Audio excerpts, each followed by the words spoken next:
Tony, yeah, walked out of Louis looking like a virgin discount. If it ain't 100, it's a miscount. 7 days a week, I spend 6 ounces. If a chick with me, she like big house. If a chick with me, she like foreign cars. If a chick with me, she like go yard. If a chick with me, she like protein. Make a sicker rich, the clothes off. Pull her to the flame with my doors off. Try to count a million and I dozed off. And I got my fingers in the air. Hanging with Paul Bear. Turn you to lawn care.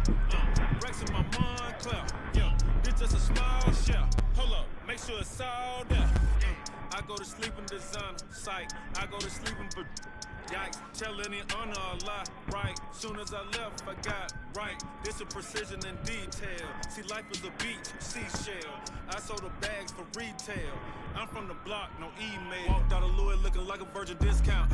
If it ain't 100, it's a miscount. 7 days a week, I spend 6 ounces. If a chick with me, she like big house. If a chick with me, she like foreign cars. If a chick with me, she like go yard. If a chick with me, she like protein. Make a sicker rich, the clothes off. I'm cool, yo. I'm starting to think no one told y'all. Designing my clothes, dog. How much you think my coat costs? I'm spitting like Mozart. This feel like gotta flip Noah's Ark. New Lamborghini, the doze off. First slipped in the doze off. Get it? My diamonds in Stone's water. ITD like Coach Carter. Hey, tell my no soda. Get with me, want some products. I pull her on turning hands. I close the curtain once he turn her nose. This off white. I be rockin' Walked out of Louis looking like a virgin discount. If it ain't 100, it's a miscount. 7 days a week, I spend 6 ounces. If a chick with me, she like big houses. If a chick with me, she like foreign cars. If a chick with me, she like go yard. If a chick with me, she like protein. Make a sicker rich, the clothes off.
La la la la la la bamba.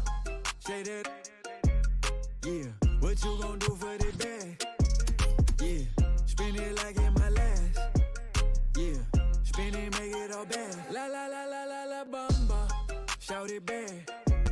Yeah. All the cash up for grabs. Yeah. There's no cap.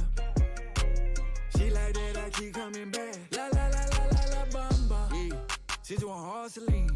She like the bar Kareem. I'm tryna get all between. Yeah. She pop it all on me. Take on a shopping spree. Let her get a property. Hey. Come to my palace. I know you tired them dudes be capping. She like my fashion. I put on strings like Richie Valens. You the baddest. I'ma told them red no salad. Send the address. I pull up that fantastic. I can't leave you alone. You the only girl who get to stay until the moon. No cap. Dime que me amas, better tell me on the phone. She say you can't have my corazón. La bamba. Say that. Yeah. What you gon' do for the bag? Yeah. Spin it like in my last. Yeah. Spin it, make it all bad. La la la la la la bamba. Shout it back. Yeah. All the cash up for grabs. Yeah. There's no cap. She like that, I keep coming back. La la la la la la bamba. Shout it, you the bomb. We go shopping in Milan. Backseat of that foreign. Bad in LA like LeBron. I got this much in her little bomb. She say, yo te amo. She just wanted Louis Vuitton. Came for me, you in a fair lane. Keep you know you need to grab a napkin. Play my Spanish, she love to cook me plantains. Go hit my Cali crib and give you all the back pain. Yeah. Might make you my baby mama. I like how you shake it like some maracas. Might let you keep the commas.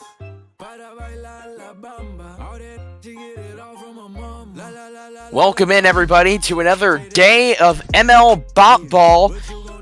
Tyler Hamburg alongside Jaden Becker, and we've got a great game coming up in just a little bit. And Jaden, from the bright side of the bay, Oakland, California, we will have the second game of a three-game series, a very important series in the American League West. Yeah, this is game 2 of a three-game set, and the Oakland A's have been pretty dominant in the AL West, but the AL West also has been pretty weak as the Los Angeles Angels is the number 2 team, 6 games back on the A's, 35-36. Yes, compared to this Athletics team, both these teams are loaded, but the A's have the record of 42-31, so this will be a very good, interesting matchup. But Jaden, what can the Angels do to get on top and try and even this series up at 1 apiece? Battled throughout most of this season, and that's proven by they've been floating around that 500 record, and their defense has been pretty strong throughout all of this season, ranked 7th in all the major leagues. And what needs to be important with them is their pitching. Right now they have Griffin Canning pitching for them, and one of their best pitchers right now. We saw Shohei Ohtani go down with an injury in the last game with a bruised forehead, so only going to be out for 1 to 6 games. I know it's a pretty odd injury, but bruised forehead, you don't want to keep your pitchers out there for too long. But you also have to focus on that bullpen. Shohei Ohtani is going to be in that bullpen. I doubt that they put him out there given his injury, but the bullpen has been a struggle for the Angels. So we'll have Angels, A's coming up next on ML Bop Ball.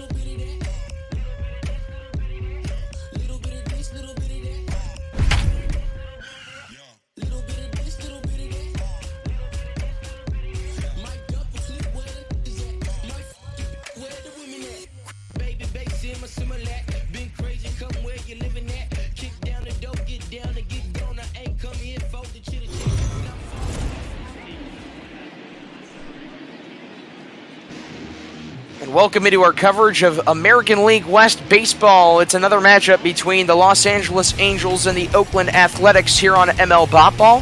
Tyler Hamburg, Jaden Becker with you on this beautiful afternoon in Oakland, and we should have another great game on our hands. The A's are coming off a 7-3 victory over the Angels, and we will get our pitching probables with Jesus Luzardo on the mound. He's through 14 starts, a 6-5 record.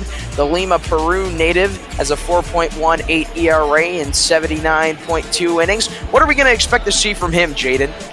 And he has been really, really strong for the Oakland A's. His ERA might be high at 4.18, but it leads the team in strikeouts. Leading off tonight. So he'll face Tommy LaStella, ranks third in the American League All-Star vote in his position, and the opening pitch of this game to LaStella is a swing and a miss to the 2019 All-Star starter. He was going to be a starter, then had that season-ending injury, so he's picking up where he left off last year.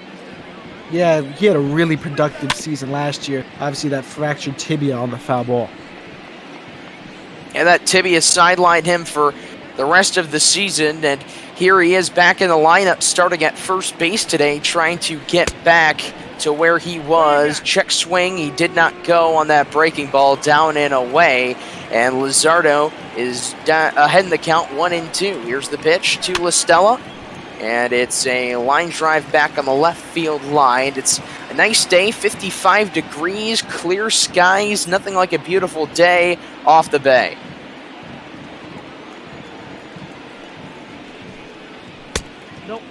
Luzardo misses low on that fastball. It'll be 2-2. Even though Luzardo made his MLB debut last season in September, I guess you could call this his rookie season, given the limited amount of starts. He did go to the same high school as Anthony Rizzo before being drafted by the Washington Nationals in 2016. Ended up being traded to the Athletics later on. Ground ball to second, and Franklin Barreto retires Tommy LaStella for out number one, and that'll be the first out, and we will now see David Fletcher, who's coming off an incredible game, 4 for 5 with a ribby, and he's batting .296 coming into this game. Excuse me, 304. He had some trouble with plate discipline last season, but has seemed to balance it out given his 304 batting average, as we talked about. Is first in ABs in the American League. And he will pop out in shallow right towards the line. Matt Olson, back-to-back AL Gold Glove Award winner, makes the catch. Puts away out number 2 for Mike Trout, who's coming in after another great game, a great pass series, and he's also slugging .688, so he's trying to make a run to get above 700 for the first time in his career. And I have in my notes here too many accolades to keep track of. I think one thing you could look at specifically is his 3-time MVP award. And you could definitely say his trophy case has filled immensely through his amazing career. One question about Mike Trout is, will he win the big one? Will he win a World Series championship? Angels haven't made it to the playoffs since 2014, but obviously Mike Trout has been the best player in baseball. And he takes the ball inside on that fastball from Luzardo, 1-1 the count. A 3-time AL MVP award winner. There's no quote. He's got the trophy case packed, but he needs that World Series ring. And he swings and misses at a high fastball, a little bit out of the zone, 2-2. And Jaden Luzardo really working around the different parts of the zone, and that's been so effective for this so-called rookie. Here's a ground ball to third. Chapman, the 2019 AL All-Star third baseman, fires to Olson at first to end the inning. 3 up, 3 down, and Luzardo's through his first inning. Midway through the first, it's tied, no score here on ML Bop Ball.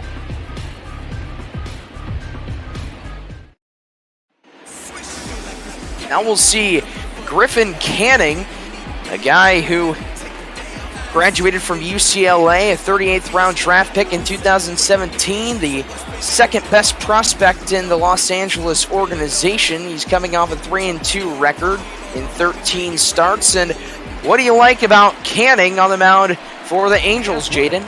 I like that he was able to recover, because last season you saw some elbow information from him, had to hit the IL a couple of times, cutting his rookie season short, but boy, was he able to recover. A 2.82 ERA on the season, and also the lowest whip of the current starting rotation.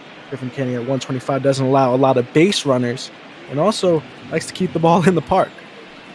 He went 1-0 at AAA Salt Lake last year. He missed the final month of the season with joint discomfort, But he did set the Angels record with 69 strikeouts through his first 12 Major League games. That topped Jared Weaver's 65, and Marcus Semien will fly out to straightaway center, and Trout makes the catch for out number 1. Number 22.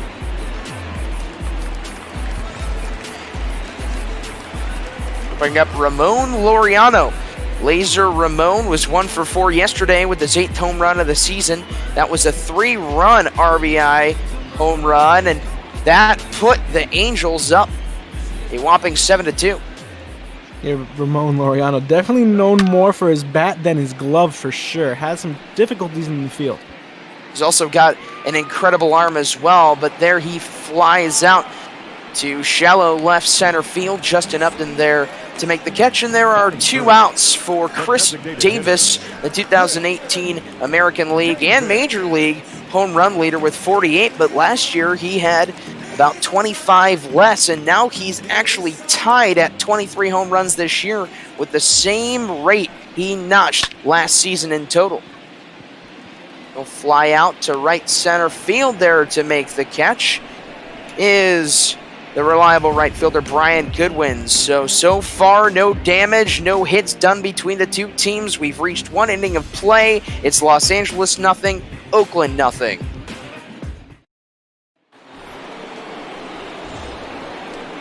Leading off for the Angels. Former Washington National Anthony Rendon heads up to the plate to lead off the 2nd inning, and you can see at the bottom his road average of .315 is so much better and so much more consistent than his average at home in Los Angeles, and he continues that with a line shot single to start off the 2nd.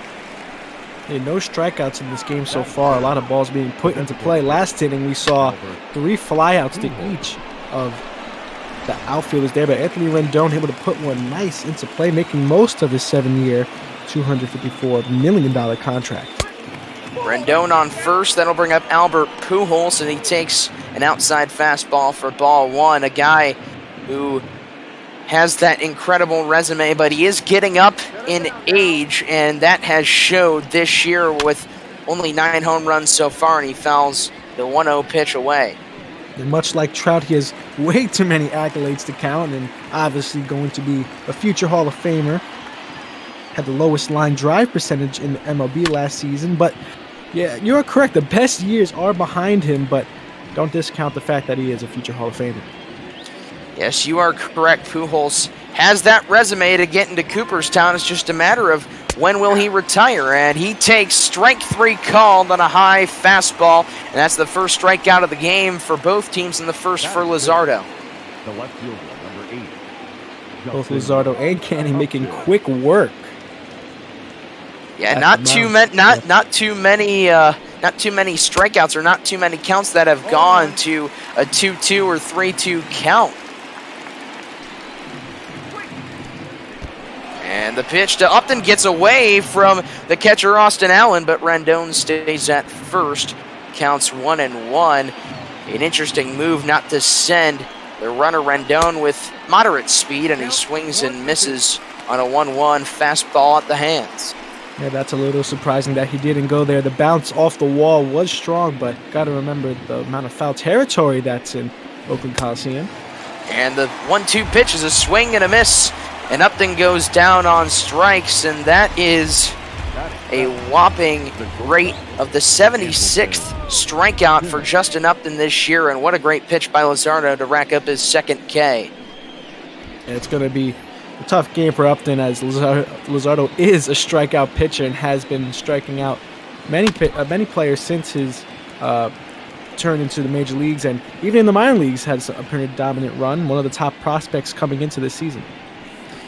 Yes, and now we're getting towards the latter bottom of the Angels lineup. The 7-hitter, Andrelton Simmons, and he fouls that away. Not an offensive-minded guy that has done a lot, but he is a lifetime .226 batter, but his accolades come at shortstop, a 4-time Gold Glove Award winner at short, also a 6-time Wilson Defensive Player of the Year. He grounds to second there to make the play is Franklin Barreto, and he retires the final man. Rendon gets on base, but Luzardo strikes out 2, gets another to ground out. Still nothing from Oakland midway through the second on Bot Ball.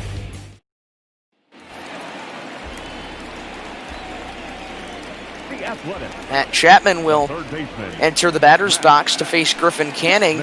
Jaden Canning got through only 5 pitches in the bottom of the first inning and limited the damage, still hasn't given up a hit, now with Chapman at the plate. If he can continue to pitch like that, give or take a couple pitches, I don't expect him to throw 5 pitches every inning, but if he can continue at that rate, you can see him go pretty deep. On deck, Mark Canna, another guy who has been absolutely dangerous so far as Chapman takes ball on a changeup low for 2-1, and Canna's been on a tear as well. He racked up his 20th home run yesterday. Yeah, he set career highs in batting average, home runs, and runs last season, and continuing on that tear. He's known for his bat flip, so if we see a home run here, he could really flip him. Chapman goes down on strikes instead, and outside fastball for Canning blows past the home run derby contestant from last year, and there's one away for Mark Canna. As we mentioned before, he notched his 20th home run last night against Los Angeles, and he'll face Canning, and the pitch is a swing and a miss. So a lot of swing and misses for Griffin Canning so far. Yeah, Canning has had 87 strikeouts on the season, more than Luzardo, so looking to continue on that tear there as well. Fouls that away. 0-2.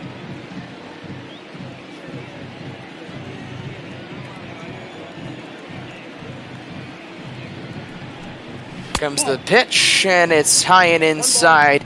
Tried to bring that 96-mile-per-hour fastball high and inside to get into the zone, and the home plate umpire not being friendly enough with that call. So it'll be 1-2, Canning in the wind, and here it comes. It's outside, ball 2.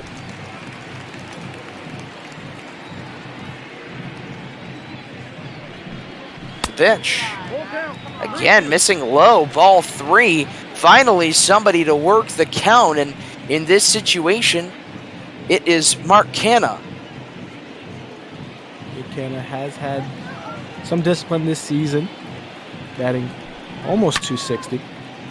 And he fouls it back to keep the count at 3-2. So that's as high as it goes. The full count with 1 down, no score here on ML Bot Ball. The payoff pitch from Canning is a ground ball to second. There to make the play is David Fletcher, and Canna is victim number 2 of Canning here in the bottom of the second inning. The first baseman. Canning continuing to dominate. Pretty surprising seeing him pitch this well.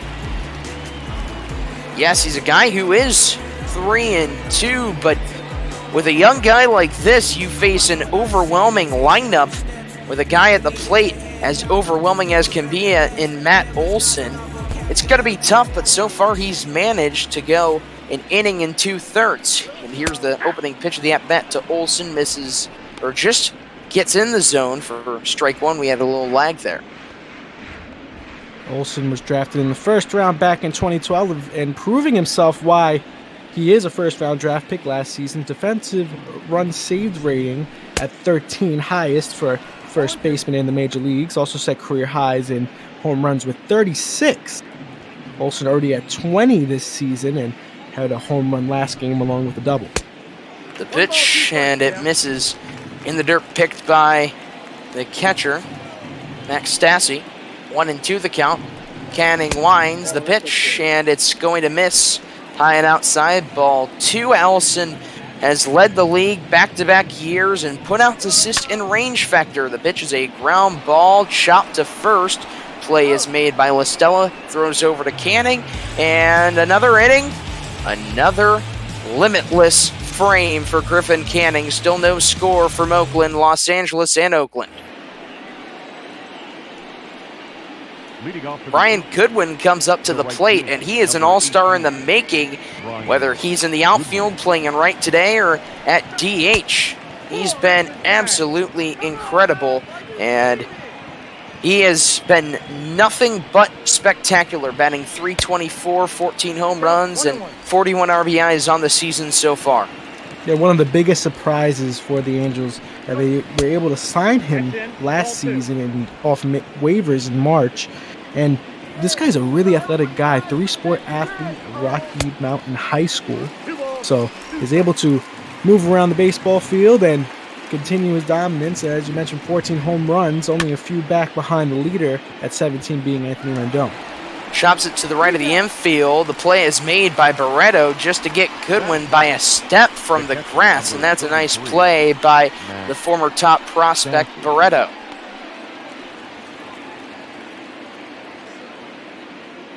Bring up Max Stassi, and he's been ice cold in this past couple of games. You take a look at the previous game, he's 0 for 4 with 3 strikeouts, and he is trying to overcome a rough game and try to get back to the swing of things. And he hits a fly ball, the deep left center field. Going back is Mark Canna. He looks up, and it's gone. Max Stassi hits his 6th home run of the season, and that's big for not just the Angels catcher, but the Los Angeles club. Tyler, I think he heard you there, talking a little bit of smack as he was having a struggling season, and he launches one over the wall. If you look at this angle here, he grips it and rips it, sends it all the way over the left field of his head, and sometimes it's tough to hit it all the way over that short wall, that tall wall in Oakland Coliseum.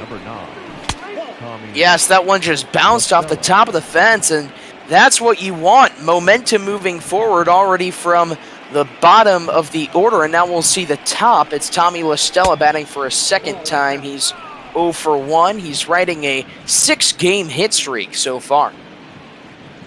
You see we got some stonks going up in the Twitch chat, and of course that's always a great thing. Reminder to all the Twitch chat to donate to the Black Play-by-Play grant. Very important effort produced by one of our own at MLB Botball.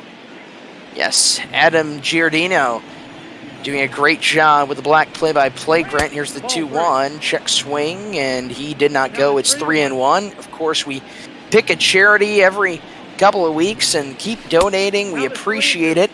And the 3-1 pitch is a check swing. This time La Stella went. It'll be a full count. Luzardo with the line. The pitch, it's chopped foul behind home plate. We'll do it again at 3-2. You have to love the poise from Luzardo, even though he had a lot of success in the first 2 innings. It's been a little bit with that Stassi home run, a struggle in the top of the third, but La Stella grounds right to the Athletics pitcher, and he makes an athletic play rather to get the out at first. And Tyler, it's pretty funny sometimes looking at a pitcher making a play to first base. They're so used to throwing that ball in that pitching windups, and sometimes when you need to change yourself in your throwing motion, it can go erratic really fast.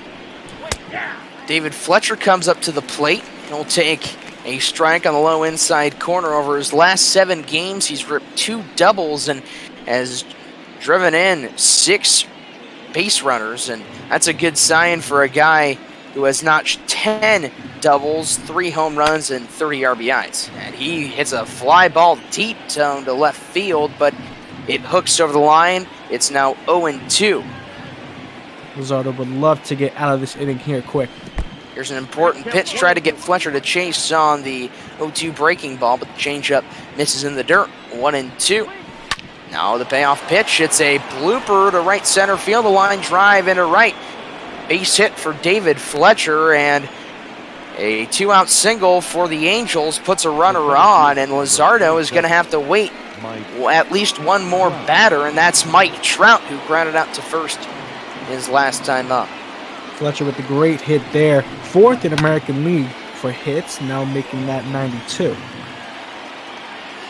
Not bad for a guy who exceeded expectations last year, was in and out, played pretty much anywhere. He had a couple appearances in the outfield, played a little short when he could, and he pretty much absorbs any time he gets. He's kind of rather that super sub as Trout hits a fly ball down the left field line, but it is foul.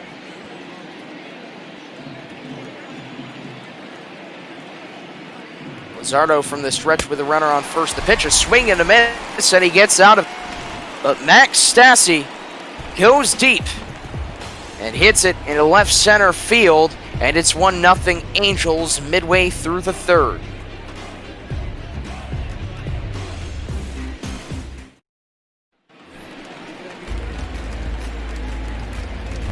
So we'll now see Robbie Grossman, a guy who's been quite the journeyman. He's played for multiple clubs in his career, and he really surprised a lot of guys in the spring with a .305 average and a homer and 6 RBIs.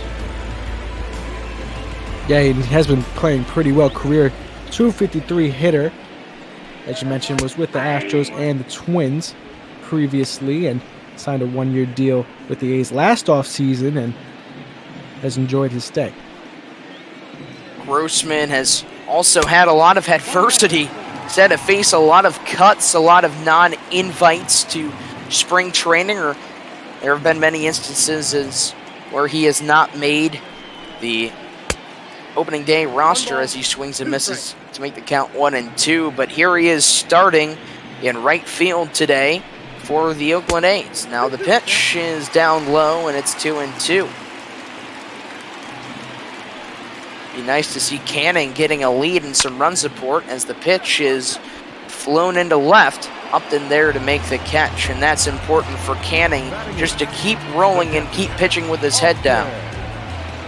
Once you get into that rhythm on the mound, sometimes it's really tough to shake someone out of it until the hit lands on the field. Now Canning, that tall, lanky right-hander, will face Austin Allen for the first time today. Takes a ball.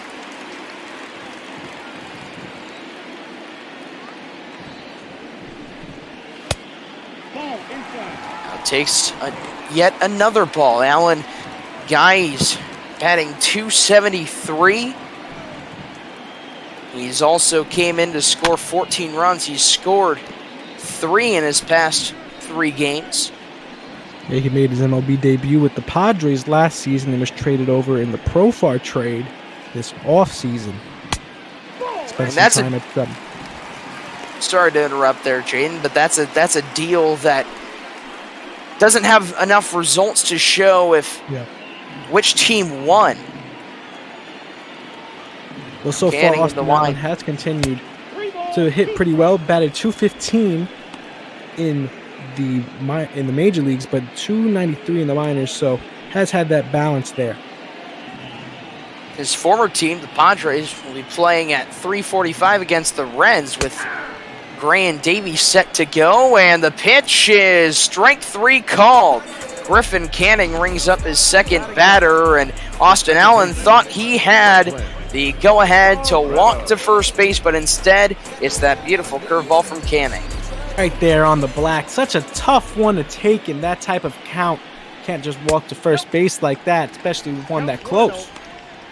Now we'll bring up Frankie Barreto. He's been quite the surprise. He hit his first career home run 2 years ago in Seattle, and he had a couple nice hits in his stint, and now a couple years later, he's here as an everyday second baseman. Maybe, if you want to call it, it's his rookie year.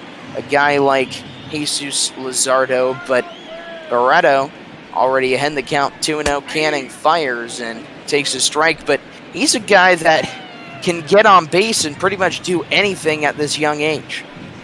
Yeah, and he's been so strong. He's been around the league so much. He was the person that helped send Donaldson to Toronto back in the day. Yeah, that 2014 deal was so critical, but the catch is made by Brian Goodwin in right. Rendon, Pujols, and Upton due up for the Angels as they still lead 1-0. Talk about a beautiful day here in Oakland. Nothing like that 55 to 60 degree weather. And Tyler Danberg, Jaden Becker with you. And Jaden, it's been great so far. A lot of fast-paced baseball, and we've seen some fireworks as well, including that solo shot by Max Stassi just a full inning ago. And if you're Luzardo, you're going to have to settle down a little bit. Sometimes you get surprised by someone that doesn't hit a lot of home runs, and he hits one off of you, and that could be shocking, but he was able to get past Mike Trout of the lineup, but now has to go against Anthony Rendon. And that's what's tough about this Angels lineup for Joe Madden. It's so stacked from top to bottom, and that's incredibly critical, because if you want to get back into the divisional race in the American League West, say the Angels are 6 games back of the first place A's and their opponent today, but they've got the lineup to do it. Yeah, Joe Madden also going against Bob Melvin. Bob Melvin being the manager of the Oakland A's, one of the longest tenured managers in the MLB. He's a 2-time American League Manager of the Year, so he's got the resume. 100%. These two really battling out in the AL West. It's gotten a lot stronger given past years, but Angels still struggling throughout the season. There's still enough time for a late first half, second half comeback, because stranger things have happened. We have heard experts saying that maybe this could be a 1951 situation where the Angels can overcome a 10-13 game lead and top this first place Oakland A's team, but this Angels team, they can do it. They probably have the star power to pull it off, and Rendon walks, so he's 1 for 1 with a single, his first time up and a walk, and that'll bring up Albert Pujols.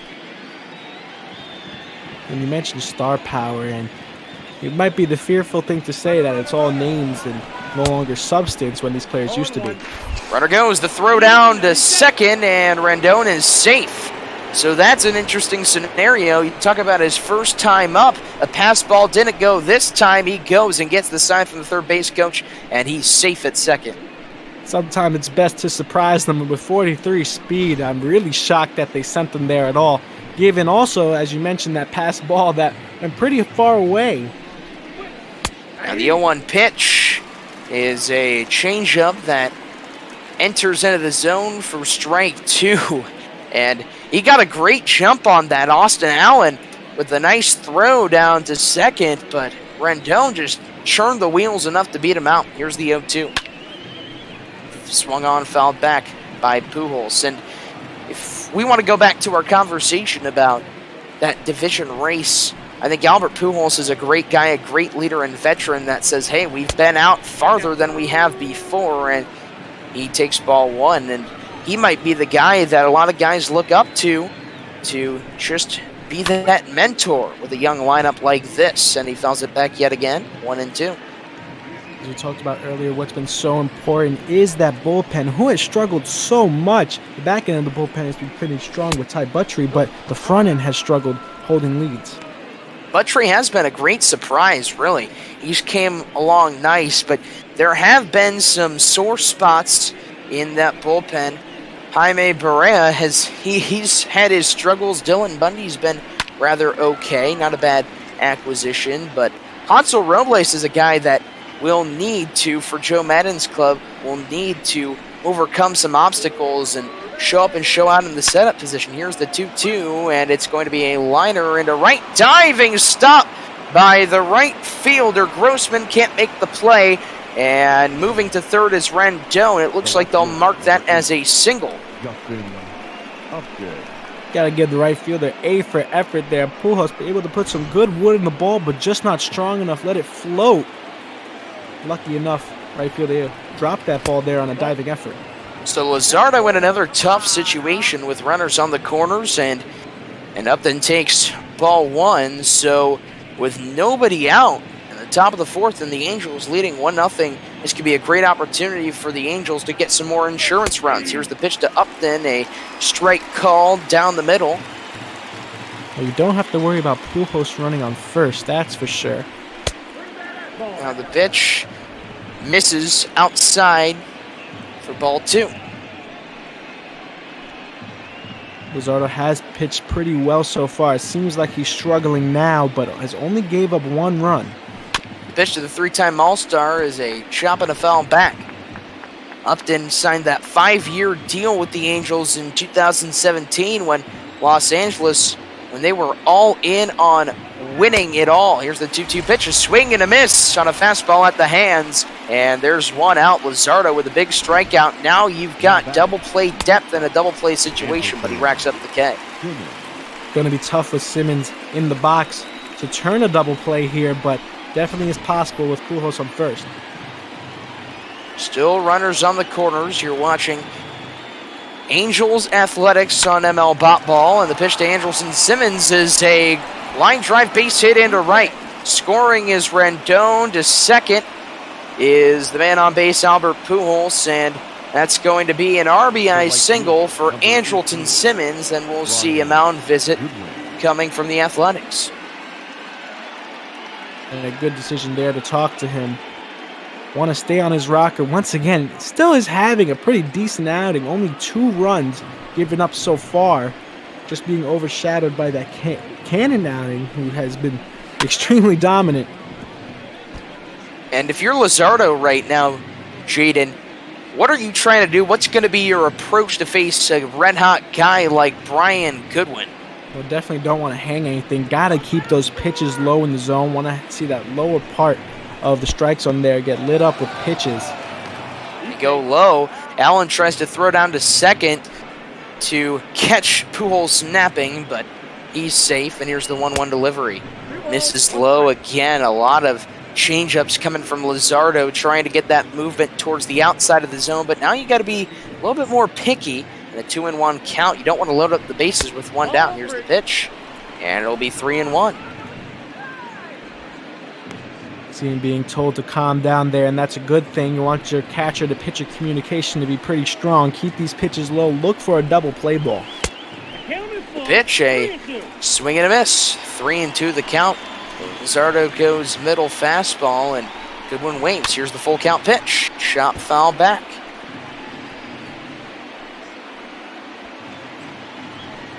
Got to remember, Luzardo has the advantage here on the lefty-lefty action. He kicks, deals, called strike 3, 2 outs. The catcher, number 33, Max Stassi. Great pitch by Jesus Luzardo, and now that'll bring up Max Stassi.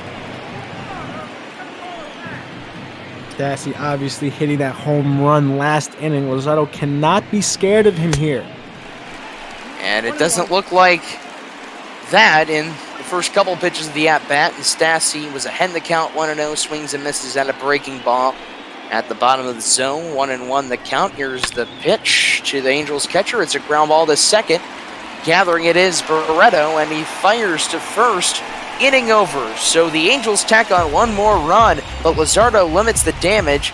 Nonetheless, it's 2-0 Angels midway through the 4th here on Bot Ball.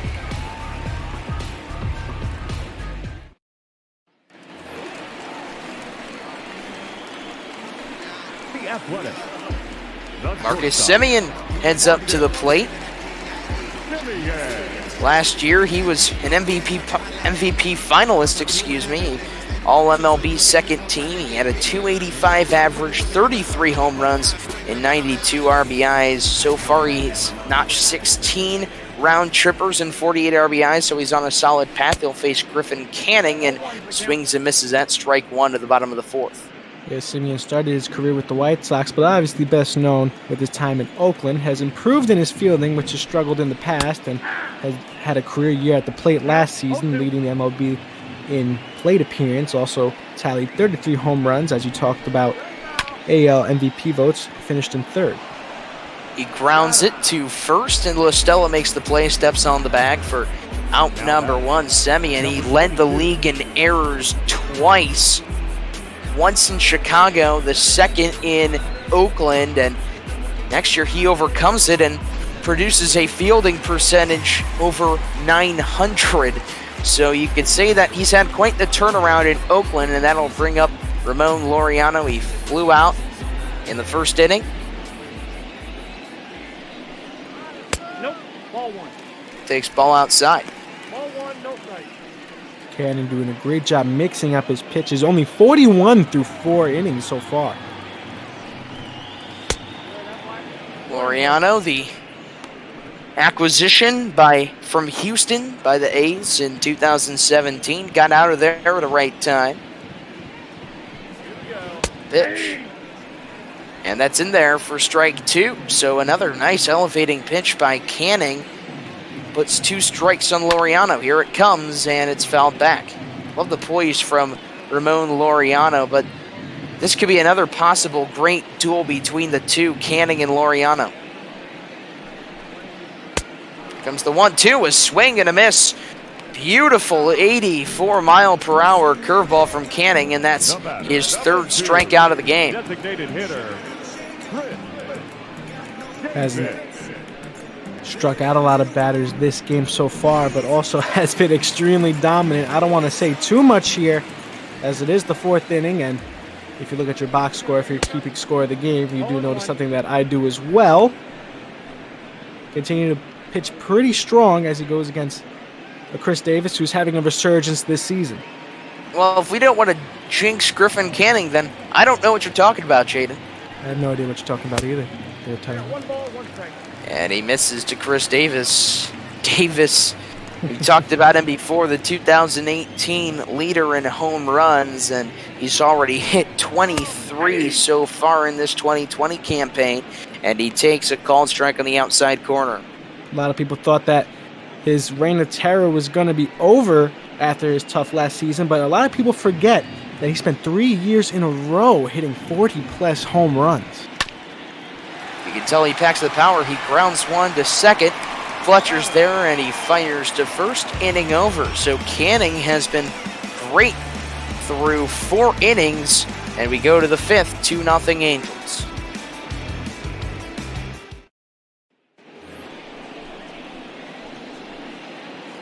Tommy La Stella is a pair of groundouts. He's 0 for 2. Grounded out to the second baseman his last time up, Jaden. It's been a lot of, looking back at the scorecard, a lot of groundouts to both teams' second baseman, Franklin Barreto for the A's and David Fletcher for Los Angeles. And the first pitch of the inning is in there to La Stella for a strike. Both teams have put the ball in play a lot, just the Angels have had more opportunities to do with it. Especially with runners on base. And it's in there for a ball, 1-2. Could have been a lot more dangerous for the A's, but Luzardo got out of it. And he proved that he was able to work in tense situations and only allowed 1 run in that top of the 4th inning. It's a liner to right. Base hit for La Stella. That's the struggle of a hard-throwing pitcher. The harder you throw it, the harder the batter's going to hit it. And he ripped it towards the right fielder. Lucky that went right to him, or else that one could have been a double. A great momentum shifter, or a great momentum container, I guess, or maintainer for the Angels, and La Stella gets on the right track. He's now 1 for 3 after grounding out his first 2 times up. Here's David Fletcher batting out of the right side and defensively fouls the pitch off way out of the zone. And David Fletcher's already 1 for 2 today. He's shown that he can hit off the best of them, especially a hot pitcher at times like Luzardo, and he swings and misses at strike 2.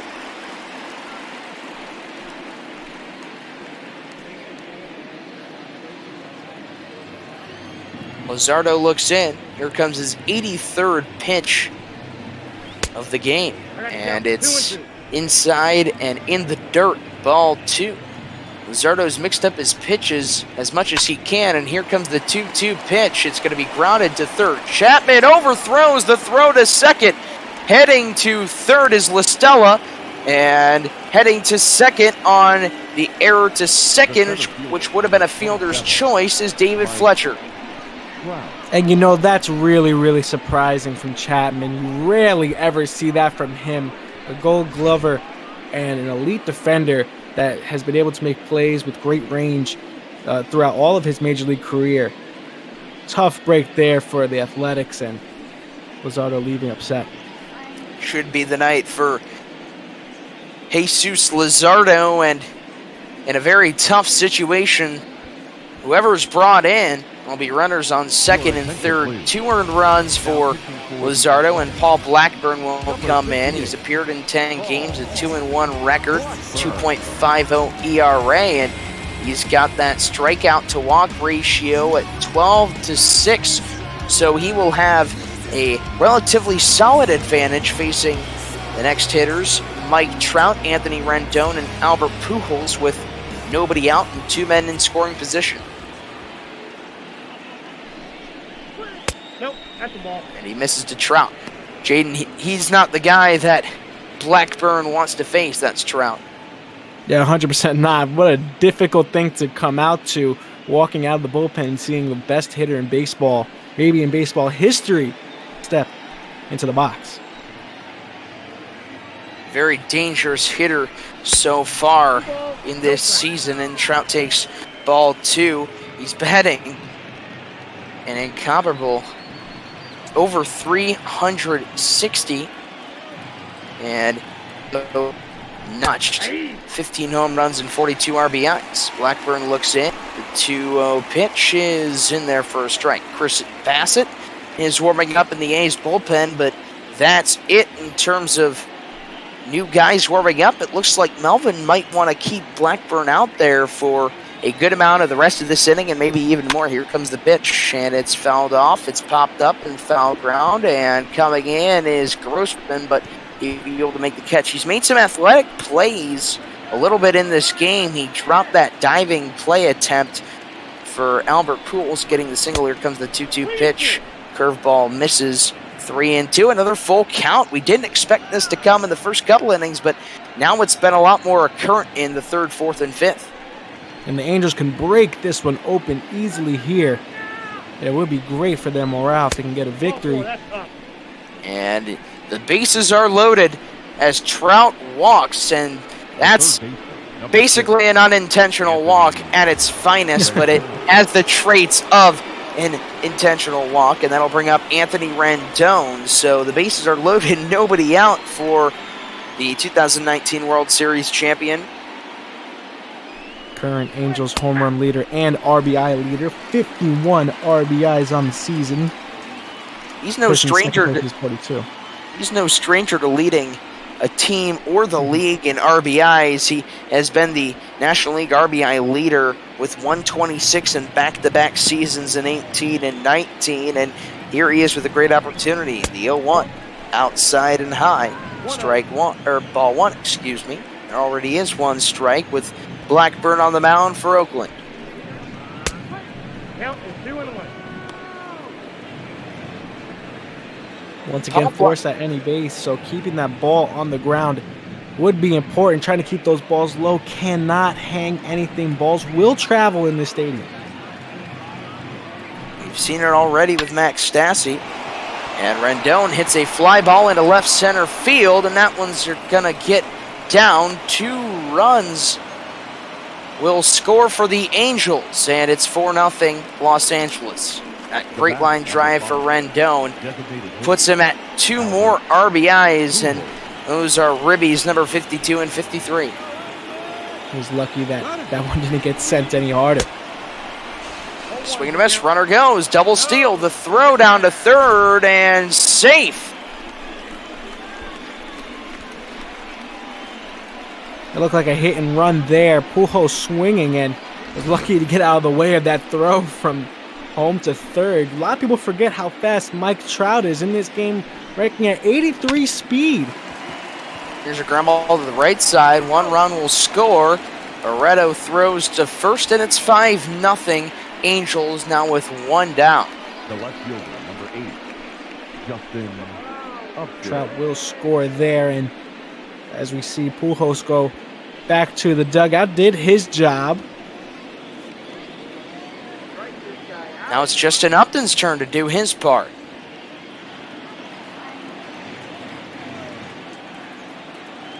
Paul Blackburn, he's allowed 3 runs so far in his outing.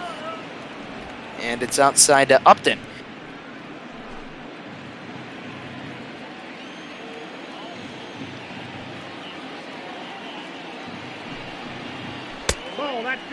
Comes the 1-0 pitch, and it's now 2 balls and no strike. One down here in the top of the 5th. It's like the never-ending inning so far. And that's a And great the way pitch to is put in it there, Ty. Yeah, Ty, that's a great way to put it.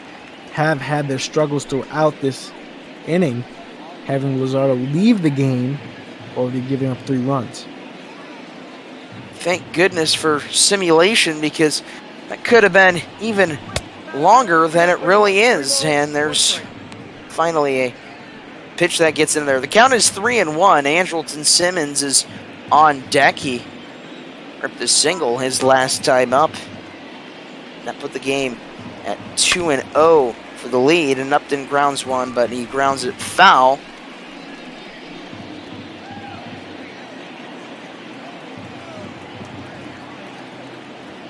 Blackburn looks in, he kicks, fires, and it's fouled off again by Upton to the right field seating area. So now Blackburn in an interesting situation, a 3-2 count, and he's been blowing by as many fastballs already. And here it comes, and a swing and a miss by Upton. Great slider by Blackburn, rings up Upton for his first strikeout. Number 2. Up next is Simmons. You want to get that out there. You do not want to go against Goodwin, who has been terribly strong on the bat. Simmons would be a great out here to relieve him of the damage. He's 1 for 2 with a single and an RBI. He extended the Angels' lead to 2-0, and now he's up with a runner on third, and the score 5-0. Swings and misses at that 0-1 Paul Blackburn fastball. That 2-seam had a lot of movement to it. 2-seamer and the 4-seamer, 2 very different pitches, both sort of throwing the same, just changing the grips on the baseball. And Blackburn strikes out the final 2 batters, but he gives up 3. It's 5-0 Angels midway through the 5th. You're watching ML Bop Ball.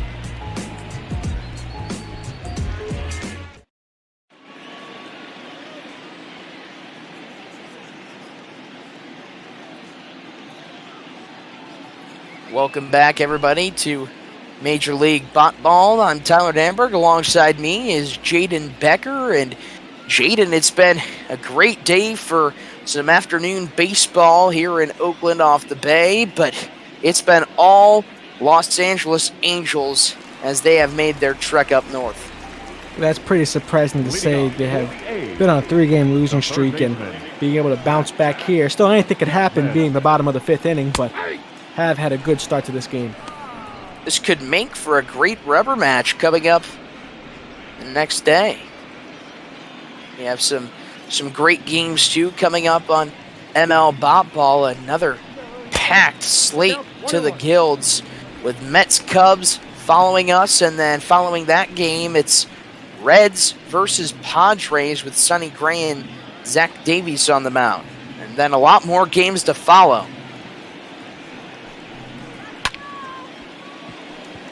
Fly ball put in play to right.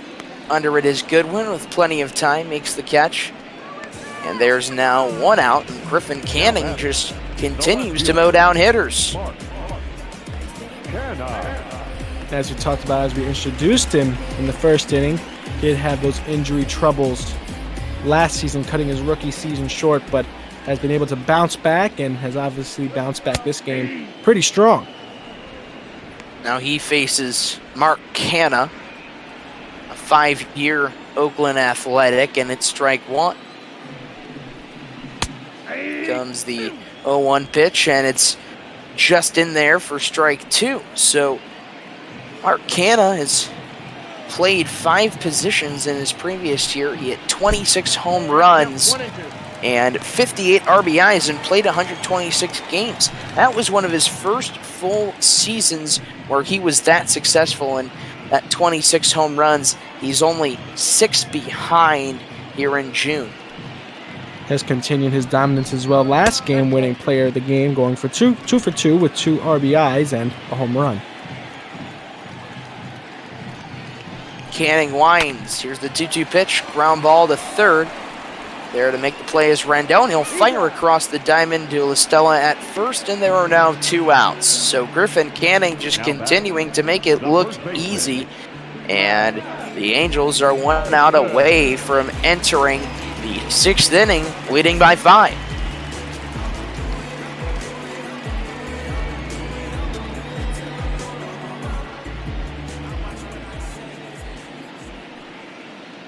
Canning will face Matt Olson, 0 for 1 today, and swings and misses. It's that curveball that has really fooled a lot of hitters. The guy's connection rate for Oakland has just been incredibly low in this game, and there's finally a strike looking, and the count's 0-2. And that's another great example right there. When the ball's not in the dirt, he is painting those corners, making it very difficult for those hitters to make that decision if you want to swing or not. You think part of that's part of just the fact that it's his night? Maybe he's a little bit more on than he usually is, or it's just his approach that he continues about each and every start? And listen, it's not only his night, it's been his season so far with the Angels. Really just been so dominant, leading the team in ERA and WHIP, trying to keep players off base, and once again just continues his streak here. Wow. Canning gets Olson looking. It's 5-0 still, and look at the man, Griffin Canning, stepping over the line, and he's through 5. Do not step on that line if you're Canning. Leading off for the Angels. Yeah, you don't want to flirt with anything that could come your way for all the wrong reasons. And Paul Blackburn, he can attest to that because he gave up 3 innings. He was in a bad situation with the bases loaded and nobody out, and he had to face guys like Anthony Rendon, Albert Pujols, Justin Upton, and Andrelton Simmons, to name a few. And once again, what a terrible feeling coming out of the bullpen. Sometimes that is just your job, and that's what you have to do as the long relief man. Just once you're in the game, you just have to work through a bad situation, and wasn't able to get through it. Fly ball to left, coming in to make the catch is Mark Canna, and now there's 1 out. So Paul Blackburn has already delivered 25 pitches, and there will be some more action in the Athletics bullpen. We've seen already Chris Bassett warming up. Looks like Jake Diekman is starting to get loose in the A's pen, and that'll bring up Max Stassi. I don't know if Stassi's home run was more of a fluke-like type of deal, but that definitely has to have been an ego booster for a guy who's been struggling, not just this year, but he batted 176 in Houston last year, batted 076 in LA for the final 20 games of the season. And he takes strike 3 called on the inside corner, and that's another strikeout for Blackburn, 2 down. The first baseman. Great pitch there, right across the knee. It might be a little low, and as we see some magic breaking physics there by MLB The Show 20. You got to remember, sometimes this is a video game, and we got to roll with the punches, but still, good pitch there right across the knees, and tough one to take. Hopefully Sir Isaac Newton is not watching this game. I don't think any of his law of motions will coincide with that beautiful yet questionable frame from Austin Allen to get that strike 3 called. And here's Tommy LaStella, who singled and later came around to score his last time up. Yeah, I've been able to do those types of pitches with the blitz ball or something like that, but never with the baseball, I'll tell you that. Yeah, I've never been able to throw a blitz ball that well, and if you can do that in the show, that's pretty darn impressive. Here's a fly ball to right. Going back is Grossman. He won't get there. At 1 hops the wall. LaStella will now head to second with a double, and he's been a 2-bagger machine. That's his 19th double of the season. If we can get a shot of the right fielder, you're going to see, it's not going to give us the angle, but he's going to see he took 2 steps forward before he went back on that baseball. That's the last thing you want to do. You always take those 2 steps back just in case. That ball was easily over his head. Sometimes when that ball is coming straight at you in the air, it's the toughest one to judge because you don't have another Z-axis angle to see that ball on, but always got to take those 2 steps back to be careful. Took those 2 steps forward, and the ball ended up going over his head. Ground ball to the left side. Shortstop Semien has it. fires to first, and a nice pick by Olsen. Paul Blackburn with a scoreless frame. It's still a commanding lead for the Angels midway through the 6th here on ML Bot Ball.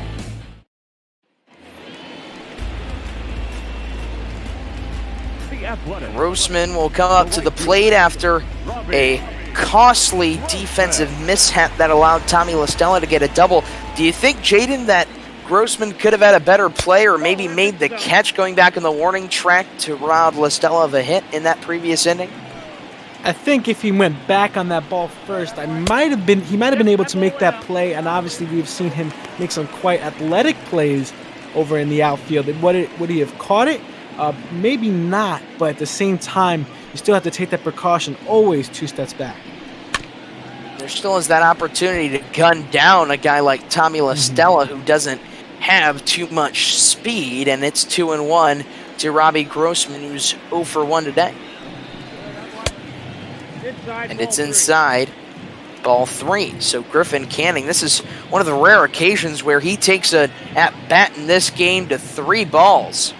And when he does, it's usually a full count. Here comes the 3-1 pitch, and he walks Robbie Grossman with nobody on and nobody out. And now there's a runner on first for Austin Allen.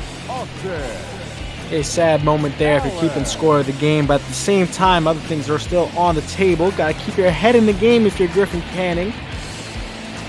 Yes, you do. No hits through 5 innings, 5 full innings, and we're here in the bottom of the 6th. I wasn't going to say that after I leave that to you, but I think we're at the point where we can talk about it just a little bit. And here he goes to face, and here's a jinx opportunity. Yes, it is. That breaks up the no-hitter. It's a bloop single for Austin Allen that ends the no-hit effort from Griffin Canning. It shows the power of the jinx, but that's good hitting by Allen to take that high fastball into center. That's a big down stocks on the jinx, down stoinks on the jinx, whatever you want to call it. Oh, what a terrible moment. He was pitching so well. He still has a very, very strong pitching performance here. Can get out of this inning giving up no runs. Only Popped 60 up behind home plate, and there to make the catch is Stassi. Again, to the whole ML Bot Ball community, I am sorry for that, but that's a good piece of hitting on Austin Allen's part. It was though. a very good piece of hitting. Yes, he kept his hands inside and knew the situation. Sometimes when you give up that walk and you're still looking for that no-hit bid, the pitcher's going to be even more cautious now, and you turn into you aim that ball more as the pitcher. Marcus Semien hits a fly ball, hits it deep into left field, and this ball is crushed and gone. Marcus Semien notches his 17th home run of the season, and it's only a 2-run lead for the Angels with a 3-run shot to fire up this home crowd.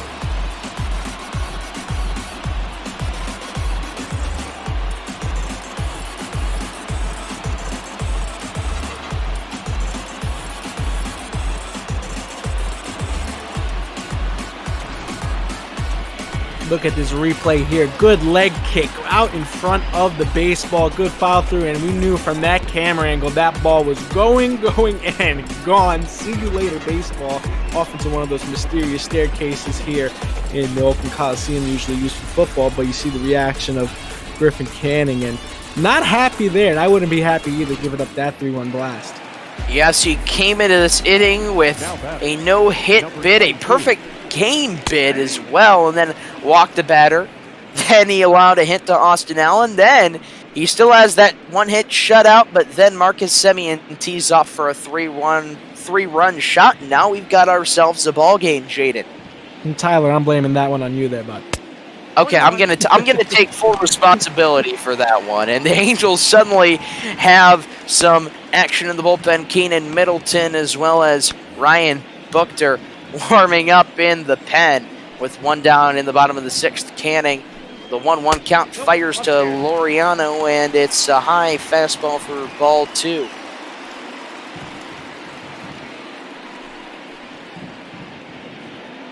If you go back to that home run with Semien, Canning was livid. He was totally animated about that. And now the woes keep continuing. It's a 3-1 count to Laureano. I'm surprised a mound visit wasn't in order there.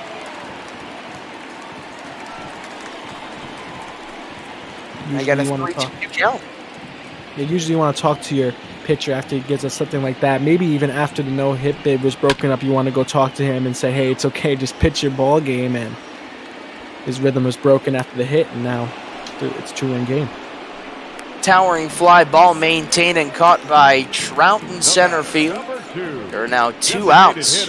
Canning, if he gets out of this inning, is the pitching coach of the Angels and Joe Madden. Is this going to be an executive decision to keep him in the ball game? I don't know. He's only at 75 pitches, make this one 76. And you got to think, he has pitched well. And outside the bubble of the no-hit being broken, he has pitched extremely well, only giving up 3 runs through 6. You saw Luzardo being taken out previous in this game. So he has been pretty dominant through this one. I would like to see him continue if he can. Yeah, you mentioned the now 77 pitches. It seems a little bit more premature even after a trapdoor inning in this 3-run bottom frame. And Davis swings and misses. It's 1-2. I think that maybe that is going to be the reason why Canning stays out for the bottom of the 7th. Here comes the pitch. It's a fly ball into right center field. This one's going to roll into the gap and all the way to the wall. Chris Davis is on his way to second, and he rips his 14th double of the season. Doing a great job. Ball on the outside part of the plate. Able to push that one into the gap, and not really known for his speed, but when it gets that deep, he'll definitely go and get that one. You look at his stance there, and his feet are pretty close together, giving enough time to have a good stride. His hands are pretty low. Usually the stance of a home run hitter, as we see in Davis be a really good home run hitter, but good piece of hitting there for him to drive it into the gap. And now we will see at the plate Matt Chapman, another guy that packs the power indeed. Chapman, we saw earlier, make that big error that costed the Angels a couple runs. Cost Oakland a couple runs previously in that throw from third to second that sailed over into the outfield. Yes, and Chapman's now got an opportunity. He's hit 10 home runs this season. He hit 36 last year in just an absolutely incredible campaign. Throw gets away from the blocked catcher Stassi, and Davis takes off and nabs third base on the wild pitch. That was a good block by the Angels catcher Max Stassi, but Davis allows that unlucky bounce to get to third. Yeah, he kept that ball down, just rolled away towards the first base line. I think the thing that might get Canning out of this game is his attitude. If he keeps on struggling here and he's being erratic with his pitches, as Stassi tells him to calm down, you could see the end of his night. Yes, Griffin Canning, all of a sudden, he's been so even-tempered, and now the emotions are really showing with 2 outs still here in the bottom of the 6th, and it's only a 2-run lead for the Angels with a runner on third. Here comes the 3-1, and it's a called strike on the low inside corner, and that one just getting into the zone for a called strike, and I think that shows that even when Canning gets the strikes, they're a little bit close to call. Here comes the 3-2, and he walked him. He hasn't been calling that part of the plate. We've seen the other side of the plate being called for strikes, but outside part of the plate for right-handers, Chapman getting the walk there. That one was really close there, Tyler. I thought that one was going to be a strike. Runners on the corners with 2 down for Mark Canna. Canna, 20 home runs on the season. Had a home run yesterday, and is the leading run if he can launch one over the wall. That would be vital for the A's if they could get that lead or even get one more run here in 6th. What a fall from grace it would be for Canning to go from a no-hit bid to losing the lead. That would be tough to overcome if you're Griffin Canning. He's still looking and in pursuit of his 4th victory of the season, but this one might be a little bit tougher to get out of this bottom frame of the 6th, and the 1-1 pitch is cut at and missed by Mark Canna, 1-2. And a swing and a miss on the payoff pitch. Canna goes down swinging, but Marcus Semien goes deep with a 3-run shot to left. Still, it's 5-3 Angels as the Athletics are weaving their way back.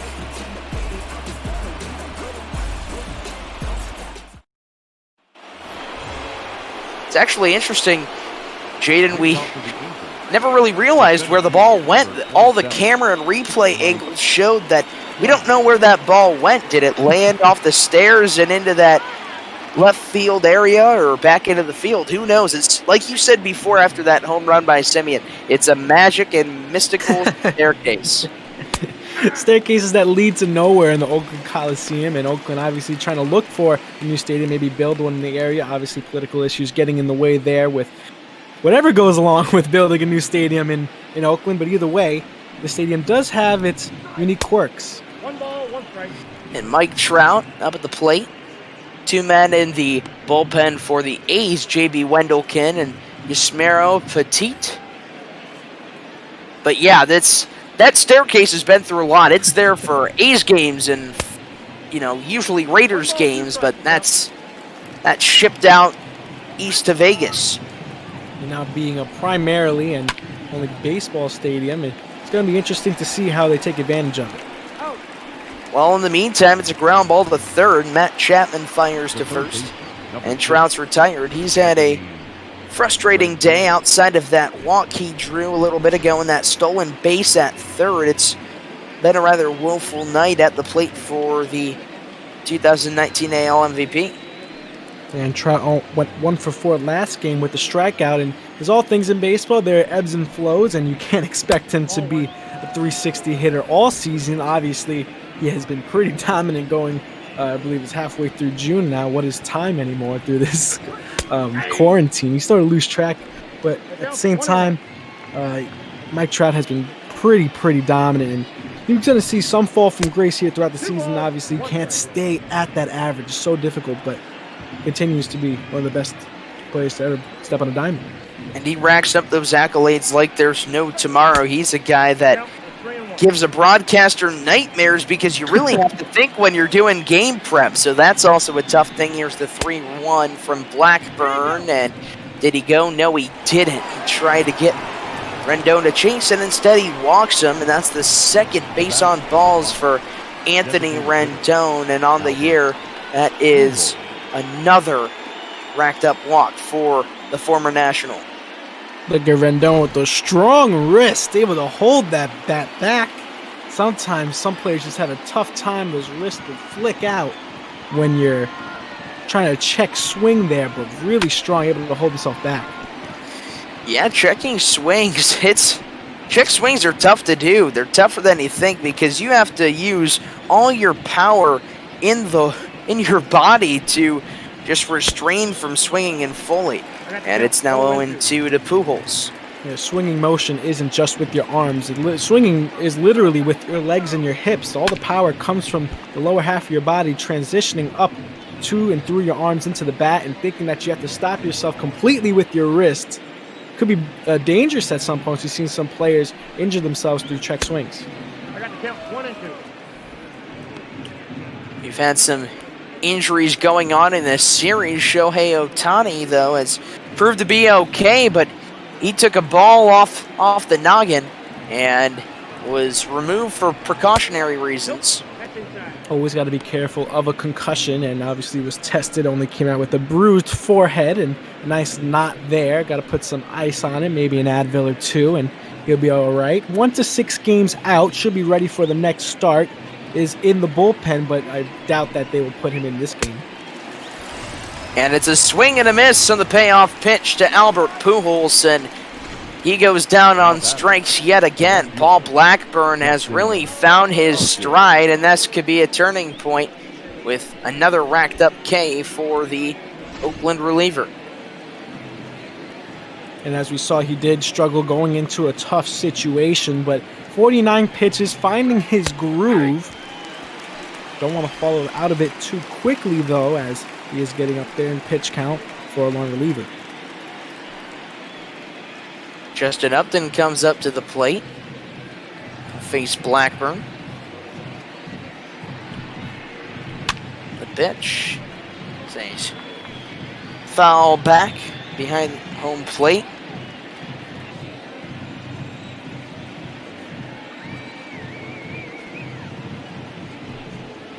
Comes the pitch from Blackburn. A check swing. Did Upton go around? Yes, he did. Breaking ball out and away over the plate. Gets Upton to check and miss. Midway through the 7th, it's 5-3 Angels clinging onto their lead. Your attention, please. Now pitching. We'll see Ryan Buchter in. Number 46. He's appeared in 15 games and has that 1-0 record. An ERA of under 1.60, and he's had some promising appearances, and he'll have to face the two-up hitters in Matt Olson, Robbie Grossman, and Austin Allen. 2 notes here. I believe Upton, that was his golden sombrero, if I'm correct. He had 4 strikeouts throughout his past 4 at-bats throughout this game, so all striking out swinging, and Buchter has had a tough time staying in the major leagues, although he holds an ERA around 2.50 throughout his career. So just a guy that hasn't been able to stay on a major league roster. Buchter coming in, a lefty-lefty matchup to face Olson. And he fouls it back. He's got that unorthodox, hunched-out stance with the bat out in front to his left, and such a distinctive stance at the plate that a lot of kids in Oakland are definitely emulating after his performances over the past couple of days.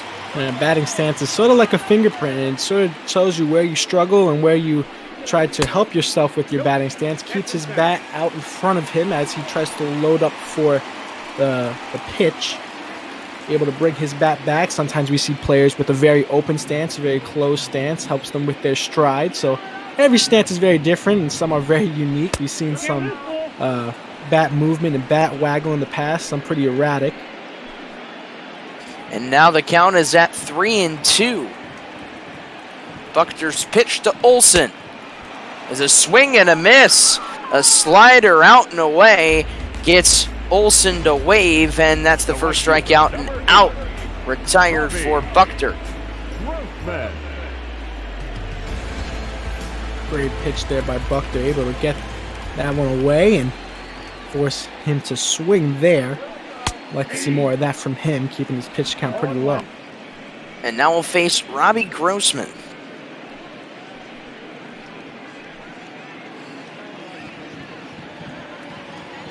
It'll be the 8th pitch of Buchter's night. And it missed.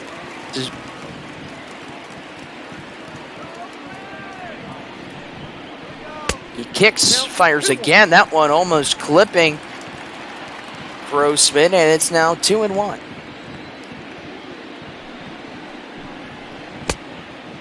And a swing and a miss yet again. And Buchter's got the curveball and slider working for him very well so far, and he could be the guy to keep shutting down these players deep into the game. And this has been pretty surprising, as the front end of the Angels bullpen has struggled throughout almost all of this season, and the bullpen here going to need to come into play after Canning was taking out. Thought we were going to see Canning pitch all game and relieve the bullpen of their duties, but it looks like it's going to be bullpen for the rest of the game. And he walks him. So that's the first walk for Buchter. Tough pitch to call a strike there. That one looked a little high, but when it's arcing in like that right across the black, it's really up to the umpire's discretion. Has been calling strikes on that side of the plate throughout most of this game. Buchter's been quite the journeyman. He has spent time in the Oakland organization. For the last couple of years, has played in Stockton, Nashville, and then was in AAA Las Vegas in 2019 for most of the year. That 6'4" frame, 232 weight, and that lanky lefty is able to get on the mound, but hasn't been able to break it in the big leagues since he was signed in 2006. And there's a fair ball into left field. Heading to third, and safe is Robbie Grossman. And that's just a nice ground ball hit for extra bases. And the A's have another great situation here. And Grossman, just as you see at the replay, gets under the tag from Rendon. Great piece of base running there, able to slide underneath the tag and turned on the afterburners to make it, but was able to make it for putting both runners in scoring position. Now we'll see Keenan Middleton, just like the guy who came in before Ryan Buchter, has a 1-0 record, but has 8 more appearances than he does. So Middleton's first pitch to Franklin Barreto is a called strike. So on first base, Austin Allen hit that single, might have legged it out to second, but decided to stay. And then on third, Robbie Grossman. And the pitch to Barreto is a swing and a miss. That high and tight breaking ball fools the batter, Barreto. I'm actually surprised he actually is at first base. I thought he would make it to second on a ball down the line. I guess the throw got in fast enough. Pitch in the dirt. It falls to the right of Stassi, the catcher, but this time he keeps it in his vicinity and no runners advance. Middleton had a bout with Tommy John surgery, returning from rehab late last season.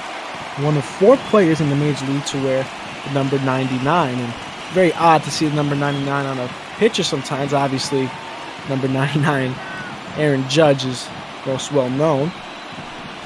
He has held his batters to a .083 average. They're 1 for 12 last year against off-speed pitches in a Major League season in which he did not allow a run in his first 10 appearances for Los Angeles. Here's the 3-2 for Middleton. A swing and a miss.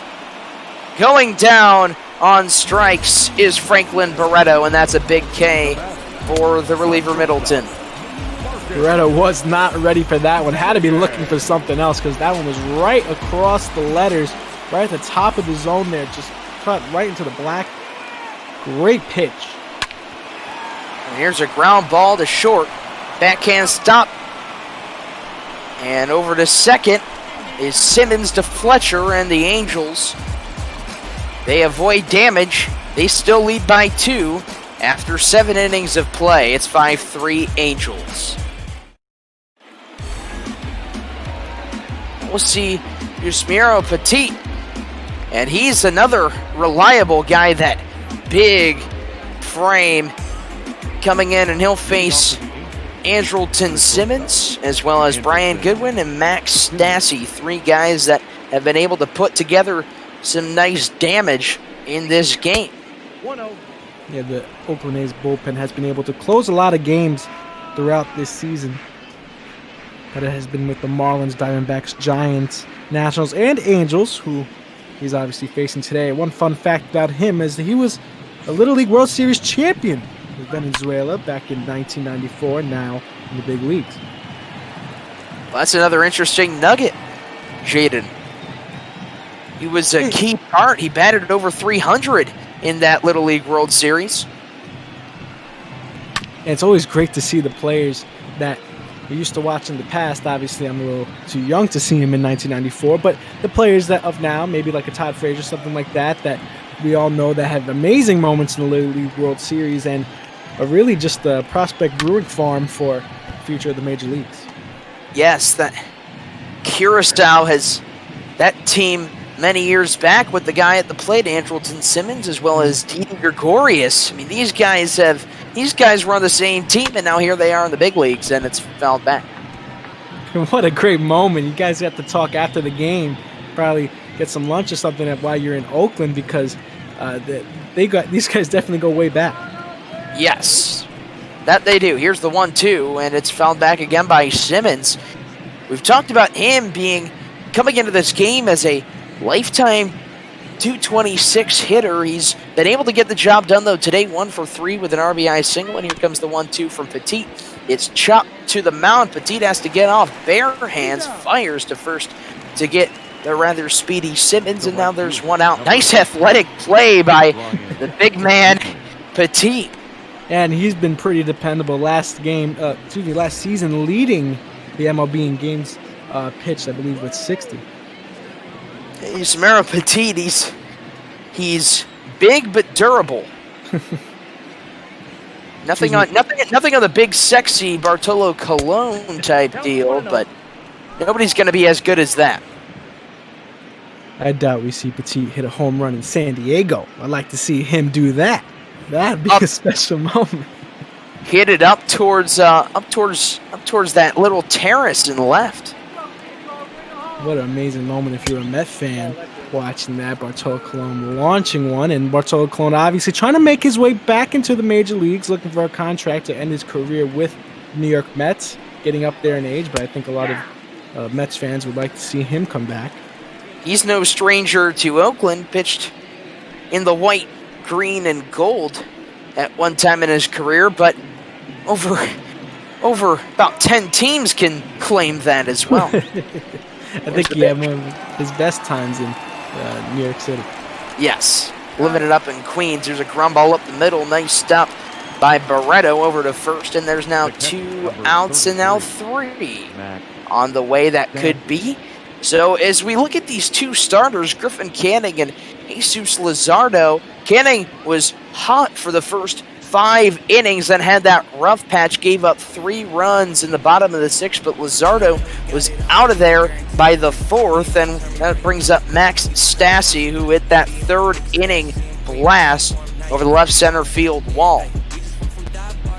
Yeah, and this was the first punch thrown for the Angels, and Oakland couldn't retaliate till later in the game, and saying that Canning was hot is a little bit of an understatement, given that he was throwing a perfect game.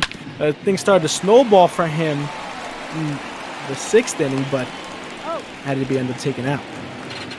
And Stassi grounds out to 3rd. Outside of that home run, it's been little damage for the Angels catcher, and we go to the bottom of the 8th. Still 5-3 Angels on ML Bot Ball.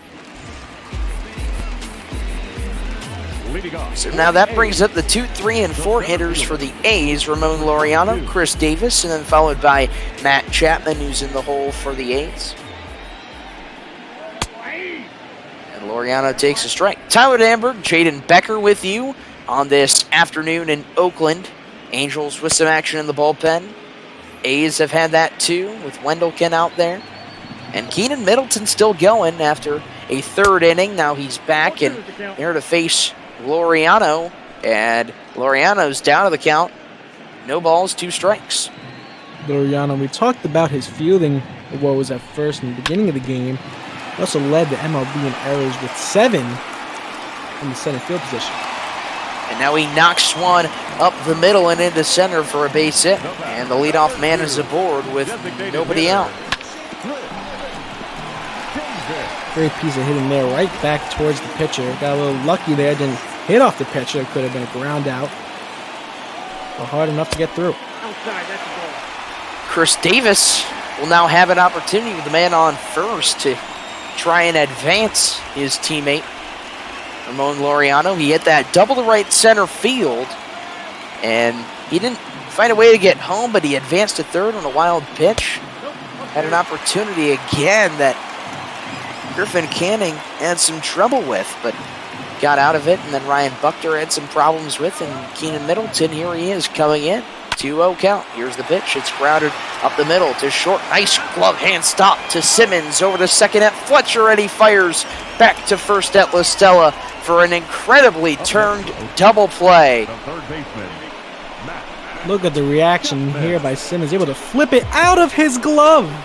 Didn't see that when it first happened. Flipped it out of his glove right towards second baseman. Didn't need to use his hand there, and that just takes veteran prowess and skill. 4 times Gold Glover. Simmons really making it work in the diamond. It's a high note for Middleton to go off after No runs given up in relief, and that'll bring up Hansel Robles. Big Robles is best known with his time with the New York Mets, and if you're a Mets fan, you definitely remember that finger point of doom. Give up home runs and point at it like it was a pop fly in the infield. Very traumatizing moment for me in my childhood, but he has grown into his own back when he joined the Angels off waivers back in 2018. Had 23 saves last season on a 2.48 ERA. Usually the story as it goes, leaves the Mets and becomes a superstar somewhere else, but it is what it is, as they like to say. It is what it is. The native from Bonao, Dominican Republic, pretty much did everything he could, and he did everything he could on that pitch and strikes out the final batter of the inning. It's still 5-3 Angels, and look at that deuce from Hansel Robles to strike out Chapman.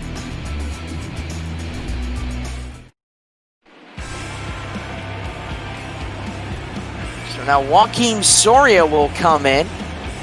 He's done a lot of the setup duties, or has came in during top of the ninth innings where there's still a save opportunity or a win opportunity. And he'll face Tommy LaStella at the top of the order, then David Fletcher and Mike Trout. So these are three lethal guys, and that has to start with LaStella, who came up with a double as Yes, so you're known for holding games, leading the A's and holds with 15 this season. Has been a two-time All-Star. Fun fact about him, he pitched in his 674th Major League game last season, passing Dennis Reyes as the most as a Mexican-born pitcher. 4.30 ERA last season, and what a great stat to pass, really representing his country well. LaStella down to the count 1-2. Yeah, and that's talk about great representation of your country. Not too many Mexican-born pitchers have had that success, as you mentioned, like Joaquin Soria. This season has also been pretty strong, 2.57 ERA. His whip has been pretty high, allowing a lot of runners on base. Last game gave up an earned run, but did have a strikeout through 1 inning pitched. Now the count even at 2. The pitch to the lefty LaStella is out of the zone. 3-2 again. A lot of full counts so far in the later innings of this contest. There's the 3-2. It's grounded to short. Simeon's there. And LaStella is out by a step.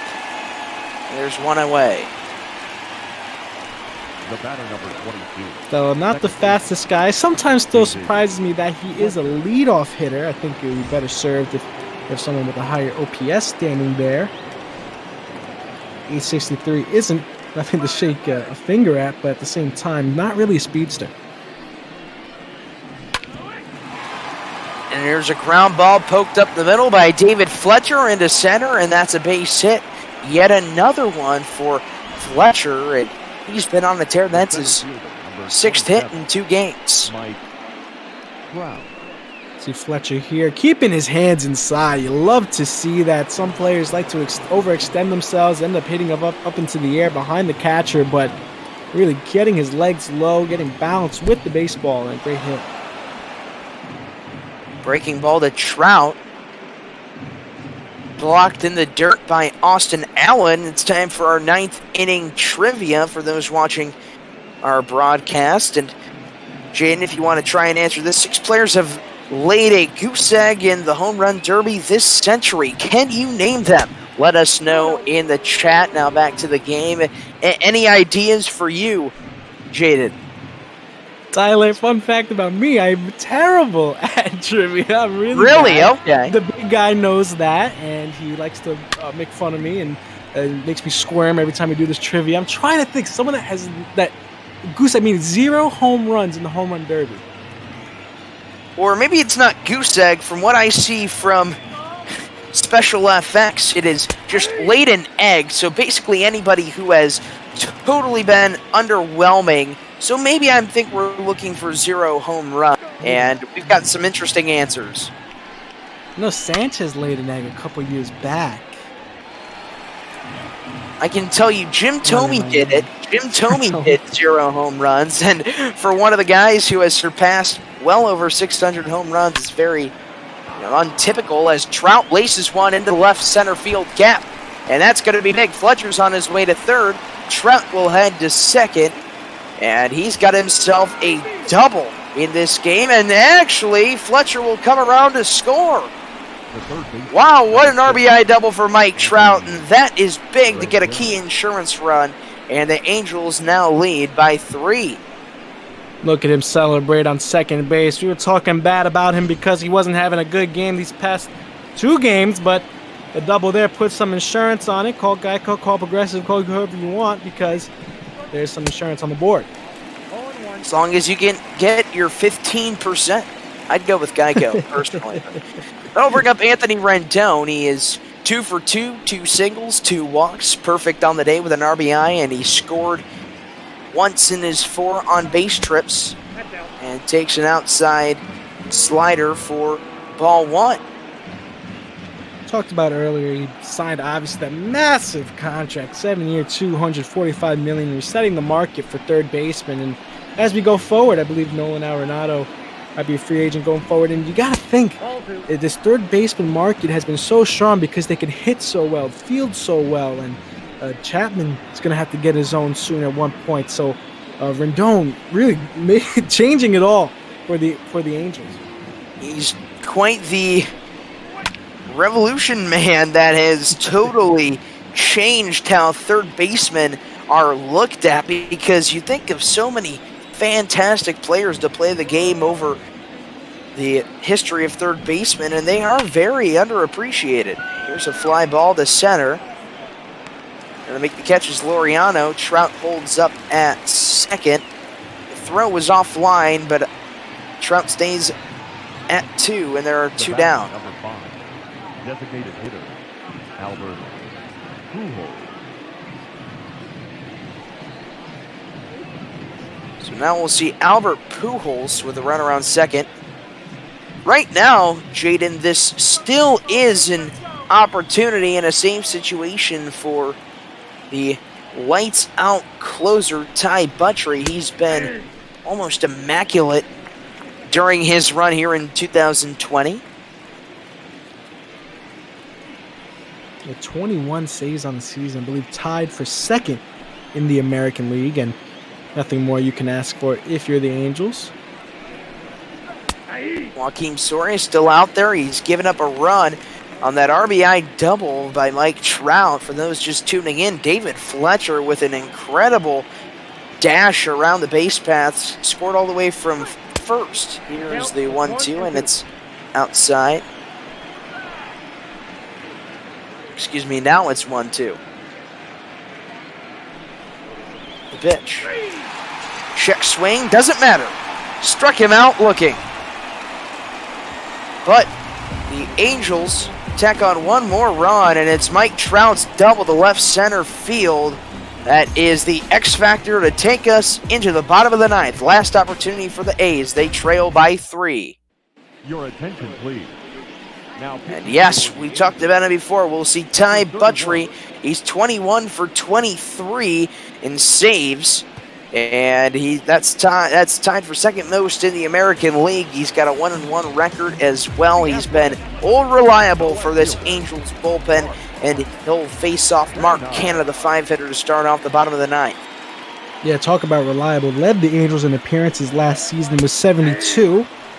In recent news, he represented the Angels in the MLB The Show 20 Players Tournament, which was a blast if you were watching, because you saw Blake Snell dominate, so Jeff McNeil played great, so Joey Gallo do awesome, and a great way to get acquainted with the players, and some players were new to their team, so got to be introduced to the crowd, like Carlos Edwards Jr. and the Seattle Mariners.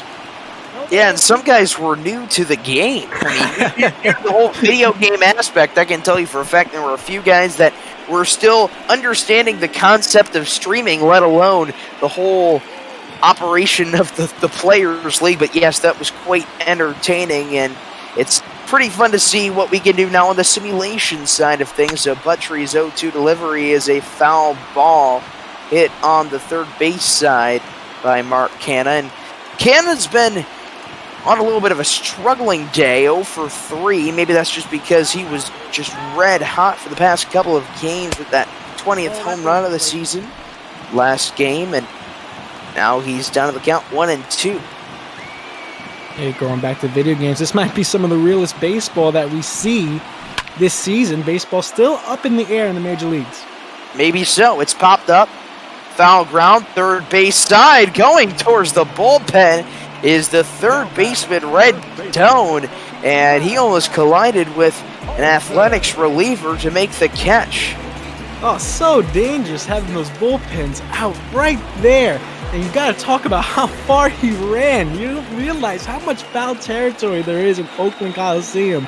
I wouldn't be surprised if they cut it down a little bit if they like to make renovations, but I really doubt it at this point, as we talked about looking for a new stadium, looking for somewhere else to play. But one of the quirks, in any other stadium, that would have been 20 rows up in the seats. But here, foul ball, and it caught. Even though I consider myself to be a baseball traditionalist, those open bullpens need to go, in my opinion. We've seen some move as of recently. Maybe the Giants moved theirs. They got rid of some seats in center field, and surprisingly, I think the seat that Barry Bonds hit his,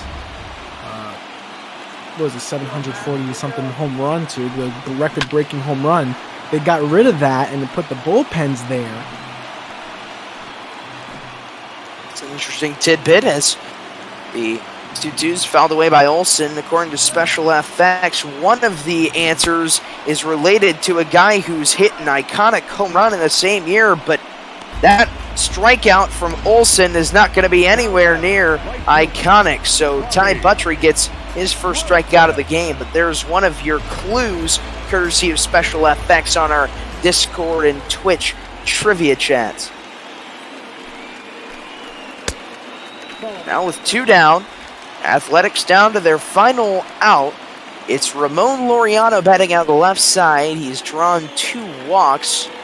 Or excuse me, that's not Ramon Laureano. That's Robbie Grossman. Laureano has hit a pair of singles, but it's Grossman up at the plate currently. He hits a ground ball to first. There to make the play is Listella. He goes and steps on first. And the Angels down 1-0 in the series, take game 2 and tie it up at 1 apiece, and that's where we go into the rubber match in the following next day with a 1-1 series tie, and now it's back to 500 for the Angels.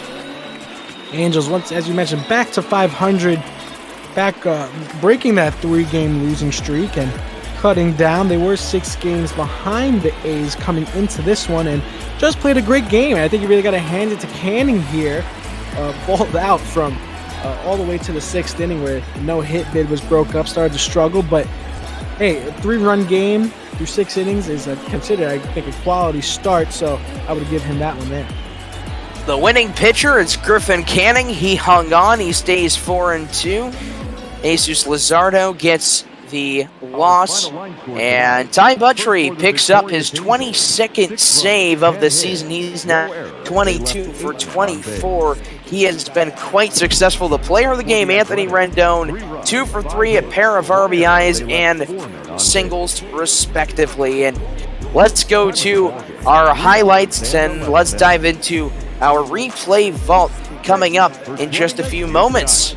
And Jaden, it was a great way to start things off for the Angels. They looked very good throughout their first couple of innings, and a lot of it was Griffin Canning, but what got things rolling was Max Stassi's homer to left field, and that put the Angels up 1-0 in the 3rd. This was the first punch, as we talk about, and a lot of people were surprised by Stassi hitting this home run. Only 384 feet, but was able to get it over that tall wall.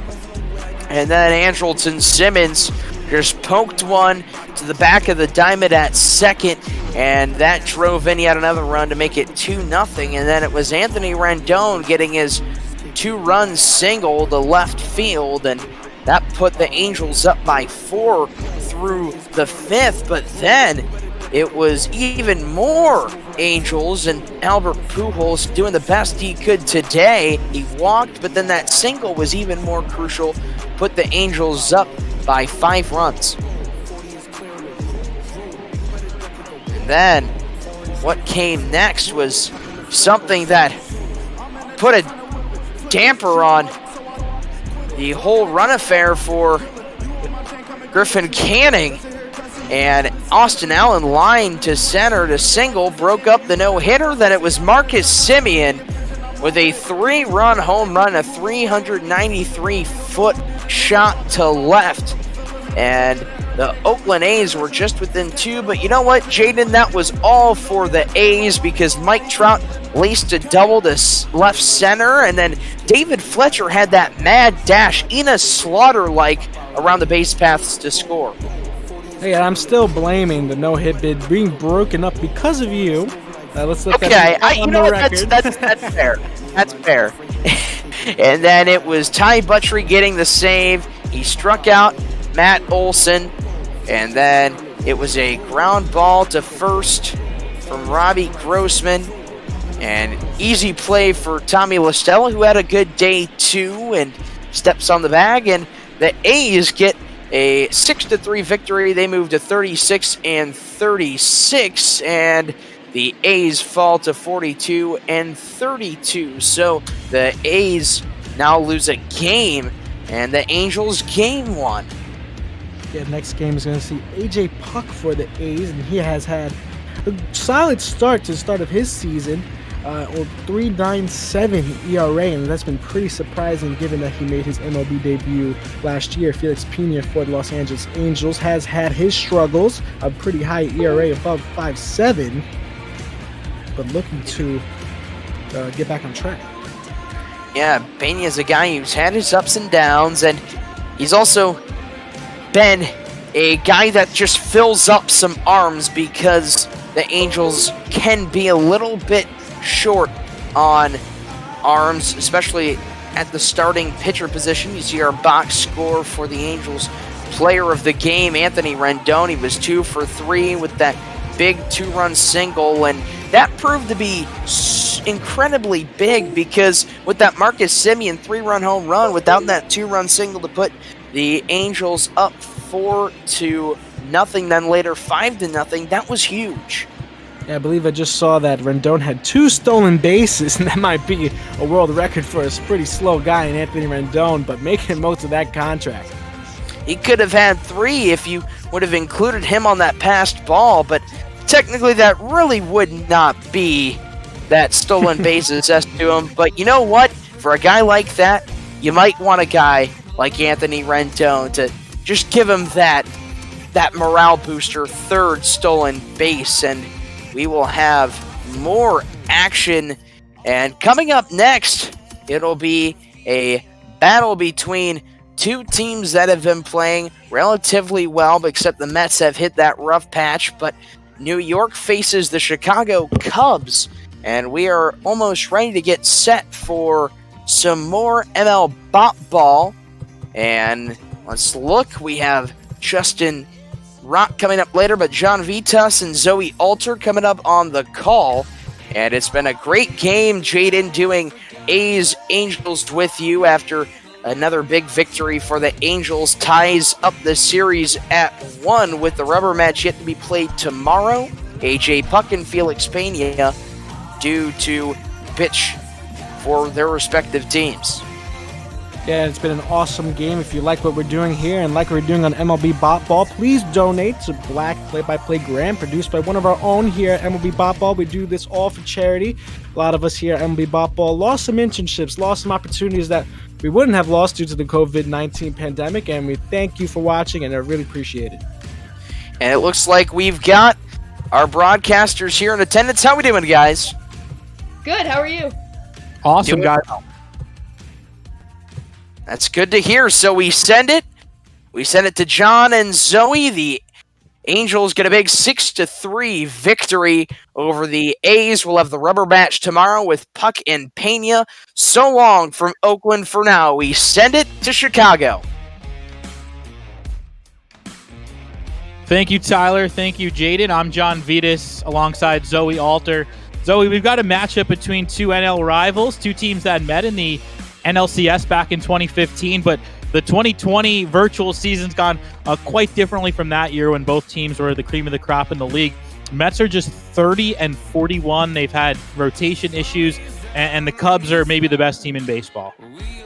Cubs looking really, really strong, sitting atop their division. The Mets, meanwhile, at the bottom of the division. However, the Reds are starting to give the Cubs a little bit of a run for their money. Yeah, and the Reds are going to be up next at 3:45, so you get to see the top two teams in the NL Central back-to-back here. My good buddy Justin Rock is going to call that game, the voice of the Daytona Tortugas. So we're both Florida State League guys getting to call some pro ball in a couple of interesting organizations. So stay tuned for that one for sure, coming up after us, Sonny Gray and Zach Davies. But first, we've got a matchup of two veteran guys. It'll be John Lester for the Cubs and Michael Wacha, the newest Met. Boy, the Mets are awfully happy. They signed both Wacha and Rick Porcello to one-year deals in the offseason. They might not get 30 starts out of them in real life. They're probably hoping if they can get 10 starts, that'll be a good season for the Mets. But here in our MLB The Show world, Wacha and Porcello are getting all the innings they hoped for because of the injury to Noah Syndergaard and some struggles from the back end of the rotation. But we are ready to go. We've got National League action live from the friendly confines in Chicago, Illinois. Once again, I'm John Vitas alongside Zoe Alter. The Mets visiting Chicago at 30-41. It's been a rough start for them, but coming in on a 3-game winning streak after sweeping the Washington Nationals over the weekend. So Mets get 3 nice wins against Max Scherzer and a team that's been excellent year in and year out, and now they get to face the top team in the NL Central. There you look at these specifics on John Lester, 8-2 with a 2.52 ERA for the veteran left-hander who is off to a terrific start, one of his best starts in his long career. It'll be Ahmed Rosario to lead it off for New York, followed by Jeff McNeil and Pete Alonso here in the top of the first. So you see the Mets in those vibrant blue and orange, and Lester in the white pinstripes at home. We are ready to go. First pitch of the afternoon is a fastball inside as Rosario checks his swing 1-0. Look for Luzardo to have a big day today. He's usually very good against the lefty pitcher, and you have Lester coming in as a lefty, and the Mets haven't faced a lefty pitcher in quite a couple games. They've been against righties. So you got J.D. Davis in there in the 6th hole, the specialist against left-handed pitching, as Lester evens up the count 1-1. It's a pretty typical Mets order looking over their numbers so far this year. The one thing that jumped out at me, Wilson Ramos has played in 70 of the team's 71 games. You don't normally see a catcher in the National League playing that many games, as Rosario takes one at the top of the zone for strike 2. I think it's also the fact Tomas Nido has been in there a little bit, but Wilson Ramos has really been that center for him for the Mets here. He's stayed in that 7-hole hitting, but he's been very consistent with his hitting, always counting on him for a hit, especially when you have runners on base. Oh, and Lester able to get Rosario to swing at the breaking ball in the dirt. Tried to check his swing, but could not, and there's one out here in the top of the first. Number 6. So now Jeff McNeil, who leads the majors in hitting and hits, 341 the average here in mid-June. And as always, not striking out much, and the power surge he had last year, it's proven to not be a fluke. He's in double digits in home runs already through 2.5 months. First pitch to McNeil is on the outside edge for a strike. Jeff McNeil not quite up there, but definitely on the verge of having an MVP season, just leading many categories in the NL. The 0-1 is at the top of the zone for strike 2. I got a chance to see Jeff in the minor leagues a little bit. He's a guy who had a pretty unorthodox trip through the minor leagues. He had some major injuries. I believe there was one season where he missed the entire year, and there was another season where he missed more than half of the year. So it was a slow ascent for him through the Mets system. He moved through the lower levels quickly, and he moved through the upper levels quickly, but in the middle of the Mets system was when he had those injuries, and luckily for him and the New York organization, he came back healthier than ever and has established himself as maybe the best hitter on this team. Absolutely. I mean, he's leading in batting average and in hits, and he's third in the whole NL for on-base percentage, so I would say that's definitely a correct statement there.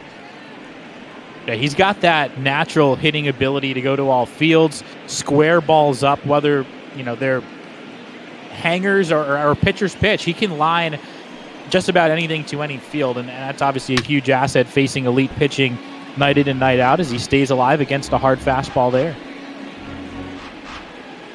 Jeff McNeil's really good at working the count. You'll see him foul off balls he doesn't want and hang in there for the ball that he does want. Here's a shot towards the left field corner. Schwarber coming over, reaches down, but can't make the catch. It's an opposite field single for McNeil. So right on cue, he goes the other way and gives the Mets their first base runner of the day. Really good job here, taking the pitch to the other side of the ballpark, really just staying back on the ball and letting it sink into the zone. So now the power-hitting Pete Alonso, not quite on last year's pace, but 17 home runs already this season for the former Florida Gator.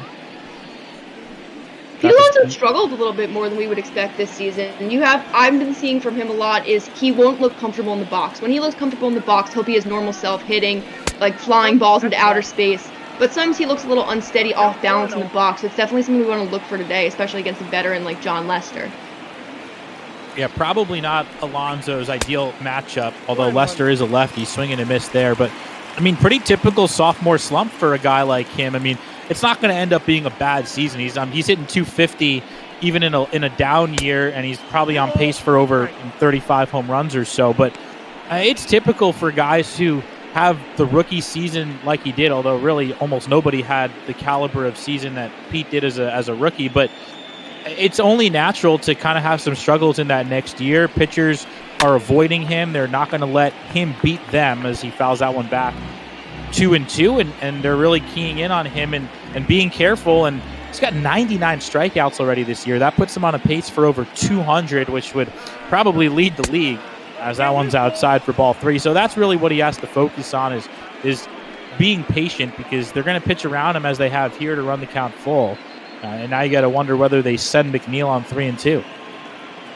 As you were saying before, another thing with Pete Alonso is that as a sophomore in this league for his second year, pitchers know what to expect from him. When he was a rookie, he could just come in and no one knew what he was going to get. Very patient approach there, just like we said, waiting for his pitch. That was a close 3-2 fastball, but wisely took it off the plate, and now the Mets have two men on for Michael Conforto. Left-on-left matchup. Lester from the stretch comes home. And the breaking ball misses in for a ball. You mentioned Alonso with the slow start, Zoe. How about Conforto batting just .211 so far this year? Yeah, it hasn't been great for him so far. He has a decent amount of hits, 51, but nowhere near Jeff McNeil at 92. Definitely just getting slow, having a slow start into the season. And he gets the start today against the tough lefty Lester, so not an ideal matchup, but for guys like Conforto who have a track record of success and no doubt have MLB tools at the plate, sometimes you just have to keep running them out there and trust that eventually they'll come around. It's a long season. He's hitting .211 in the first half, but he could hit 300 in the second half and end up right where he normally is. Here's the 2-1, and the breaking ball is lifted foul off the left side, strike 2. And Michael Conforto is one of those guys who's going to heat up fast. He'll go through a long period where he'll be really cold, but then he'll have a 2-game period where he just goes right up and just catches fire. And I think that's what the Mets are really hoping to see out of him. He's still hitting in that 4-hole. And he takes down and in there to run the count full with Yoenis Cespedes on deck. So here we go, 3, 4, 5 in the order, all struggling early in the season. And when you add in the injury to Noah Syndergaard, that's probably the best explanation for the 30-41 start as Conforto fouls it back. Yoenis Cespedes on deck here, and we were also saying he's another player who's really been struggling with the hitting. Earlier in the season, struggling to even break 100. That one's lined up the middle, but gloved by Javi Baez for out number 2, so it'll all be left to the aforementioned Cespedes here in the first.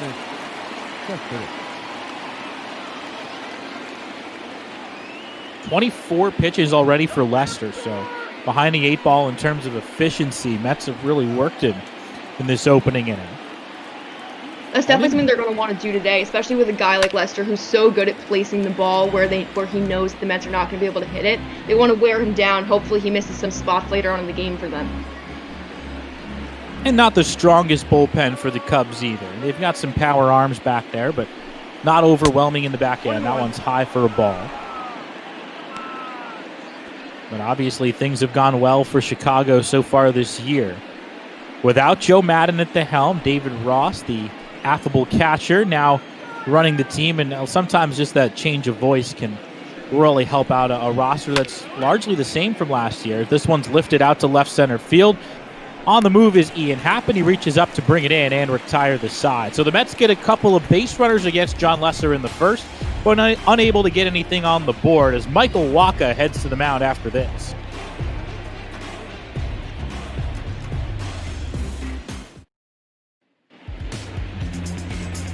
Bottom of the first, no score here on MLB Bot Ball. I'm John Vitas alongside Zoe Alter as the longtime St. Louis Cardinal toes the rubber today for New York.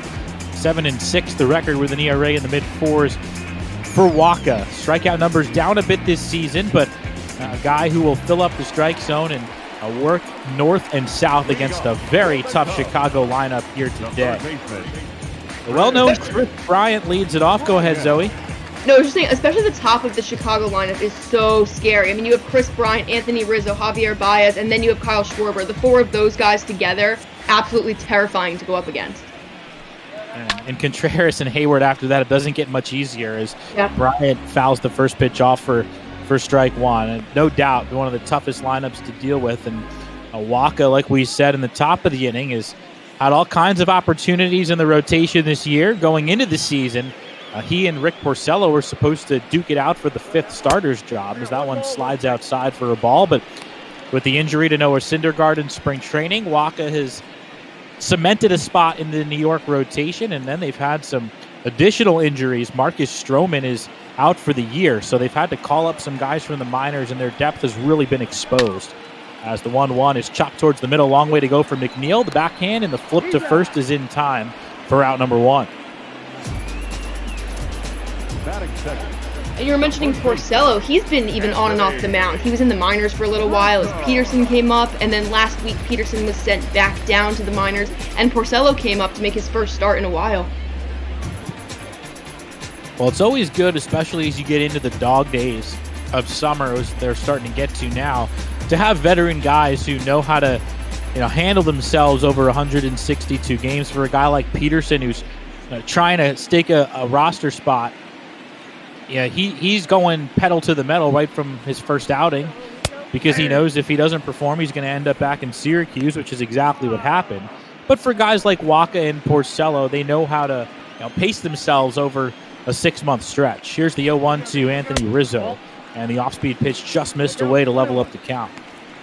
That's also another reason why it's so impressive when you see rookies, even we were talking about Pete Alonso before, but when you see a rookie start off the season really well, but they're able to continue that performance for the rest of the season, because that like midsummer thing doesn't hit some of them, and that's what separates a good player from a great player. That one clips the corner for strike two. I think over the last few years we've seen baseball players in general, but especially starting pitchers, become extremely physically fit. They've put a real emphasis on staying in shape as Rizzo swings over that pitch for out number two. And the long it's become such a more physical game with the improvements to weight training and fitness and all that kind of thing. It's more of an emphasis now in baseball than it's ever been. And you see guys like Jack Flaherty who come up and pitch a full season and dominate the way he did last year. That's what it takes nowadays to be successful over 30-plus starts as a young starting pitcher. I mean, I've gotten a chance to be in the minor leagues the last 4 years, and you talk to these guys who are in great shape. They're 22, 23 years old. They're used to pitching year-round as Wacha hits the inside corner 1-1. But when they're honest with you and you get them behind closed doors off the record, they'll tell you, man, my arm hurts, my back hurts. I go home, I'm in the whirlpool for an hour after every game. And these are guys that only pitch once every 5 days. This one's grounded towards the middle, a base hit for Javi Baez, and the Cubs have a base runner here in the first. They go through dead arm periods, and there's a lot of times in the minor leagues where starting pitchers are pitching through a lot of pain and a lot of weakness and soreness. So you can't really get away with that at the major league level for a guy like David Peterson, who in April and May really gave it all he had, and then you get to June and all of a sudden you're kind of wiped and you're still facing elite hitters every time out, and it catches up with you eventually as Schwarber fouls it back. But you don't have to worry about that with a guy like Wacha, who has done it year in and year out for St. Louis. He's even probably pitched in this ballpark a ton of times, so you feel a lot more comfortable with a guy like him making this start than you would with a pitcher like David Peterson.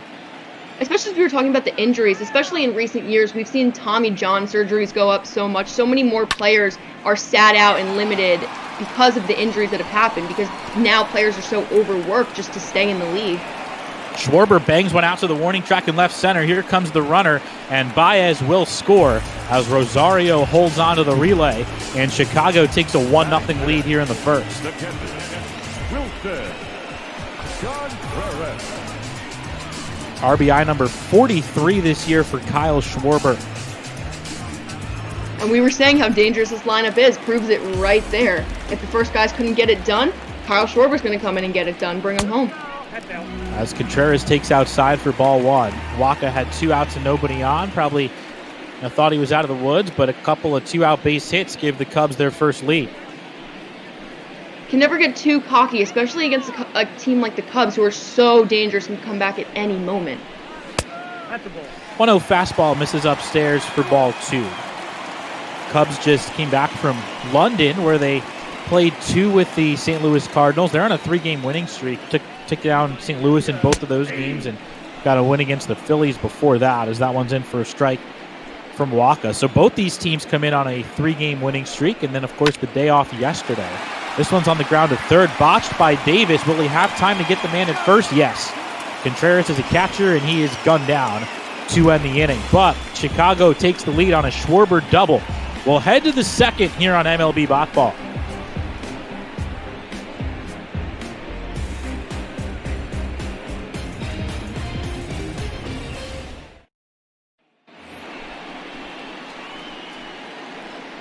Leading off for the Mets, the third baseman, JD.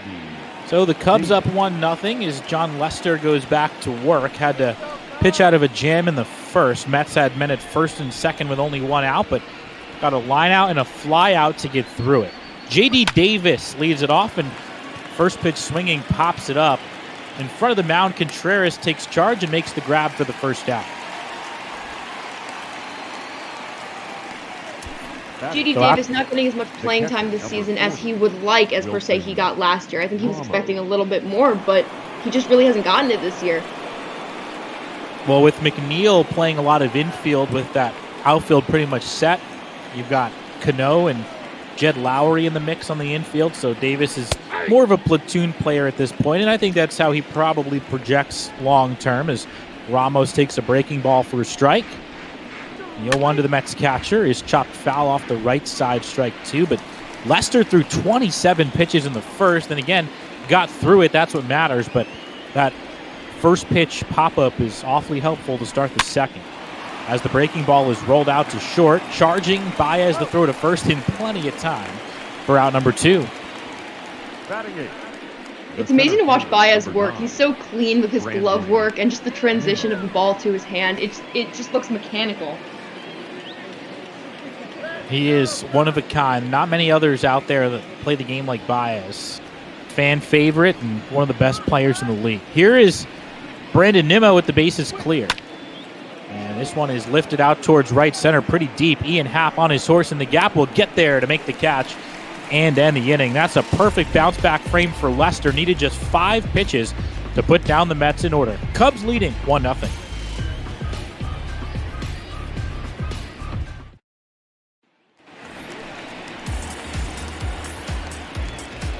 Leading off for the Cubs, Jason Hayward, the first man to the plate for the Cubs here in the first or second. Here you see struggling of late, that average down to 233 for the year. And dealing with Michael Wacha, who allowed a 2-out double to Schwarber to plate the game's first run, and the fastball pins the knees for strike 1. Wacha doing a pretty good job with his spotting and pitches, but he's been throwing the pitches a little too much over the plate for my liking, giving the hitters a little bit too much room. That one's off the plate away for a ball. If there's ever a team to pitch around a little bit, this Cubs team is probably the one. In 22 games above 500. They're also really, really good at drawing those walks. 2 players in the top 10 in the NL in terms of walks. And there, right on cue, Hayward takes a close pitch low ball 2. Wacha deals, and the slider's roped into right field. Coming in and reaching down is Conforto, and he can't make the play. It drops in for a base hit, and Jason Hayward has the Cubs' first knock as a team 3 for 6 against Wacha.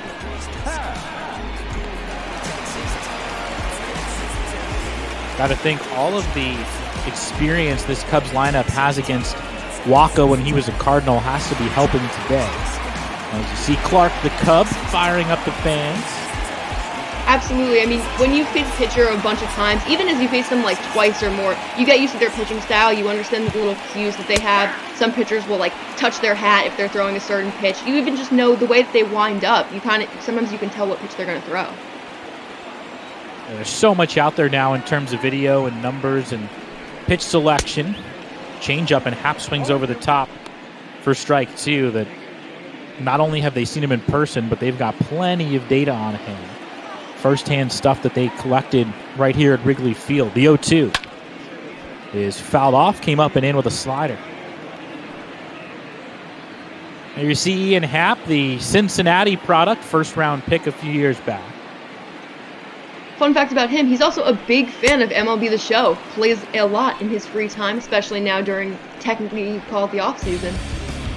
Swing and a miss there as Wacha picks up his second K. But Ian's kind of endeared himself to the Cubs fans. I know they've got a podcast going with his housemates down in Arizona, playing a lot of tennis.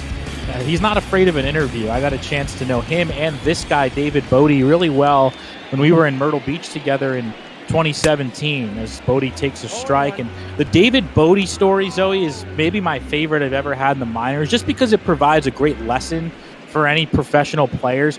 David Bodie was a late pick out of Neosho Community College in Colorado, was the furthest thing from a top prospect. That one's in for a strike. He barely made our roster in Myrtle Beach in 2017, so much so that they actually didn't have room for him on the active roster. The 0-2 is up high, and they put him on what the Cubs wouldn't admit to, but it's called the Phantom DL. You're not really injured, but they put you on the DL just to save your roster spot for when somebody else gets hurt, and then they can activate you. Yeah. That one's inside for ball 2. So Bodie, for the first half of the season, barely played. I think he played something like 17 games in the first half of the season as he swings and misses out a high fastball there, and that's out number 2 with Lester coming up next. But he continued to put a smile on his face every day. He got to take batting practice every day, traveled with the team, kept a great attitude, and eventually he got more and more at-bats. Eventually Gleyber Torres was traded to the Yankees, and all of a sudden he had himself a spot on the infield.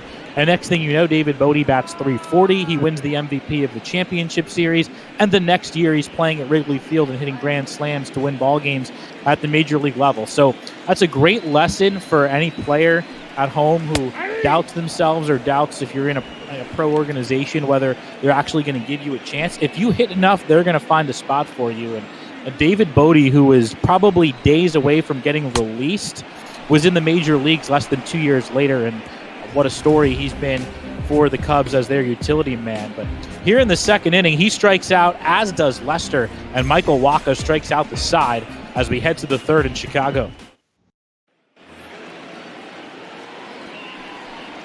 Leading off for the Mets, the pitcher. Wacha will bat to start the third. Mets down a run against the veteran John Lester.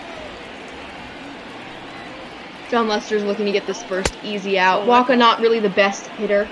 Only 1 hit and 1 RBI on the season. That being said, he hasn't played too much, but still hasn't made the most of his hitting opportunities. Swing and a miss on a high fastball, 1-1. Now, this might be a thing of the past pretty soon. Pitchers hitting. The pitch home is lined foul on the right side, strike 2. We know in a shortened season this year that they're not going to have pitchers hit. It'll be a universal DH. I have a feeling that might stick as they negotiate rules in future seasons. That one's popped up towards shortstop. Baez in a step, waits for it and brings it in for the first out. Wacha retired. Especially because, as we were just talking about the injuries with the pitchers and how it's so strenuous to just stay in this league at the condition you have to be in. And some of these pitchers, hitting is too much of a risk for them. They need that extra time in the half inning to rest and sit down and ice or warm up their arm or whatever they need to do to get out and be able to perform the next inning. Yeah, and I think that's the motivation for the decision makers and the front office folks to try and eradicate pitchers hitting, is there's been plenty of examples over the years as Rosario lines one to right, and that's going to fall in front of Hayward. And the Mets have their first base runner in a couple of innings. That snaps a streak of 6 in a row put down by Lester, and New York has the tying run aboard. But I think that's the motivation for the teams to vote against pitchers hitting, is the fact that you'll see guys get plunked with pitches on the elbow. You'll see them pull a hamstring running the bases as McNeil rips one foul for strike one. And they're paying these guys to pitch. They're not paying these guys to run the bases. So that's the motivation to get rid of it. It makes sense, too. I mean, pitchers have become so highly valued in today's league. Even like a Tommy John has become such a big deal because it puts them out for so long. You can't risk not having that pitcher to an injury that they sustained while running or hitting. Yeah, and of course, you're paying these guys a lot of money, and it's guaranteed money. So if they're not on the mound, it's basically money in the toilet. Here's the 1-1. It's down low. The runner goes. The throw, the tag, and he is out at second base. Rosario gunned down by Contreras, and maybe the best tagger in baseball, Javi Baez, shows off again. Out by definitely a couple steps there. Probably didn't get the best jump. That ball was there before he was in there. Great pick by Baez on a ball in the dirt, and just like that, 2 outs and nobody on. A 2-1 count to McNeil. Front door curve never got there, and now it's 3 balls and a strike. Got to groove one here. You don't want to face Alonso with a man on base. Here comes the pitch. And he does groove one, and McNeil gets a hold of one to deep center, but Happ will have room. And he makes the grab to retire the side. 3 scoreless for John Lester, middle of the third at Wrigley Field.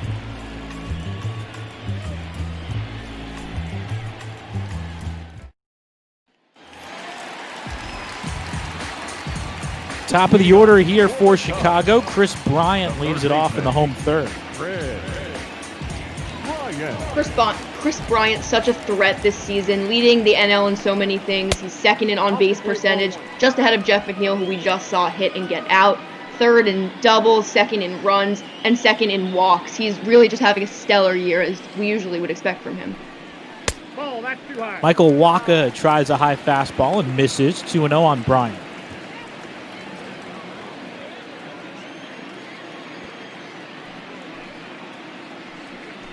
Former Texas A&M right-hander misses high again, 3-0. And Wacha is a guy who loves to go up and down with the fastball. It's clearly his best pitch in the mid-90s. Off-speed stuff is presentable, but not dominant. The 3-0 is in for a strike. And for a guy who throws 95, the reason that he doesn't strike out a batter per inning is because that off-speed stuff is kind of fringy, but the fastball he can work to all quadrants, and that's when he's at his best. When those off-speed pitches are working, though, he's ridiculous because they're so far off from his normal speed. And there you see it. A breaking ball at 82 miles an hour. Let's run the count full and keep guys honest and then surprise him with the heater, as he does right there. Bryant down swinging, and Wacha has 5 strikeouts through 2 1/3. The first baseman, number 44, Anthony. Michael Wacha actually grew up a Cubs fan. I'm sure he's played them a number of times, but also got to be fun to go to where, your childhood comes out, a little bit of the nostalgia of watching the Cubs play in Wrigley all the time. Yeah, it's got to be nice. I mean, it must be awkward to play for the rival team when he was in St. Louis, but to get to pitch at Wrigley Field 3 times a year is kind of a nice perk. I'm sure he has some friends and family that come out to the friendly confines. As Rizzo bats here with the bases empty. And the first pitch is on the inside edge for strike one.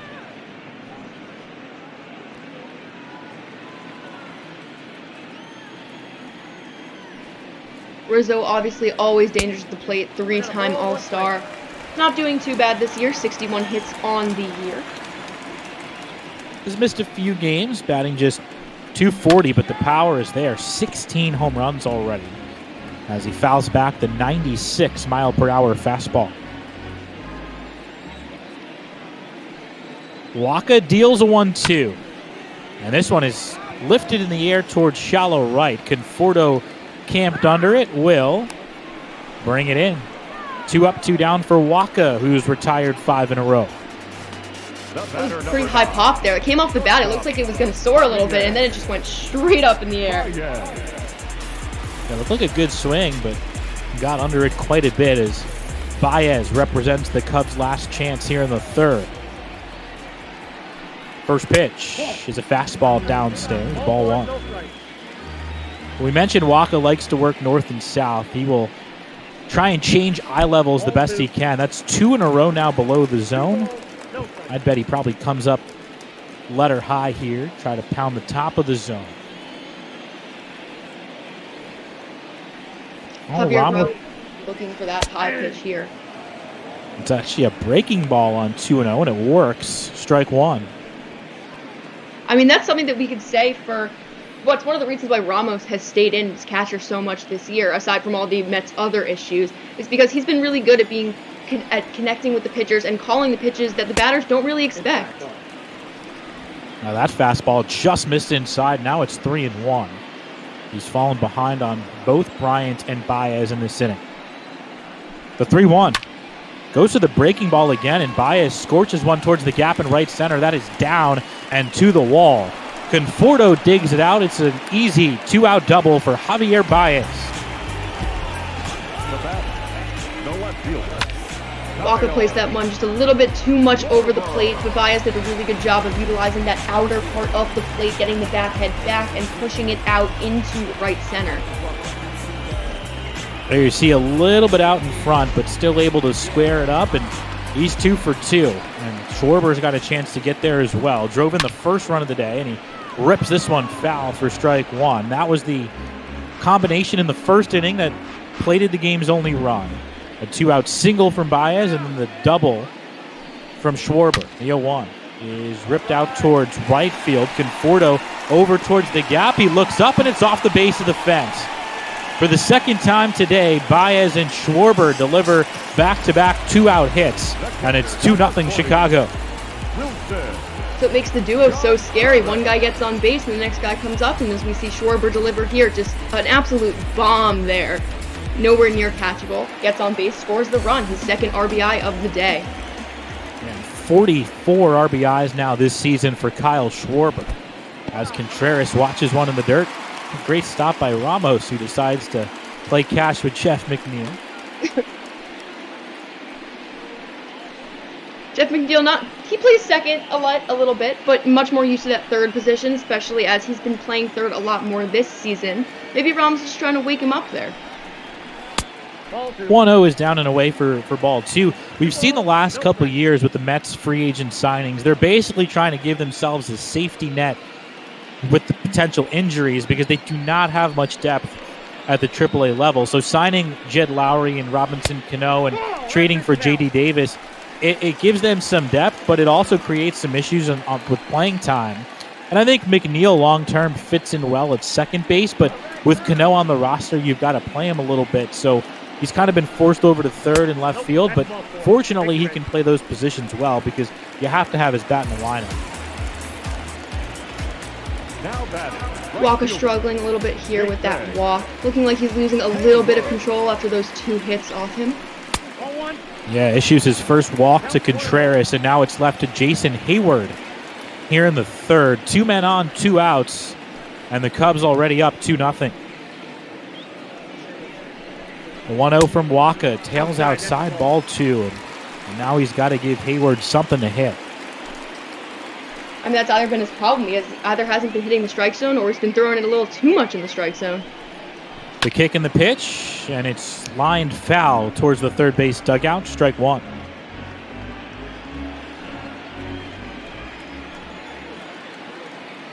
Wacha ready looking to run those RBIs here. 2 runners on base. And he takes strike 2. 2-2 now the count. Wacha deals again. Off-speed pitch. Muscled foul as Hayward stays alive. He is a guy that will make a lot of contact. Less than a strikeout per game. The 2-2. Fastball checked his swing, and they say it just missed down and away. 3-2, and now the merry-go-round will be in motion. 3-2, 2 outs. Schwarber at second, Contreras at first. Cubs trying to take a 3 or 4 run lead. There go the runners, the payoff.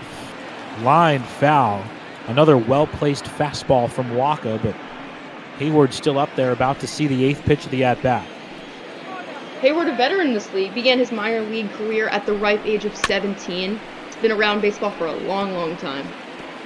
Yeah, came up with the Braves at a really young age, and of course with his defensive prowess and running ability, got a massive contract with the Cubs. 3-2 is looped out to right center field. Nimmo coming in will be there to make the catch and end the inning as Wacha strands 2. Cubs, though, tack on another. It's Schwarber again as we head to the 4th. Zoe Alter has the play-by-play next.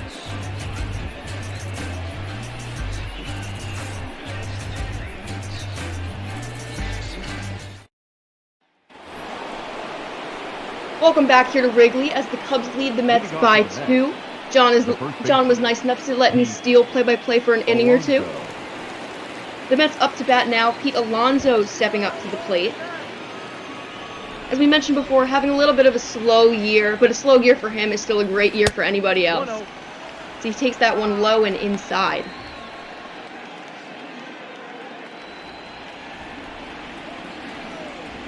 John Lester had a little bit of a high pitch count in the beginning of the game, able to get it back under control with his 44th pitch there in only the top of the 4th.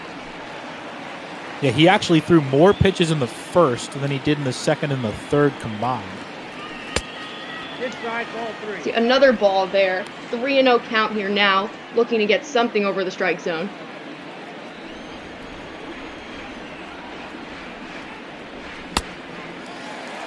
Pete Alonso swings and misses on that one, and that's something you're going to see a lot from Pete Alonso. A lot of players, when they have the 3-0, will lay off that pitch, as it will usually be a strike. Pete Alonso is one of the rare few to do that. Always swings at it if it's something he thinks he can muscle out. 5th pitch of the at-bat. Driven up, Lester is there to get it and flips to first base to Anthony Rizzo for the first out of the inning. Now batting, right fielder. Well, that 3-0 pitch might have been ball 4. It was an elevated fastball, but maybe a little bit outside. That was the same pitch that he took on 3-2 in his first at-bat and drew a walk. But still wanted a good piece of it, and he ends up 0 for 1.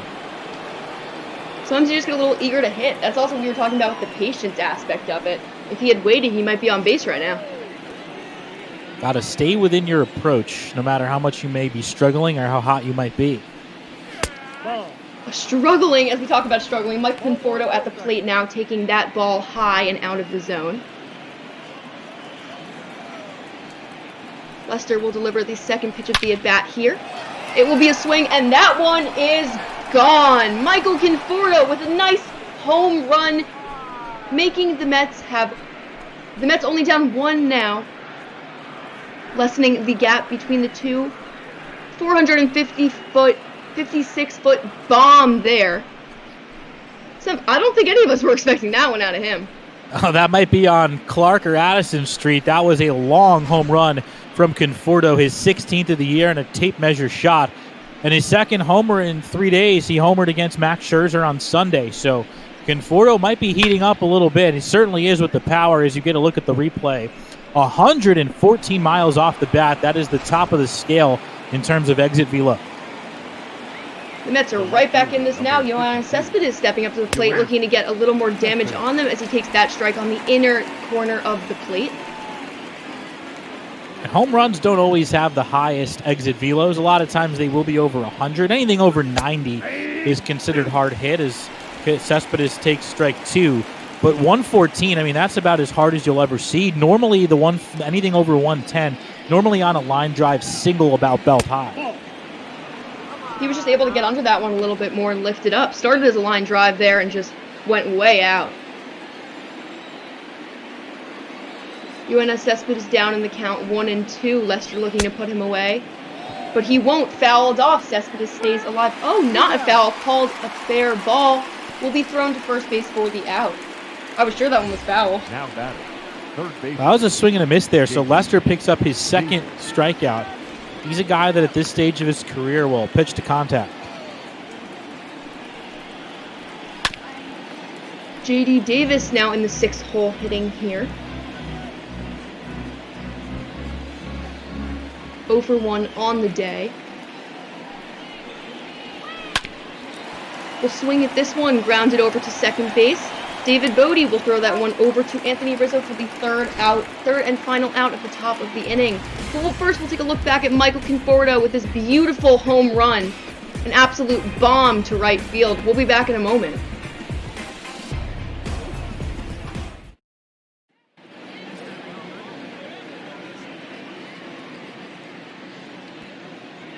Here, the Mets only down 1 now. We hear a little bit from Heidi Watney telling you to donate to the Black Play-by-Play Grant, the organization of the week that we invite you to donate to. Anything helps, even $1 or so.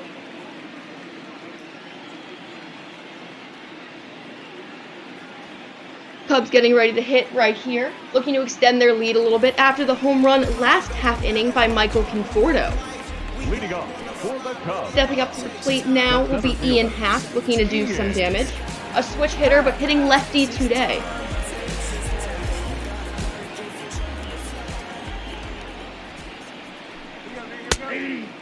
Michael Wacha throws a strike on the outer half of the plate. 0-1 count now. That's a ball. Delivers that one low, will be called a ball. Evens out the count at 1-1. That one will miss low, 2-1 now. And in the National League, Zoe, this is the part of the batting order where you have to get quick outs if you're Wacha. Pitch count's a little bit high, you're trailing in the ball game. Really have had to work hard to keep it at just 2-1. Facing 7, 8, and 9 in the order, you know you have that pitcher batting third. You really got to bear down, try and go 1, 2, 3 here to give yourself a chance to get through 5, because you know you're going to have a battle in the 5th going up against Bryant, Rizzo, and Baez. Especially Walker's pitch count rising with that one, his 68th pitch. This will be the 69th. As that one is grounded over, will be foul to the right side.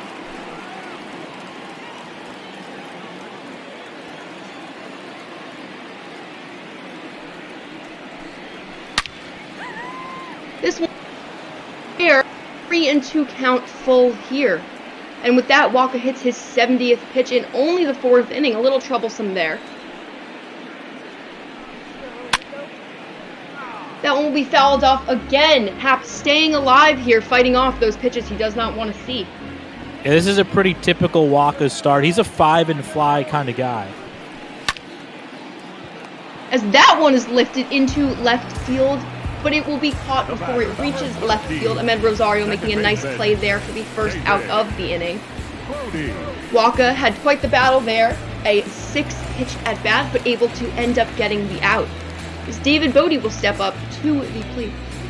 There's nothing wrong with going 5 innings in today's game, especially if you can keep the opponent to 2 runs or less. And the reason he usually only goes 5 is, what we talked about earlier, the off-speed stuff is not really swing and miss. And in today's game, 95 is a fairly normal fastball. So he doesn't really have that put-away pitch, which a lot of times forces him to go 3-2. A lot of times hitters will foul balls off. So usually he comes out after 5 through the pitch count, and the manager knows that they're going to get a pretty good 2 trips through the order from Wacha, but after that, you're probably better off going to your deep bullpen. That's ball 3. And if he continues with these longer counts, as there's 3-0 count there, he will probably be taken out when the Mets hit next inning, as the order coming up will be Ramos, Nimmo, and then Wacha. Delivers a strike there. I think you're right, especially today, because you've got a fresh bullpen with the day off yesterday. We saw Seawall going up a minute ago. That one is grounded to second, thrown to first. Anthony Rizzo will be there to get that one. Oh, not Anthony. I just had an issue. Jeff McNeil is there to throw it to Pete Alonso. The blue messed me up for a minute. I've been calling Mets games all of last week, and they were wearing their white uniforms, so the muscle memory set in a little bit too much. Wrigley Field now. They're in the road alternate blues. Ball. That's inside. That one is I'd probably run Wacha out for the 5th. Like you said, he is due up to hit 3rd in the next inning, but I'd probably be willing to push him 1 more. We'll see with the computer version of who's the Mets manager now. It's not Beltran anymore. Is it Rojas? Yeah. Rojas has made some interesting decisions this year. I mean, we'll see what he does. A couple surprising ones, too. That one is outside, 2-2 count now.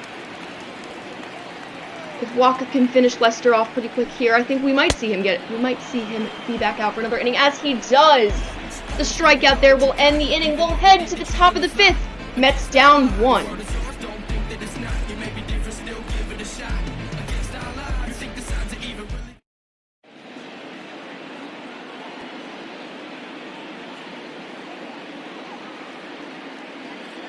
Wrigley Field. Up for the Mets will be Ramos, Nimmo, and Wacha. Still waiting to see if Wacha will hit or if he will be subbed out. And we see him stepping out there, taking a couple swings, looking like he will be hitting. And that's what I figured they would do, even with the rested bullpen. He looked really good there in the 4th, and he does have 6 strikeouts through 4, so it looks like they're going to give him a chance to get through 5 here. Although if the first batter or 2 are able to get on base, I wonder if they consider pinch hitting. But with 2 outs and nobody on, I would assume they'd run him out there to hit. Yeah, especially. I think it depends what happens with these 2 batters with Ramos and Nimmo here, as Ramos fouls that one off to the right side. Now you mentioned Luis Rojas, the new Mets manager. I always find it fascinating, someone with a minor league background, how they adjust to managing at the big league level, because in the minors, it's all about development. You're not too concerned about strategy in terms of filling out a lineup card. You kind of just want to run your best prospects out there and help them stay healthy and develop. When you get to the majors, you have so many personalities and sometimes egos to deal with, and guys on different types of contracts and different stages of their career. And then, of course, in the National League, there's a lot more strategic decisions to be made on, the decision we're talking about right now, whether to pinch hit for Wacha here in the 5th. As that one is lined out, but will fall for a hit. So it's a lot for a young manager like Rojas to deal with. It's a little easier in the American League, where you can kind of fill up your lineup card, set it and forget it until very late in the game when you're maybe trying to squeak out a one-run win as Nimmo comes to the plate here. But it's a lot to throw at a young manager, having to deal with 25 major league caliber players who all want to be out there and earn their money, and then having to deal with big crowds and big tight games against elite teams like the Cubs. It's kind of a lot for a young manager, but I would assume if he's in this spot with this opportunity, the Mets feel like he can handle it. Exactly. Rojas has actually been doing a pretty good job this year. He's had a couple mistakes, which you would expect from someone who's a new coach. But he's been very good this year, making decisions where he needs to. A couple that were not very ordinary decisions, leaving a pitcher in for a little too long, but that's expected. You get used to that as you spend more time in the big leagues. Brendan Nimmo with the 1-2 count here. Lester delivering his 64th pitch of the game will be high and out of the zone. And the other big difference, Zoe, going from the minors to the majors is how you deal with your bullpens. Because in the minors, as Nimmo gets rung up there for strike 3, didn't like the call. In the minors, you basically stick to a schedule. The ideal scenario is you have your starter go 5, and you have 2 scheduled relievers to go 2 innings each, and you kind of rinse and repeat, and your relievers will throw no more than twice a week. In the majors, it's completely different, especially before this 3-batter minimum. I mean, you're going matchups. You're comfortable with a reliever going 70 times to the mound in a 162-game season to optimize the matchup, because it's win at all costs in the major leagues. It's much different in the minors, and Rojas has to adjust to using relievers on back-to-back days, which you never see in the minors. You see a little bit of a mess up there. Wacha tries a bunt, but that one will be caught. Not the best attempt there.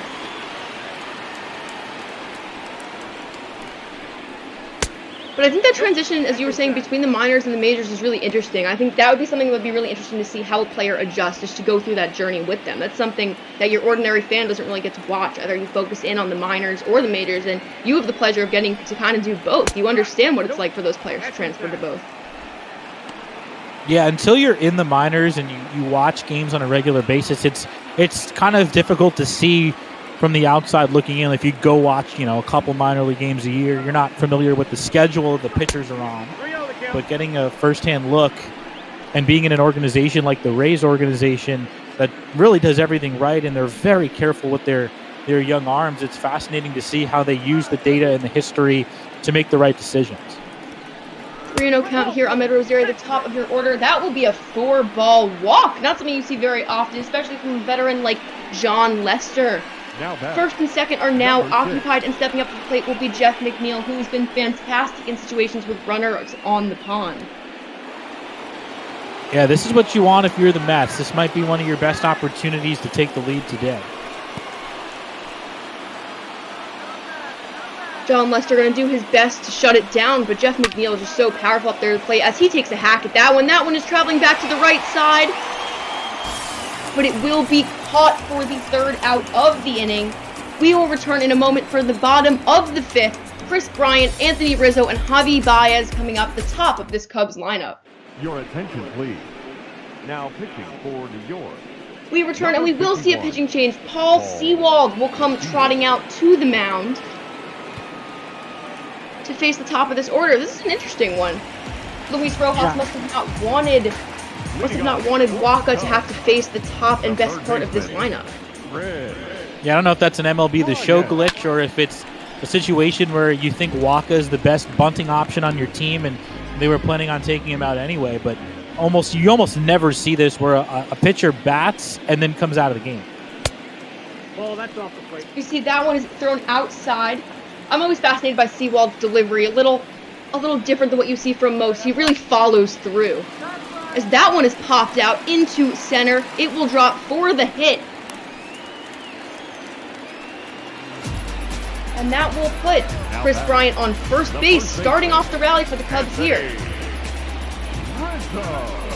Here you see Bryant able to find some real estate out there, but not a bad outing for Wacha. I'm sure he would have loved to have pitched this fifth, but it ends up being 2 runs on 5 hits over 4 innings and 6 strikeouts against just 1 walk. So not as deep as he would have liked to have gone, but certainly not a bad day. And even looking at that stat line alone without knowing it was the Cubs would be good, but also knowing that he was able to strike out the Cubs 6 times is also an achievement in its own fate with the Cubs at the top of the NL right now. That one is popped up into deep left center.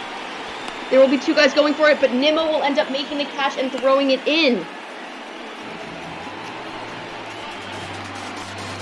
Bryant will remain at first, not able to tag up there.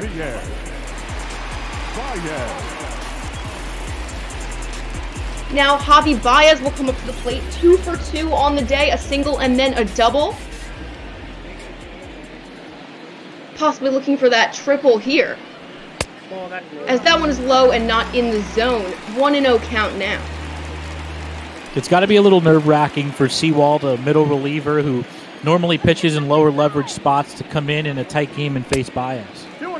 As he throws another ball there, you see the anxiety maybe getting to him, the jitters a little. Especially with a runner on base, you know there are no mistakes here. Another ball, 3-0 count now. And this is where the reputation of the Cubs hitters comes into play. I mean, you're going to be very careful facing names like this with numbers like they have, and the Sewald finds himself picking at corners and falling behind 3-0, and now he walks them. 4-0 walks, and that's happened twice in the last inning, something we don't see very often. That will put Cubs on both first and second with the ever-dangerous Schwarber coming up. He already has 2 RBIs on the day. This gives him the opportunity to pick up 2 more, possibly.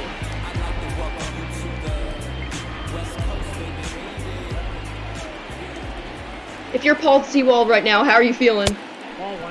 A little uneasy, I think. You got to throw strikes, though. I don't care who the hitter is. You're not going to have a successful inning if you don't pound the strike zone.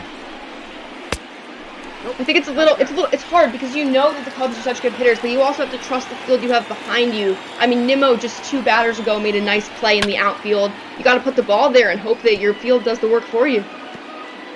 Yeah, and Sewald's a guy who's had a lot of success in the minors. You got to trust your stuff. You got to believe that you can hang at this level and challenge them. As he manages to deliver that strike there, 2-2. Yeah, that was a changeup that Schwarber would like to have back. That was over the middle of the plate, and Sewald got away with it. Sewald, not the fastest throwing pitcher, but usually manages to hit those spots very well. As that one's on the outside corner of the plate, fouled off by Schwarber trying to stay alive. Yeah, I wouldn't recommend doubling up if I'm Sewald. That was back-to-back changeups, and Schwarber was right on that one. That one's on the inside and gets him to swing with the second out of the inning. Runner still on first and second, but a beautiful pitch there by Sewald. Yeah, that's his bread and butter. That's his best pitch, the slider that sweeps across the entire zone. Now, he's a guy, you pick up the ball really late against Seawald. He hides it well. He's got that crossfire delivery. So 93 plays up, and then you've got that sweeping breaking ball. That's how you have to get hitters out if you're him. As he throws a strike there, that was a really big strikeout by Seawald, able to rebound from the hits before and get his composure back.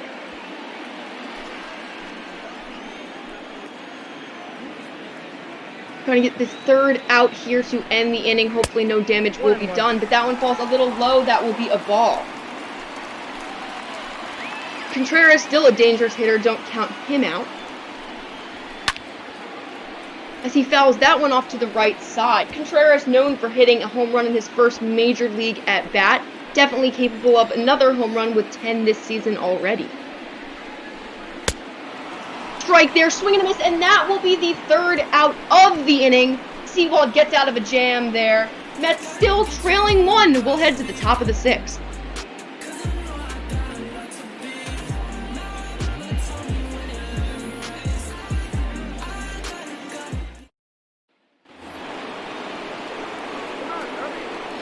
Leading off to the net, the first baseman, Pete at the plate now, looking to get these Mets back into the game, only trailing 1, but it feels like a little more than that, especially as the Cubs were able to load the bases with 2 runners last inning.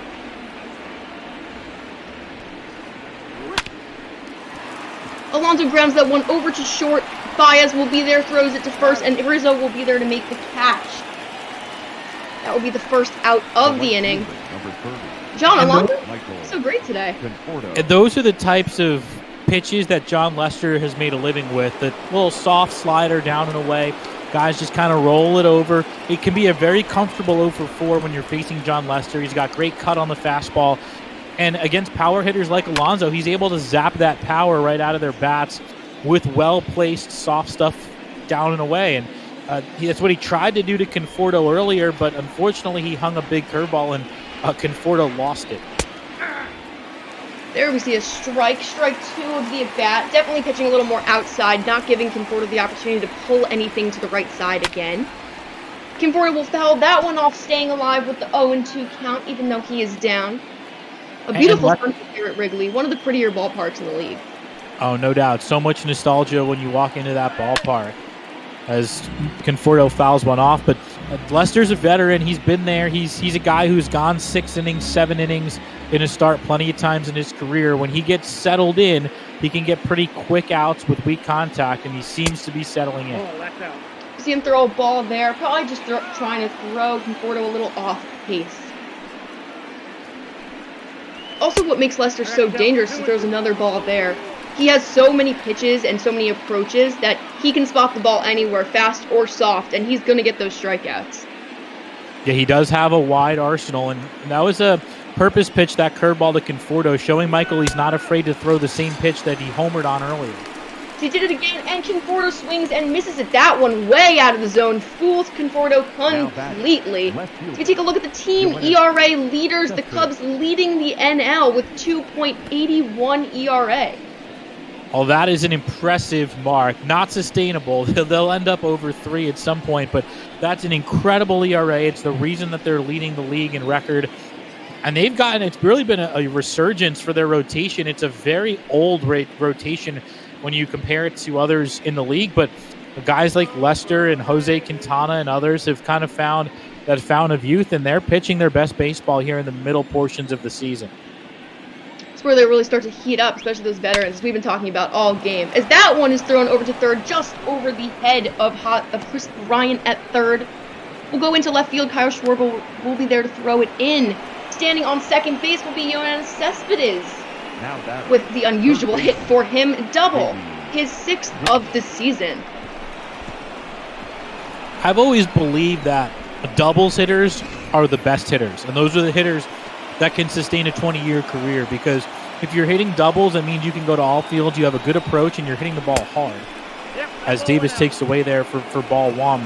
When I broadcast minor league games, if I see a guy over 20 doubles for the season, if he ends up at 25 or more, I'm pretty confident that that guy is not only going to get to the next level, but maybe get all the way to the majors. Definitely takes a lot to be a doubles hitter there. You got to pick out the pitches, you were saying, from all parts of the zone, dig out those balls low, hit them high. Just honestly, it comes down to placement of the ball and how you use the bat to maneuver the ball through the field. And a lot of the ballparks in the minors are large, especially in our league. They're major league spring training parks. So young guys facing heavy velocity for the first time in their life, they're not going to hit many home runs. And you're really not concerned about it when you see a guy who's, drafted out of high school, who was supposed to have a lot of power, only hit 6 home runs in a minor league season. You're not concerned about that because he's still adjusting to the caliber of pitching, that he's seeing. That one's fouled over. A nice play at first base by Anthony Rizzo. Veteran play there to end the top of the inning. Lester gets out of it without any damage. Cubs still lead 1 as we head to the bottom of the 6th.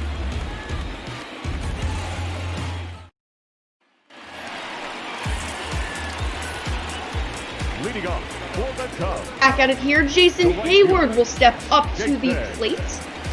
Hayward. He is 1 for 2 on the day with a single in the 2nd inning. Seawall still out there, delivers a strike on the inside portion of the plate.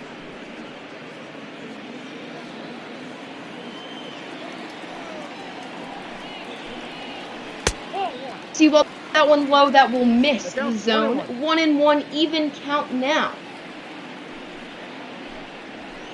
That will be low and inside, missing again, 2-1. 2 balls, 1 strike. Seawald looking a little bit off his balance. We'll try to recover here, and he will throw that one in the zone, but it was fouled back.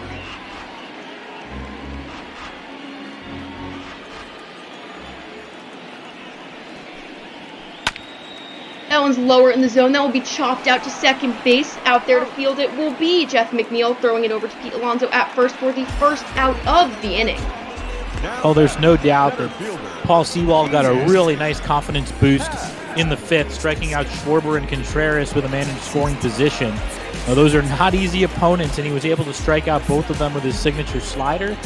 So no doubt the Mets are going to run him back out there for the 6th with all that confidence, and so far so good.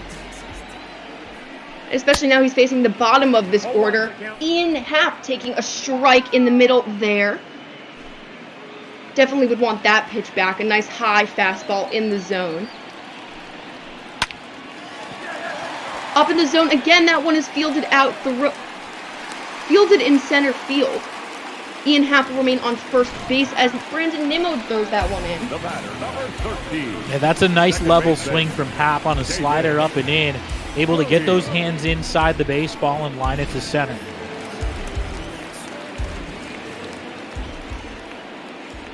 David Bowdy will be at the plate now. Bodie, pardon me. The Colorado native, as we were talking about before, his journey to the majors just shows you that if you keep working, you're going to get there eventually. Yeah, again, it's my favorite story, and it's not only a story about sticking with it, but also it's a story about attitude, because like I said, when he wasn't playing, he wasn't even on the active roster, and he was an older guy on the team. He was 23, which is a little older for our level. He didn't pout. He didn't worry about his long-term development. He knew his time would come, and he took advantage of it when it did. As he takes a ball low there, 1-2 count. And another thing for players to realize is that attitude matters more than it used to. I think a lot of folks think the opposite because it's become such an analytics world, and if you meet the numbers, they're going to call you up, as that one misses low for ball 2. But nowadays, if you're not an absolute superstar, they only want you in the clubhouse if you're going to be a good teammate. If you're not going to be a good teammate and you're not going to, absolutely rake, they don't want you there. They'd rather have you in AAA because it's such a long season, and to keep the group united and positive is so important. Especially nowadays when the team is literally together for the whole season. There's really no off season during the season. You travel with your team. You're there with them 24/7. Really important to have guys that don't really have temper or aren't going to cause issues within your team. Exactly. That one down the middle, a swing and a miss there for the second out of the inning. Paul Sewell will pick up his 3rd strikeout of the game. No pitcher. When Bodie's swinging and missing as much as he is this season, it's not a good recipe for him. He's a guy who likes to go to all fields, especially go to right field. With he's a guy who will drive singles the other way a lot, and if he's swinging and missing on pitches like that, it means he's just not seeing it well. With the Cubs sending John Lester up here, looking like he will be going back out for another inning in the 7th. Gotta love it. He's been cruising. Why not keep him out there? Give him a chance to hit, too, as that one is popped up to third base. J.D. Davis will be there to make the catch. Play-by-play will be taken over by John the Professional once again. The Mets coming up next at the top of the 7th.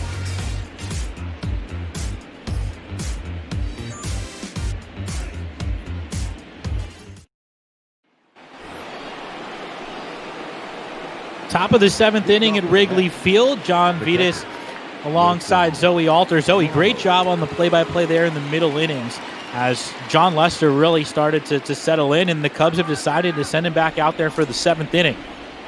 7, 8, and 9 in the Mets order. Wilson Ramos leads it off, and he takes the first pitch fastball on the outside edge for a strike. There you see a couple of righties warming up. Potential future Hall of Famer Craig Kimbrell and Rowan Wick out there as well. They set up in the 0-1. He is just off the plate as Lester hit the spot, but it's 1-1. The windup and the pitch is popped up shallow center. Happ on the way in will make the grab. 1 down. Happ not doing it at the plate today, but definitely doing it in the field. A couple key grabs in center for him today. Brandon. 88 pitches now for Lester, so certainly an opportunity to get through 7 here, maybe even a little bit more. Likely be a pinch hitter next, but first it's Brandon Nimmo. Left on left, Nimmo 0 for 2, and he takes a slow breaker for strike 1. Nimmo, not normally your power hitter, but last week we saw him hit a nice grand slam to left center field, propelling the Mets to a win. Struggling today, however. Well, back-to-back slow curves, and it works for Lester, who is ahead 0-2 on Nimmo. There you see how he settled in. That long first inning, he was able to gut his way through it with no runs, and that's a big reason why he's standing here in the 7th with the lead, as he misses inside there for ball 1. Something to watch for is the pitch count, however. Just hit above 90 pitches, 9 away from 100 here. See what the Mets do with the 9-hole. They've got a full assortment of bench options. As Nimmo rips one towards the corner and right, that is a fair ball, and one hopping the base of the fence. Hayward digs it out, but in its second with a 1-out double is Brandon Nimmo. Up next for the Mets. Really nice job by Nimmo there, getting the bat hit around and taking that one, pulling that as he usually does. We see him do that a lot. A nice to lay that into the field. Not too much power on it, but enough to get him on the bases and possibly start a rally for the Mets here. Yeah, that was a quick swing. Lester went to the curveball one too many times. Nimmo saw it twice earlier in the at-bat, and that's going to knock Lester out of the game. So with the Mets likely bringing up a right-handed hitter to face Lester, Chicago will go to the bullpen and get the platoon advantage here in the 7th. And we've been watching that for the last inning. It was about, Lester looked very comfortable on the mound, but we knew as soon as that started to fizzle out, he was going to be pulled, as he had just hit 90 pitches. And they definitely want to save him for future starts, as this Cubs team will be going pretty far this season. So they're going to turn to Rowan Wick, who is having an incredible season so far, already his 33rd appearance, and you see the ERA below 2, likely saving Kimbrell for the 8th, but the Mets are going to go to the bench here. Looks like Eduardo Nunez will pinch hit, and he will, batting .276 for Paul Sewald. And Wick's first offering is off the plate away, ball 1. Wick also one of the younger players on this Cubs pitching staff at only 27 years old. And trying to strand the tying run at second. The 1-0 home is in the dirt. Good block by Contreras. 2-0 with Rosario in the top of the order due up next. It's a good line for John Lester, but would love to be charged with just the 1 run. Here's the 2-0. And it's fouled off and on the hands. 98 from Wick. Strike 1. So for Lester, 4 strikeouts and 2 walks over 6 1/3. Right now charged with just 1 run. on 6 hits. That one comes inside for a ball, and now Nunez is ahead 3-1. And Wick's a guy who really relies on his power a lot to get those strikeouts. He has both a 2-seam and a 4-seam fastball, usually in the mid-95s for both of them. Late swing there by Nunez, and it's a full count. Open stance for the well-traveled infielder Eduardo Nunez. The payoff pitch. Swing and a miss, he got him. Wick with a breaking ball down and in. Nunez can't find it, and there's 2 down here in the 7th. That's been the pitch of the game right here. Pitchers going with that breaking ball that breaks inside, or the curve that curves inside. Really been a killer, as we saw it with Schwarber a couple innings ago as well. So it's all left to Ahmed Rosario, the young Mets shortstop, tying run in scoring position, and he watches a breaking ball down. That was the same pitch he tried against Nunez. Rosario thought better of it. 1-0 the count with the Mets down a run. Wick from the stretch. Breaking ball sweeps high, and it's 2 balls and no strikes. You got McNeil on deck and Alonso due up after that. So Wick wants nothing to do with them here in this spot, and likely to throw a strike on this pitch. We were talking about the pitchers, how they've built themselves up. We take a quick look at Wick there. He's ripped. Yeah, no one, you know why he throws 98. 2-0. Swing and a miss. Challenged Rosario with an elevated fastball in the 98, 1 out. If you're Rosario here, you're just looking to get a piece of something, hopefully not go down swing and leave that runner stranded on second base. Well, this one is scorched to right, but right at Jason Hayward, who makes the catch to end the inning. Rosario goes the other way well, but nothing to show for it. As we stretch here at Wrigley Field, the Cubs hanging on to a 2-1 lead. Your attention, please.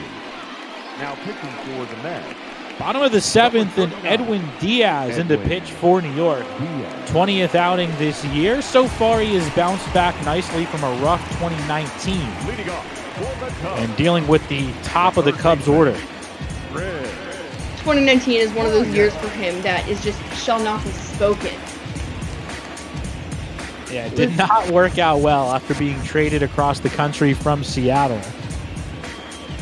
But trying to bounce back here. First pitch to Bryant is in for a strike, 0-1. Well, Michael Wacha started this game for New York, allowed 2 runs over 4 innings and struck out 6. Gave way to Paul Sewald, who went 2 scoreless to keep his team within 1. Diaz pumps. The 0-1 is inside with a hard fastball.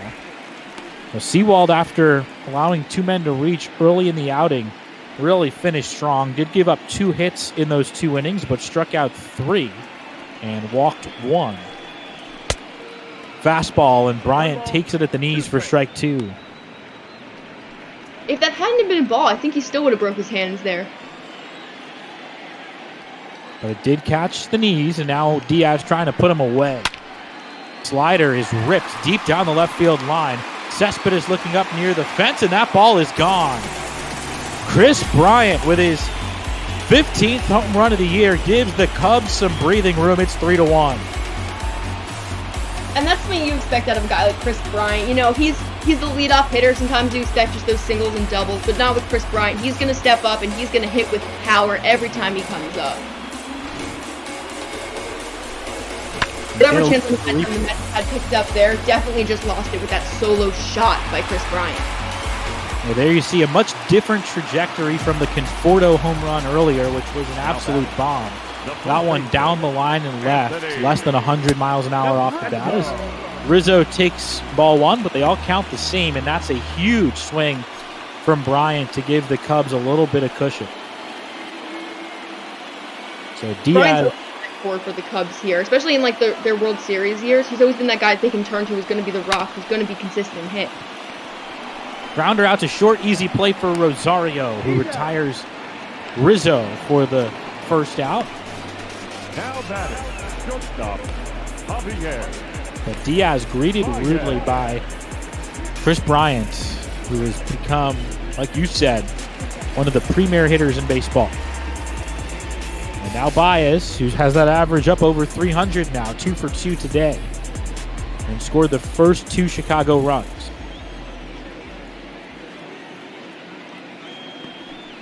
Former Mariner comes home, and it's up and in for a ball.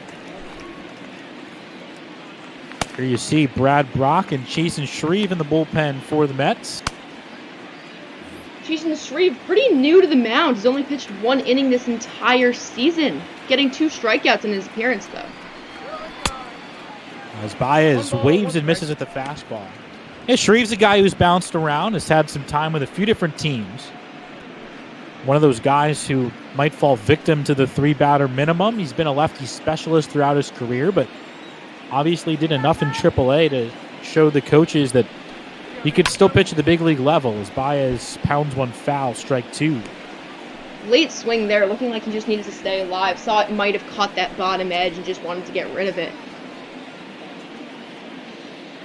See the standings there on your screen. Mets in last place, which is not what many folks thought would happen. In a pretty wide open NL East as Baez goes down swinging. Second time tonight he's been K'd on a slider. Sewald got him in the 5th, and now Diaz gets him in the 7th. But Zoe, you got to be surprised by the slow start for the Mets. I know they've had injuries, but I don't think many folks thought they'd be below the Marlins at this stage of the season. It's definitely surprising, but as we were talking before, it could also be about the injuries. I mean, everyone thought Syndergaard was going to be healthy, and that would have been a huge piece of this rotation. They've spiraled into thousands of pitching issues because Syndergaard ended up not playing this season. And on top of that, you have the new manager. Yeah, a lot of different things for the Mets to deal with, and they're 11 games under. But like we said earlier, playing well now. They've won 3 straight. You know, right there with the Cubs here in the series opener. The 2-0 is in for a strike.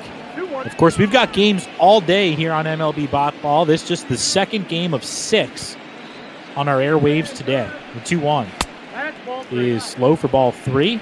We're going to get another Florida State League broadcaster in our next game as Justin Rock has the call, along with Eddie McCarthy at 3:45. Reds and Padres. Reds trying to catch the Cubs in the NL Central. 3-1 swing and a miss. Schwarber got a fastball, but couldn't find it at strike 2. Aside from the Chris Bryant home run, Diaz has stepped in and done a pretty decent job keeping these Cubs under control. Yeah, he has responded well after the homer, as Schwarber stays alive against a high fastball there. And that's definitely a difference from last year. After anyone would hit anything last year, Diaz would kind of spiral down and just kind of break apart. But now you see him fighting back and even stronger than he was when he first stepped out. Well, Schwarber gets under one to deep right field. Conforto back at the wall, and he'll have room. Reels it in right in front of the basket in right field. Schwarber just missed his 3rd RBI of the night. But the Cubs do get a run here in the 7th on the Chris Bryant home run. We'll move on to the 8th with Chicago leading 3-1. Your attention, please. Now pitching for the Chicago Cubs. The longtime Braves legend Craig Kimbrell into the game for the Cubs. Here you see the 1.71 ERA and 33 strikeouts in 21 innings already this year. He'll deal with the tough part of the Mets order, 2, 3, and 4, as Jeff McNeil leads it off. Mets trail by 2. First pitch home from Kimbrell. Breaking ball in for a strike at the knees, and that's where he likes to live. Beautiful pitch there. Came in as if it was going to be a strike and then really just hit the bottom edge of that strike zone. That's about as good as a pitch can get. The 0-1 is down low. Low arm angle, as always, for Kimbrell. And like we said, he's made a living at the bottom of the zone, kind of running that two-seamer and breaking ball around the knees. He'll work it in, he'll work it out, and trying to get a healthy season under his belt this year after really having a tumultuous 2019 year. As McNeil loops one out to left field. Schwarber is over. He'll have to play it on a hop, and the Mets have the leadoff man aboard here in the 8th. That's the classic hit you'll see from Jeff McNeil there, just finding a way to squeak a hit in. Not really a blooper, like a half blooper, half line drive. Just managing to get the best out of that ball, drop it right into the outfield in front of the outfielder, and get on base to hopefully start a rally for this Mets team. Yeah, a lot of hitters wonder how you hit 300 in the majors, and that's it right there. A swing like that on a pitch that was inside on him, got jammed, but was able to find some space out in left. If you get inside-out balls like that, you're going to hit 300. And right now, Jeff McNeil's hitting close to 350. 1-0 on Alonso. Tying run at the plate, and Alonso, we know, packs a punch. Here's the pitch. And this one's driven out towards deep center field. Happ, though, will have room in the gap. Makes the grab as McNeil retreats to first. A big quick out and a sigh of relief for Craig Kimbrell as he'll now deal with Yoenis Cespedes.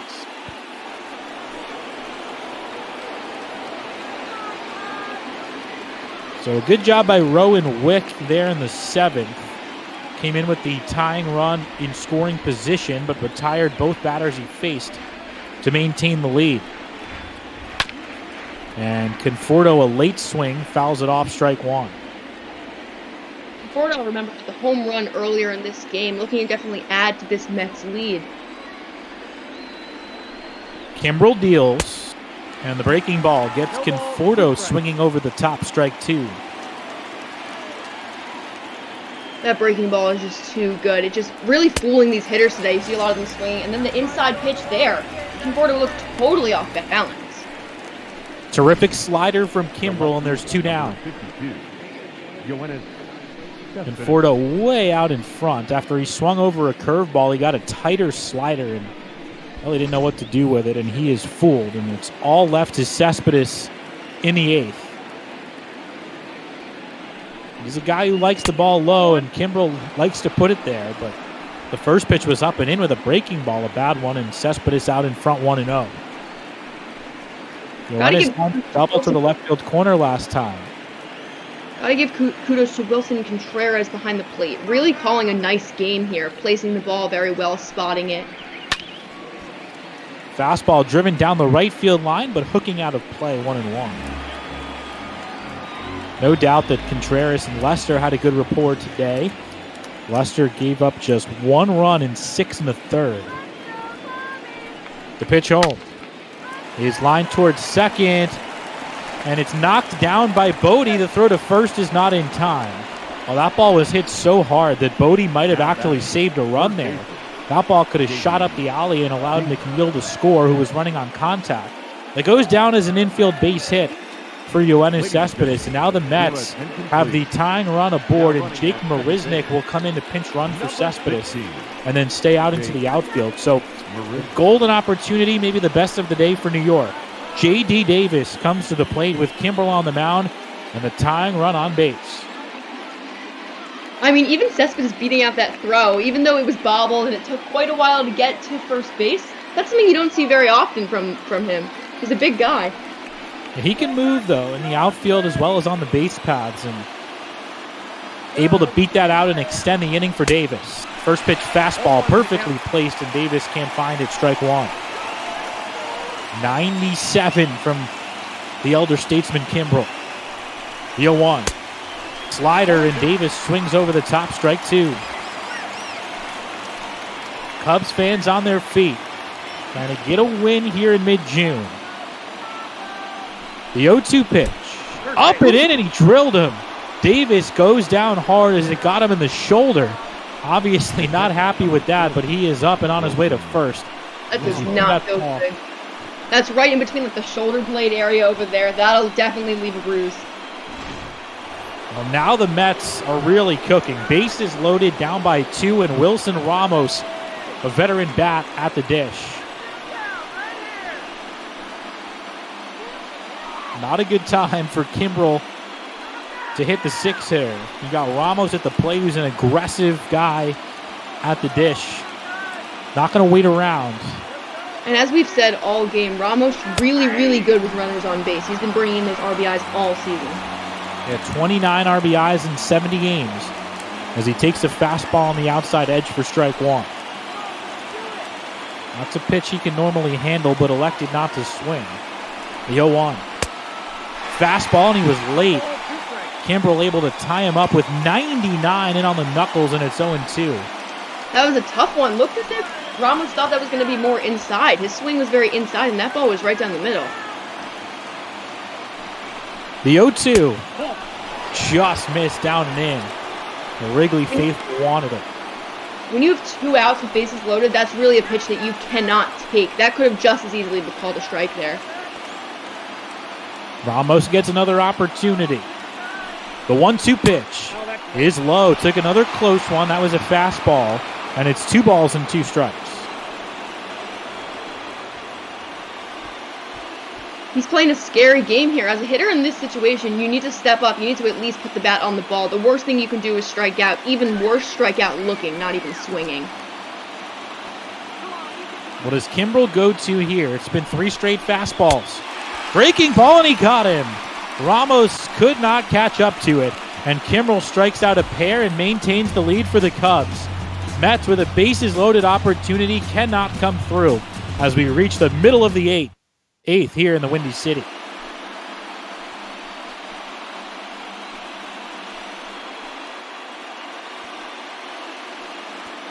It looks like the Mets are going to make some moves as Chasen Shreve comes into pitch. I wonder if they might have a couple of changes. Jake Marisnik will stay in the game as well, as the Mets strand 3 there in the 8th. Luis Guillorme into play second base. So McNeil is done for the day. It's an interesting play there. I mean, I guess you figure after Ramos strikes out there with bases loaded and 2 outs, your day's pretty much done. Yeah, McNeil, well, he's due up 4th in the 9th, so that really makes no sense. But they get the defense, Guillorme out there. Shreve pumps in a strike.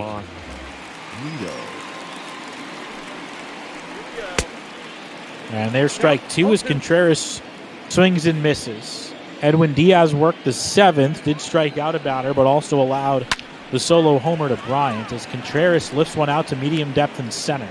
Nimmo is there for out number 1. Now batting, right fielder.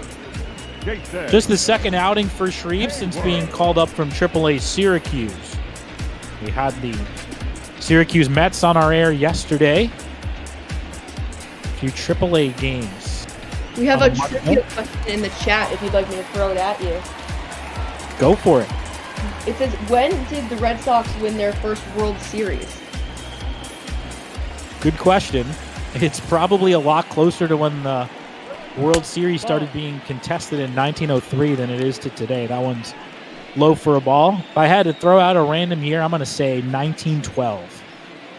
Okay, we say 1912. Oh, they said yes correct, but I don't know if they said yes correct in 1908 or 1912 because someone in the chat wrote 1908. So I guess we'll wait for confirmation on that one. Yeah, definitely way back there. I know they won multiple World Series before the curse of the Bambino kicked in.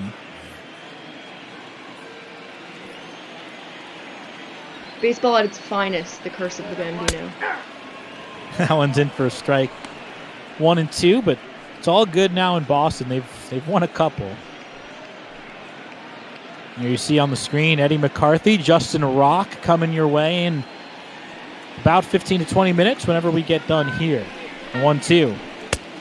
He's down and away for a ball, and the count evens up on Hayward with Ian Happ due up next here in the 8th. The 2-2 is outside. Shreve trying that patented lefty-lefty slider. Now, even if they prefer Happ to bat lefty, they're going to have to leave Shreve in there to face him with the 3-batter minimum. Shreve looking a little rushed out here. He doesn't look like he's... With that one, he took some time before the pitch, but before that, he didn't look like he was doing that. Well, he clipped the corner with a fastball. Hayward, as you can see, doesn't like it, but it's out number 2 here in the bottom of the 8th. Really nice pitch placement there. Also, Ramos framing that one behind the plate. Able to fool the umpire into saying it was a strike. Not sure if that one was, though. Yeah, definitely was off the plate as Bodie, or Happ rather, swings through it for strike 1. Here you see 1 for 3 today for Happ, who is playing in his 58th game, getting the regular duties in center field these days. That one's outside for a ball. Obviously got sent down to AAA to start last year, but has come back stronger than ever. The 1-1. That one's low for ball 2. Shreve did a good job here shutting down these Cubs hitters, especially as you made a few changes in the field. Jeff McNeil came out. Your field isn't as strong as you're used to, so you need to rely on the pitching here.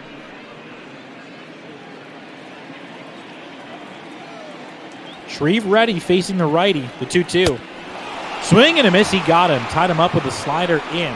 And it's a 1-2-3-8 for Chasen Shreve. Last chance for the Mets when we come back. Cubs leading 3-1.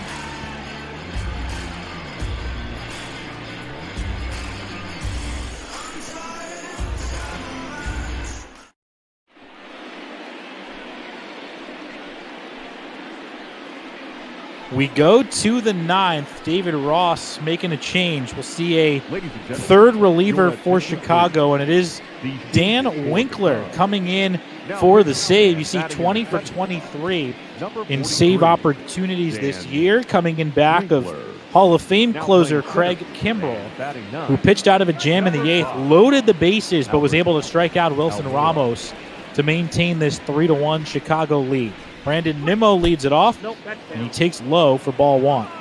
Winkler's been very dominant this season, 5th in the NL in saves currently at a nice 20. Oh, Nimmo came up empty on a high fastball there, strike 1. So the Mets are getting their 3 power righties here in the back end of the game. Wick, Kimbrell, and Winkler. As this one's hit on the ground to second, gobbled up by Bodie, and the throw is in time, 1 away. So apparently that change was a double switch. Almora Jr. just came into the game as well. So both managers using their benches. This might be Guillorme here in the 2-hole or a pinch hitter. We saw Nunez bat in the 9-hole earlier. And then Guillorme, who came in for defense.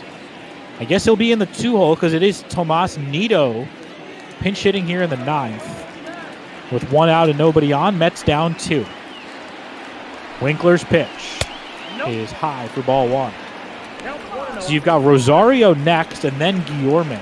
And if you can somehow extend the game for Alonso, you'll take it.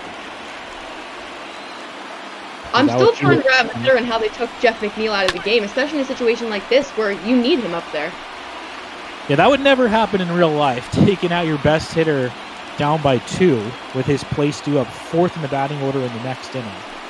The 1-1 is lined out to center field. Happ is coming in, and he makes the catch. So Nito is able to square it up, and now the Mets are down to their final out. I mean, I guess if Jeff McNeil won't even get up, it doesn't matter if they took him out, right? I guess so. That was actually Almora in center, as you just mentioned. Zoe coming in for defense here in the 9th, maybe their best defensive player. And Rosario, the last chance for New York.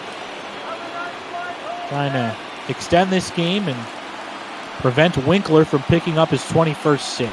The pitch home is grounded foul, strike 1.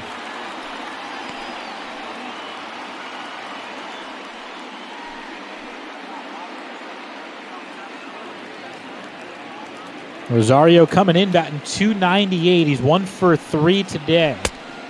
And he swings over the top of a good breaking ball, strike 2. And now Wrigley Field comes to its feet. The best team in baseball trying to win another and keep themselves at least 2 games ahead of Cincinnati. The Reds will be on our air next. Winkler pumps an 0-2. And it's up high for ball 1. Sonny Gray has the ball against Zach Davies, live from Petco Park.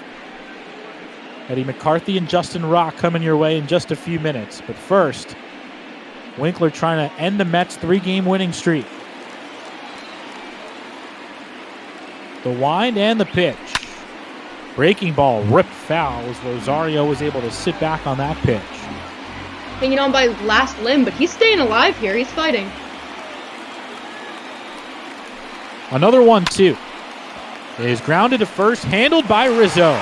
Takes it to the bag himself, and the ball game is over. The Cubs take the series opener 3-1 here at Wrigley Field as the Mets fall to 30-42. They'll remain in the basement as the Cubs maintain a 2-game lead on the Cincinnati Reds and extend their Major League leading record to 48-25. John Lester was outstanding, 6 1/3 for the Cubs. Bullpen stumbled a bit, but able to close it out Zoe, your thoughts on this one?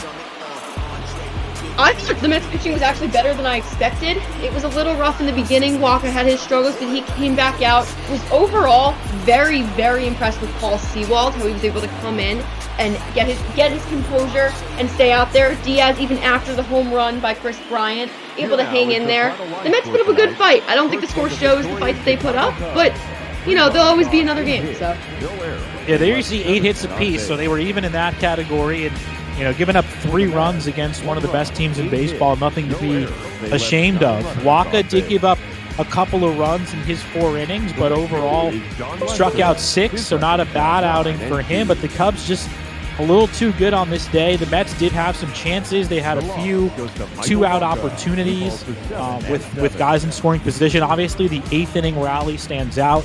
Bases loaded against Craig Kimbrell and unable to come through. Let's take a look at the highlights in this one. There you see in the bottom of the first, little 2-out life for the Cubs. Back-to-back 2-out hits from Baez and Schwarber. As you see, Schwarber just missing a 2-run homer.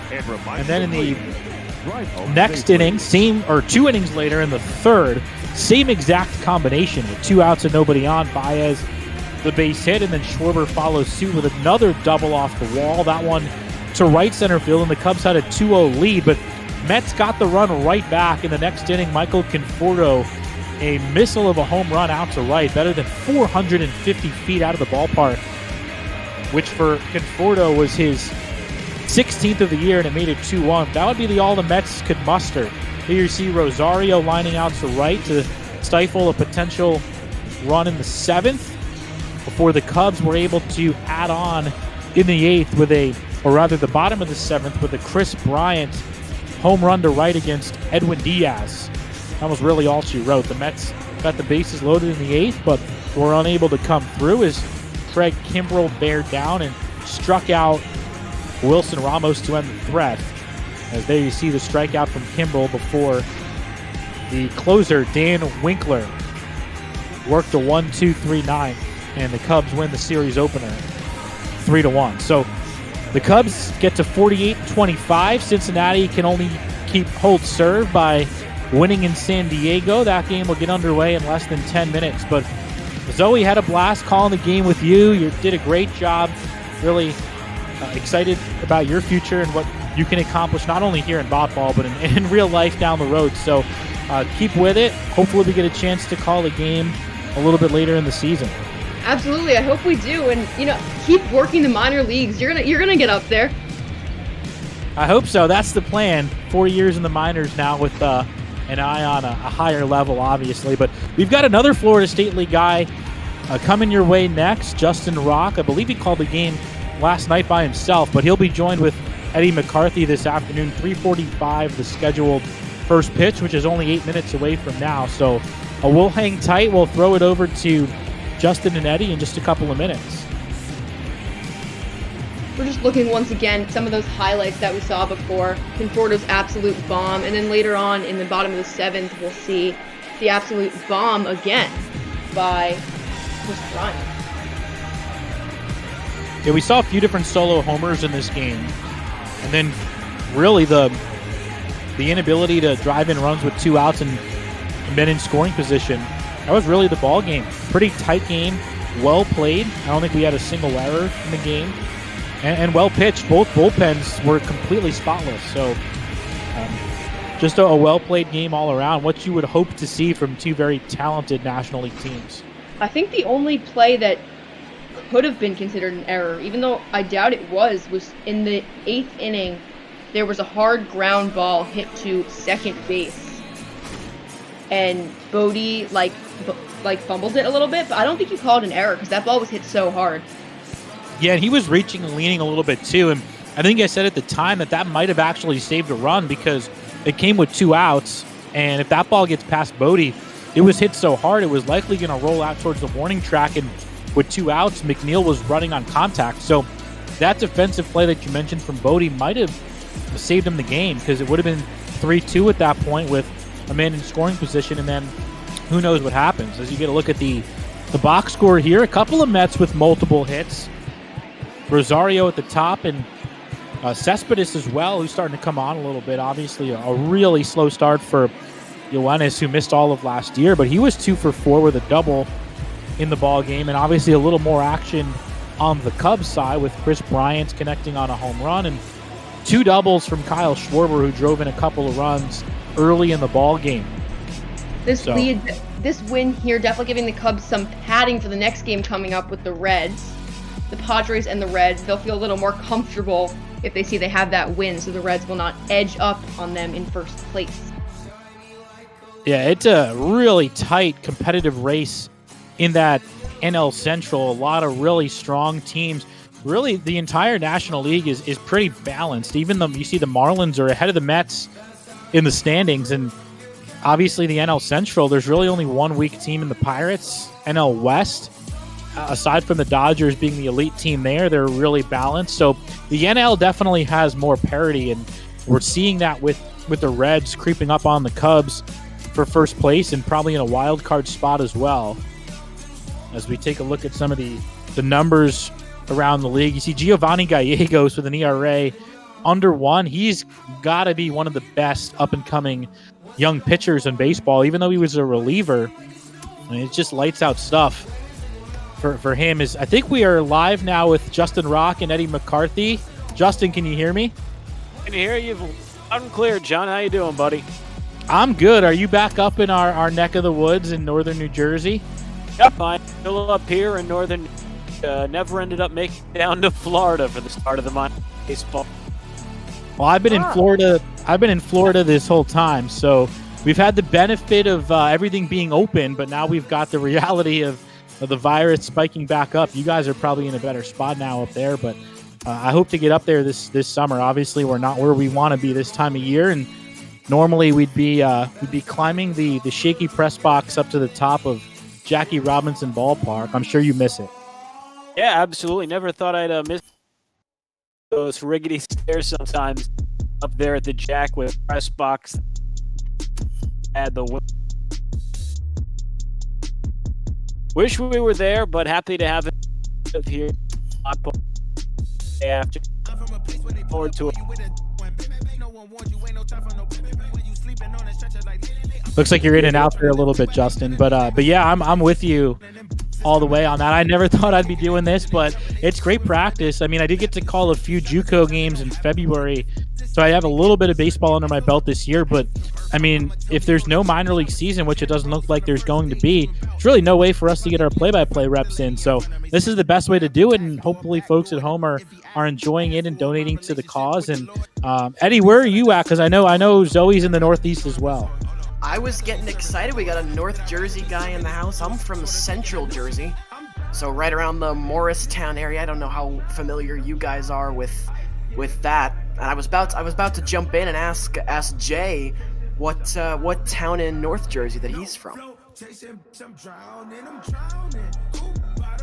I think Justin might be having some issues. I know he went to Demarest High School in Bergen County. I think he's living in Fort Lee these days. I'm from Wayne, so I'm from Wayne, so right down 287, probably less than 30 minutes from you, Eddie. But I've been living now in Florida for over 3 years. So 3 years with the New Jersey, but New York's where it's at, so you're missing out.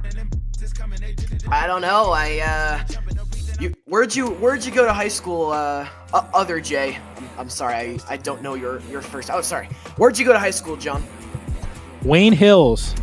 Wayne Hills. Yeah, I'm a hockey guy as well. I've played a couple of games over at the Ice Vault in Wayne. Yeah, I've been there plenty of times. I used to play rec ball and fall high school baseball over at those fields right across the street from the ice rink. So small world. The four of us could do this from up there. Well, even though I'm in Florida right now, I come home quite a bit. So it's kind of got a small world, even though you could be calling these bot ball games from anywhere on planet Earth. We're all kind of from the same neck of the woods. Yeah, but certainly some good variety. Seems that way. Yeah, but there's certainly some good variety in this whole bot ball server. You got a bunch of East Coast guys, but also some guys out on the West Coast. A couple of avid Blue Jays fans from Canada. So very diverse, well-represented group from pretty much all the teams across the major leagues. No doubt, no doubt. It's great to see these simulations with all the real players, the real ratings, and then the standings that are pretty accurate to what the 2020 season might have been. We hope we get real baseball. Who knows what's going to happen, but at least we get to listen to you guys call this Padres-Reds game. It's about time to get going, so I'm going to let you guys take it away. Have some fun. Zoe, it was great calling this Mets-Cubs game with you, as, again, the Cubs win 3-1 today, but take care, and we hope to catch up with you guys soon. Good to us, John. Great rest of your day, and all the way around. Thanks, buddy. All right, well, thank you, John, and thank you, Zoe, as well, as we're going to switch gears from the Mets and the Cubs and take you to the other side of the country to Petco Park in San Diego. And it looks like we have a little bit of time as we're getting the rosters and lineups all set. So why don't we take this time and we can talk a little bit about the pitching matchup today. Justin, Sonny Gray, Zach Davies. Well, let's start with Sonny Gray since he's the visiting pitcher. What are you looking to see from him, and what's the key to his success for today? Sonny Gray, obvious pitcher. Had a whole bunch of issues when he was with the. Had some the pitching, coaching. They were going pitch really suited. Yes, really has found a nice room for himself with the Reds. So far, he looking right around an array over 3. Good striking. 70. Expect him to have a great day in the pitcher ballpark. Line up struggling. Yeah, unfortunately, Justin, you're cutting out a little bit there, but I got the gist of that. It looks like we are about set to go. Both these teams, both the Padres and the Reds, had a day off yesterday. They played last on Sunday. The Reds would win 9-3 over Milwaukee. The Padres would lose 4-2 to the D-backs.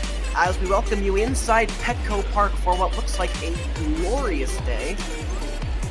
As you get a shot right there of the Dodgers, Manny Machado. He's looking to turn things around on the year. Part of this Padres lineup, the top of the order, so much talent throughout, but Justin really have not been producing from a numbers standpoint this year. No, they have not. They have had some serious troubles throughout the course of the early Padres. Really trying to figure things out and see guys like Manny Machado with numbers in the 200s, low 200s, right around the Mendoza line. Not what you would expect from them this far into the season. It knows maybe right around now is where they'll begin to turn things around. Padres have been struggling. The Reds, though, they have been pretty good this year, as the first pitch crosses the plate at 3:46 p.m. Eastern Time. So we are right on schedule here on Major League Baseball on Twitch.tv. As the 1-0 is swung on and missed, and we are even now at a ball and a strike to the leadoff hitter Shogo Akiyama. Give you the lineups in a second after this pitch from Zach Davies. As Akiyama pops down the third base line, easy for Machado, and that is the first out of the day. So for the Padres, it is Shogo Akiyama, Nick Senzel, and Eugenio Suarez. That's the 1-2-3. In the middle, it's Moustakas, Castellanos, and Aquino. And rounding it out, 7, 8, and 9, Freddie Galvis, the catcher, Tucker Barnhart, and Sonny Gray, who will be doing the pitching once we see the Reds defense in the bottom half of this frame. So now Nick Senzel will get his first hacks in of the day, takes a first pitch strike there from Zach Davies. And then for the Padres, as far as their defensive alignment is concerned, we'll let the pitch come in, then I'll let you guys know where we're at for them. As this is lifted into left, going back on it is the left fielder Profar. He'll have room, and quickly 2 out. So yes, for the Padres, it's going to be Profar across the outfield. Will be Profar in left, Tommy Pham in center, and Frenchie Cordero, he's in right. The infield, Machado's at third, Tatis is at short, Brian Dozier at second, Eric Hosmer at first, and then the battery, Zach Davies on the mound, and Austin Hedges behind the plate. And Justin, a pretty good start here so far for Zach Davies. 2 quick outs. He's going to need to have those kinds of successes throughout the course of the day here. Very talented, kind of led by this power bat, Eugenio Suarez. He's being the National League again today with 59 RBIs. Suarez ahead 1-0 here, as that one is inside again from Davies. And so that's the first 2-ball count that he has run so far today. Suarez was signed by the Tigers in 2008. He'd make his debut in 2014. So that's another ball, so Davies has run a 3-ball no-strike count here. Suarez would then be traded to the Reds on December 14th, 2014 for Alfredo Simon. As Davies finally able to locate theirs, we get a look at our umpires. Larry Ballard looks like he's calling balls and strikes today. Legendary Larry Bullard. So the 3-1 here to Suarez. I had a little bit of lag there, but it looks like a foul ball, so now the count is going to be full. And Davies a chance here at a 1-2-3 inning. Pitch number 11 on the way. Struck him out. He got Suarez to chase. And Zach Davies in control early. 3 up, 3 down go the Reds as we head to the bottom of the first here in San Diego.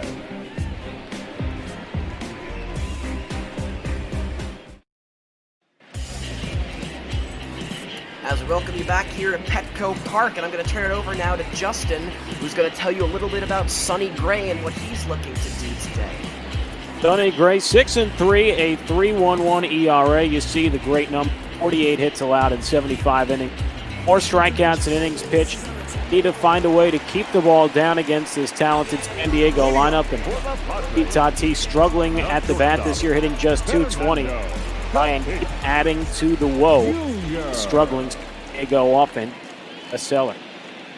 Lots of talent for this Padres lineup, but the bats have not been cooking this year.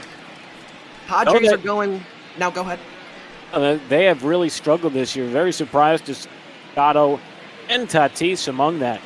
Struggling in the low 200s in their batting average. Guys, you would have expected to have big bounce back, well, particularly Machado bounce back year 2020. Yep, for the Padres, it'll be Tatis, Pham, and Hosmer. Those will be the 3 at the start. Hosmer, Machado, and Profar in the middle. And then Dozier, Cordero, Hedges, and Davis will round things out. As now it's 2 balls and 1 strike to count here to Fernando Tatis. And he's going to flare this one down the right field line. Moving over with room is Aquino, and that is the first out of the day. That is recorded by Gray. A great pickup by Cincinnati. Last year was part of that great team deal with the season. Cincinnati didn't give up a whole lot to get him, and he's been a working rotate. Trevor Bauer in there. Well, Luis Castillo. Whenever baseball resumes, the Reds have octa-footed top third of their rotation. Bounce back year last year for Sonny Gray was with the Yankees in 2017 and 18 and did not really deliver the pitching performances that New York was looking for. So the Yankees would end up cutting their losses, but Gray, like I said, really rebounded last year. Went 11-8 at 2.7 ERA. Was averaging 10.5 strikeouts per outing. And he's going to get another out here, as this will be easy for Galvis. And so the first 2 men are retired, and that'll bring Eric Hosmer to play. That's going to be one of the interesting things with the Reds when baseball does resume, because during the offseason, the Reds hired Kyle Boddy out of Driveline, which is the big headliners of creating and promoting a lot of these top-line pitchers the course of the last few years. Now that he's in charge of that pitching minor leagues up, it'll be really interesting to see how they continue to develop young arms. That's something the organization has so much struggled with, developing guys in the minor leagues. Obviously, found some good people, Ray Bauer, and who trades. So with Tatis and Pham both going down, that'll bring up Eric Hosmer's now. worked the count to a ball and a strike. Eric Hosmer, longtime Kansas City Royal, and he shoots this one through the first and second base hole, and that is going to get through for our first hit of the ball game. So a 2-out base runner, that'll bring the cleanup batter Manny Machado to the plate. He's a hitting there from Eric Hosmer. Just a little seeing eye single, perfectly placed. First baseman over there for CIN as well. Nicely done, and keeping the rolling from Machado. So now Manny Machado, who's got a whole world of talent, and he's proved it. 4-time All-Star, 2-time Gold Glove Award winner, and earned himself a $300 million payday when he signed with the Padres back in 2019. But this year, things not really clicking for Manny. Hitting .208 on the year, 54 hits and 260 plate appearances. Machado just has not been able to find his game, along with a lot of other talented guys in this Padres lineup. Yeah, you would have figured Machado would have had a bigger turnaround at this point in 2000, but he is hitting in more of a pitcher's ballpark as opposed to where he was in Baltimore, even hitters. So maybe he's still getting adjusted to the new confines out there in San Diego, and maybe still trying to figure out what his role is within the organization. Try and develop young. Padres would love a gap shot right here to try and kick things off in the first, but they'll take a 3-1 count as well, which is what Machado has worked. Should Manny Machado be able to continue, Jerickson Profar, who's patrolling left field, he will be next. But for now, it's the 3-1 to Machado. And it's fouled back to the screen. And so we will have a full count, and Hosmer, the man on first, will be in motion. Pitch number 16 of the inning for Sonny Gray. Just inside, and it's a 2-out walk. And so back-to-back base runners that have been yielded by Gray, and that'll bring Jerickson Profar to the plate with a man in scoring position. Good at-bat there from Manny Machado. It has always been Sonny Gray's Achilles heel, had been a tendency to nibble off the corners, around the plate, do a lot of walks. And there, and we'll back to Burnham. Profar, first pitch swinging, fouls down the left field line. Jerickson Profar came up with the Tigers, Jerickson Profar came up with the Rangers, I apologize. Spent 2012 to 2018 with them as he grounds this one right side. Nice play over there by Moustakas, and that is going to end the inning. So the Padres strand 2 and do not score. We roll into the top of the second. No score here in San Diego.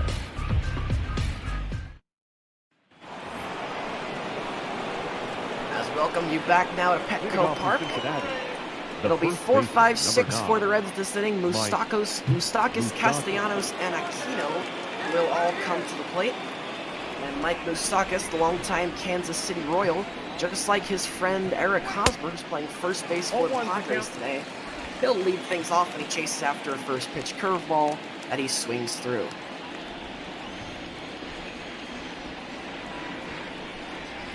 Oh, 0-1-2 Moustakas is on the outside corner again, and he's quickly fallen behind 0-2.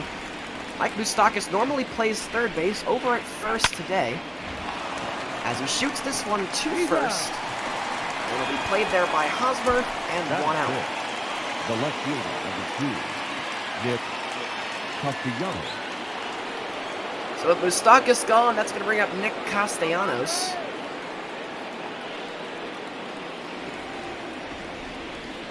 Who will bat with 1 out in the inning.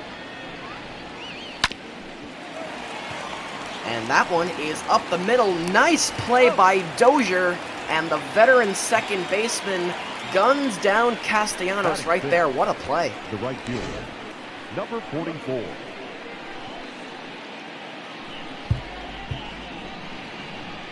We may have lost Justin for a moment, as he was having some technical glitches in the early goings of our broadcast. He may have stopped out to check on that. So now it'll be Aristides Aquino, and what a story this guy's been. Signed out of the Dominican Prospect League by the Reds in 2011. And then finally, when he made his Major League debut last year, he would be the first player in Major League history to hit 10 home runs in his first 16 games. I don't know how well you remember that, Justin, but he was just tearing up Major League Baseball. All anyone could talk about was Aristides Aquino. I remember it very well. He was a huge, huge prospect and a huge fan favorite. The Daytona Tortugas, back when he played for them, it was 2017. Earned the nickname The Punisher, and that's exactly what he did once he got the call to the big leagues. The big help for him, though, was changing up his batting stance. You see that stance there? That was not his normal stance going into the 2018 season. He reworked it prior to last year. That was the big part for Aquino. Changing that swing helped his average as well as his power. Obviously, the fruits of his labor came to a big, big bubble last year. He finally got his chance in the show with Cincinnati. Yeah, this year hitting .258, had a big day on Sunday, 3 for 5 with 3 RBIs. And he drives this one into left. This is chasing Profar back, and he will run it down about 15 feet in front of the fence. So Aquino gives it a ride, but Profar runs it down. We head to the bottom of the second with Dozier, Cordero, and Hedges set to bat. Back here in San Diego now as Brian Dozier will dig in to start the second. Padres would send 6 men to the plate, 5 men to the plate in the first. Would not score on Sonny Gray, who now begins his second inning of work. 1-0. First pitch outside to Brian Dozier, who is a native of Mississippi. On Sunday against Arizona, he was 0 for 4 with a strikeout, looking for a bit of a better day today. As Dozier, as that one's on the outside corner for a strike. He was one of those guys who signed very late in spring training with San Diego, one of those veteran players who were sort of vagabond, waiting for somebody to offer them a league or even a minor league deal with an invite to spring. They had a very nice play last inning. And this one is grounded to third. Suarez, the long throw, no problem. And that is the first out of the inning. Batting 7, the right fielder, Frankie. So Sonny Gray is on the mound today for the Reds. We talked about a little bit earlier how wasn't able to find his groove with the Yankees, but had a nice bounce back here last year. Gray went to Vanderbilt University. He was a first-round pick in 2011 by the A's. He made his debut in 2013. Was an All-Star in 2015, and then last year, 2019, as a replacement pitcher for Max Scherzer. Although struggling thus far this, although having a much better. I'm sorry. I think I cut out there as my mic wasn't registering. Gray 6-3 on the year, 3.11 ERA and a 1.15 WHIP. Putting together some good numbers here for Cincinnati, and part of the reason that they have been so successful this year. Yeah, absolutely. He has always had fantastic stuff, has always been a little bit understated because of the fact that he does not have the normal size that you're used to seeing from a starting pitcher.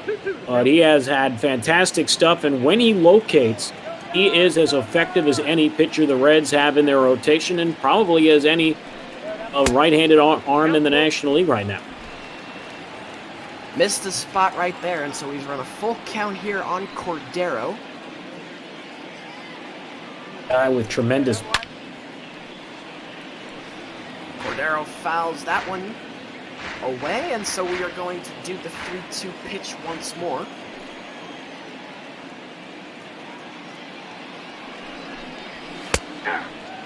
This time he freezes him on the inside corner. First strikeout of the day for Sonny Gray, and that'll bring up Austin Hedges, the catcher, with 2 out. And another guy who struggled this year, that batting average at a $163. Francisco Mejia, the highly touted prospect on the disabled list. Mejia on the disabled list, and the backup catcher today is Luis Campusano. Austin Hedges, though, he is the best option back there, but as you said, only hitting 163 on the year. Only has 21 hits and 129 at-bats, so Hedges not really producing. This entire Padres lineup has got a lot of talent, but the issue has just been the production numbers. As so many of the big names, you got Tatis, Hosmer, Machado, all of them not producing.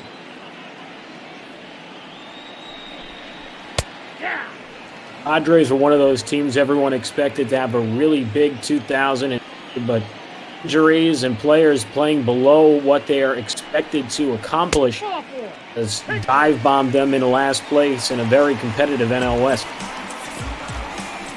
Yeah, Justin, I'm dealing with some screen lag right now. If you want to take over, I think to try and reset this thing. Yeah, sure. The Padres with a runner at first and 2 out and got the pitcher's spot.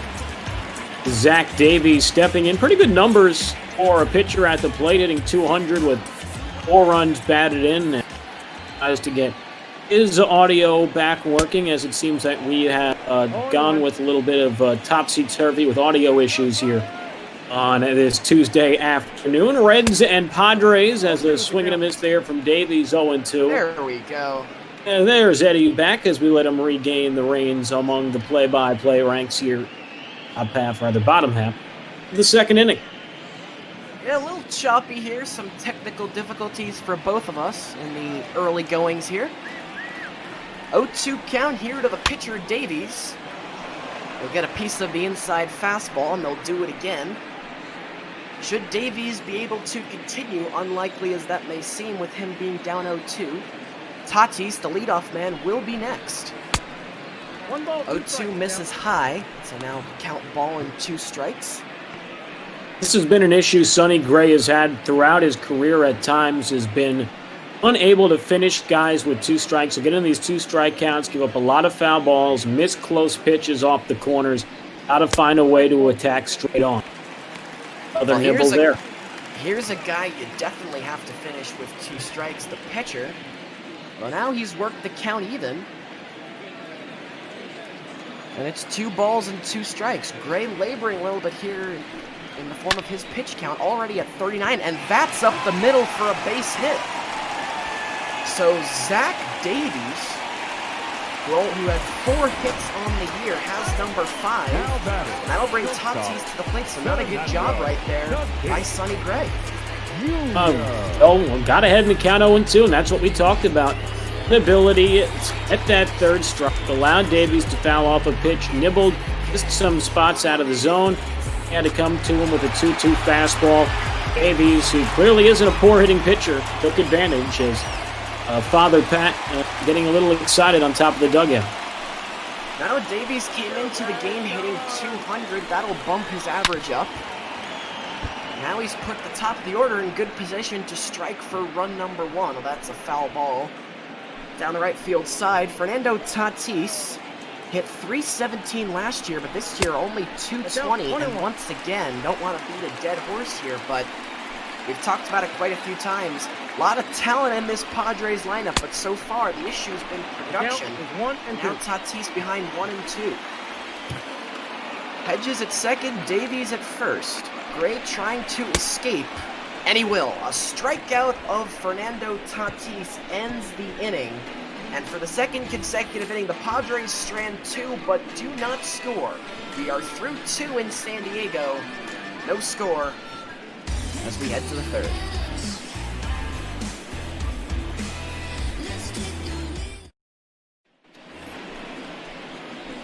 As we welcome you back now to San Diego for Major League Ball on Twitch.tv.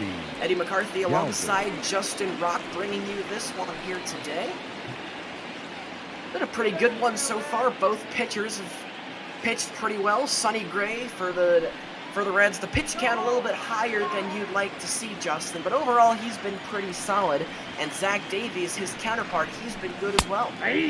As we talked about, Sonny Gray, a guy who does tend to throw a lot of pitches, and that's been something hurt him throughout his career, ends up going 5 innings or 6 innings, close to 7 or 8 because of those high pitch counts. And Davies been very effective so far, both on the mound and with the bat in his.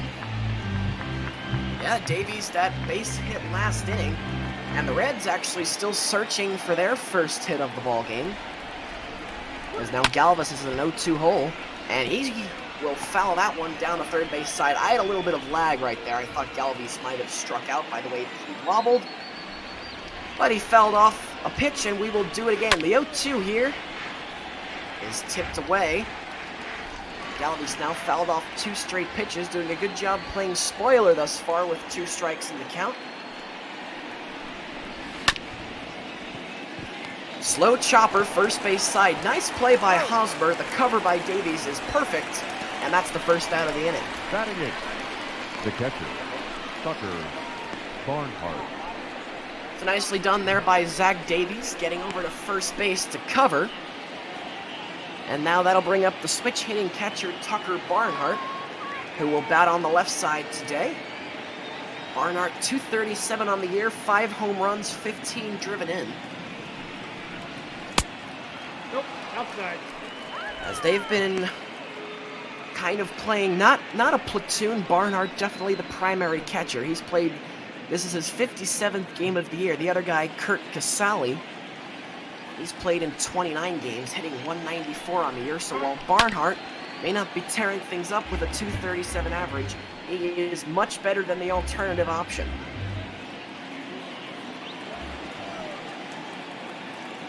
Count 1-1 to Barnhart here, and he will chop that one foul. And so now it's ball and 2 strikes, and Justin Davies been doing a really good job getting ahead in the count.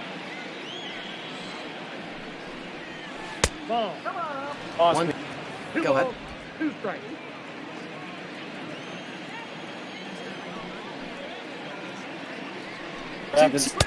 Oh, no, there I am. There we go.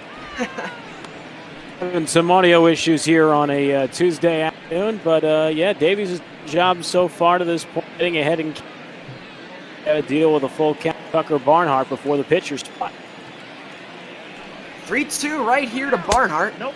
Ball 4. Is just inside, and it's the first walk and also the first base runner that is allowed today by Zach Davies. And that'll bring up Sonny Gray, the pitcher, in a sacrifice situation.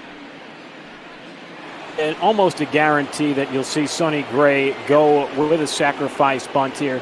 Question is, sometimes you'll see this in the show. If the runner from first doesn't get a good break, Barnhart doesn't have a lot of speed. Watch out for a potential play at second base. Gray will square. He bunts it right side. It's a good one. Davies' only option is to first, which is where he goes. So nicely done by Sonny Gray. It moves Barnhart over to second. That'll bring up the top of the order in the form of Shogo Akiyama with 2 out. He's another guy that sort of robbed of really seeing what he could do. Reds were really, really excited in adding him from and in the offseason. Guy can add some speed. A really strong hit tool at the top of their lineup, but still waiting, like many others, to make his major league debut. 5-time All-Star in the NPB. 1,276 hits. He was going to be a guy who was going to bring a lot of excitement to the ballpark for Reds fans this year. Hopefully you'll get to see him in person, but right now, here in our virtual world, he's working with a 1-1 count and Barnhart on second with a chance to drive in the first run of the game. As that one is inside, count now moves to 2-1. Akiyama signed by the Reds back on October 29th of 2019. As Justin mentioned, yet to make his major league debut. 2-2. Now the count is 2-2. First time Davies has been in trouble. Can he wriggle his way out of it? Yes, he can. The strikeout's in the dirt. They will throw to first. And on the drop third strike, the Reds are retired. No runs, no hits, no errors, 1 left. Middle of the third here in San Diego. No score.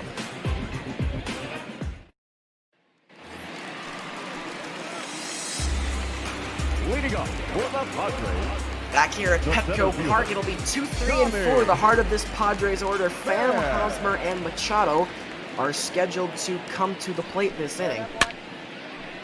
As the Padres, they've left 2 men on base in their first 2 cracks at with the bat. They've threatened against Sonny Gray, but have yet to break him. They'd like to have this inning be their first time, with Pham now behind 0-2. One of the guys really settling in somewhat nicely in San Diego, leading the league in triples coming in play today with 5 so far on the year. Pham's got good speed, and even if that one was caught, which it wouldn't be, it would have been hard to get him out right there. A bit of a screen lag, so I thought that play might be made by the second baseman, but it's a leadoff hit for Tommy Pham, and that puts the Padres in excellent position with Eric Hosmer coming to the plate. Looking on that 280 average, pickup from really has been over the last couple of years. I think that wanted to really tail off his last few years in Kansas City. Oh, it was his first season. There you go. Eric Hosmer spent so many years with the Kansas City Royals from 2011 to 2017. He played professionally in the big leagues with the Royals. He was drafted by them with the 3rd overall pick in 2008. But then, on February the 9th of 2018, he would sign an 8-year deal with the Padres. And here he has remained ever since. And he will be here for the foreseeable future, as Justin's going to step away and work out his audio. This is grounded to third, should be 2. Nice turn, but they won't get him. A throw to second, pulled Dozier off the bag. Oh, I apologize. They're not going to get anybody right there. It's going to be an infield single for Eric Hosmer. The throw pulled Dozier off the bag so badly that he was not able to touch it even at all. And so now it's dangerous territory for Sonny Gray, as he'll face Manny Machado with 2 men on and nobody out.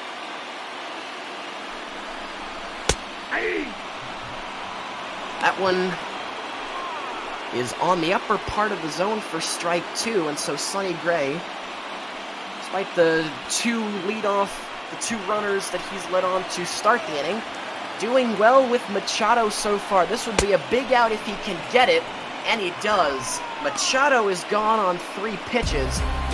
Huge out right there for Sonny Gray, and that'll bring up Jerickson Profar.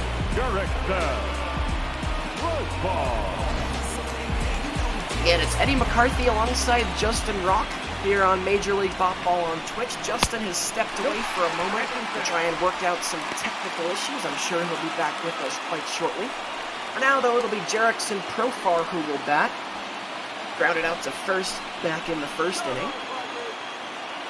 And he is going to look to try and drive in the first run of this game. 1-1. Davies beat him there on the fastball at 93. Count even at a ball and a strike. 1-1 missed up and in. And the count now 2-1, and I think Justin is back.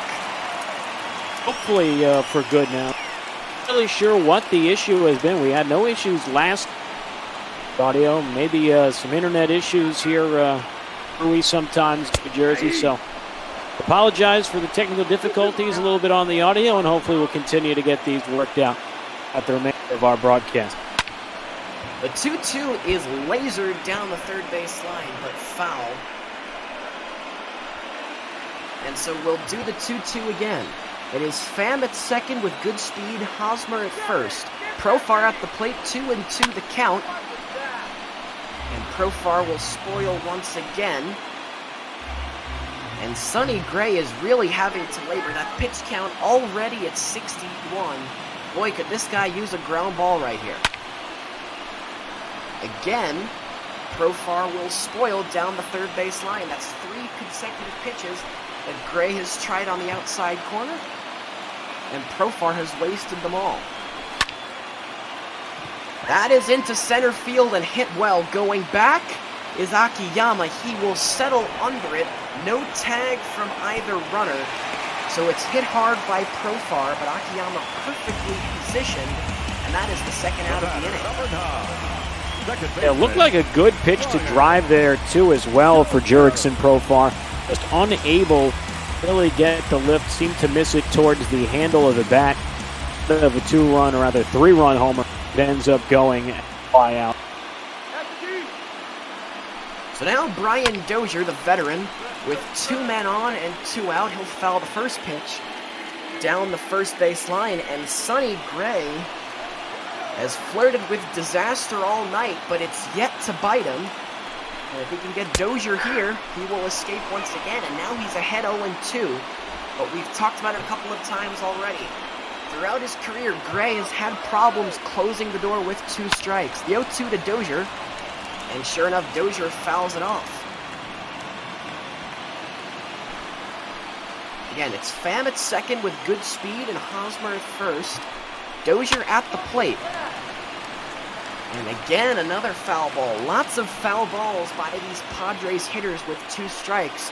That's why this pitch count is so high. Pitch number 68 on the way to Dozier. He lays off, and the count now 1-2. Number 4, foul ball, misses a pitch in the zone. We'll see if he misses again here, trying to get him to chase. 1-2 to Dozier is grounded to short. They will go the short way and get him. It's a 6-4 on your scorecard. And for the 3rd consecutive inning, the Padres strand 2. We are through 3 in San Diego and still no score.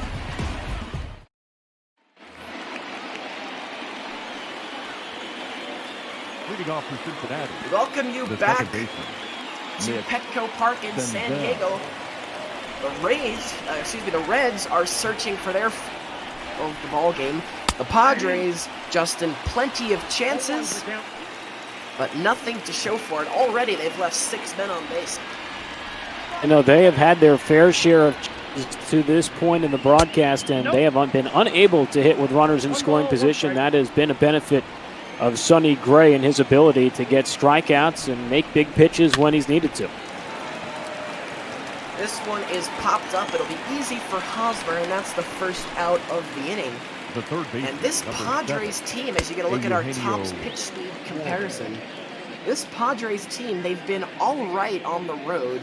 17-20, which isn't great, but their real problem has been at home. Only 12-24 on the year. It's a .333 winning percentage at home. And their struggles have continued today as they've had plenty of chances to push a run across and have just thus far been unable to do so. In baseball, it comes down to the little things. If you don't hit with runners in scoring position, and if you don't make big pitches in late game situations, and you look at the ERA numbers for this San Diego roster in 2020, they've been unable to accomplish both of those things. Got your top prospect in Tatis hitting at 220, and your highest valued player in terms of financials in Machado hitting right at about 200. Hard to win baseball games in a division that also features Mookie Betts, Cody Bellinger, Ketel Marte, among several others.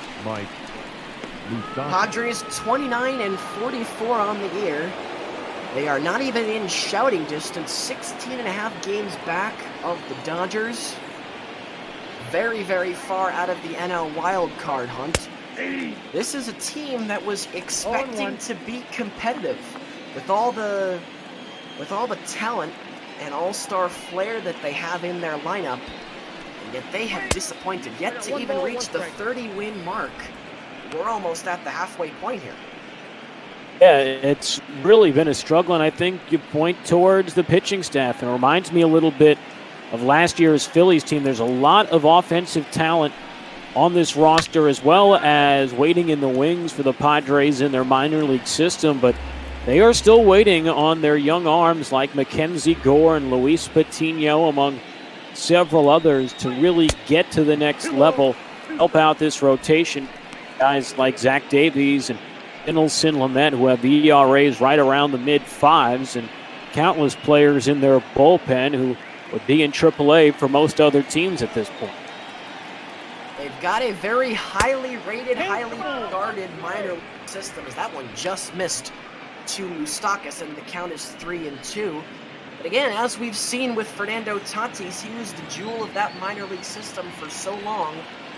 And hitting .220 on the year, disappointing for the Padres as Moustakis fouls that one off. We should mention, by the way, that Zach Davies yet to allow a hit here today. A walk to Tucker Barnhart back in the third.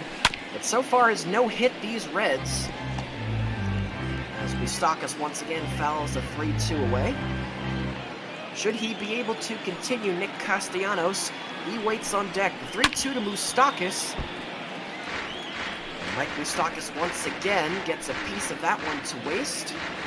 And the ninth pitch of the at-bat now on the way. Ball 4.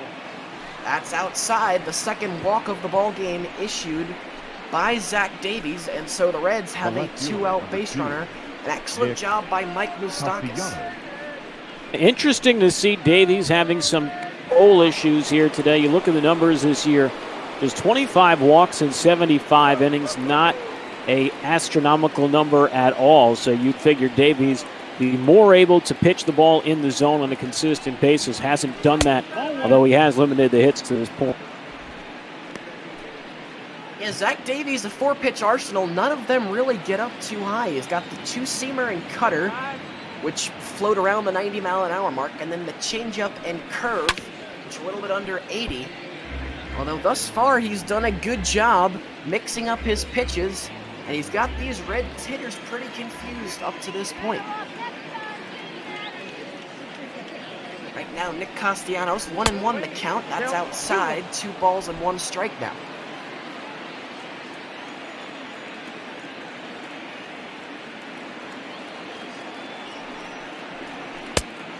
Down to 3-1. Again, that misses upstairs, and while Davies yet to allow a hit, he has had some walk trouble so far. He walked the last hitter and now in danger of losing Castellanos here as it's 3-1. He locates on the curveball, drops that one in there. Now with a full count, Moustakis will be in motion.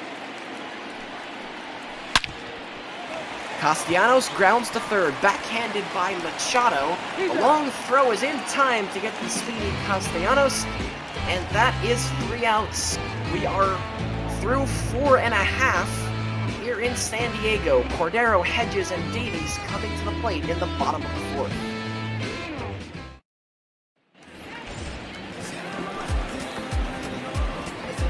Leading up for the Padres. Back here at Petco Park, and still no hits for the Reds through 4 innings. Padres have had an entirely different issue. They've left 2 men on base in each of the past 3 innings.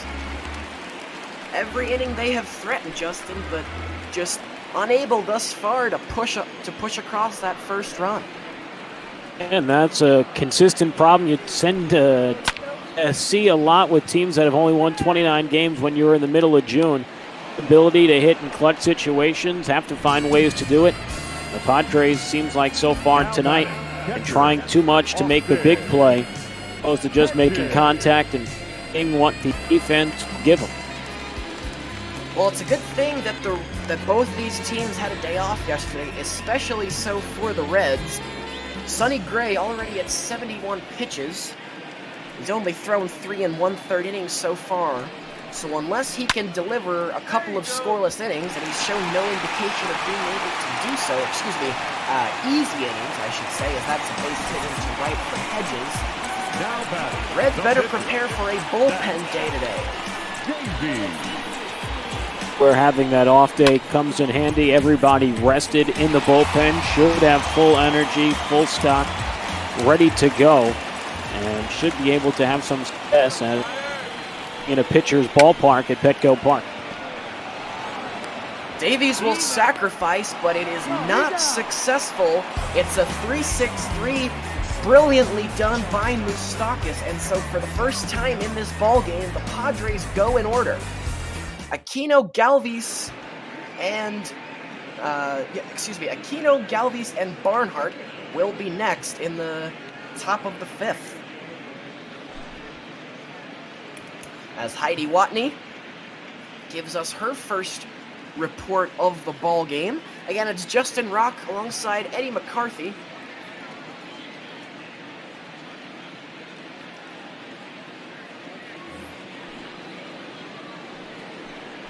Leading off for Cincinnati, the right fielder, number 44.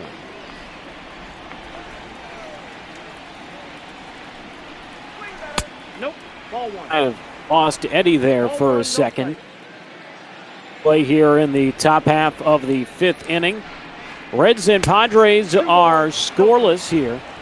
Zach Davies has yet to allow a base hit in this contest. Just a trio of walks to this point as Aristides Aquino grounds one back up the middle and threw in his center field a base hit. And There sure we enough, go. as we mentioned it, and just needed the audio to cut out just in the nick of time for break up the no-hit bid as we send it back to you, Eddie. Thank you very much. Again, apologies. Both of us have been experiencing some technical issues today, but the no-hit bid finally ended. As, like you heard from Justin, Aquino grounded that one up the middle. Now that'll bring Galvis to the plate. And we'll try and make something happen here for Cincinnati. Galvis gets into one to right. Hard hit. That's going to go foul into the seats down the right field side, although he gave that one a good ride. It was a nice little pickup late last year for the Reds, Galvis, after... This is tailor-made for two. Tatis will step on second and go to first, and so the runner is erased as quickly as he was put on. 6-3 double play in your scorecard, and quickly 2 out in the inning here for Zach Davies. Just an atom ball right at the shortstop, Tatis, and an easy play for him to just slide over to the bag and fire on to first for the easy 6-3 double play. So now Tucker Barnhart will bat with the bases empty. Walked his first time up in the 3rd. And he'll watch that one downstairs for ball 1.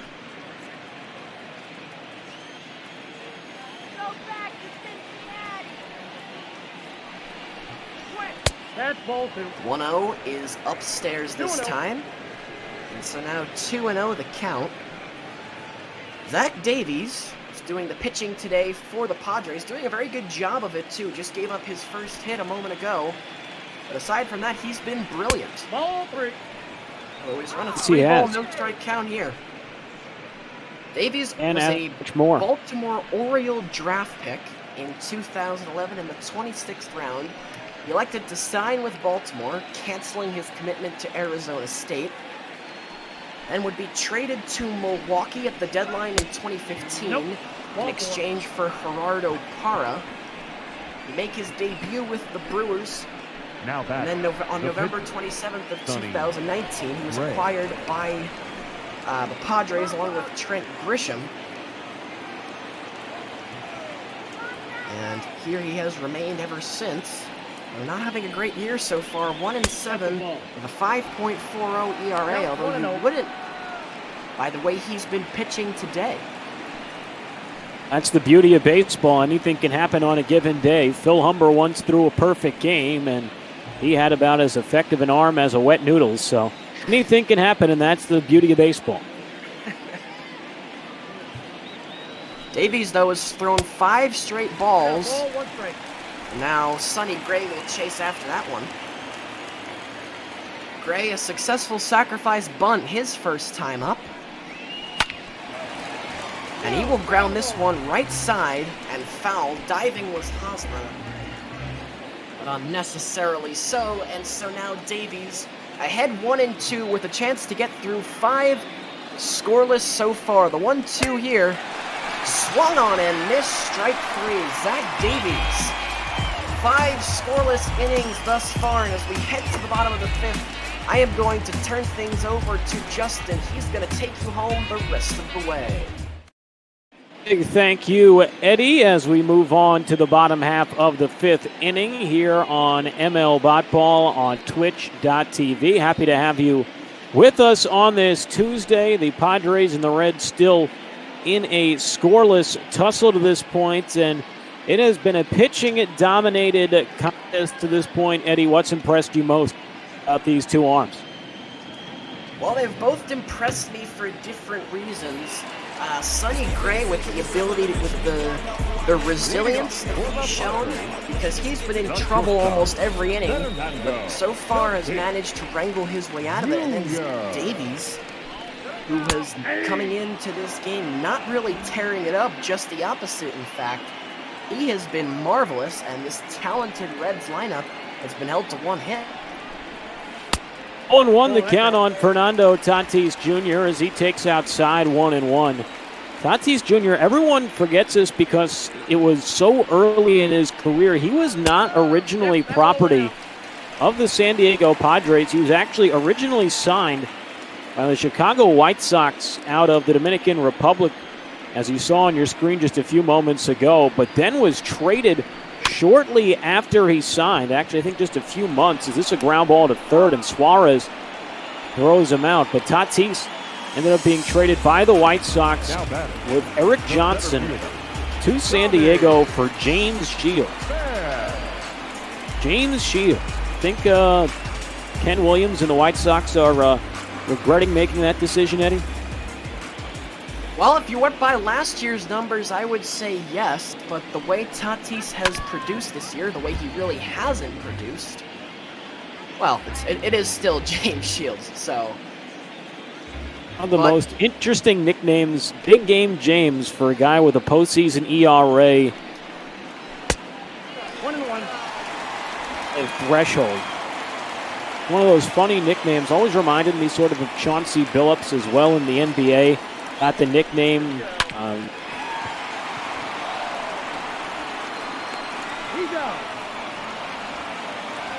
The second out of the inning.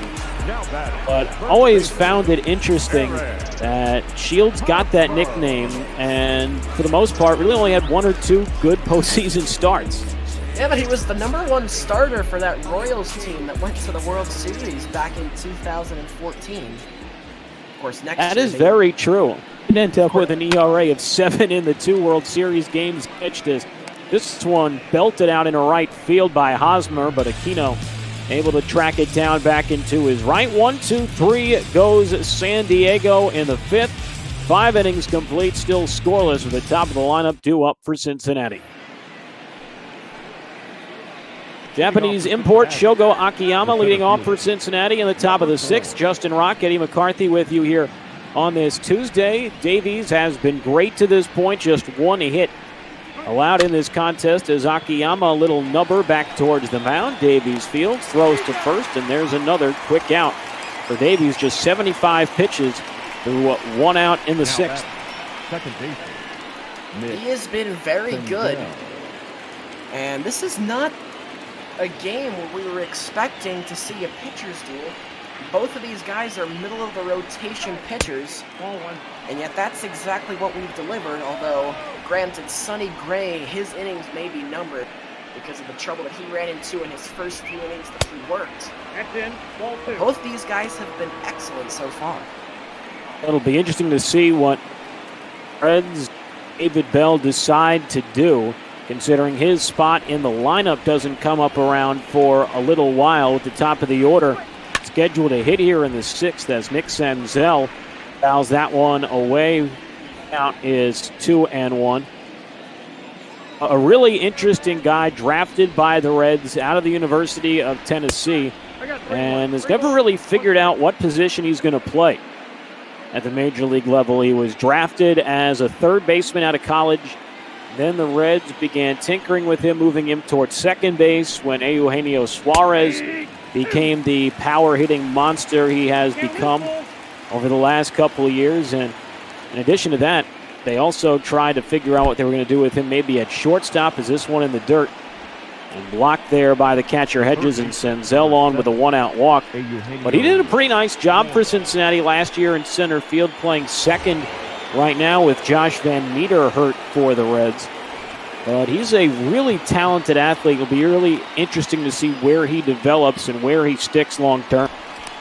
No, he's in. Yeah, always interesting when a guy can't position is going to be in the big leagues. I guess that really means, though, that he's a very talented athlete.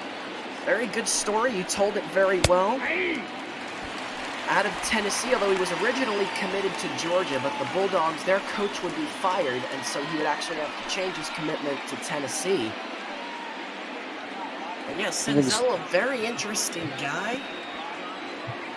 He is, you know, despite the fact that he hasn't found himself a position yet, he is hitting second in this Reds order. They have high expectations for them. They really like him, although his name did pop up a few times in trade rumors during spring training late in the offseason, although I don't really think the Reds have any plans to move him just yet, as Suarez swings and misses at the slow breaking ball. Fourth strikeout for Zach Davies, and now there is 2 away now. Here in the top half of the 6th inning, Suarez swinging right over the top of that sucker. Well, what we're thinking right now is kind of, where did this come from? I mean, Zach Davies, 5.4 ERA coming into today. And this is one of the better lineups in Botball. The Reds 45-27. The offense is really what has carried them to that mark. And yet Zach Davies has them completely befuddled. Davies, a guy you thought might put up better numbers this year in a pitcher's ballpark, unlike Miller Park in Milwaukee. Obviously has not been the case thus far. Moustakas was expected to be the Reds' second baseman actually this year. But with Joey Votto on the disabled list right now with, I believe, a broken hand, that is why Moustakas has slid over to first base and Senzel has taken over at second for the time being. Yeah, Votto out another 1 to 2 weeks with a broken. Moustakas filling the void. Is that high and away? It's 2 balls and 2 strikes. Yeah, such a shame to lose Moustakas over at third, though. He's such a good glove, so reliable over there. But like you said, yeah, Votto, he'll be out for a little while longer. And baseball is the ultimate grind, so sometimes you're just going to have to shuffle the pieces around and try and make it work. Never saw Moustakas being a guy who would end up being sort of in a utility jack-of-all-trades role at this point in his career. But he has done that and has been somewhat acceptable over at the second base position. You saw him at it a little bit last year in Milwaukee, where he was signed to play for the Reds here in 2020 as the count has run full on the Cincinnati first baseman and former World Series champion. Forget about here the two first basemen today, former teammates. Yes. Oils on that championship team. Fouls another one off. That was a good team, and the way that group was put together, how they worked the count, they could pitch, they could hit, they could run the bases. Very complete ball club right there in Kansas City that won the World Series. Doc is just getting under that one to right. Cordero able to track it in, so the Padres limit the damage in the 6th as the Reds leave a base runner after a walk. We're through 5.5, still scoreless from San Diego. Leading off for the Padres. See the Reds bullpen up and moving a little bit as we talked about, Eddie. Sonny Gray, 81 pitches through 5 innings as we head to the bottom of the 6th. It will be 4, 5, and 6. The meat of that San Diego order due up. Machado, Profar, and Dozier. As Manny Machado takes low, it is 1 ball and no strikes. Machado, another guy whose position has been moved around quite a bit throughout his baseball and professional baseball career. Everyone always talked about him being the best shortstop in the game, and he played probably about like 30 real games at shortstop throughout his career, Eddie? Yeah, I disagreed with putting Machado at shortstop. I think he's a good shortstop, and he's a Gold Glove caliber third baseman who can give Nolan Arenado a run for his money as the best in the game. I think his position is third base. That's where he belongs. And if you leave him there, he'll give you more than a quality third base. He'll give you a couple of web gems. Ball back out there.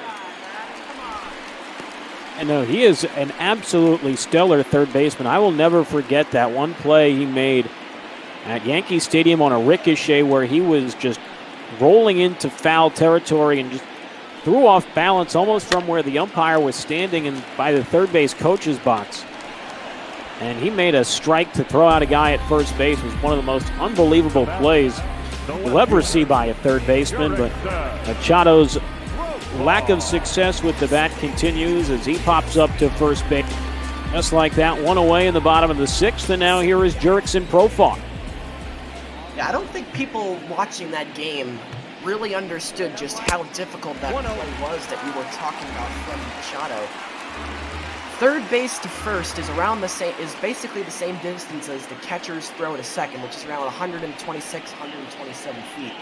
Machado was all the way in the dugout, and he made that throw look so easy. That was a 140, 150-foot throw with him having to throw it basically across his body, going the opposite way. An amazing feat of strength, and Machado continues to deliver those types of plays every year. Profar with a lazy can of corn out to left field, and easy play made out there by Castellanos. So 2 quick outs for the Padres here in the 6th. Gray throwing just 8 pitches to get through those first 2 outs, and who knows, that might save the Reds and maybe get Gray another inning if he can retire Dozier relatively quickly here with 2 down in the 6th. Well, this is what Gray needed. If he wanted any prayer to stay in this game, he had to deliver an easy, light inning here. And if he can get Dozier, like you said, that's exactly what he's on track to do. He's one of those guys, normally, workhorses sort of hover around the 100 to maybe 115 range as their limit. You see the DeGroms, the Scherzers of that ilk get those sort of numbers in terms of pitch count. Sonny Gray is usually on the fringe 100 number. Usually he will be pulled closer to 100 rather than a little after that century mark. So we'll see what the Reds decide to do here as he's up over 90 as Dozier swings at a pitch about 3 minutes too early. It's 1-2. 3 minutes too early and 3 minutes outside, if that's the thing. Corey Doyle had it coined just a bit outside, and that one just a bit low. And Dozier with some better discipline there to keep it even. The Twins all-star Dozier against Gray as that one fouled back. It's 2-2. Dozier's a guy that would have fell off a cliff. He was a really good all-star caliber second baseman, hitting large home run numbers. And then once he really left Minnesota that year, he got traded to the Dodgers. I think that was 2018. Just really hasn't put up the same level of numbers. He was sort of forgettable last year on that Nationals World Championship team. Yeah, they got him as kind of a depth piece, but they really didn't use him at all.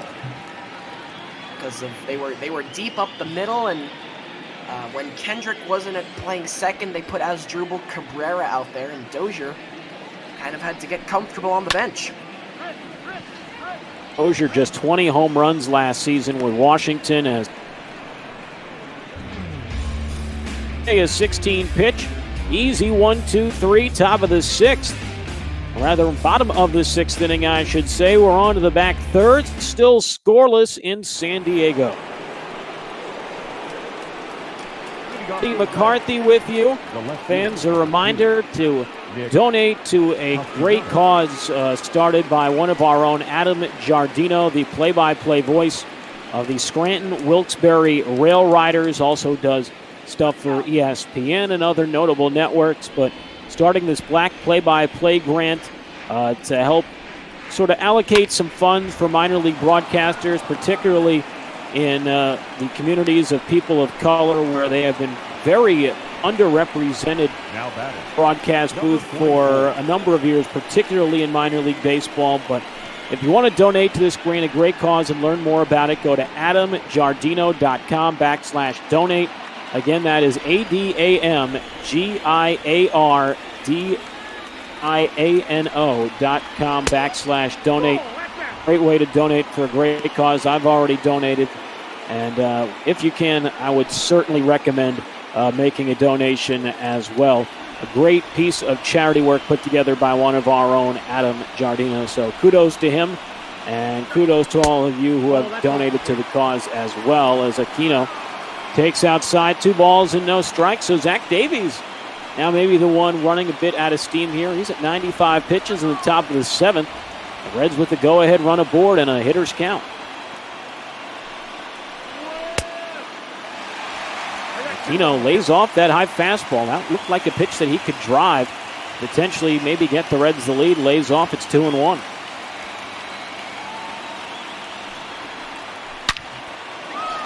Aquino get a breaking ball that hung up there, and he hit that one all the way back towards the Aquino, 442 feet, 112 miles an hour off the bat, and by the time it comes down, the Reds will have a 2-0 lead here in the 7th. Well, who would have thought that it would be Zach Davies who would be the first one to break after the start Sonny Gray had. But Davies, this is the second time this inning where he misses his spot, trying to go inside. Instead, that pitch is out over the middle. The first time it was just a single, but this time Aristides Aquino, he turns on that one, keeps the hands inside. You can see him, he knew it right away. The bat flip, the slow jog around the bases, and now it looks like Davies is going to be shown the door. Looks like the Padres are making a call to the bullpen. Davies gets a nice round of applause from the home crowd, a tip of the cap, as they will bring in the right-hander Cal Quantrill to take over out of the pen, his 32nd appearance, a 4.61 ERA, a 1-3 mark, 39 strikeouts in 52 2/3 innings, 21 walks. So some fringe numbers there from Quantrill, and The batter, number 3. well, it was a great start tonight for Zach Davies there, Eddie. Yeah, Davies was looking so good for such a long time. His lookout, that's now 3 consecutive hits in a row that have been allowed by this Padres pitching staff, a combined effort between Davies and now Quantrill. But yeah, Zach was doing really, really well in the first 3 innings, ran into a couple of hiccups in the 5th and 6th, but managed to get out of it. And finally, the Reds figured him out in the 7th, and that's 2-0. And not hang breaking balls to the Punisher. Exactly what you would expect. Punished it right by the Western Metal Supply Company building. Double barrel action in the San Diego bullpen. Craig Stamen, Matt Strom up and tossing out there, righty and a lefty. Tucker Barnhart has done a whole bunch of walking today. 0 for 0 as the 0-2 pitch up and away. 1 ball and 2 strikes. Cal, of course, son of longtime Major League reliever Paul Quantrill, an all-star back in the day, pitched with the Dodgers, the Blue Jays. Yankees fans trying to forget that he ever pitched for them back in 2004 as Cal deals inside 2-2.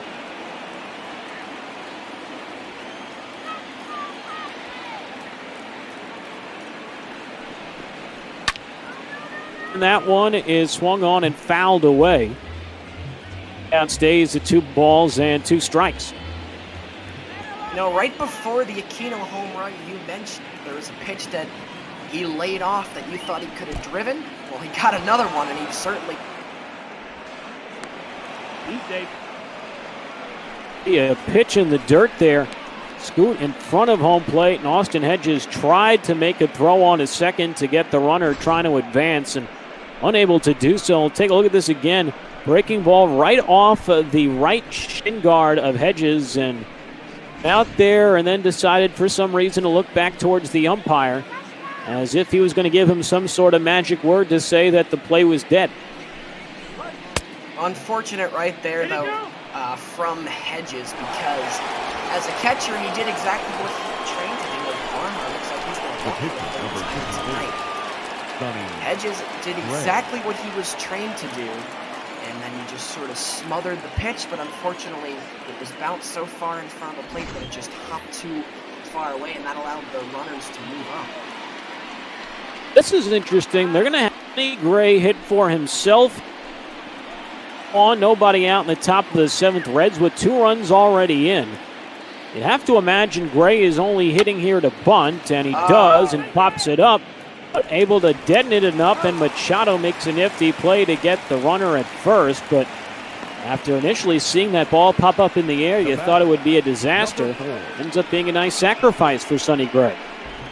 His second sacrifice of the game in the booth. I was thinking as soon as that ball went up, that's a double play. Unfortunately, put it in basically the one spot where if you pop it up, they're still not going to get it. And so that's not as nice of a sacrifice as his first one, which was about as picture perfect as it could get, but it did the job. And now the Reds are in very good position to do some more damage. Second and third and one out. Akiyama just a hair foul down the left field line. Just missed a 2-run base hit. Instead, the count 0-1. Have to imagine the Padres would bring the infield in here.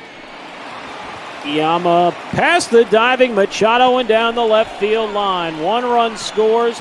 Stopping at third is the lead-footed Barnhart. RBI double. Shogo Akiyama. 3-0 Cincinnati here in the 7th.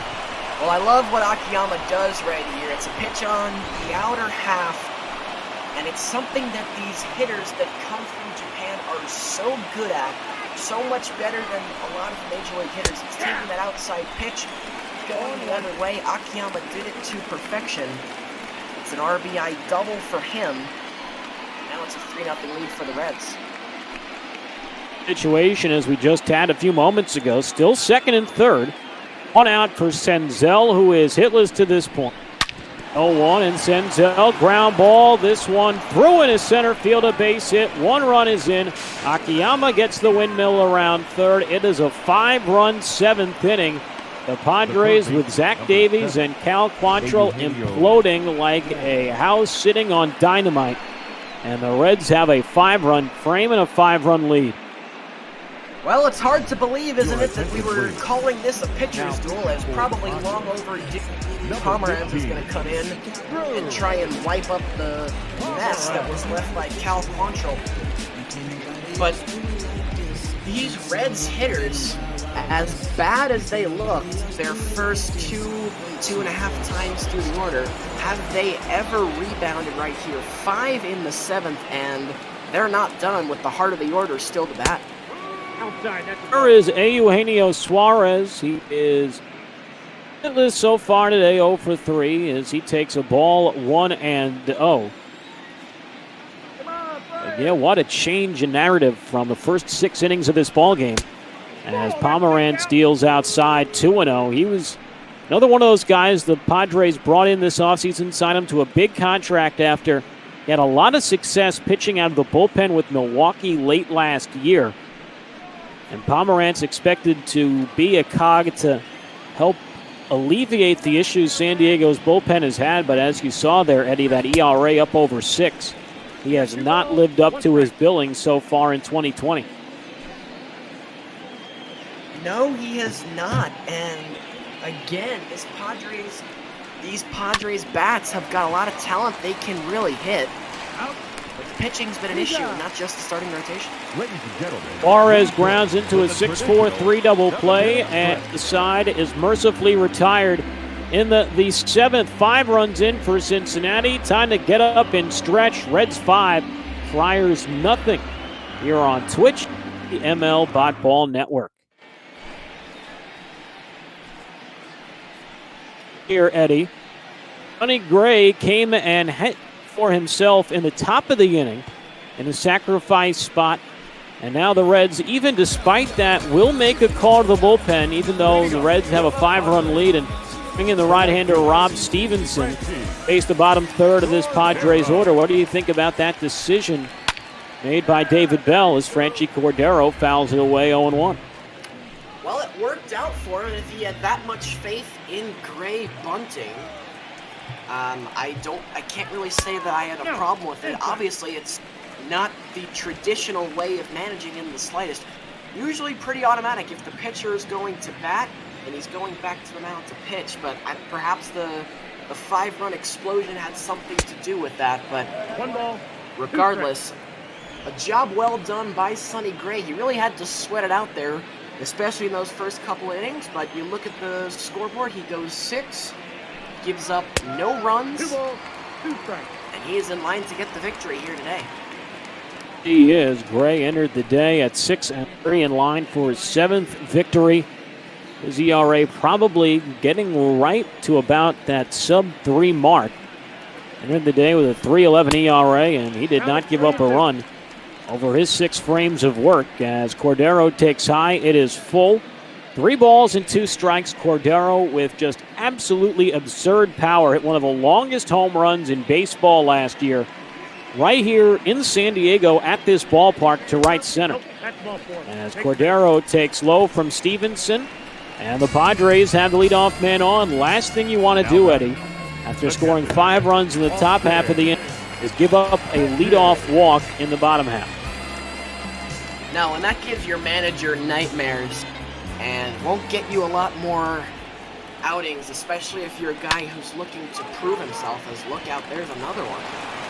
Austin Hedges line drive base hit into right, and change your channels just yet. San Diego a little rally here in the bottom of the 7th, 2 on, nobody out, and they're going to send up a pinch hitter for the pitcher spot as former St. Louis Cardinal journeyman infielder Greg Garcia will step up to the plate. Garcia just a 164 hitter this year as he fouls this one to the right, 0-1. And this is one of the areas Eddie San Diego is going to need to improve upon. Garcia is a nice player, but going to want a utility guy with a little more bat in his utility belt than Garcia has. Well, they're going to have to try and find somebody, but most likely it's going to be a prospect because their payroll spread pretty thin. Between Hosmer and Machado, they're out of pocket for around $50 million each year. Here's the shining example as Robert Stevenson makes mincemeat of Greg Garcia. 3 pitches, and he will grab a piece of pine and a nice cool Gatorade. His day is in all likelihood over. As now there is 2 on, 1 out, and back to the top of the order in Fernando Tatis Jr. As he takes low, 1 ball and no strikes. Tatis 0 for 3. Grounded out last time in the 5th. That's got to be infuriating for your manager. You just got to be thinking, I can get probably anybody in this crowd to stand there and swing and miss at 3 pitches. I was at least hoping that you'd put the ball in play. So not a productive at-bat there. A passed ball there from Tucker Barnhart. He just dropped the pitch. Robert Stevenson looked like a game of hot potato in an elementary school courtyard as this one is swung on and belted. Deep left field, back Castellanos at the wall, and this one is gone. Fernando Tatis Jr., who cares about that sub-220 average now? His 10th home run of the year puts the Padres on the board, and that's what we were talking about, Eddie. Leadoff walks kill, and the leadoff walk ends up with San Diego pulling back within 2, 5-3, and let the questioning of taking Sonny Gray out begin. Yeah, well, very well done here by Fernando Tatis. By turns on it. 386 feet, the 98.6 exit velo tells you that it was a little bit off the handle, did not exactly hit it on the sweet spot, but still strong enough to muscle it out of here. And that's going to bring in Michael Lorenzen, who's going to try and get out of what has been a crazy 7th inning. 5 runs in the top of the frame for the Reds. And then the Padres, they've now scored 3 when there's still 2 outs to work with. Reds bringing in Michael Lorenzen out of the bullpen. Lorenzen, talented 2-way player out of Cal State Fullerton, the 0-1, and this one is hit in the air to right. Aquino chasing it back into foul ground and in front of the show sign. Makes the catch for the 2nd out of the 7th inning. The first baseman. As Nightbot. Padres here because they have already chipped away at this Reds lead. And if perhaps their bats have figured it out, they will still probably get the good part of their order up one more time, and they'll have to be in a good spot to try and tie this game. Still with Amir Garrett, along with Raisel Iglesias and Pedro Strop waiting in their bullpen. As we mentioned, both teams well rested after days off yesterday as Hosmer fouls it off. It stays 1 ball and 2 strikes. 8 runs in the 7th inning. 5 for the Reds, 3 for the Padres. With 5 runs coming on home runs. A 2-run shot from Aquino. And then a 3-run blast there by Tatis. This a pop-up in shallow center. Davies out there to make the catch and end the inning. But Fernando Tatis hangs a star on that baby. Barry Coleman used to say Padres cut it to 2, 5-3 Reds after 7. Your attention, please. Now pitching for the Padres, number 34. Mike Stamen coming in out of the bullpen for San Diego in the top of the 8th. Stamen 3-2. This is 43rd appearance, former Washington Nationals reliever. He will face off against the heart of the Reds lineup. And Aquino. Justin Rock, Eddie McCarthy with you as we near actually just past the 5 o'clock hour here in the Eastern Time Zone. Hope you're having a wonderful afternoon wherever you may be across this country of ours. Doc is 0 for 2 tonight. He's behind the count 0-1. Looked like, Justin, that we were going to blow through this game in record time, and the team decided to explode for a combined 8-run 7th. And like you said last inning, don't go anywhere. We could be in for a very interesting finish. Certainly going to be sweat out a little bit more than the Reds had expected a few moments ago as Moustakas checks his swing on a breaking ball. Oh, that hit him. He's up wearing it. Nick Castellanos. That could have been one of those situations where it could have been a called strike because Moustakas swung. But I guess the home plate umpire said that he did not go around, and instead it is a hit by pitch, and the Reds have the leadoff man on for Nick Castellanos. Interesting stories. He got called up by the Tigers, went by Nick, and I believe it was like 2 or 3 years ago he decided, nah, I don't want to be called Nick. I want to be called Nicholas. So everyone changed their, guides and changed everything to Nicholas Castellanos. You see it from the screen, bottom right-hand corner, out on the Jumbotron in left field as well. But then this offseason, a la Zach Britton decides, I want to go back by Nick. Why'd the change? I don't get it. Yeah, I can't say I do either. But, when you're as successful as Nick Castellanos has been, I guess he is well within his rights to request to be called whatever he wants to be called.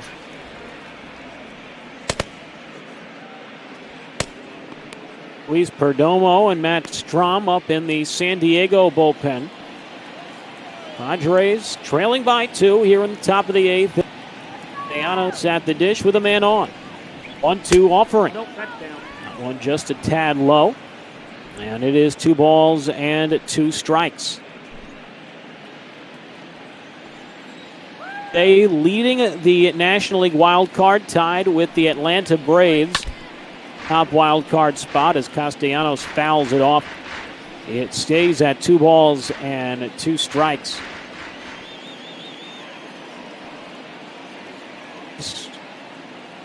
Entering the day, a game ahead of the Diamondbacks, who will play later. Strike 3, and just like that, there's one away. Look at the starting pitcher comparison in this one, and Sonny Gray, nothing but donuts. Davies, even despite that homer, still pretty good numbers for the high walk count today. Yeah, both guys were very good.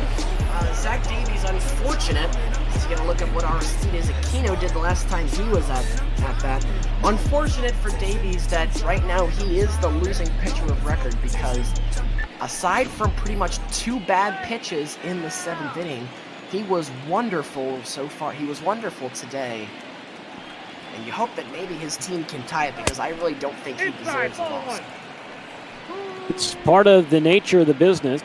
Tough luck losses. And one thing Sonny Gray was sort of known for, particularly in his time with the Yankees, as someone that always seemed to pitch just well enough to lose, where if he gave up 1 run, the team didn't score any. If he gave up 2 runs, if he gave up 5, the team would score 4. Boy, he seemed to be on the wrong end of whatever the scoreboard would show. Right now, Gray has a 2-run lead. 2-0 to Aquino, and a swing and a miss. Big, healthy cut. Got him out in front of a slider, 2-1. Yeah, you can't blame Aquino for giving that one a big, healthy hack. It was a hanging slider. Fortunately, though, at least fortunately for Stamen, he just missed it. Oh, 5 hits in the last 2 games.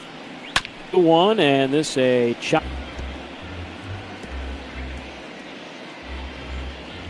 On Sunday, with a double and 3 RBIs. Aquino hitting his 12th home run to give the Reds the lead back in the 7th, and this one fouled away. Stays 2-2. Good at bat here from Aristides.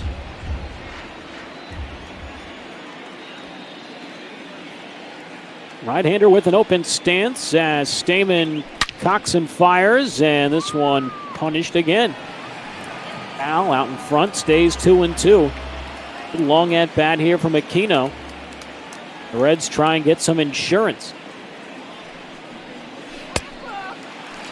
Just struck him out, got him on the hanging knuckle curve. Almost similar pitch, Eddie, to what Aquino hit out an inning ago, but this one a little further away, and Aquino just couldn't keep his weight back. Aquino's been a very tough out today. Pretty much every time that he's been out to the plate, pitchers have made at least one mistake, and he's driven the ball hard. Fortunately, that time, a couple of mistakes, as you alluded to, with that knuckle curve. Aquino just missed it, and so Stamen fortunate that he was not victimized once again by Aristides. Nope, that's the ball. Davies taking outside. It is 1 ball and 1 strike. Davies, guy the Reds got towards the end of last year from Toronto. They've tried figuring out what their shortstop situation will be long term. This is a nice backhand by Stamen behind the mound. And he throws out Galvis, who has some good speed, to end the inning. Reds get a leadoff man aboard, but can't do anything with it. 7.5 complete in San Diego, 5-3 Cincinnati.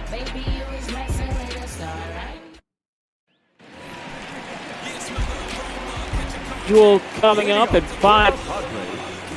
The third baseman. J-Man 1993, P-Mister 3. We'll have the call for you as the Yankees travel to the Steel City of Pittsburgh at PNC Park as Masahiro Tanaka and the Yankees get ready to take on Chad Kuhl. Pittsburgh Pirates, all that coming up as soon as we wrap up here in San Diego at around 5:30 Eastern Time, so about 20 minutes from now. Michael Lorenzen stays on here in the bottom of the 8th. The first 2 pitches. Ball and a strike now on the leadoff batter for San Diego here in the bottom of the 8th, Manny Machado. Machado quiet, 0 for 2 in this one as he swings and pops it up. High fly ball in the infield, and Moustakas runs in to get it. First out of the 8th inning, and Lorenzen, Eddie, since all the trouble that was caused by Robert Stevenson, done a nice job, and it looks like his day will come to a close as the Reds will make a double switch. Yeah, Lorenzen had done a very good job, as he was not exactly, he had to be kind of the stopper when he came in, not exactly dealt a great hand. The guy before him giving up 3 runs, but he did well to keep the score at 5-3, and now they'll turn things over to Raisel Iglesias, who will try and bridge the game into the 9th. Keep our eyes peeled for where the double switch was made. Pitcher spot is due up, or was due up, in the top of the 9th inning. That will likely change as Barnhart stays in the game. I have to imagine maybe Aquino have been switched out of the lineup potentially for defense as Iglesias quickly behind Jurickson Profar, 2-0. The year, a 3.15 ERA. He's normally the closer for the Reds, has been demoted to a setup man after they signed Pedro Strop. That was a really nice pickup by the Reds this offseason after Strop had some really good years for the Cubs. as that one misses low. He was And the great count pickup for them, and as I was, by the way, I was trying to figure out who our double switch is. I'm still trying to look. Maybe someone on the Twitch chat can help us out. Unfortunately, we don't have the access to audio, so we can't hear, and it ain't exactly flashing up on the screen. And sometimes you just got to sort of figure it out based off of where the spot in the lineup will be. Saul Barnhart still in behind it, so not impact him. A good idea to pump up the crowd by a trash can. I thought this was San Diego, not Houston. Has that been the key behind the Astro scandal? Has that been the key behind the Astro scandal all along? Was it?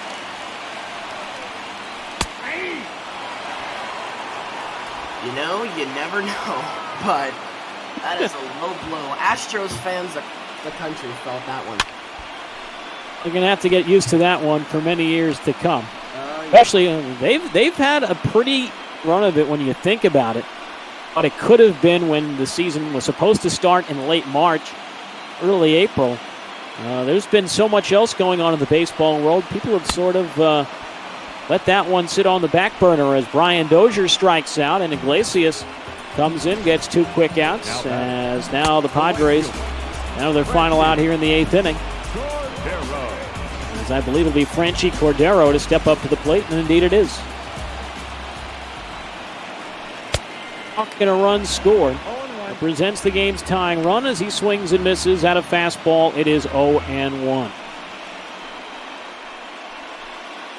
Cordero, a guy everyone really excited about in the Padres organization.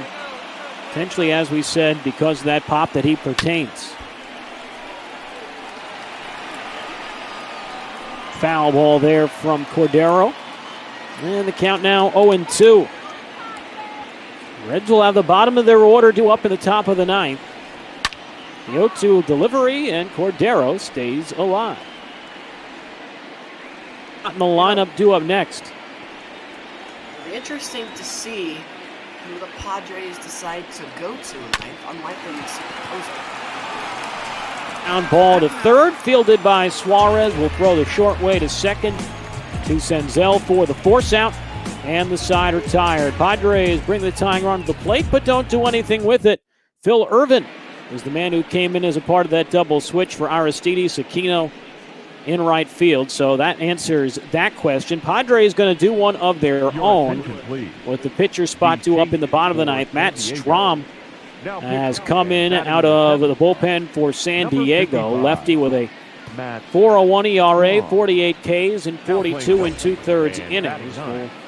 We'll also try and figure out where the change was made for San Diego. Might have also been Franchi Cordero, maybe putting in Will Myers into the outfield, as that pitch is low to Tucker Barnhart, 1-0.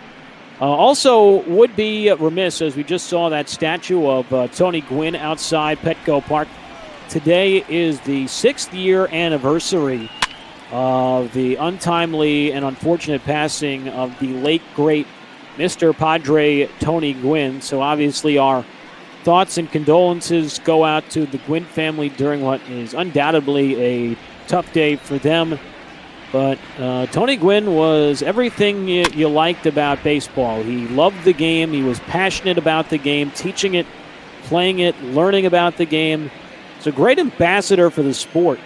And Eddie, it's a shame Tony still isn't with us to see what's going on with the Padres right now and all that excitement. But any particular favorite memories of Tony Gwynn? No, but I was going to add, let's not forget also, said a lot of great things about Tony Gwynn, how passionate about the game he was, but he was also pretty good at it.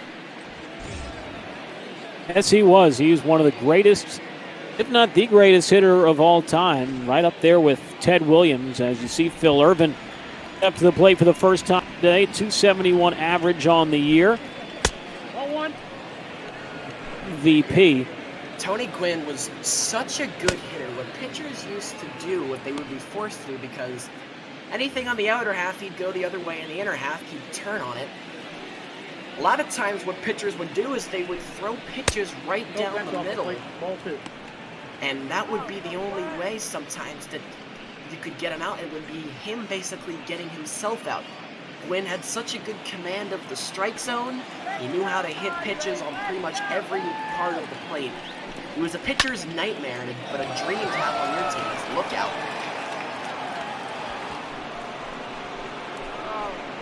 Fly ball to deep left field, and all they can do is turn and watch that one fly into the night.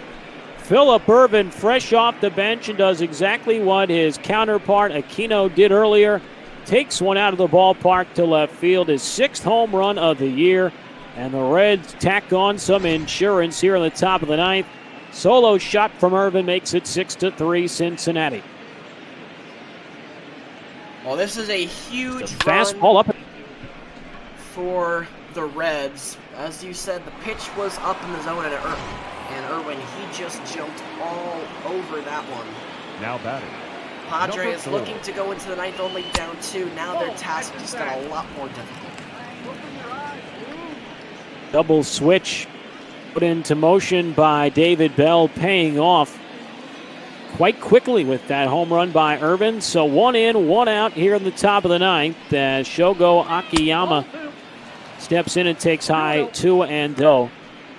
But Tony Gwynn, such an incredible player, such an incredible hitter. Of course, probably most notable for that 1994 season where he was challenging that mark for Ted Williams, being the most recent player to hit for 400 in a single season. And of course, we were robbed of that with the most recent labor dispute between the Players Association and the owners, as they're a fly out to left. So 2 away now here in the 9th for Nick Senzel. On the one that's going on this year, as it is amazing how fast that thing crashed. It was looking so good, and then all of a sudden, whatever deal we thought they might be able to make just went crashing down, and now baseball's in a tough spot. It is going to be very interesting to see what happens over the coming weeks, because they really don't have months left to figure this out anymore. And if they can't figure it out for 2020, that puts subsequent following years in jeopardy as well, with the CBA scheduled to expire following what would be the 2021 campaign. But it has been a tough time for the game of baseball, but luckily we still have MLB The Show and Major League Ball to give you your baseball fix, whether it be a Monday night, a Tuesday afternoon, and everything in between, as Senzel swings and misses at the breaking ball, and the side is retired. But Phillip Ervin enters into the ball game and makes a big splash. A big home run to left to put the Reds up 3 as we head to the bottom of the 9th. Your attention, please. Now pitching. Here is the aforementioned closer for the Reds, Pedro Strop. Already a little higher than you'd like at 4.7, but does have 23 saves and 26 chances, and be up to the former Chicago Cub to try and shut the door on San Diego today and keep the Reds right in the middle of that race with the Cubs, who we saw defeat the Mets. John Vinnis, a good buddy of mine, on the call just before that against the Mets. A big win for Chicago, so the Reds needing to these last 3 outs to remain 2 games back in the NL Central. Oh boy, the Mets are struggling, aren't they? 14 games out of first place in that NL East. Just surprising. You wouldn't have expected that. Now you really early out of the gate. And pretty much everybody was expecting the Marlins to be in last place, and at the Marlins, they're actually playing 2 games better than the Mets are right now, which is even more surprising and disheartening if you're a Met fan. It is very true. However, Marlins have made some improvements. They, for as much flack as they've gotten in years past, as this one hit high in the air out to left field. Castellanos has just enough space in front of the warning track, and 1 away now here in the bottom of the 9th inning. But the Mets really had something going the right direction. There's and saves. Pedro Strop tied for 3rd with Sean Doolittle. 23 of them on the campaign. but you figured they would improve upon last year, but in the show, they have been sinking and going in the wrong direction with the Marlins. On the other side, they've done actually a pretty good job with what they've done drafting and creating a pretty good farm system over the last couple of years. They'll be really interesting to see a couple years down the road with J.J. Bleday, among several other talented players. Sixto Sanchez made a name for himself last year. As this one dunked into left field for a base hit, rounding first, heading for two. In there, diving head first with a double. Now batting, shortstop. Yeah, so the Padres with a little bit of magic going here in the ninth inning. Trent Grisham, who just entered as a part of that double switch in the top of the inning, coming through with that base hit. He was acquired in that same deal with Zach Davies, just passed in November. And now here comes Fernando Tatis, who's been the entirety of San Diego's offense today. Yeah, but if you're Strop here, you can't panic. Ignore the base runner. It doesn't matter. Even if Tatis hits a home run, you still have the lead. All the focus should be on the batter right here. Just 1 for 4, had that 3-run home run. 3 of San Diego's tallies back in the 6th as Tatis takes low. Now it's 2 balls and no strikes. They've rally beginning to percolate. The top of this Padres lineup, pretty talented. Certainly more depth at the top than there is at the bottom. Yeah, this is not the part of the order that you want to run into trouble in. Stroke got a break right there, as I thought that pitch was inside. Look a little bit off the plate. The 2-1. Tatis may have gotten the benefit of the doubt on that last one. Looked a little bit closer, but instead it's 3-1.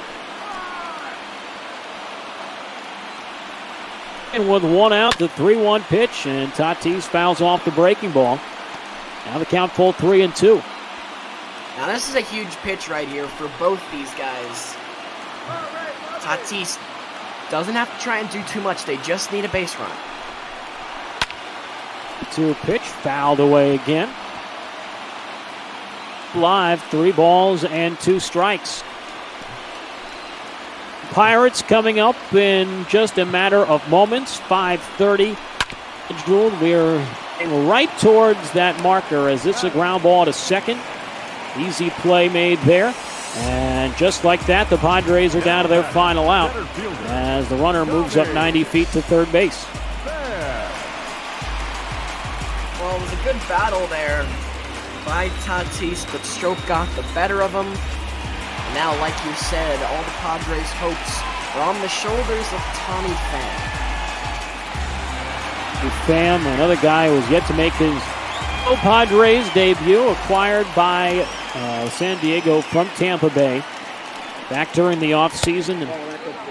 Another one of those guys that really blossomed under Kevin Cash in Tampa Bay as Pham takes high 1-0. And another one of those guys I expect to really thrive there, Hunter Renfroe, who the Rays got back in that trade for Tommy Pham. I think he'll do great things in Tampa Bay just based on the fact that they seem to do it with everybody they acquire. Yeah, I have to say I was really surprised that the Rays decided to not try and sign Tommy Pham because he was so good for them last year, especially in the playoffs.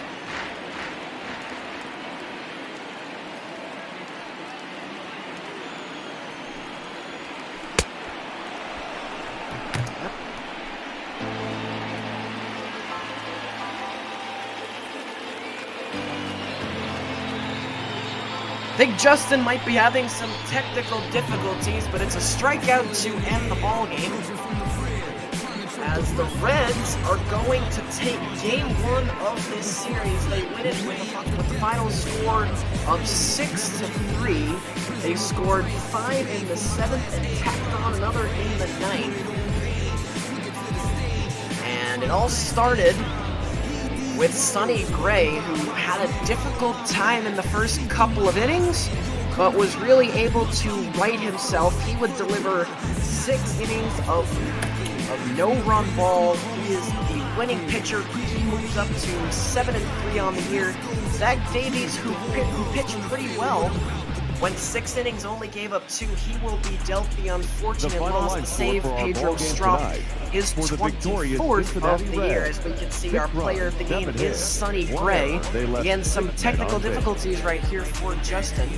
Yeah, well, I think we are back in driver's seat here. Apologize for the internet. Those couldn't have appeared at a worse time for you. I was going to say, the internet conveniently going out right as the final out of the game was recorded, as you saw Tommy Pham strike out as the Reds win it today by a final of 6-3. We take you back through the game that was Eddie, breaking up the no-hit bid, and then broke up the shutout as well in the 7th with a 442-foot blast. Yeah, finally, no offense until the top of the 7th with 7th. Did that ever have an offensive explosion? The Reds would get 5, the Padres, they'd get 3. You see Shogo Akiyama keeping the punishment going. He had an RBI double down the line and left. I made it 3-0, and then batter Nick Senzel right back through the chute into center to make it 5-0. Zach Davies pitched great, but had some issues in that 7th inning, and Reds, once they pulled Sonny Gray, Fernando Tatis got him on the board with a 3-run shot at it. Yeah, this is the spot where we thought the Padres might be able to kind of create some sort of a comeback. It was a good job by Tatis, but it would just fall short. And this right here, this was big. This put the Reds over the hump. This was the straw that broke the camel's back. Irvin just entered the game on a double switch, a home run in the top of the 9th to put the Reds up by 3, and then Pham went fishing for a slider and came up with nothing but the lure. The Reds defeat the Padres today by a final score of 6-3. You see our player of the game, Sonny Gray, 6 innings, no runs, 4 hits, 2 walks, 3 strikeouts. Pretty economical. Ultimately, by the end of the day, you figured Gray's walk number would be a little higher than it is. Not too bad, Eddie. No, very well done by Sonny Gray. Had a rough start to the game, was averaging about 20 per inning in the first 3, but then he settled down. He actually got better as he saw the lineup more and more times. And well done here by this Cincinnati pitching staff. Gray gave them a good start. They had a little bit of a hiccup with the 3-run home run from Tatis in the 7th, but aside from that, very sound game by both teams, and the Reds take game 1 here in San Diego. Winning pitcher today, Sonny Gray, with the victory. He improves to 7-3. Losing pitcher, Zach Davies, his struggles continue. He drops to 1-8. Dave ends up going to Pedro Strop, his 24th of the season. Final line score today, as you look at the box score from this one, Reds 6 runs, 7 hits, 1 error. Padres 3 runs, 7 hits, no errors. Eddie, any final thoughts on this one from today's contest in San Diego? Well, for a while there, we had a pitcher's duel, and the 6-3 score, don't let that fool you. Both pitchers were terrific, but a wild 7th inning would kind of would throw everything off course. But it was a good game all around, but you could clearly see the flaws in this Padres team, just not really able to get a big hit when the time was right, and that pitching, that bullpen especially, they had a very rough go of it today. That should just about do it for us. For Eddie McCarthy, I am Justin Rock signing off. It's now time to send it out to Pittsburgh. J-Man 93 Special Effects will bring you all the action from PNC Park as the Pittsburgh Pirates get ready to take on the AL East leaders in the New York Yankees. Gentlemen, take it away. For Eddie, good night. Reds win it 5-3 over San Diego. Thank you so much for that, Justin Rock. Thank you so much for that, Eddie McCarthy. I'm joined here in the booth by Special FX as we get ready to bring you the Pittsburgh Pirates hosting the New York Yankees. Special FX, what can you tell us about this matchup? I mean, it's one that, you feel like you can decide on paper, but don't put off these Pirates just yet. Baseball works in funny ways, and Pirates are still putting out major league quality players. Yankees have lost a lot of guys to injuries, so we could see, it's still an interesting matchup despite the differences in records. But you know, for the Yankees, it's going to be a very polarizing stretch this week. They're facing the Pittsburgh Pirates for these 2 games, and then they go to Minnesota with 4 against the Twins. So you go from the worst team in bop ball this year to the best team in bop ball. And so it's going to be a very tough challenge to not get too complacent against Pittsburgh and really bring their A game against Minnesota. Well, Yankees historically have not had any problems against Minnesota in the playoffs. It's always been a very good matchup for them. As we get a look at today's starting pitcher for the Pirates, it's Chad Kuhl. As you get a look at his numbers on the season, 2-3 with a 5.19 earned run average. It allows a lot of runs. He's given up 12 home runs this year, and that's a recipe for disaster with this loaded Yankees lineup. And he's got a tough challenge to start the game with DJ LeMahieu. First pitch of the ball game is low for a ball. Defense for the Pirates around the infield is Ke'Bryan Hayes, Kevin Kramer, Adam Frazier, and Josh Bell. Outfield is Colin Moran, Brian Reynolds in center field, and Gregory Polanco out there in right. That's a strike there from Kuhl, and it's 1-1. Yeah, Kuhl, you know, having some struggles all season long, and he's coming up against this loaded Yankees lineup, so he'll have to bring his A game today. LeMahieu fouls that one off. You see LeMahieu hitting .332, a .397 on base, and a .531 slugging. That's good for the 6th best batting average in the American League this season. He swings and misses at that pitch. Ball dropped, so catcher's going to have to throw down to first to complete the out for the first strikeout here. Yeah, you know, at the very least, that was a great breaking ball right there from Kuhl. Got a great start to the ball game, striking out his first batter. Well, brings up Gleyber Torres. Torres, the shortstop here for the Yankees, came over in that Aroldis Chapman deal. 0-1 pitch to him is inside, called a strike, 0-2. Well, and, you know, I think it's pretty funny that he came over for Aroldis Chapman, and then Yankees get Chapman right back. So, in terms of who won that deal, you could argue the Cubs, they got the World Series out of it, but Yankees getting pretty much all the pieces at the same time. That one is chopped foul.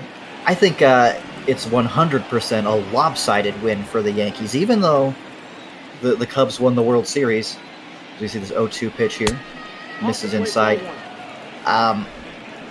Every time they brought Chapman into a big moment in that World Series, he didn't really come through for them. And then, like you said, this goes right back to the Yankees. They weren't even competitive that season, so real no loss for them as that one's hit up the middle. Frazier playing on the left side of the bag, firing onto first for the second out here. Yeah, defensive shifts is something that we've seen really, you know, start to take over in just these past 5 years or so.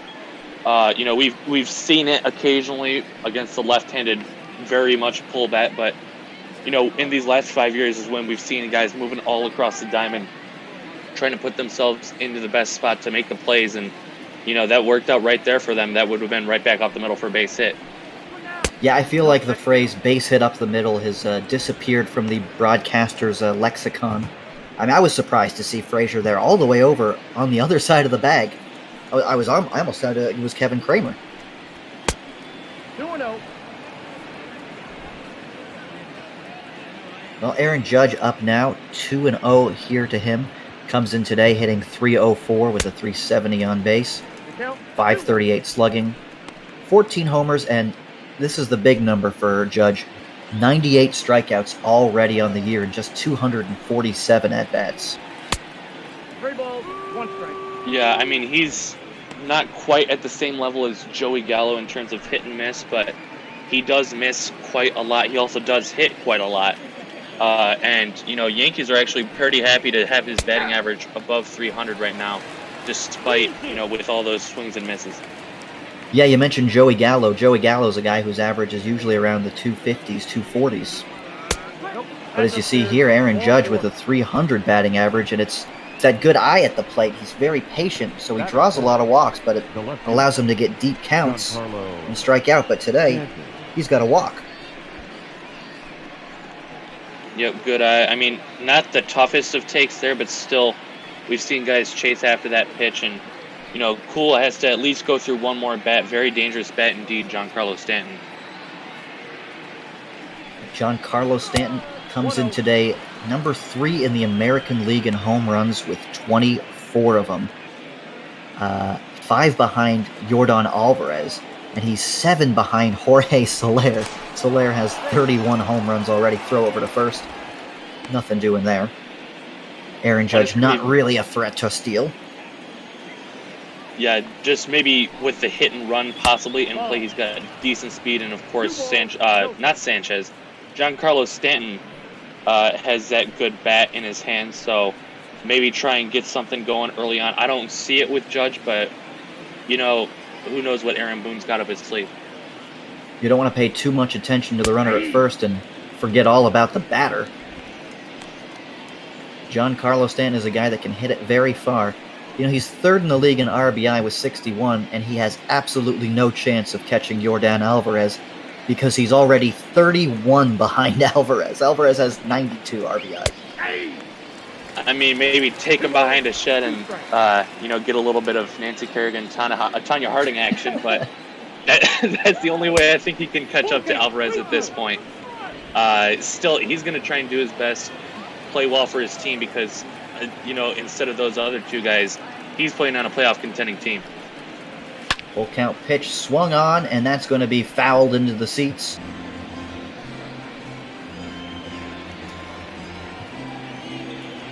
Yeah, I'm sure a lot of pitchers are interested in throwing at the legs of Yordan Alvarez too, though. 3-2 pitch is fouled away again, and we'll do it again. Aaron Judge might be looking to, chew out his teammate. He's 3rd pitch in a row now. He's got to be taken off from first, 2 outs in a full count. Well, that one is hit right to Brian Hayes at 3rd for the final out here in the 3rd inning. So no runs, no hits, just 1 left on the base on balls to Aaron Judge. Going to the bottom of the 1st inning, it's 0-0 here in Pittsburgh.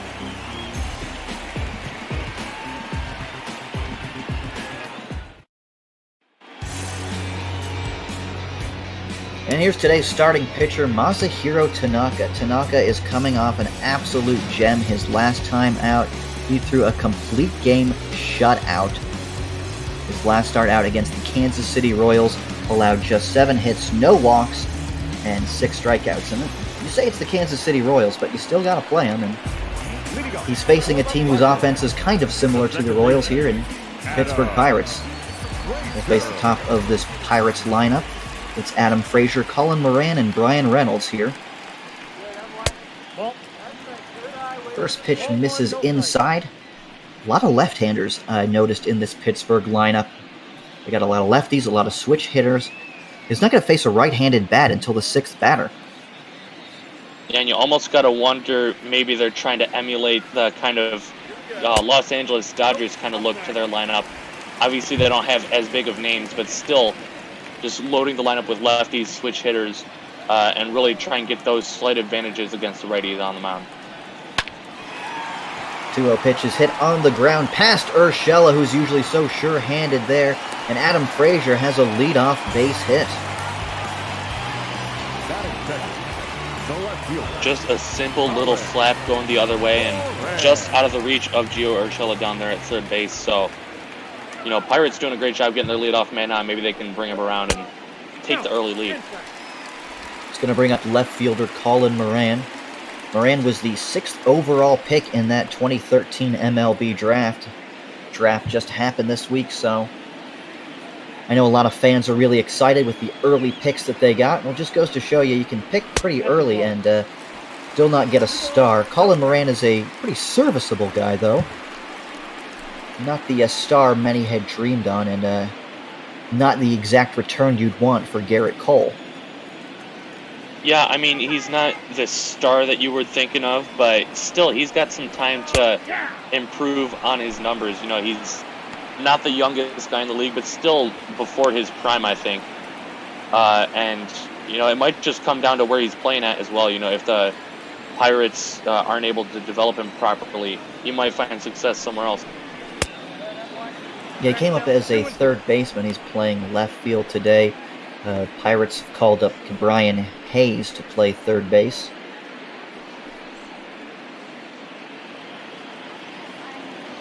That was an interesting trade that the Marlins traded him to the Astros. So he goes down swinging there. So maybe we'll come back to the trade history of Colin Moran the next time he's up.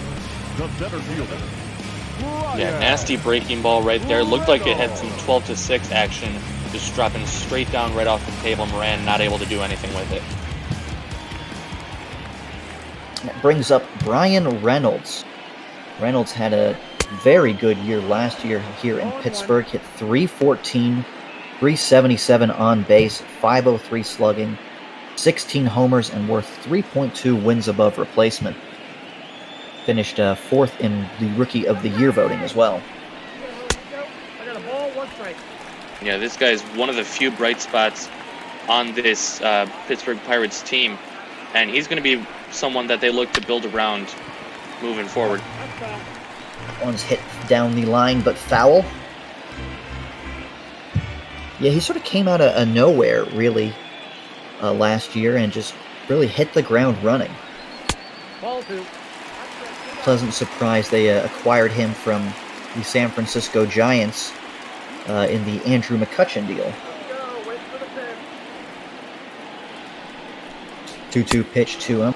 Swung on and missed, and back-to-back strikeouts here in the first inning for Masahiro Tanaka. When you're seeing him work with just about everything in his arsenal, got him with the off-speed breaking ball on the first strikeout, and now it blows it by him with a fastball. So early on, he's had some great signs. Well, he's not out of the inning yet. Dangerous hitter Josh Bell swinging at the first pitch. DJ LeMahieu fields, throws him out, and now he is out of the inning. Only 14 pitches needed for Masahiro Tanaka in the first inning. Pirates don't score, leave a base runner on first. Going to the second inning, it's 0-0.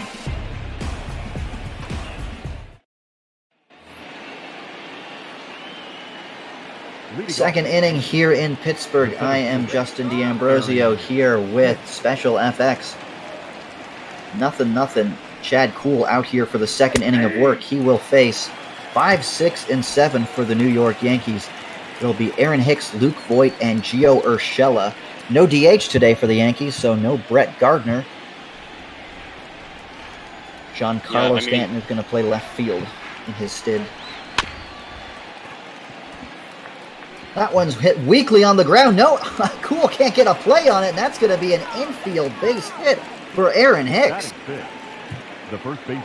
Yeah, very messy play there by the Pittsburgh defense. I don't think you can really charge anyone with an error there. It was going to be a tough play to make, but still, chopper almost to first base bag. You think that you're going to make the play, so disappointing, and they're going to have to work on getting those outs quicker with a man on.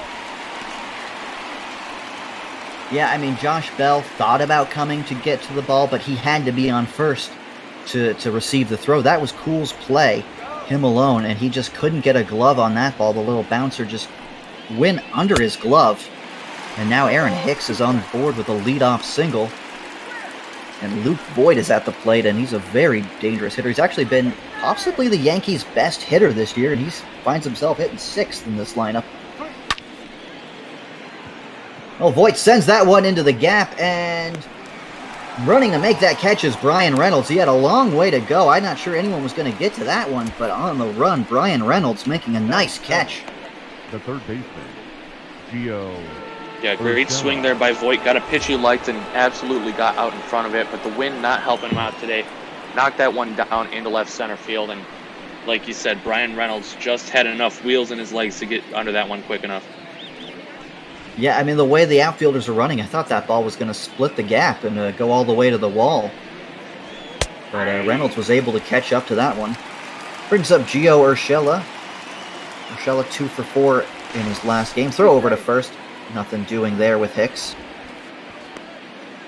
The power is what's really been missing for Urshela this year. He really burst onto the scene last year, but numbers are struggling. They're down this year, and they're down for Andahar as well, so Urshela finds himself in the starting lineup because that glove is a lot better than Andahar's. Yeah, I mean, Yankees, they're happy to make that choice. They're not really starving for offense in this lineup, and they can afford to take a couple of hits. You know, we saw Gary Sanchez going down and then over at that third base position, not really finding anyone standing out above the other. So you're just going to take the defensive abilities and try and get the best guys in the lineup, maybe not with the sticks, but who can help you win defensively. Yeah, and there's not much help down in the minor league level for the Yankees. Swung on and missed. Throw down to second. Not in time. Aaron Hicks steals the bag. I mean, Aaron Hicks is getting up there in age, on the wrong side of 30, and he's not the speed demon he used to be back in Minnesota, but got a perfect jump off of Kuhl and gets into second base easily. Well, now he finds himself in scoring position. Full count here to Gio Urshela, and Yankees backup catcher Kyle Higashioka is on deck. Nope, that's ball. Well, they walk Urshela, so there'll be 2 on and just 1 out for the Yankees catcher. Batting it, the catcher, Kyle Higashioka. Now, you mentioned the Yankees have had a lot of injury problems. Well, they went down, Gary Sanchez went down, and then Chris Iannetta, the backup to him, is down, and now they're on their 3rd string catcher, Kyle Higashioka. Now he's 5 for 12 on the season, not much of a sample size to go from there. But 2 for 4 his last game up.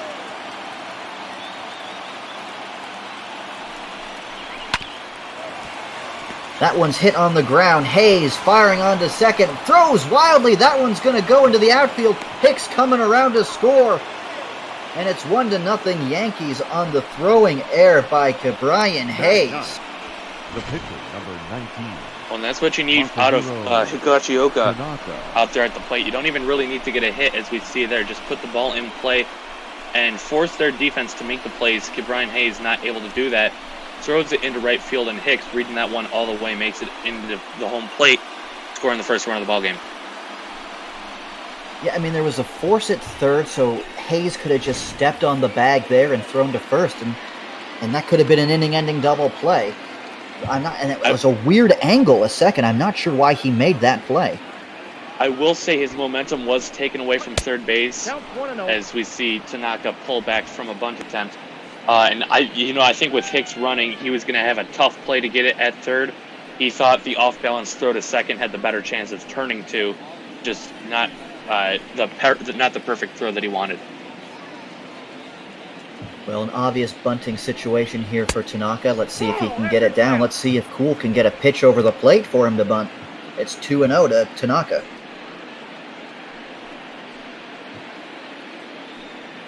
Now, I know a lot of the National League guys say this is strategy. This is what makes it interesting. But to me, I'd rather have a guy up there that can actually swing the bat. Yeah, I'm all for the strategy of the game, but at the same time, it's more fun to watch a home run than a bunt. Don't bunt, hit dingers, as we all say. Well, another play for Hayes. He goes to second and gets the play there, not in time for Tanaka at first. So not the most successful sacrifice for Tanaka, as he's able to advance Urshela to third, but Higashioka is out at second. Yeah, bunted it a little bit too hard over to the third baseman. You really want to just catch the ball with your bat. He kind of jabbed at it, pushing that over too close to the third baseman. Not able to turn two, but still, got the out at second, got the middle of the two runners. Well, now a chance for DJ LeMahieu with 2 outs and runners on the corner. Swings and hits that one into the gap. That one is going to go all the way to the wall. 1 run is in. Here comes Higashioka, Tanaka stopping at third, and DJ LeMahieu's got himself a 2-out RBI double. Yeah, Kuhl was looking very cool in the first inning, but he's kind of losing it here in the second. I don't think he's pitching poorly per se. He just needs to get more pitches over the plate and needs to start locating the corners of the strike zone better, because he hasn't really fooled much of anyone so far. It doesn't help when you're missing with the first pitch to every batter, starting them off 1-0, 2-0. They get in a good hitting counts. And now there's 2 runners on in scoring position and still 2 outs. And a very dangerous hitter in Gleyber Torres up. That's ball 2. Doesn't Yeah, get the it's like call on that curve. As our good friend Cookie might say, we got Juices Wild 2-on-2 out here in inning number 2. Got second batter in the batting order, 2 runs for the Yankees, 2 balls.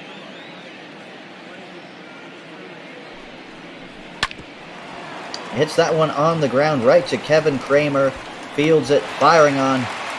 Difficult throw there. Bell had to scoop it up and save an error there from Kramer. Well, the Yankees get 2 runs on 2 errors that inning. Going to the bottom of the second, it's 2-0 here in Pittsburgh.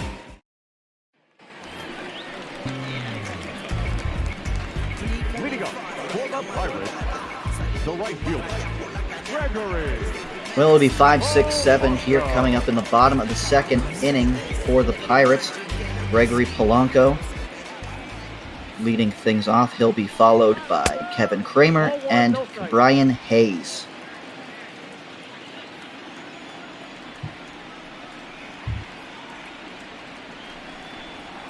That's ball 2.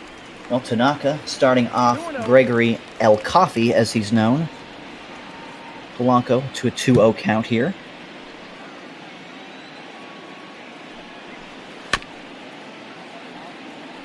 That's a pretty good nickname, El Coffee. Must be drinking a lot of it. Might have it specially made for him in the clubhouse. I don't know how he likes his coffee. Personally, I like mine minus the beans and input basically a milkshake. I like those frappuccinos over at Starbucks. Well, the Canadian way to order it at Tim Hortons is you go and get a double-double. 2 milk, 2 sugar. Full count here now to Polanco. Yeah, even though Tanaka's out to this early lead, you don't want to be messing around. Just because it's Pittsburgh Pirates, they still got some major league hitters. That one's hit well to left field. Giancarlo Stanton giving it chase, and he's going to make the running catch right in front of the warning track for the first out here. Yeah, a little bit worrying out there, like you mentioned earlier in the broadcast. Took out Brett Gardner to keep Giancarlo Stanton's bat in the ball game. But here in the National League, you got to play a position if you're going to hit. And Stanton, not known as the best defender, still making a nice running catch out and left. Nope. He was a right fielder for the Marlins. I believe he came up with, he had Ozuna, Stanton, and Yelich in that outfield.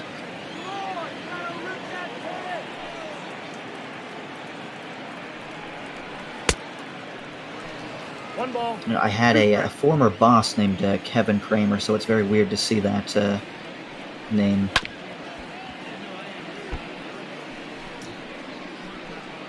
Yep, baseball's got lots of, interesting connections.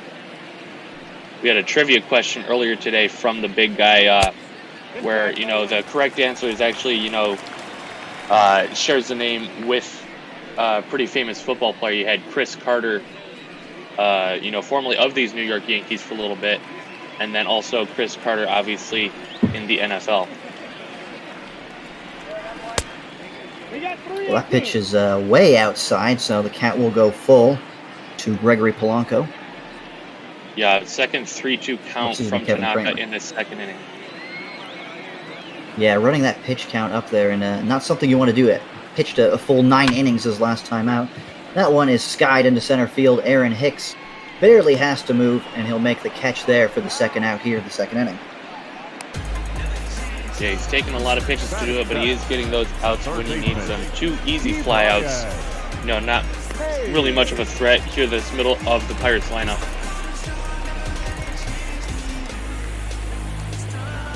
That will bring up to Brian Hayes. Hayes was a first-round pick of the Pirates in 2015, and he's got some history actually with these New York Yankees. He is the son of former Yankees third baseman Charlie Hayes. 1-1. And actually how Charlie Hayes ended up on the Yankees was he was traded from the Pirates to the Yankees in 1996, and Hayes caught the final out in that 96 World Series. Iconic image of him squeezing that ball in foul territory off of Mark Lemke. And the Yankees won their first World Series in 96 since 1978 that year. Yeah, really kick-starting that dynasty to pick back up as they ended up winning 4 of the next 5 commissioners' trophies available.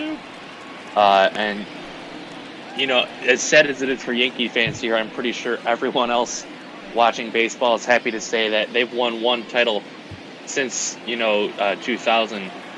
And they've had some strong teams, but they haven't been able to climb over that final hump. Well, Tanaka loses to Brian Hayes here.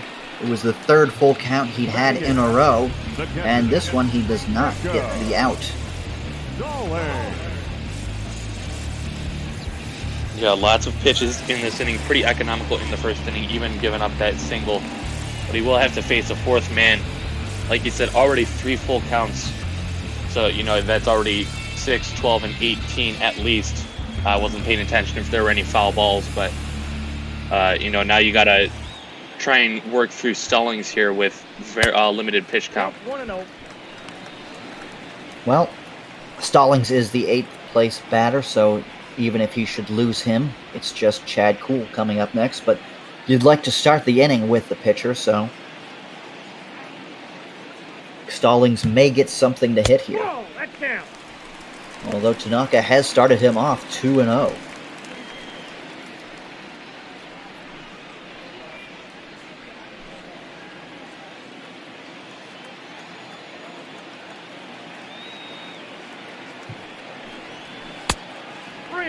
And now he's down to 3-0. Well, this would be a more perilous situation where there's a more dangerous hitter on deck.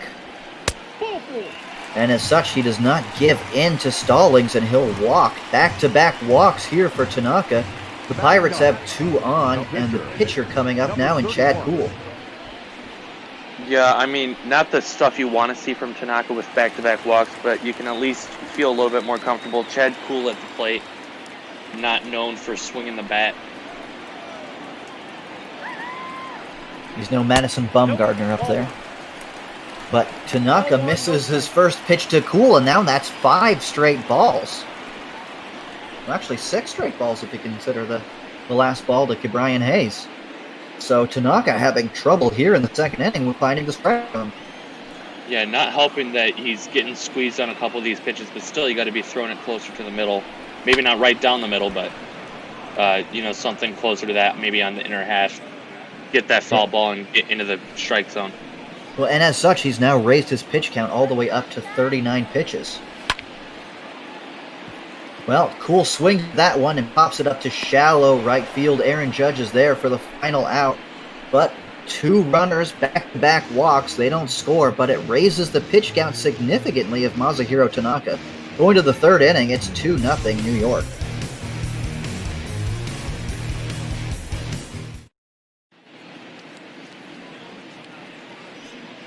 Here in the 3rd inning in Pittsburgh, Heidi Watney trying to remind you all that we are doing this for charity. In this week's charity, we are donating to the Black Play-by-Play Grant Initiative that was started by our own Adam Giardino here in ML Botball. He's the Scranton Wilkes-Barre's AAA announcer, and what he's trying to do is get more black and underrepresented voices into baseball, and I think it's an excellent cause. And so we hope that you donate, and there's a link below where you can donate. Here in Pittsburgh, Aaron Judge going to lead things off. It is 2-0 New York. Yankees getting 2 runs in that second inning, a very sloppy inning by the Pirates. Brian Hayes made that big throwing error that allowed a run to score. Yeah, very sloppy indeed, and Yankees almost gave it up. Masahiro Tanaka with the poor bunting effort, trying to sacrifice the man over to second and third, but ended up working out. They ended up getting another run out of it, and that's why we're at 2-0. 0-2 pitch to Judge is hit on the ground. Brian Hayes charging and firing, and he makes the play in plenty of time. He could have maybe taken a little bit more time on that one, but we get the out. Yeah, I'm sure he's getting a couple of shouts from the dugout right now, like, hey, you can calm down. Don't have to throw him out by a mile like he just did. especially with that error early on in the ball game. You don't want him repeating something like that, putting a guy on second base with nobody out. But he does make the play, so you can't fault him too much.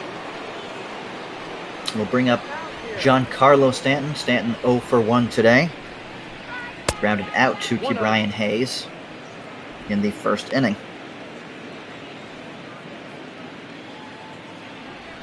So, the game has just told us that it's a 10-year career now for Giancarlo Stanton, so you know what that means. It means he gets that pension money now. Could definitely use it. He's one of the more poor players in the league. Yep, I mean, 9 figures, honestly, I don't know if that's going to cut it in this economy. You know, he needs to get into that billion-dollar contract status if he really wants any chance of surviving after retirement. Well, as we've just found out, there is absolutely no money to be made in baseball, as the owners have told us. So... Well, that pitch is down the middle for the first pitch strike to Stanton. 3-1 count here now. Yeah, 3-0, you're not swinging unless it's the absolute perfect pitch on a platter. Nope. Oh, and that ball misses low, and I don't know if you could see that, but it looked like Stanton's foot was basically on that batter's box. He was standing incredibly close to the line there. Yeah, he usually hugs the plate, and that can be intimidating for young pitchers like Kuhl here. As you see, he's already given up 3 walks and the 2 runs just through 2 1/3 innings of play. Now we're going to see the guy who got the first hit of the second inning, Aaron Hicks. Yeah, Hicks had that Tommy John surgery, so he hasn't played a full season. So far, he's only had 54 at-bats for the Yankees this year, and he's actually yet to draw a walk. Yeah, a little bit interesting, but I'm sure the Yankees are going to take his production back in the lineup. You know, he really caught on fire coming right off the injury, had a couple of home runs, and that's not going to feel too good, you know, come back from an injury, get plunked with a pitch like that. Yeah, that one hurts a little bit, but at least it's on the leg, fat part of the leg, so hopefully not too painful for him. But as you can see, he looks to the sky and cries in anguish. 2 on here now for the Yankees, and only 1 out, and Luke Voigt coming up with another scoring opportunity. Swings at the first pitch and bounces it to Ke'Bryan Hayes, who goes to second, gets the out there, on to first, a double play. So Ke'Bryan Hayes turns that 5-4-3 double play that he was unable to turn in that second inning. Yankees do not score with a great scoring opportunity. Luke Voigt hits into the inning-ending twin killing.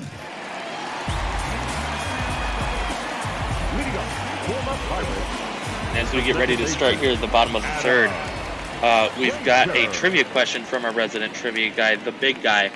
And this is a very interesting one. I wonder if he's going to keep it team-related, but this is something that's only happened 4 times in Major League history. And we're looking for the most recent time. It happened in 1990. Which 2 players, you know, the first one won the MVP, second one was runner-up for the MVP. They were both on the same team. That's interesting. Who won the 1990 MVP? Now, was it Barry Bonds? And because Bonds played for the Pirates. I don't think the Yankees were part of their dynastic run in the early 90s. I think people actually hated Steinbrenner in the early 90s. So it may be a Pirate. Yeah, it might be a Pirate, and he said that you do have to give both correct answers in order for him to reveal if you're right or not. He's not going to even reveal half the answers. Tanaka's having some words with the home plate umpire. It feels like he's getting squeezed, and for being honest, he probably is. Well, my guess then will be Barry Bonds and Doug Drabeck.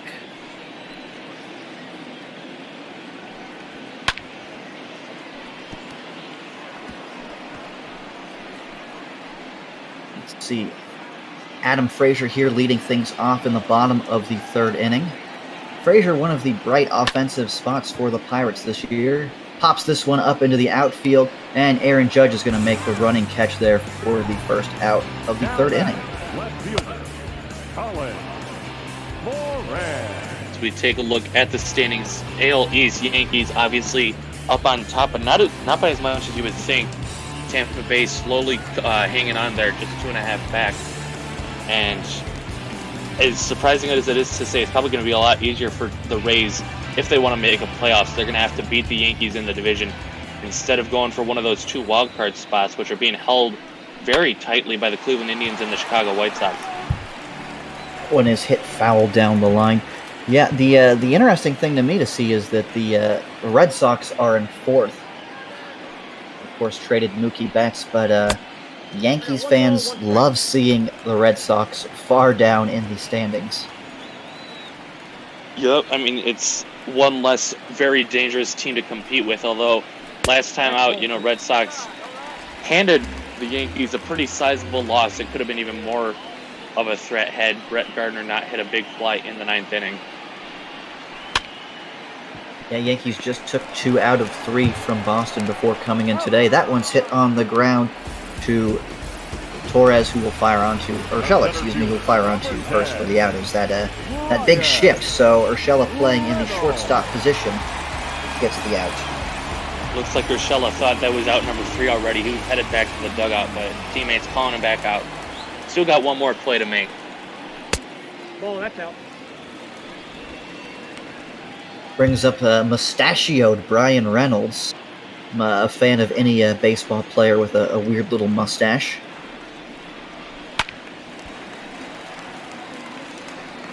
The mustaches always complete the look. Whenever I do a Road to the Show in, the MLB The Show series, I always have to get that handlebar mustache.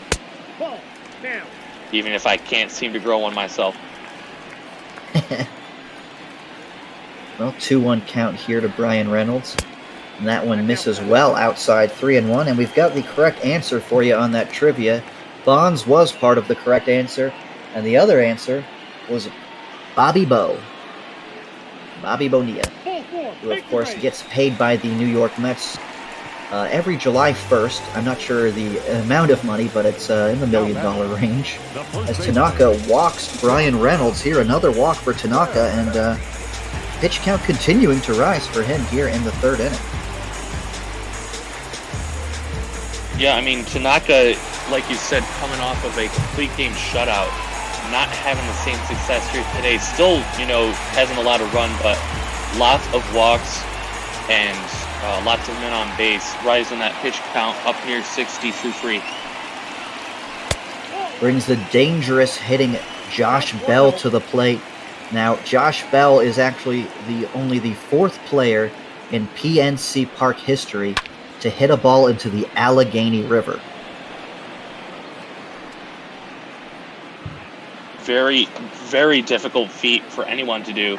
Just goes to show you how much raw power this guy has from the switch hitter spot. And you're happy that most of them, if you're a Pirates fan, have been Pirates that have hit it. 3 of the 4 balls hit into that Allegheny River have been by Pirates. As Bell is not going to hit one there, hit on the ground to LeMahieu, who fires on to first for the final out here in the 3rd inning. So Tanaka allows a 2-out walk, but it's stranded at first. Going to the 4th inning, only 2-0 New York here in Pittsburgh.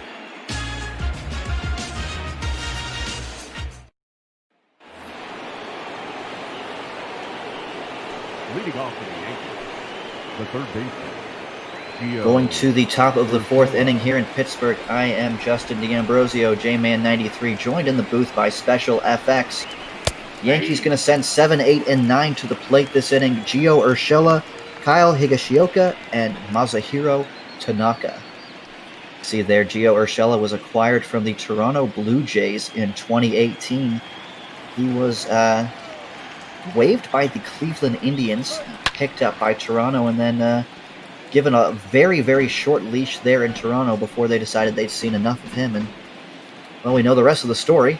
Urshela had that monster year with the Yankees. Well, Andahar was out, and he earned himself the starting job. And he goes down swinging here, though, for the first out in the 4th inning. Yeah, Kuhl looking a lot better so far. Threw his first batter in the 4th. Great breaking ball. Looks like it's going to be a fastball right down the middle, and then it breaks all the way off that outside corner. So you know, I don't blame Urshela for going after that one. That's just a tough loss for him. One out here for Kyle Higashioka. He reached on that air in the second inning. Well, we've got a second part to the Big Guys trivia question. This happened another time in 1983. So who was that MVP and runner-up? No strike. I'll be honest, I don't know if these two ever played on the same team or if it was ever in '83, but I'm gonna guess Reggie Jackson and Don Mattingly. Higashioka hits that one pretty well. Going back to the wall is Colin Moran, making the catch right in front of that wall on the warning track, bringing it in for the second out. Did a great job sending that one out almost to the warning track, but it's a big ballpark here out in Pittsburgh. Lots of room in the outfield to make running plays like that, and maybe not all ballparks, but a lot of ones that would have been gone. Well, brings up Masahiro Tanaka with nobody on and 2 out, so we'll get to see a pitcher swinging away.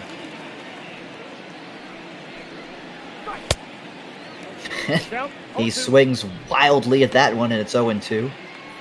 Now, to me, if you want to have pitchers hit, make them practice every day. Give them the reps that are needed, because otherwise you just get embarrassing at bats like this. Well, and I will say you do see it a lot more with the National League teams. You know, they get a couple of reps in every single day because they are swinging once every 5 days. But the American League pitchers, you know, maybe 5 times in a season, if that. Wow, big surprise. The pitcher goes down swinging. Third strikeout of the game for Chad Kuhl, but only the second real one since that one's against a pitcher. Going to the bottom of the 4th inning, Yankees lead by 2.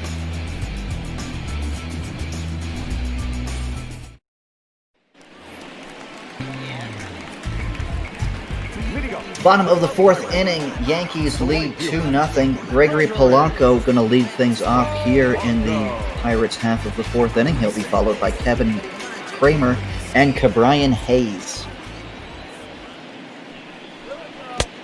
Polanco played on the 2017 World Baseball Classic team for the Dominican Republic. I actually went to one of those games. I saw one of them in Miami when they played Team Canada, and that was about as one-sided as a game you'll get. More one-sided than a Yankees-Pirates game.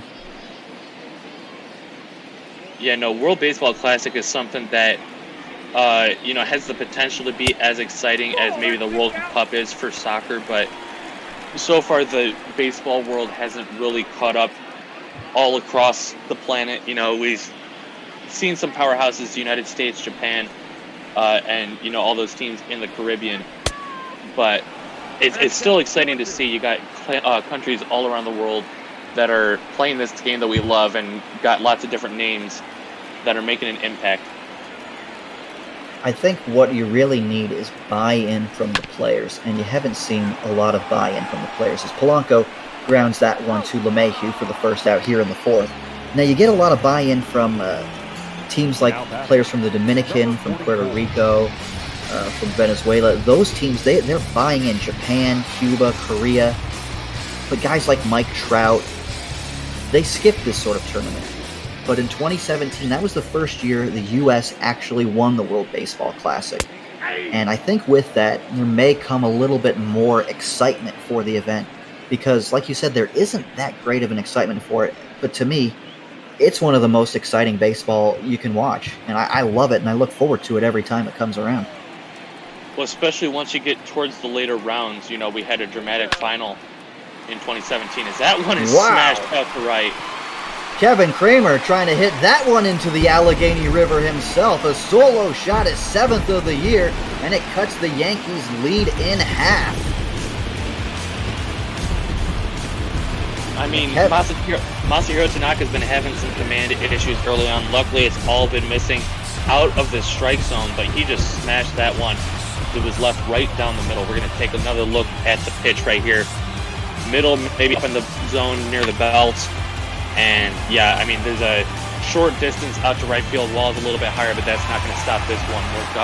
Lead's been cut in half. It's 2-1. Home runs have been a problem historically for Masahiro Tanaka, and Just luckily for Yankees fans, that one came with the bases empty. Well, now Cabrian Hayes comes up with a chance to redeem himself with that error he made in the second inning. He's 0 for 1 today, or 0 for 0 today with a walk. Yep, the first of the two back-to-back walks issued by Tanaka, in that second inning, and really where the command issues started to present themselves. Nope, that's inside. Well, more command problems here for Tanaka as he misses with that splitter of his inside 2-1.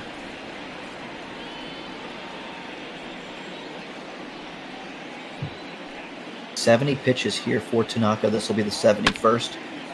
And that one's lined foul, 2-2. Yeah, he's been on a pace of about 20 pitches per inning. That puts you at 100 after 5. Not really something you want to see from your ace in this rotation. That one's hit on the ground up the middle. Torres fields, spins, firing onto first, not in time. Pulled Luke Voigt off of the bag. And that one is going to be scored a base hit. Very, very tough play to make there off the middle. Just impressive that he could even get to that ball in time. And then to spin and throw onto first, make it that close. Still a very impressive play, even if he didn't get the out. Yeah, that one looked ticketed for the outfield, but Torres made a nice play on it. The little spin move was unable to complete that out there. So now there's one out, and Pittsburgh's ketchup. Well, there is a lot of ketchup in Pittsburgh. The Heinz Corporation, of course, based in there, but this is the Pittsburgh catcher, Jacob Stallings. I mean, with all this talk of catch-up, you're going to wonder if the Pirates are able to catch up.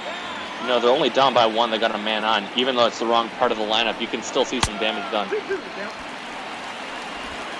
Now, do you know anyone that pronounces it catsup? Or is it just ketchup? I know some people who, for fun, when they're messing around, they call it catsup. But in general, when they're not purposefully trying to, bring out a rise in me, they call it ketchup.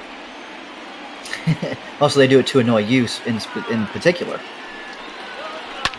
Yeah, I mean, it's not like a huge thing. That's an interesting play. The ball bounces off of Voigt's glove, and they get the out over at first, but Stallings is able to make it down the line, and he's safe at first. Take another look at this play. The ball is hit incredibly hard. Voigt unable to get a clean glove on the ball, make the catch, but he fires on, getting the force out at second, and I don't know, is that a legal slide? Because he took out Torres there. I think that should be a legal slide as long as he didn't really make his way out of the base path to do it. It looked like he was going straight towards the base, trying to, just slide in, make it safely.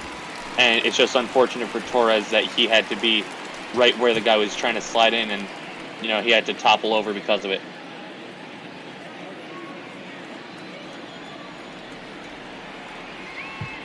Well, in the Twitch comments, Angry Chicken Buffet says, I hate ketchup. Well, maybe try catsup. I like that a little bit better. Two very, very different things, as we all know. Now, as a Canadian, I would be remiss if I didn't bring up at this point ketchup potato chips, which are delicious and do not taste like ketchup chips dipped in ketchup. It's a different flavor. I don't know how to describe it other than absolutely delicious. I will say I don't know how to describe it either. Being from the Detroit area, we're pretty close to Canada, so I've actually tried some of those ketchup chips, and I'm not too opposed to them. Well, Tanaka, 3-0 count on the pitcher, and he throws a breaking ball in there. Pretty gutsy move to throw a 3-1 curveball. But I guess if you're having locating your fastball, you might as well try getting the breaking stuff over. I mean, you don't expect Kuhl to take you deep on a hanging breaking ball, so just anything you can do to get it in the strike zone. That one hit up the middle, but LeMahieu able to range over to his left, toss the ball to Torres for the final out. But Kevin Kramer puts the Pirates on the board, cuts the Yankees' lead in half. We're going to the 5th inning. It's 2-1 New York.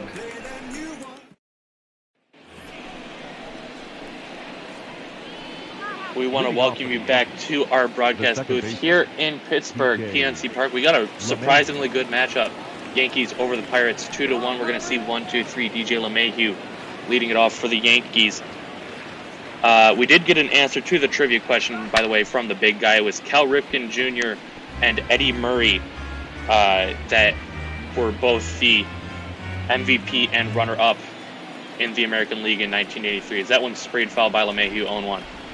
So who was the MVP then? Was that Murray? That's my belief.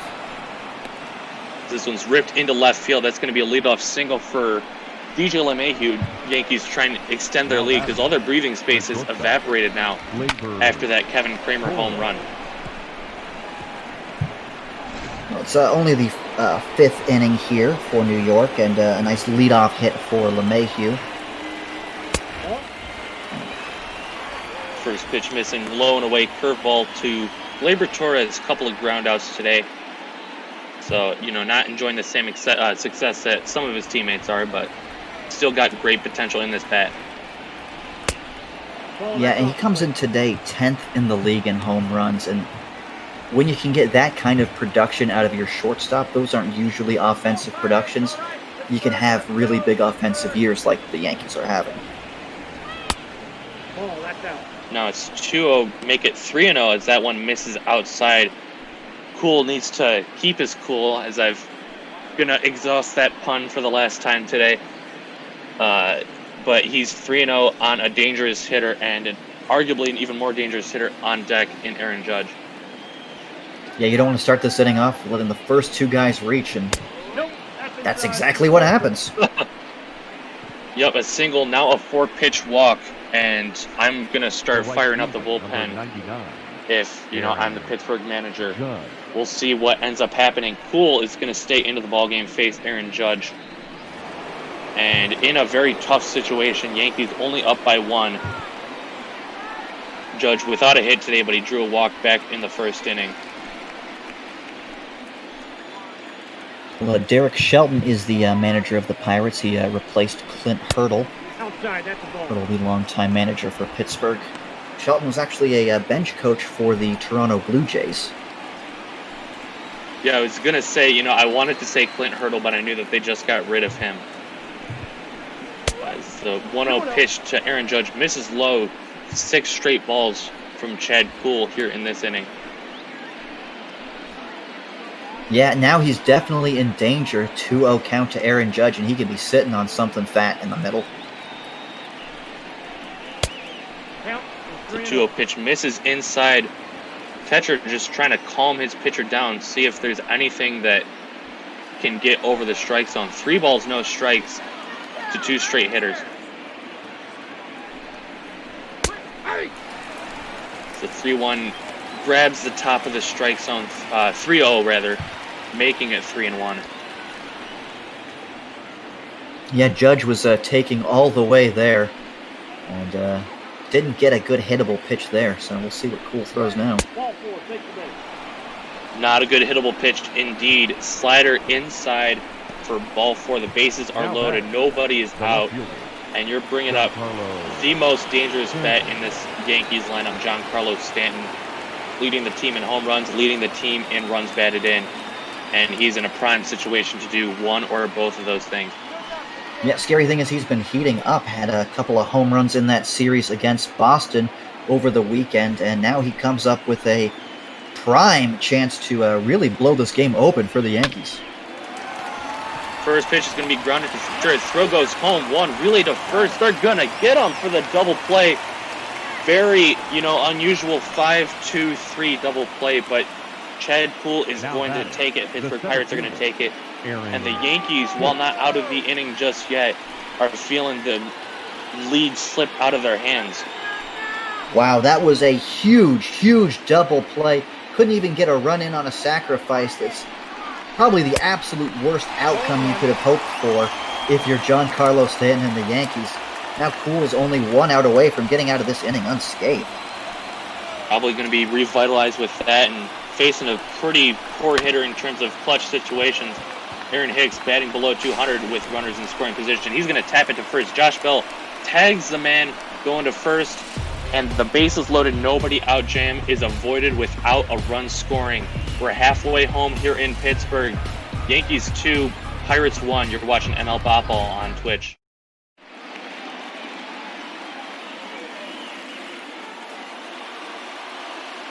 Well, yeah, that could be a turning point in the game that we just saw. The momentum has kind of shifted over to Pittsburgh. The Yankees had a chance to blow this game open. Bases loaded, nobody out, and Giancarlo Stanton hitting into a giant double play, and then Aaron Hicks grounding out to end the threat. Yankees still lead, but perhaps a momentum shift as we go to this bottom of the 5th inning. And you got to make sure if you're the Pirates, you're able to capitalize on that high that you got right there from the double play, and then obviously the easy ground out to first. Got a good part of the lineup to do it. Top of the order, Adam Frazier going to lead it off. He singled the other way in the first inning.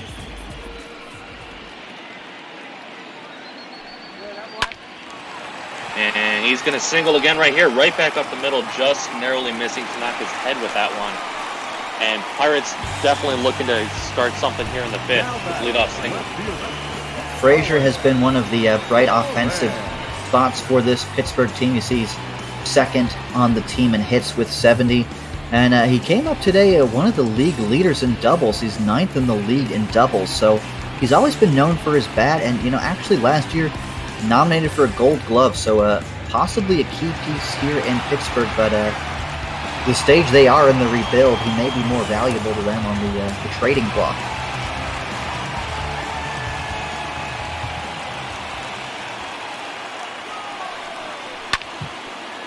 First pitch here is ripped foul down the first baseline. Colin Moran stepping in at the plate. Tanaka sets at the belt. Moran with the bat right on his shoulder. And he swings and lifts this one out to right field. And it's going to hook too much. Just a long strike, number 2. I thought the Pirates had just taken the lead right there. Long sigh of relief for Tanaka, but it's just a long strike. And it's going to be a long day for the Pirates. Ground ball to second, flip to Torres, one, relay to Voigt. And one pitch after almost taking the lead. Pirates are almost out of the inning now. 2 outs, bases empty. Oh, that absolutely stings. We mentioned the momentum shift possible, and if that ball is just a couple more feet fair, Pirates taking the lead, but again, a possible different momentum shift. Pirates just missing out on that home run, and now a double play, and Tanaka's 1 out away from getting out of this inning. Got to get through Brian Reynolds, though, and then if not him, Josh Bell, 2 very dangerous switch-hitting bats in this lineup.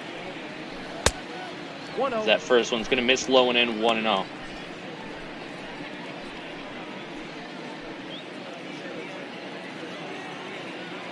Brian Reynolds, one of the leading vote getters for the Pirates here in the All-Star vote. I didn't see what place he was. But this one's lifted out to left field. Coming over is Stanton. He'll make the catch. And the Pirates threaten, do not score. We've played 5 here at PNC Park. The Yankees 2, Pirates 1.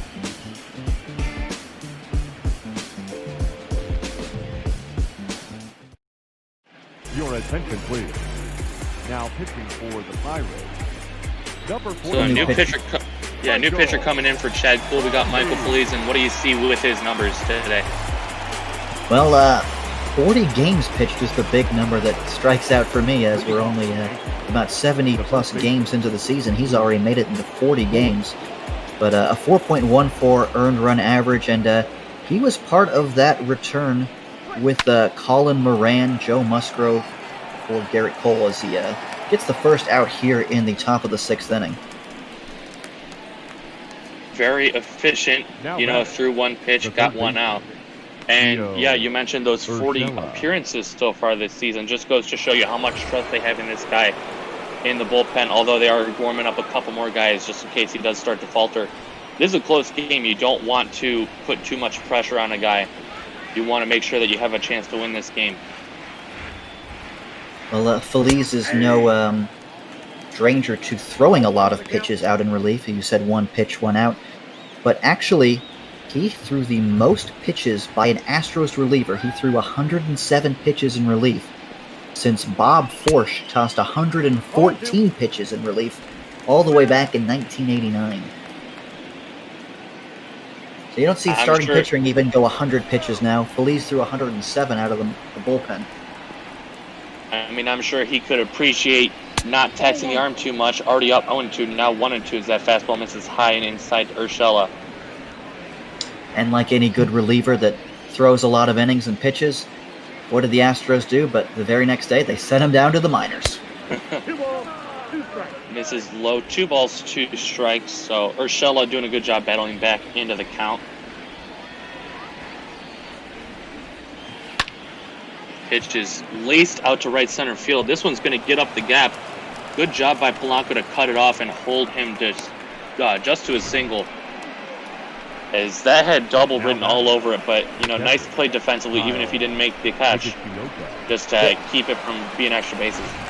Polanco's very speedy out there. You saw Brian Reynolds was ready to back up on the throw, but if that one does get past Polanco, that is an easy double. We see Kyle Higashioka 0-2 today. Flew out his first time up, flew out his last time up, reached on an error his first time up. Part of that rally in the second inning for the Yankees. Leaves ready with the 0-1 pitch, taking him out of the strike zone with a slider, and he obliges. No balls, 2 strikes.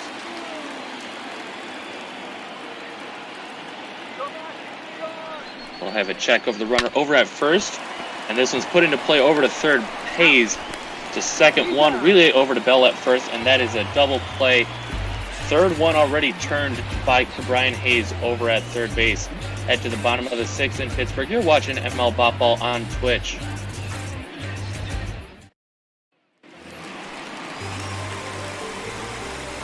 Leading up for the Pirates, the first baseman, Josh. We'll see 4, 5, and 6. Josh Bell, Gregory Polanco, and Kevin Kramer, the man with the home run today, due up for the Pirates. And it's, hard to believe, but we've got a pitcher's duel going on.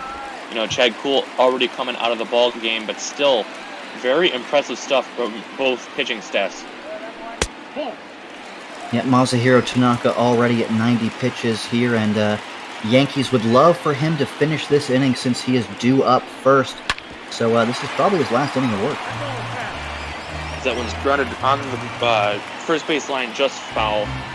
First strike of the at-bat. 2 balls, 1 strikes to Josh Bell, one of the biggest names that the Pirates have this year. Fouls that one off 2-2.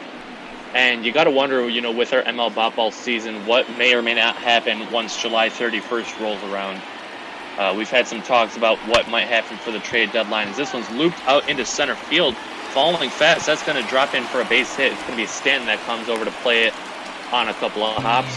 And Josh Bell with an unconventional single to start out the inning. Well, yeah, not what you're hoping for. You're hoping for a quick inning from Tanaka so you can pinch hit for him to start that inning. You don't want to burn a reliever and then have to pinch hit for him that next to lead off that next inning. Gregory Polanco taking a breaking ball at the top of the strike zone. I don't know if that's where Tanaka was going with that pitch, but he's ahead in the count now, 0-1.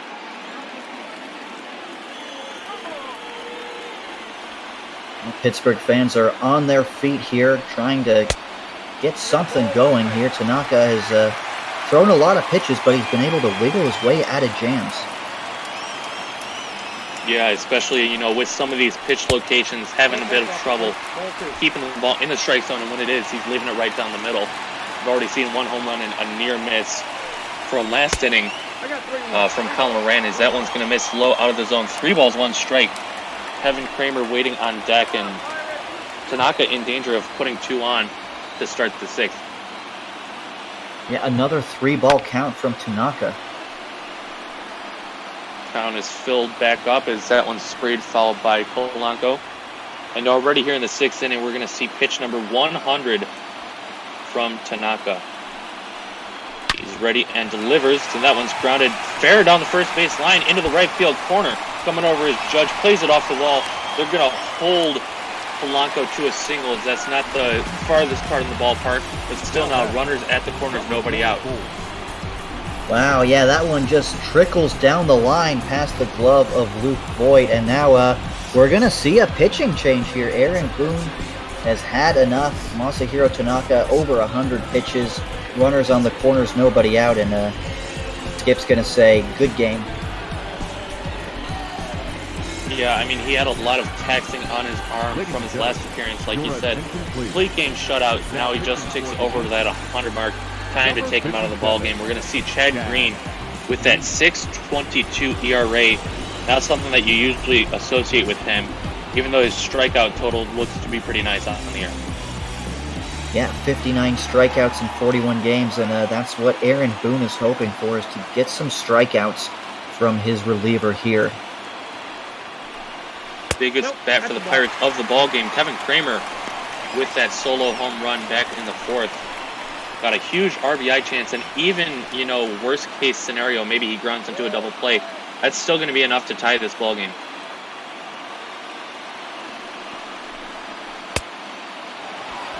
One 1-0 pitch, good breaking ball with that slider, takes him out of the zone, swing and a miss, 1-1. You got to figure a tie is not really what Pittsburgh is hoping for here, especially with this very deep Yankees lineup. Chad Green is missing all over the place, 2-1 now. Yeah, 3 straight out of the zone, only got 1 swing and miss. He's down 2-1 of the count. Don't want to load the bases, even with Brian Hayes waiting on deck. And good job painting the outside corner with that one. 2 balls, 2 strikes.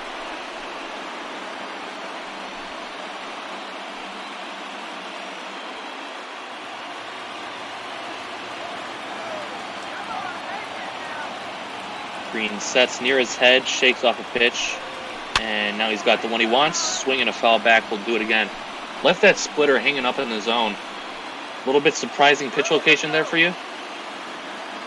Yeah, a bit of a mistake pitch there from Chad Green. You don't want to leave something hanging, something that Kevin Kramer can drive. There's another fastball pretty well down the middle, but he can only foul it off. Real fireballer out there on the mound. Yeah, he can throw it up to 97. The book is not officially closed on Tanaka. Those 2 runners are his responsibility. But Tanaka does go 5+, only striking out 2 guys. He walked 3 batters and allowed 5 hits.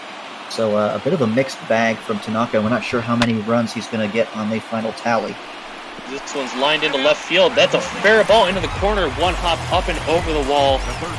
And, that one might have sprayed up some chalk there down the left field line. But Kevin Kramer, early shouts for the player of the game as he ties it up with an RBI double.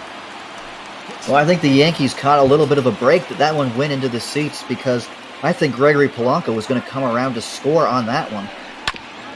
Instead, he is forced to only take those 2 bases and stop at third. So we are in a tie ball game, 2-2.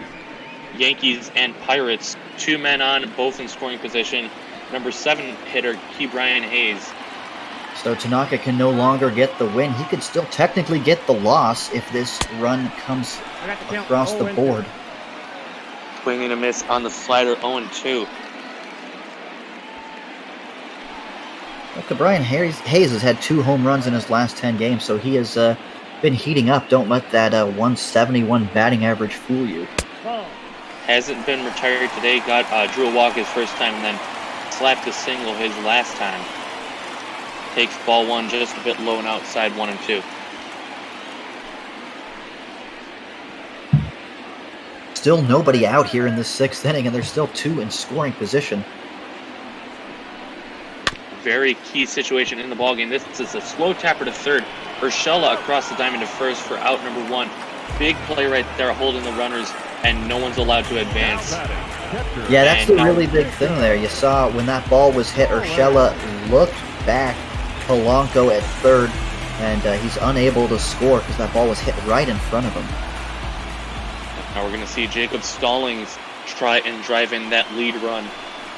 Just 1 away, so a fly ball should be enough to do it. There's a called strike on the outside corner with the slider. Yeah, but if a favorable call, I thought that one was a bit outside, but Yankees will take it. Didn't seem to me too much protest from Stallings. From the stretch, he delivers inside with a fastball, 97 miles an hour.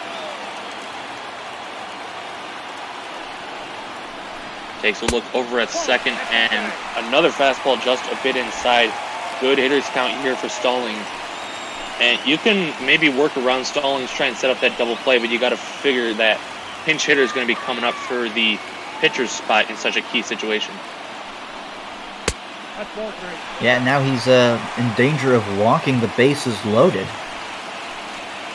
Pirates have a few bench options. They've got Kevin Newman, Eric Gonzalez, maybe Guillermo Heredia gets an at-bat, and we'll find out as the bases are now loaded. We've also got Eric Gonzalez, probably the best in OPS out of those choices, and we are going to see it's number 27, Kevin Newman, who will try and be the early hero here in the 6th inning. Bases are loaded, just one out. And we saw the Pirates get out of a situation very similar to this just a little while ago, back in the 5th inning. And that's not a good start there from Green, missing 1-0 to the pinch hitter. Be interesting to see if Newman remains in the game. He's pretty versatile defensively. He got a lot of playing time last year here in Pittsburgh, but this one's lined out to right field. Judge going to make the catch. They're going to tag and score the lead run now. Gregory Polanco, a little bit of a gamble there. Judge has a strong throwing arm, but it was going to need to be a perfect throw, and less than perfect is what we got. 3-2 Pirates. yeah, Judge has a really strong arm, but he had to take an awkward route to this. He didn't get a chance to set his feet.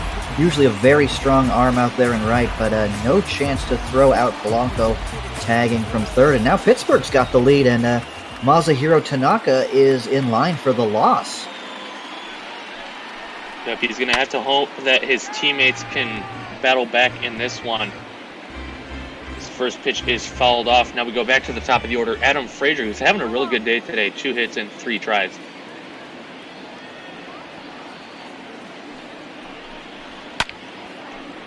That one is pulled deep down the right field line, but also well foul. No balls, 2 strikes now to the Pirates' second baseman. Well, Pirates would love a big 2-out hit here. Not going to get it though. Swing and a miss, strike 3, chase that fastball. But the Pirates do take the lead on some clutch hitting from Kevin Kramer and the pinch hitter Kevin Newman. Played 6th in Pittsburgh, 3-2 Pirates. You're watching ML Bopball on Twitch. Your attention, please.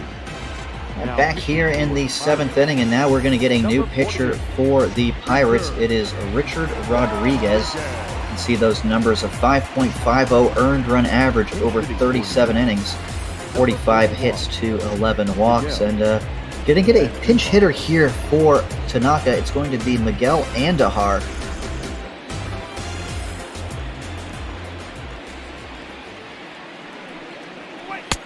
Yep, that ball went out. Yep, gonna be a tough task for Rodriguez coming out of the bullpen. Now trying to protect this 1-run lead. Still facing a very dangerous set of batters with Andahar and then LeMahieu at the top of the order. Ball that's outside. And a guy like Andahar, I guess, gets to play a little bit more in a National League game. Surprised they went to Andahar first for the pinch hitting option. They've got Brett Gardner, who's a lefty bat down there, as Andahar swings and hits this one well into right field, going back, and that one's off the wall. Polanco's going to field that one off the wall, and with a lead-off double, here is Gio Miguel Andahar. Great swing there. Doesn't try to do too much with it. Sees it's going towards the outer part of the plate and lifts it out to right center field. That's going to be a fairly easy double. Nice job by Polanco to play it right off the wall, but still not going to be in time to get the man at second. Just as I said, I was surprised to see that move. Andahar goes ahead and proves me wrong. But Now DJ LeMahieu comes up with a chance to tie the game here for the Yankees. Runner in scoring position and nobody out. Takes that ball high, 1-1. You know, LeMahieu, great candidate to tie this one back up. 400 batting average with runners in scoring position on the year. That one is hit on a line, but right to the second baseman, Adam Frazier, for the first out. Now batting, the shortstop. That was almost the perfect swing from LeMahieu. You just would have liked to see it hit some grass. Instead of the leather, just perfect placement out there, even if it was pretty much a straight-up defense. Now we're going to have to see Gleyber Torres try and bring in that runner from second. Well, I think they're actually pretty lucky that Andahar didn't get doubled off at second there. It was hit so hard and right at the second baseman. I mean, it was basically a foot race getting back to the bag. But Andahar is still safe there at second base. Yeah, it didn't seem like he was taking too big of a lead, so Pirates didn't really chance it with the throwback to second base. So there's still a man at second with just one out. Gleyber Torres up 2-0 in the count. Count 3-0. Yeah, it's a big at-bat here. He's got a 3-0 count, a very good hitter's count, and Aaron Judge, Giancarlo Stanton are on deck. So if the Yankees want to make back the runs they gave up in their half of the sixth inning, now is a perfect chance, and they've got 2 on and only 1 out, as Richard Rodriguez loses Gleyber Torres to a base on balls. Yeah, silver lining about this is that now the double play, traditional double play at least, is in order.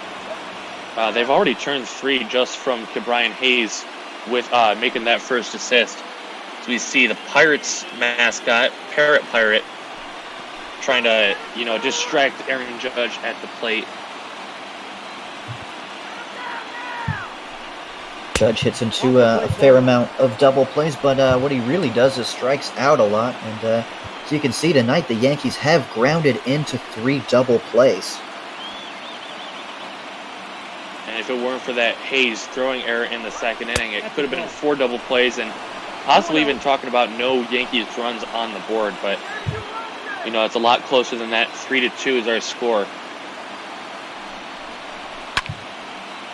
And that one is hit deep to right field, giving it chase. Gregory Polanco giving a look, and that one is off the wall. I thought that one was going to get out of here, but coming around to score from second base is Miguel Andahar, and Torres is going to score too, a 2-run RBI triple for Aaron Judge.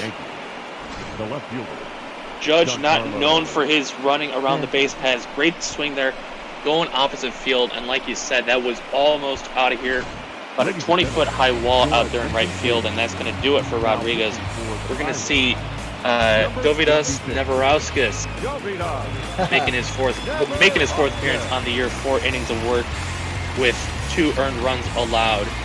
5 strikeouts, hasn't allowed a walk just yet, but he's done a bit better against lefties than righties.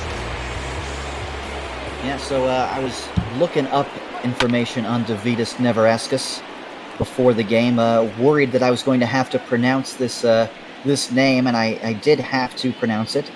But I found out that he is from Lithuania, and what he said is there were actually no baseball fields in his country, so he had to attend training camps in Italy. No balls, 2 strikes. Yeah, Lithuania not known as a powerhouse country, whether on the baseball stage or even the world stage. As we see a couple of guys, lefty and righty, in the Pirates bullpen. But, it looks like they can produce a decent relief arm here in Neverauskas. He's up 0-2 on Stanton. Yeah, he was a member of the 2016 Futures Stars game and attended the MLB's European Baseball Academy in 2008 and 2009. And finds himself in a dangerous situation here, though, facing Giancarlo Stanton with 1 out and a runner on third. Big, important out to get, especially if he can get the strikeout and avoid that runner coming on in. The 2-2 pitch on the way. Stanton takes low. Good eye there from Stanton. Yeah, great job working back into the count. Down 0-2. He's not giving up. He's not giving in.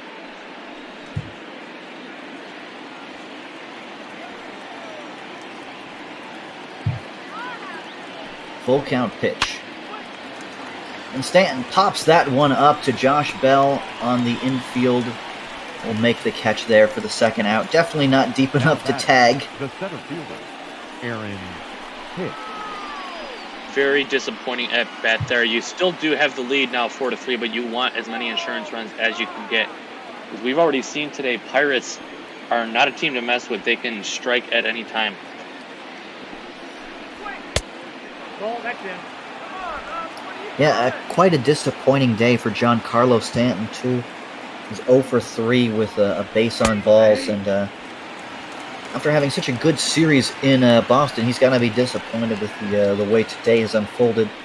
Yankees are still on top, though. They lead 4-3. They've scored 2 runs already this inning. It's been a bit of a back-and-forth affair all day today here in Pittsburgh. Count is 2-1. Yankees got 2 runs in the second inning, and Pittsburgh cut the lead in half with a home run by Kevin Kramer, and then got 2 of their own in the 6th to go on top 4-3. But in the 7th inning, Yankees have immediately reclaimed that lead, and they are up 4-3. Well, down goes Hicks swinging. The Yankees do get 2 runs, though. They retake the lead going to the bottom of the 7th. It's stretch time. The Yankees lead 4-3. That's too bad we do not have Botball's own organist Shark Shavery here for the 7th inning stretch. We are going to get a new pitcher. It's going to be Tyler Lyons. What can you tell us about these numbers on Tyler Lyons?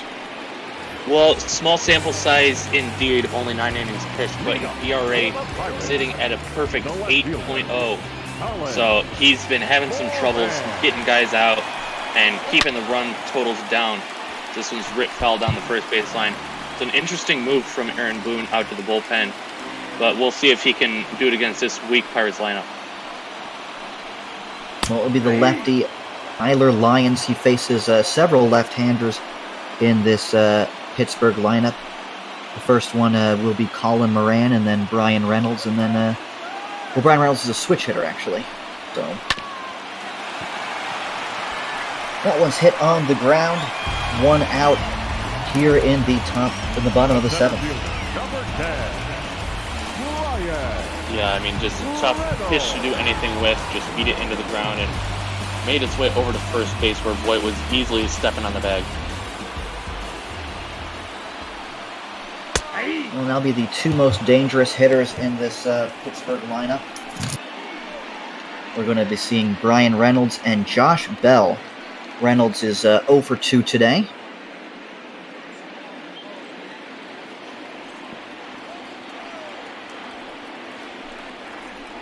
Nope.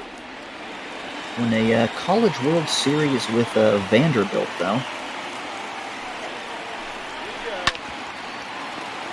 That one's hit on the ground to Urshela, who fires on to first for the second out. Yeah, I was going to say it's been a very disappointing day from Brian Reynolds, usually one of the top hitters in this lineup, but not able to produce. It's been a lot of other guys, namely Kevin Kramer, who's been, putting in the hard work for the Pirates, getting this game as close as it is. Well, that'll bring up Josh Bell. Bell singled and scored in that 2-run 6th inning. That run charged to Masahiro Tanaka. Tanaka went 5 innings, gave up 3 earned on 3 walks and 2 strikeouts. Yep, and now officially he will get the no decision as, like you said, he gave up those 3 runs, but Yankees able to come back and take the lead. So he will not be impacted whatever the score line is tonight. Well, 3-0 count here now to Josh Bell. Gregory Polanco is on deck should he lose him.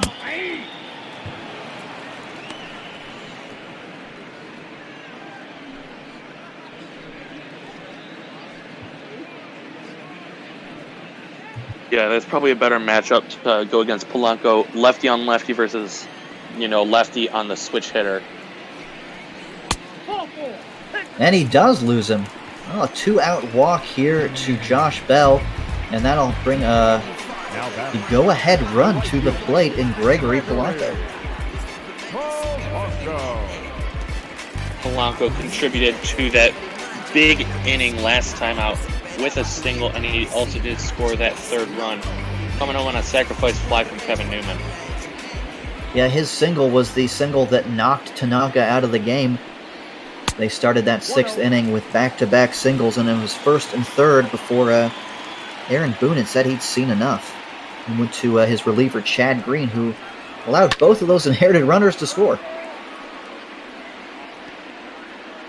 Fortunately for Green, those runs aren't going to count to his ERA, but you'd never want to allow any inherited runners to score, especially in as close a ball game we find ourselves in. Well, that one just misses low. I'm not sure where exactly that one missed. A very tight strike zone we've seen, but it's been consistent from the home plate umpire today. Yeah, it looked like it might have been just a bit inside, but, like you said, very much squeezing the strike zone. At least he's being consistent with it. Well, that one was not close, and Lions is in danger of walking back-to-back batters here. Polanco fouls that one off, and the count will be full. Josh Bell will be off on the pitch, so something to the gap, and this game could be tied. Well, he swings and misses, and down go the Pirates. They strand a base runner. Going to the top of the 8th inning, Yankees lead by 1. Your attention, please. Now pitching for the Pirates. Number Gonna see a new 2. Go ahead. Robbie. I was going to say we're going to see a new pitcher, Robbie Erlin, another guy that's come out of the bullpen quite a lot, over 40 appearances on the year, and very solid, for this Pirates bullpen. ERA just over 4.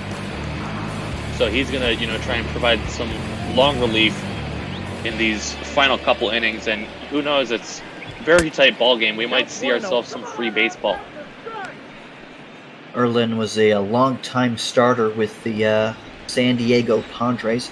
Signed a minor league deal in January with Pittsburgh, and finds himself coming out of the bullpen. He was, you find that often with left-handed starting pitching. They stick around for a while, but then they end up coming out of the bullpen and finding a second life. Guys like Andrew Miller, Brett Cecil. And that's sort of what Robbie Erlin is hoping to have, maybe a second career. Oliver Perez, another name I can think of off the top of my head. Yeah, I mean, even with these Pittsburgh Pirates, you think about Francisco Liriano. Maybe not the best of times out of the bullpen, but still had a resurgence in his career from when he was dominating way back when with the Twins in their starting rotation. But yeah, I mean, you hear the term thrown around a lot in baseball circles as this one's lifted out to center field, going to drop in for a base hit. But you hear the term loogie a lot, in the baseball inner circle, left-handed one-out guy. And, maybe they're not getting one out, but they're not usually thrown in there for too long. They're not the power kind of pitchers. They're just trying to get quick outs. This one's popped into the infield. Frazier is going to get there for the first out here in the 8th inning. Yeah, like you said, loogies, they are a possibly extinct breed now with the new 3-batter rule implemented by Rob. I do not want to watch baseball, Manfred. Yeah, I'm not a very big fan of the rule. I can understand the sentiment. In order to make baseball interesting, you need to shorten the playing times. We've seen games eclipse 3 hours, starting to approach 3.5 hours now. And that's just not the amount of time someone can willingly set aside. But at the same time, I feel like that is messing with the strategy of the game. There are lots of different things that you could do to reduce game times without, making guys throw to multiple guys especially if they're not doing too well or if they're hurt. Well, a lot of the increased time in a baseball game is also due to commercial breaks being longer, but we'll never think about shortening those. And I mean, of course, the owners are starving for money. We need all those commercials. Yeah, but like I said, a guy's warming up in the bullpen. Why does he get 20 more pitches in a 2-minute commercial break just to come into the game? As that one's hit right to Gregory Polanco for the second out here in the 8th inning. I will say, Now batting. you know, I The don't pitcher, have too much experience, Tyler but just even, you know, taking tours around some baseball stadiums, the Ladies mound and in the gentlemen, bullpen is a your little bit attention, different please. than the mound hitting for the just on the Yankees, field. So I could understand maybe wanting to 39, get a couple of pitches, maybe one or two, but, you know, we're seeing way too many coming out of the bullpen. And especially, you know, after they've already been on the mound, if they come back out, they shouldn't be getting extra pitches. Well, now we're going to get a pinch hitter. Mike Talkman comes up to bat here. Interesting pinch hitting decisions by Aaron Boone. With a righty on the mound, he chose to pinch hit with Andahar, and now with a lefty on the mound, he chooses to pinch hit with his lefty off the bench. Well, Andahar came through, so we'll see if Boone proves me wrong a second time as Talkman is ahead 2-0 in the count. Ball that time. Yeah, interesting decisions to make. You got to wonder maybe Greg Now pitching for New York, number 0. And a new Yankees pitcher, Adam Ottavino, former Colorado Rocky, who had an excellent debut season for New York last year. He's going to be the one that gets the 8th inning here for Aaron Boone. It's a great strategy he goes to. Usually has Kingley for the 8th, but with Chapman gets that role.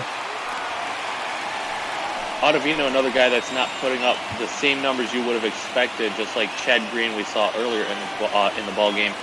Still doing pretty well, though, keeping that ERA in that 4 range.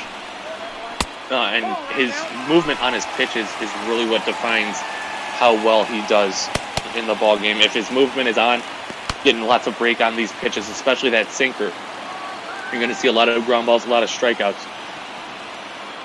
Yeah, and he's only thrown 19 innings pitched, so you know he could throw 3 or 4 shutout innings and have that ERA be so much different looking in a week's time. So the ERA, yeah, it is a bit high, but it's the underlying numbers with Ottavino that you look at and that make him so valuable, is those strikeouts that he can get. 23 strikeouts in 19 innings pitched. Yep, he's got lots of great stuff, just a little bit disappointing to see some of those runs coming across. Well, he's facing the toughest out today for Yankees pitchers. It's Kevin Kramer. Kramer hit a home run in the 4th inning, cut the Yankees' lead to 2-1, and then doubled in the 6th inning, scoring 2 runs, Polanco and Bell. So 3 runs, all of them driven in by Kevin Kramer. But he goes down swinging here for the first out in the 8th inning. Can't expect the one man to do it all. And as great of a ball game as Kevin Kramer's having, he's going to strike out here. Just blew the fastball right by him for out number 1. And the outs are starting to tick down for the Pirates. Only down by 1, but only 5 outs to work with. Well, that brings up Brian Hayes, 1 for 2 today. Singled in the 4th inning, and he's got that 189 batting average. Not that great of a batting average. But he's one of the Pirates' higher-ranked and highly thought-of prospects, him and O'Neal Cruz. That one is hit well into center field, but Aaron Hicks glides over and makes the catch for the 2nd out. Very good swing there by Brian Hayes, but hit it to the wrong part of the ballpark. You know, out there in center field. Hicks, not the fastest guy, but he's still got a lot of legs left in him to track that one down, make the catch for out number 2. Well, 2 outs here in the 8th inning. It brings up the Pirates catcher, Jacob Stallings.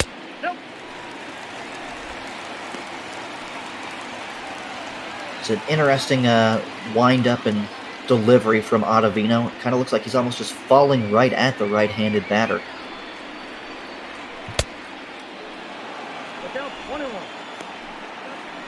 Stallings fouls that one off, and the count is even.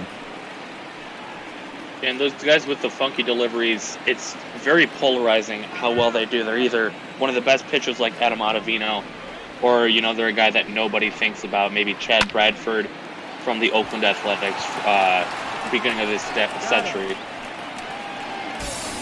Now, Bradford was one of my favorite relievers from that Moneyball team that won all those games in a row, and Ottavino gets a 1-2-3 8th inning here.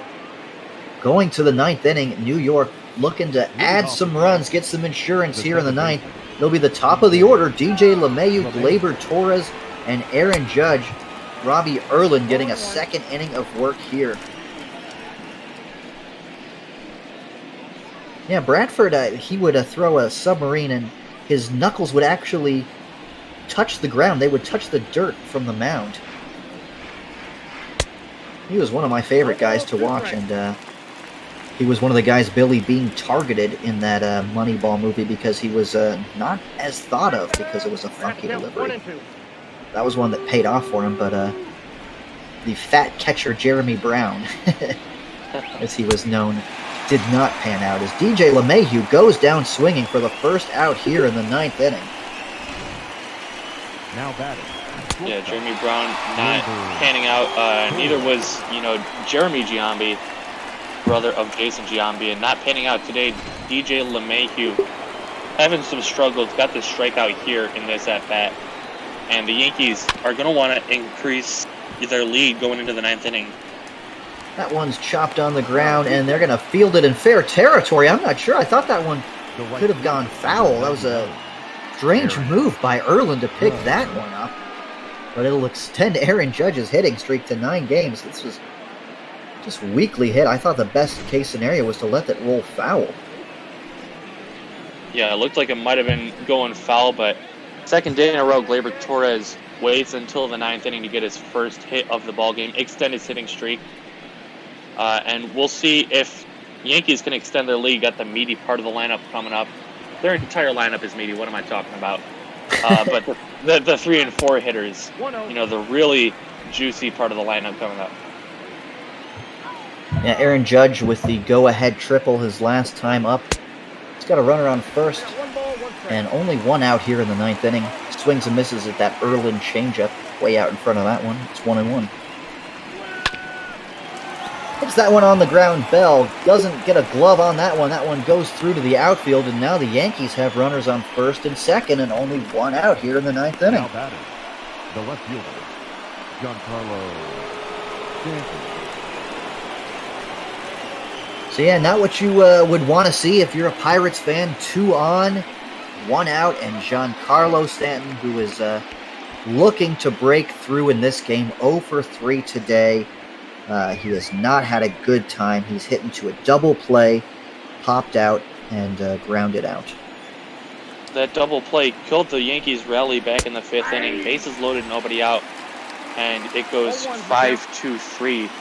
So Yankees don't get a run out of that. Almost looked like they had missed their opportunity, but like you mentioned, Aaron Judge taking the lead back on the 2-run triple. Yeah, it looked like a possible momentum shift in this game. After that double play, the Pirates were able to go ahead, scoring 2 runs in the 6th inning, and they were up 3-2. Well, that one is popped up very high and shallow into the center field. Going back for that one is the shortstop, Kevin Kramer. He'll make the catch for the second out here in the 9th inning. Yeah, borderline infield fly territory. Didn't end up calling it. And Stanton, you can see, just threw the bat down in disgust instead of even trying to run that one out. Kramer makes the catch for out number 2. We're going to see number 5 hitter now, Aaron Hicks, getting his first cuts as a righty today. A very disappointing 0 for 4 for Giancarlo Stanton today. And as you see, Hicks struggling, 150 batting average with runners in scoring position. Like I said, he doesn't have many at-bats on the season, only about 57 at-bats now, but still, you'd like to see that a little bit higher than 150. 0-2 pitch. After that. And it's going to be lower. He pops this one up to Colin Moran for the final out here in the 9th inning. So the Yankees get a golden opportunity to pad their lead. They get 2 on, but they strand both base runners. Pittsburgh is only down by 1 as we go to the 9th inning. Your attention, please. Now pitching for New York. And as we take a look at Tommy Canley's numbers, we want to remind you guys that Bob Ball is nowhere near being done. We still got 3 more games for you. Starting off with the Houston Astros taking a trip to the Pacific Northwest and facing those Seattle Mariners. We got Brother Beard and Carlos Zimmerman on the call. Pirates sending up their 9-1-2 bats to try and tie this game or maybe even win it on a walk-off. Eric Gonzalez will be the pinch hitter. .263 batting average, 688 OPS. That's actually one of the better hitters Pittsburgh can send up there. Yeah, they've got a tall order facing Tommy Kahnle, the Yankees closer. 1-1. Yeah, taking over the finishing duties from Aroldis Chapman, who went down with that injury. Should be out for another month or so, so Kahnle's going to have to settle into that role at least for a little bit while trying to get that, playoff push still going for the Yankees here in the middle parts of the season. Yeah, Chapman is out with that herniated disc in his back. Sounds very painful. He's got about 3.5 weeks left of disabled list time on that one, so not season ending, and Yankees have been able to make do in his absence. They still have the lead here in the American League East. So it's just nice when you have the luxury of being able to go to a Tommy Kahnle or an Adam Ottavino or even a Zach Britton, who we didn't see in today's game, as this one is hit. That's going to go through the hole on the right side. Luke Boyd unable to get a glove on that one, and now Pittsburgh, they've got something going here in the ninth inning. They got their leadoff man on. Yeah, tough play to make, going to your right as a first baseman, especially as a right-hander, the glove's on the wrong side. So, first man on, we got top of the lineup now, Adam Frazier. A couple of hits today. Pirate trying to get this Pittsburgh crowd, only 17,000 strong, but I'm sure they're making as much noise as they can.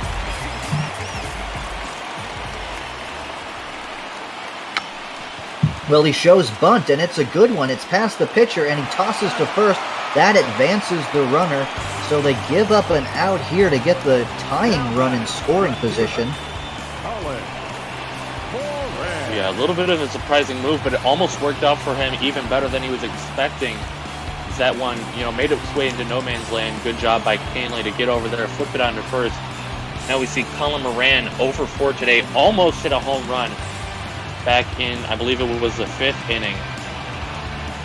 0 for 4 today, but he's got a chance to be the hero tonight.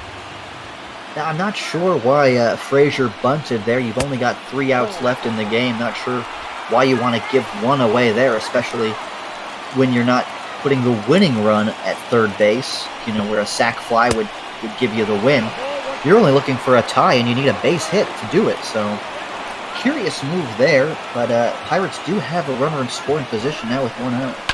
Colin Moran is the batter, and fouls that one away, and the count is 1-2. Yeah, the traditionally best part of the lineup coming up, so you can maybe understand just trying to get a man into scoring position, do anything you can, but still a little bit of a head scratcher, giving up and out when they're so precious to this point in the ballgame.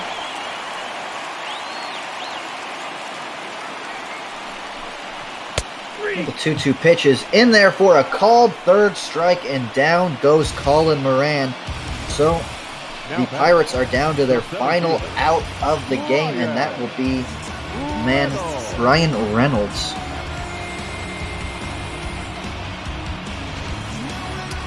With 1 out there in the 9th inning, you really just can't not swing at that pitch. You just got to try to do something, foul it off, and Moran was not happy with that call, but that was a good pitch. You got to do something with that one. Can't leave the bat on your shoulders anytime, but especially, in a close ball game in the 9th inning. Very disappointing to see. Now it all falls on the shoulders of Brian Reynolds, one of the better hitters in this lineup, but that's not saying much. Well, that one misses outside, and Brian Reynolds now has a favorable hitter's count, 2-1. 2 outs here, last chance for the Pirates in the 9th inning. Runner in scoring position. The 2-1 pitch is high, 3 balls and 1 strike. Pittsburgh fans are on their feet. Maybe a little bit of nerves here for Tommy Kahnle. Base hit here would tie the game. More importantly, it would bring up that man we just saw on deck, Josh Bell. That one is hit on the ground. DJ LeMayeu's there, firing onto first, and that is the ball game. Well, the Pirates threaten to get a runner in scoring position in the 9th inning, but they do not cash him in. Yankees are going to take this one closer than you thought it was going to be at the beginning, but a win is a win. Yankees are going to go ahead and win this one by 4-3. Chad Green's your winning pitcher, and for me, I'm going to say Aaron Judge is the player of the game. 2-run triple in that 7th inning. And scoring 2 runs to give the Yankees that 4-3 lead. Yeah, it was just a very close game all throughout. Yankees never led by more than 2. And you are correct, it is Aaron Judge earning that player of the game with the 2-run triple to score the winning runs in the ballgame. Fantastic outing by the Pittsburgh Pirates, putting up a lot of a fight. We're going to take you guys back through the highlights here. Second inning looked like there might be a double play possibility, but the throw goes into right field. That's going to allow Aaron Hicks to score the first run of the ballgame, 1-0 Yankees in the second. Pulled Frazier off the bag, and he was unable to make the play there. Yeah, you're right. Yankees went ahead quickly, 1-0 on that one in the second inning. But they weren't done, as DJ LeMahieu then, with 2 outs, put a double right into the gap, scoring another run. That scored Gio Urshela, and the Yankees were up early, 2-0. But Pirates did try and muster some offense, though. Kevin Kramer with a launch of a shot out into right center field. Cut the lead in half, made it 2-1. yeah, he could have been the player of the game had it gone just a little bit differently. As you can see, he's the next highlight. He doubled down the line. It was a ground rule double, and Yankees got a little bit lucky on that one as that one found its way into the seats. Gregory Polanco was going to come around to score on that one. It could have been 4-2. But Adam Newman hit a sac fly to score another run, and so Pittsburgh went ahead 3-2 here in the bottom of the 6th. Yeah, very unlikely sight to see, but top half of the 7th, Aaron Judge didn't let the Pittsburgh Pirates keep that lead for long, launching it out to right field, nearly a home run, hitting off the top of that 20-foot wall. And Polanco didn't play it the best. Judge, with great base running skills, made it all the way around to third, and the Yankees flipped the script, turned a 1-run deficit into a 1-run lead. I'm not sure how that one missed, but that's a definite home run in the short porch in right to Yankee Stadium. And then top of the 9th, Aaron Hicks, he did not have the greatest of games. He did score a run, singled and stole a base in the second inning, but other than that, not the greatest day for Hicks. He flew out in the 9th inning with a scoring opportunity. And then to close things out, Tommy Kahnle getting the ground ball to DJ LeMahieu for the final out here. And the Yankees win this game. You expected them to win this one, 4-3 here in Pittsburgh. They did what they had to do. They beat the teams that are below them. And now they've got 2 more games here in Pittsburgh, and as they're trying to win this American League East. Yeah, I mean, in the final score sheet, in the record standings, you're not going to see how much you won by. You're just going to see that one extra win. So the Yankees are going to take it. 4-3 is the final. We're joined in the booth now by our broadcasters for our next game, Brother Beard, Carlos Zimmerman. How you two gentlemen doing tonight? Doing absolutely fantastic. It's another beautiful day out here in the Pacific Northwest for some Mariners baseball. Of course, my broadcast partner, Carlos Zimmerman. No, this is absolutely going to be just a fun outing tonight because we have a pitcher matchup where both of them aren't really off to a great start this season. Josh James for the Astros and then Justice Sheffield for the Mariners, both having just struggling seasons. So me and Beard were just talking about how it's going to come down to who's hitting the best off of these starters and who runs them out of the game the quickest. So this is going to be a lot of fun. I'm expecting a slugfest.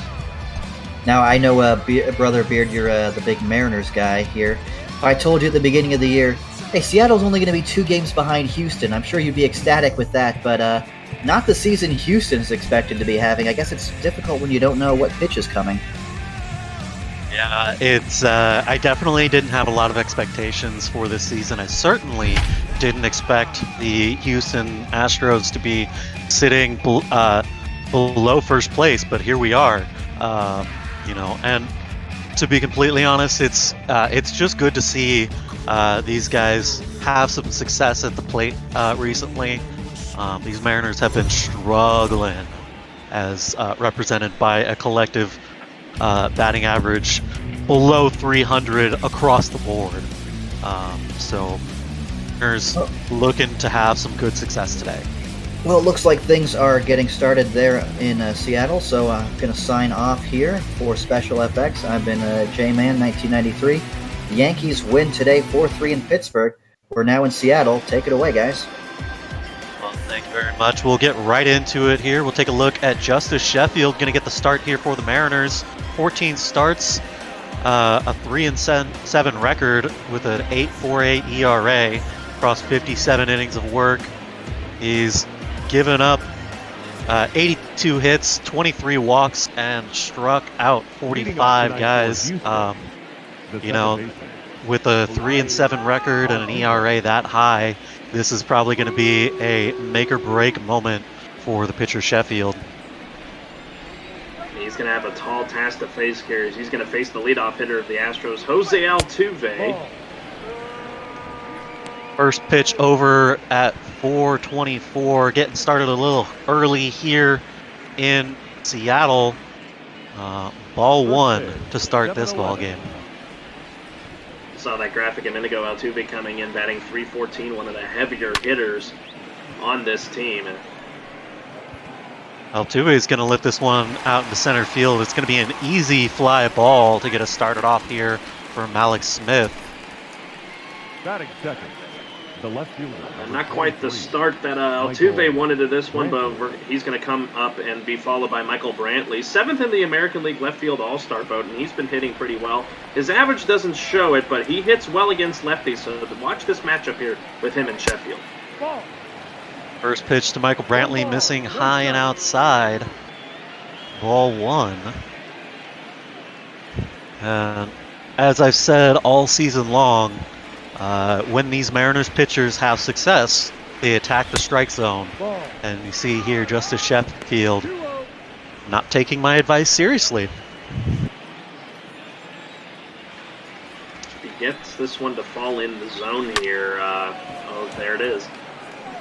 This one's going to be popped out to the center fielder, Alex Smith, making the play on the run. And quickly, there are two away here. So not exactly attacking the zone, but still getting the weak contact and the easy outs. He'll face off against Alex Bregman here.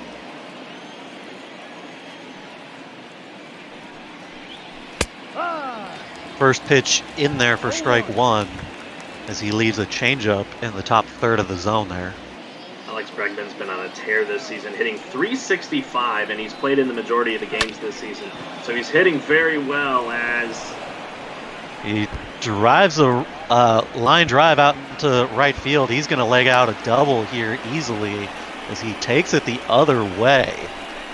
And that .365 batting average going to pick up another point here after this hit here to start the ball game. There may be two outs, but he's still able to get out into scoring position for one Yordan Alvarez. Of course, last year's American League Rookie of the Year.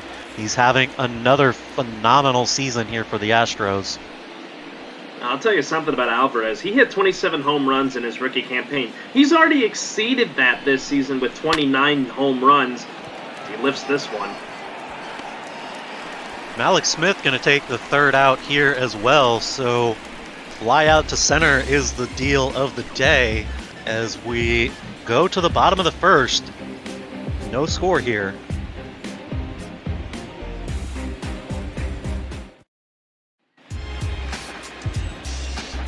Take a look. Josh James going to get the start for these Houston Astros. His 14th start of the season. A 1-8 record with a 5.80 ERA across 59 innings of work. Giving up six hits, 36 walks, and recording 82 strikeouts. This is after a short campaign in 2019. This is his first time being in the rotation. So he's going to have some taking to get used to here. His goal in this game today, he needs to just get ahead in counts, and that way he's already ahead of the hitters, so he doesn't have much to worry about. If he gets behind in counts, watch him to get into trouble. Well, he runs a fastball inside, strike one. We'll see the 0-1. This one's going to be in the dirt. So the count is even now at 1. Of course, the leadoff hitter, Malik Smith, leading the American League in stolen bases. He drops down a bunt down the third baseline. Bregman charges and tries to barehand it, but Malik Smith with those absolute rockets heads beats out any throw he could have made had he been able to pick that ball up. He's going. And first pitch, he's going to take off, and he decides to turn this bunt into a double, as that will be another stolen base from Alex Smith. Alex Smith now, that is his 28th stolen base on the year, so he's on a tear on the base pass this season. So watch Kyle Lewis here to maybe try and pull this one into the outfield to bring home Malik Smith. The 0-1 pitch inside. He's going to steal third as well. The throw down is too high to make a play. So Malik Smith off to a tear here. Decides he needs 2 stolen bases here in this outing against these Houston Astros. Quickly, there's a runner at third. Nobody out, and we're still in the second AB, folks. Is that Malik Smith, or is that Willie Mays Hayes from Major League? I don't know. As you take a look at our umpires this evening, our man behind the plate there. Man, I guess it depends. I guess it depends how many pairs of batting gloves he bought. 3 balls, 1 strike. I don't know, he must have a lot back there, as James is struggling here against Kyle Lewis. Of course, Malik Smith being brought over from the Tampa Bay Rays a couple of years ago to do exactly this, get on base and disrupt the starting pitching by keeping them off balance. Kyle Lewis draws a walk here from Josh James, so nobody away. Runners at first and third. Kyle Lewis is no slouch on the base paths either. No, he isn't. So maybe watch him here to try and maybe take that open spot at second. I don't know if it would be wise to do that, but you never know. They could pull a double steal for all we know. The Mariners, despite being at the bottom of the AL West, they are tricky, as AL West is one of the tightest divisions right now in baseball. First pitch to Mitch Haniger is in there for strike 1. Of course, Mitch Haniger, we take a look there at the splits. He's much better against lefties than righties. Against right-handed pitching, he's hitting about 216. See the 0-1 pitch, he'll take a cut at that. He was out in front of that slider. Oh, quickly he's in the hole 0-2. James has a good assortment of mixing the fastball and the off speed, but with it, where he's at right now, he's just going to need to blow these pitches by Mitch Haniger. Strike 3. So he's able to record the strikeout here against Mitch Haniger. The designated hitter. And he did not look very comfortable up there as he swung at 2 pitches that had no business swinging at. We'll see Daniel Vogelbach step in here. That's a big out if you're Josh James, because any ball in the infield can be turned into a double play, and you can get out of the inning without much damage. It's always a danger to put any pitch over the wall. Daniel Vogelbach with 14 home runs so far in this camp. As he tries just that, 0-2 is the count now. Beautiful afternoon here in Seattle. As we see the sun goes down over the water. We get a little bit chillier here. The 0-2 pitch in there, caught him looking, and a big second strikeout from Josh James. James left that a little bit over the plate. I was wondering if Vogelbach was going to take and try to pull that one out to right, but he just got frozen by that pitch. And now James has got himself in a good spot with runners at the corners. He's got 2 out, and with Kyle Seager struggling, this is big for James. Well, Kyle Seager is hitting below 196. He's been doing a bit below 200, but he's been doing a bit better of late. He, however, has been taking the approach of trying to put literally every ball over the fence. And that's the danger of being a hitter like that. Yeah, he has 17 home runs, you see on that graphic. He leads the Mariners in that category. But then you run the risk of, getting a lot of strikeouts. This season, Kyle Seager, he's got 66 of those. So you get what you get in trading home runs for strikeouts. Kyle Seager, of course, spending a couple of years here in Seattle with one Nelson Cruz. I'm sure he took plenty of advice from old Boomstick as he takes a healthy Boomstick cut at this one, and it'll pop up for the third out. No score here through one as the Mariners leave a couple stranded. We'll go to the top of the second, and Carlos Correa leading off for the Astros. He's been a little quiet with his bat this season, batting .274, 9 home runs, 34 RBIs, and 60 hits to go with it. So Correa's been hitting decently, but definitely the manager, Dusty Baker, could ask for a bit more out of his shortstop.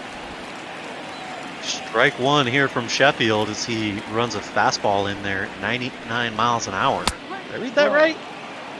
Yeah, I think that was 99. All right, okay. The 1-1 pitch from Sheffield now. That's going to be another fastball in at 96.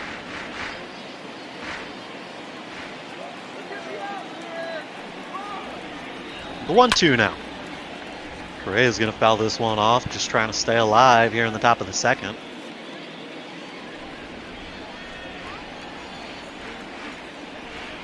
The 1-2 from Justice.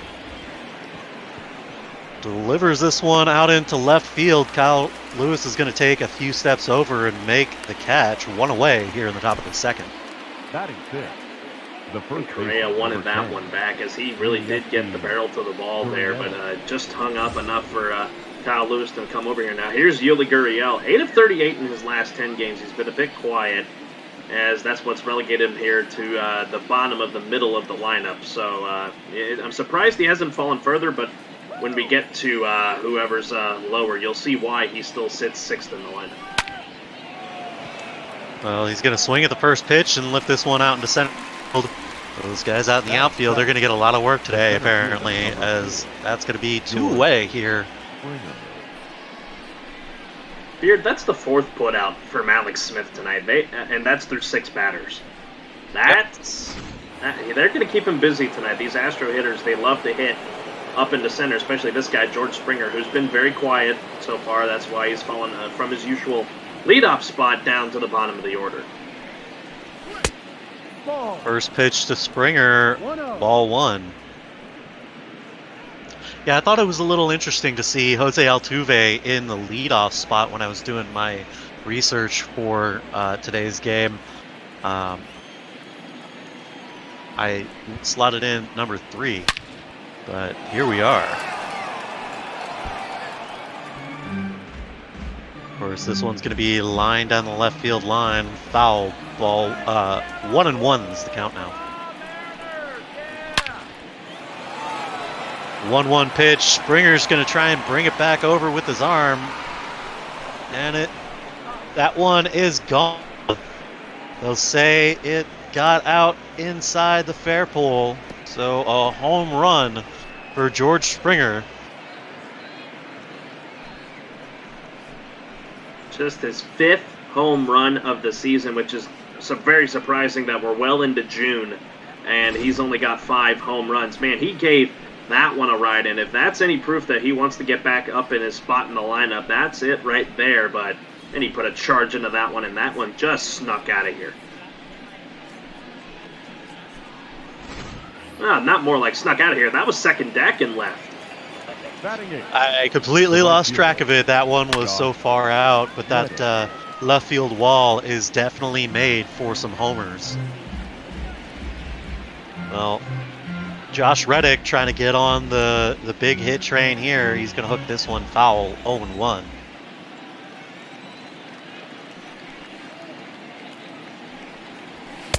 The 0-1 pitch missing high is Sheffield. I'm Sheffield here. Just I would just calm down. You only gave up just the one solo shot. You got 2 outs, so just get the out here, and it looks like you will. Yeah, Josh Reddick's going to hit into the shift here, and that's going to end the inning. Shiner with the put out there. But George Springer able to put the Astros on the board here in the top of the first with this big shot out to left. Just inside the foul pole, puts them up 1-0. Leading off is going to be the first baseman, Evan White.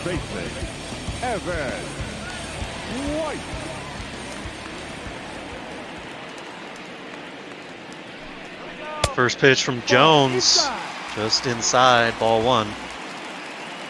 Take a look at that graphic there. He has scored 4 runs in the last 3 games, so he's been very active on the base paths. So James has to be careful here not to leave something up in the zone that Evan White can pull into the outfield. Yeah, Evan White the other night was a part of the bottom of the order that was more productive than the rest of the lineup combined. This is going to be continuing the trend with a base hit out in the right field. I love to see it. Evan White seems to be developing that inside-out swing as he goes the other way for an easy base hit. JP Crawford going to step in now. Platooning out at shortstop with one Tim Lopes. He's been able to get on base of late. As I said, the bottom of this order has been rather productive in their last couple of outings. In there for strike 1. 0-1 to Crawford now. Crawford definitely has been a good addition to the Mariners after getting picked up from Philadelphia a couple of years back, and he's settled in. He's finding himself at the bottom of the order right now with a batting below the Mendoza line, but that could change as he ripped that one. That one's going to get down for a base hit. And they're going to say the throw beat him into second, so Evan White having to stop halfway. Not able to beat throw. If I'm Scott Servius, I might want to call for a replay on this one. That was very close. I'm very surprised. I don't know. Springer, I think, had a beat on that one. I don't know if he just let it fall just so he could try and get Evan out at first. I mean, at second, excuse me, but wow. Very weird. Yeah. Very weird play indeed. Nonetheless, Austin Nola stepping in. First pitch to him in there for strike 1.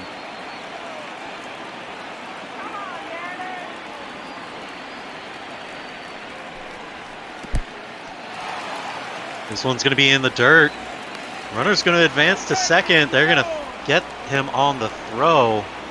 And quickly there are 2 away, so some bad base running. Ball. No. Missing low with this one. 2-1 to Austin Nola now.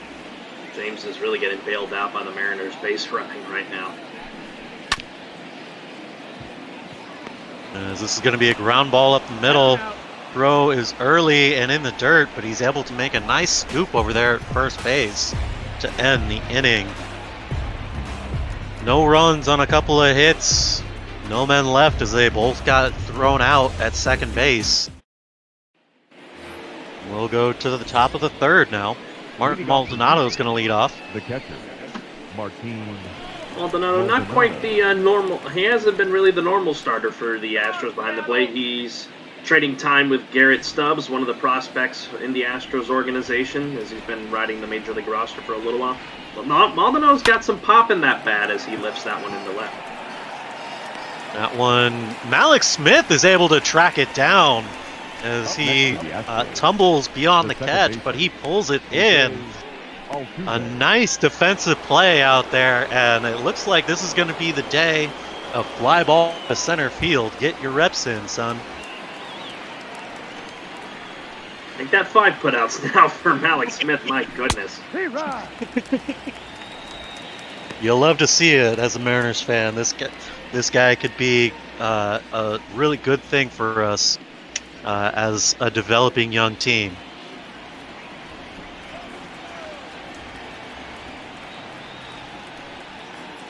The 0-1 pitch from Sheffield. Ball. High, ball 1 to Altuve.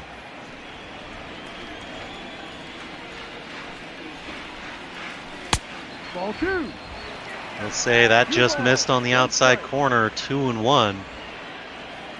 Sheffield's got to be careful. And I'm just looking through the stats here. He's got about 7 flyouts so far in this one as Altuve fouls that one off. The Astros are really getting the barrel to the ball, but they're just getting lucky, are the Mariners, with these putouts, especially from their outfield.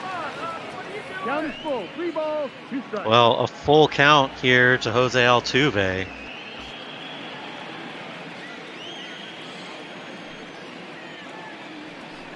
Here's the full count pitch. Missing high on that shortened strike zone of the short man. He's going to draw the walk. The left fielder, number 23, Michael Brantley. So Jose Altuve over at first base, 1 away here, just to Sheffield. Looking a little flustered after giving up that walk.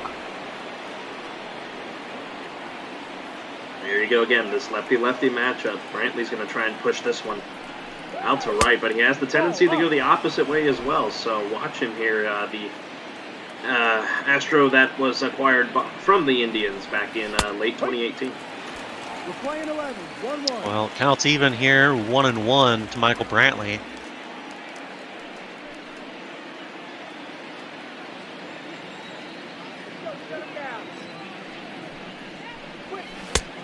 Ball. They'll say he missed outside with that slider. 2-1.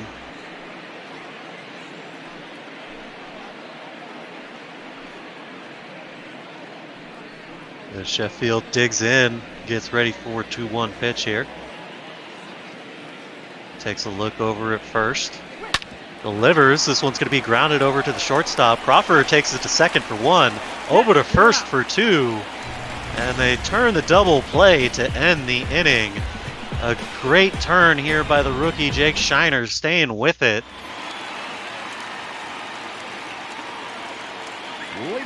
Speaking of, here's the young second baseman.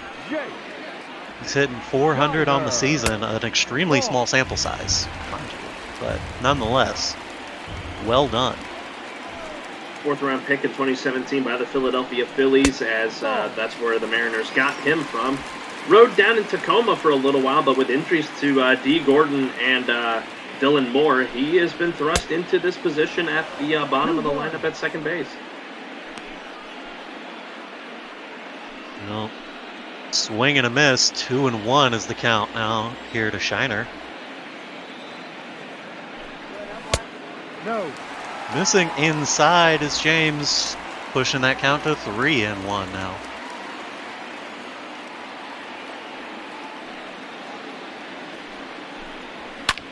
Delivers 3-1 pitch. Shiners gets around on it but fouls it off as that fastball was in there at 100 miles an hour. Delivers the 3-2 pitch. He drives this one deep into center field. Okay, not so deep. Easy play out there in center field for George Springer for the first out here.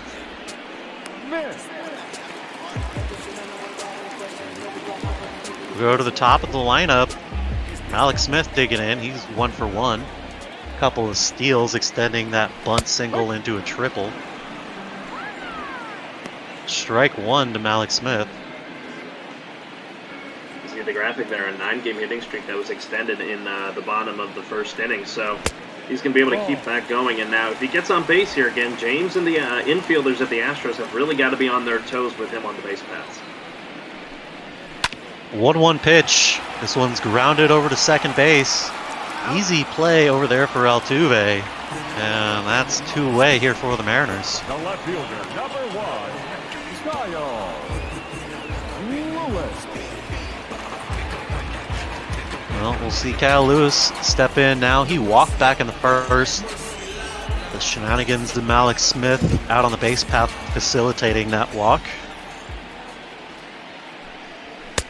Ball 1. Well, this one missing, ball 1. Was Kyle Lewis leading this Mariners lineup with 14 doubles. Gonna lift this one out into right field. Josh Reddick is there to make the play, and that will end the inning. We'll go now to the top of the fourth. Astros still lead this. It's one. Leading off for the Astros, the third baseman. See there, Alex Bregman going to dig in to lead off. He doubled back in the first. Ball, no.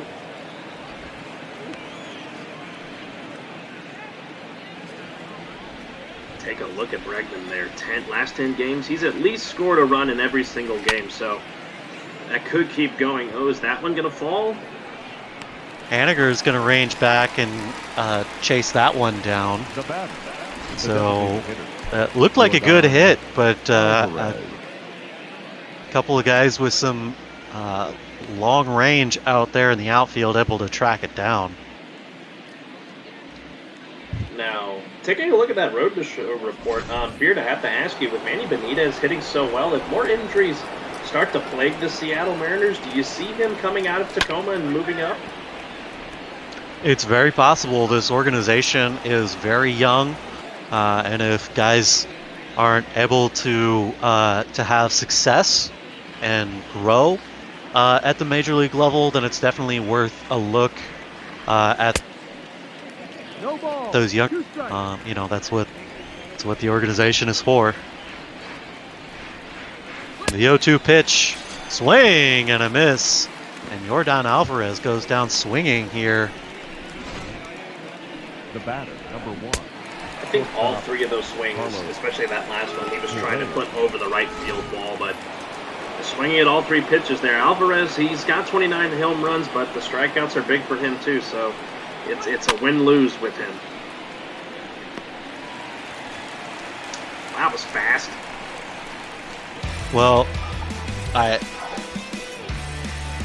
look away for half a second, and we get the third out here, as it looks like Dylan Moore chased the ball into the foul territory to end the inning. Leading up for the Mariners, the right fielder, Mitch Haniger. So we're going to see Mitch Haniger step in to lead off for the Mariners. Folks, I would like to take this moment to remind you that we are raising money for one of our broadcasters here, Adam Giordano's play-by-play grant initiative for black announcers. If you want to support that and support ML Ball that out, we have a donate link down below, but I believe there's also a website that you can check out.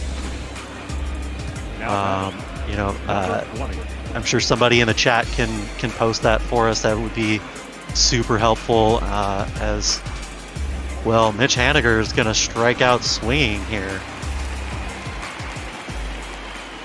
2 strikeouts on Mitch Haniger. Third one for Josh James is now Seager's going to complete. Oh boy.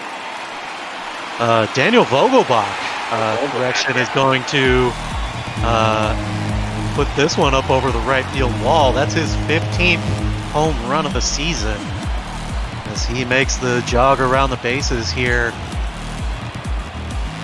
He ties the ball game up here at 1 apiece.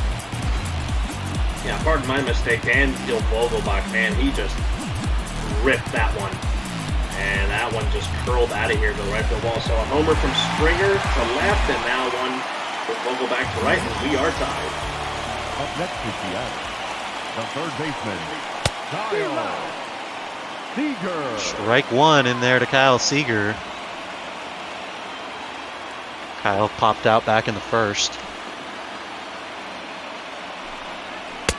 No.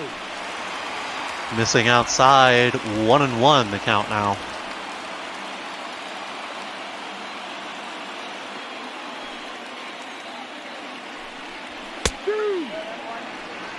In there, strike 2 to Kyle Seager.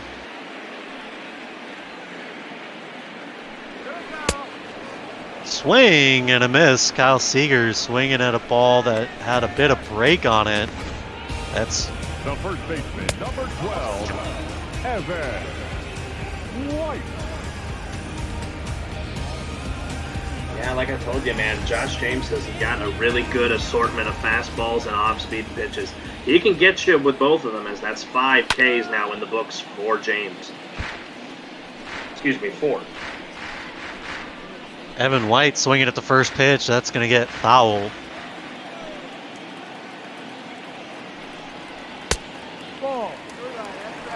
We'll lay off of this one. Counts even at 1 now.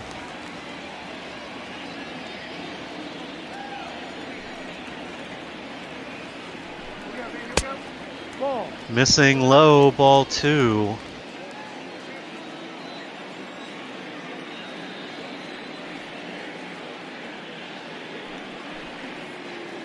Winds and delivers the 2-1 pitch. Evan White gets underneath this one. That's going to be a lazy fly ball out into left field. And the inning is over. Nothing doing here for the Mariners except for that big home run by Daniel Vogelbach. The Mariners tie it up 1-1 here after 4.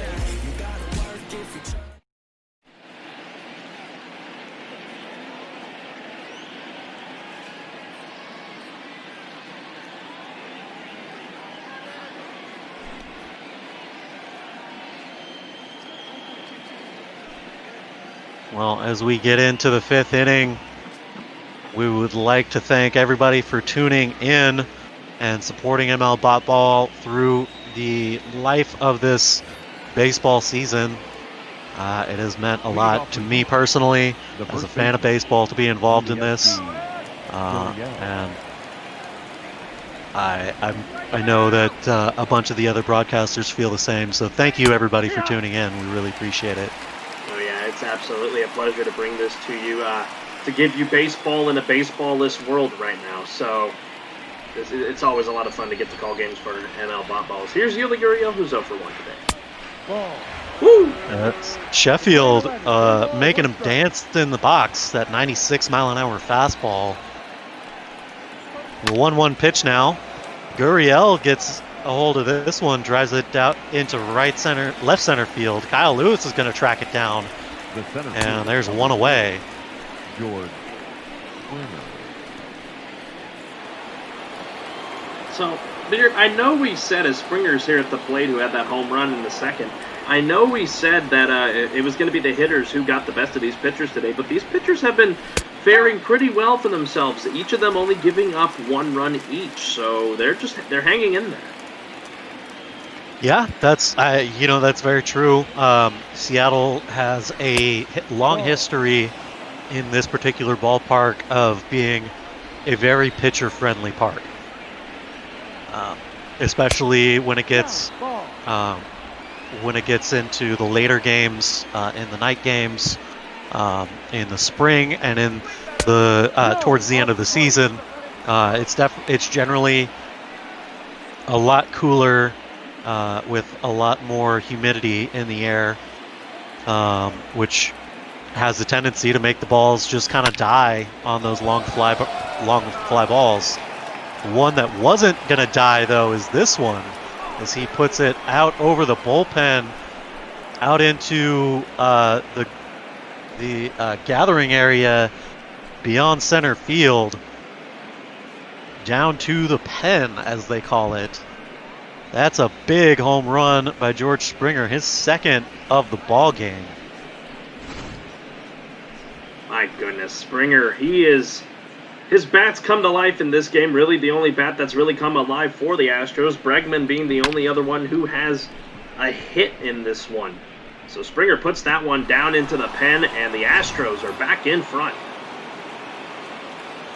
Now batting. Yeah, you mentioned earlier that Springer lobbying for his leadoff position back. Couple of big home runs to put them out front. I'd say that's a pretty good argument. Yeah, I think he's making his case to Dusty Baker that he wants to get back in that leadoff spot here, as Sheffield's trying not to lose Reddick here. The 1-1 pitch from Sheffield. Swing and a miss. Josh Reddick chasing that changeup.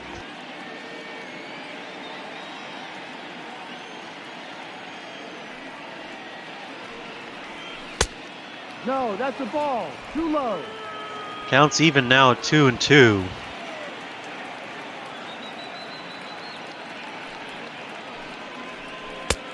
Three balls, 2 strikes. 2-2 pitch misses low. 3-2. Reddick may take a swing at this one. 3-2 pitch. He does. And Evan White with the diving stab at the ball. He's able to bring it in, so they're 2 away. Oh my goodness, Evan White just absolutely spears this laser hit off the bat of Reddick. If he doesn't make that catch, that's extra bases for the veteran Reddick. So excellent play by the young Evan White down the line. And this is exactly what Scott Servius and Jerry DiPoto brought Evan White in for. This is exactly what they expected out of him. He's a phenomenal defender over there at first base specifically. He's a bigger guy. He's got the athleticism, and he can. He's definitely more along the lines of like a John Olerud hitter as opposed to a Frank Thomas hitter, if that makes sense. Of course, Martin Maldonado stepping in here. He's looking at a 2-2 count from Justice Sheffield. Sheffield working at a good pace here. The 2-2 is going to get ripped down the left field line, and the umpire says foul. Maldonado's going to have to maybe try and protect here and keep this at-bat alive.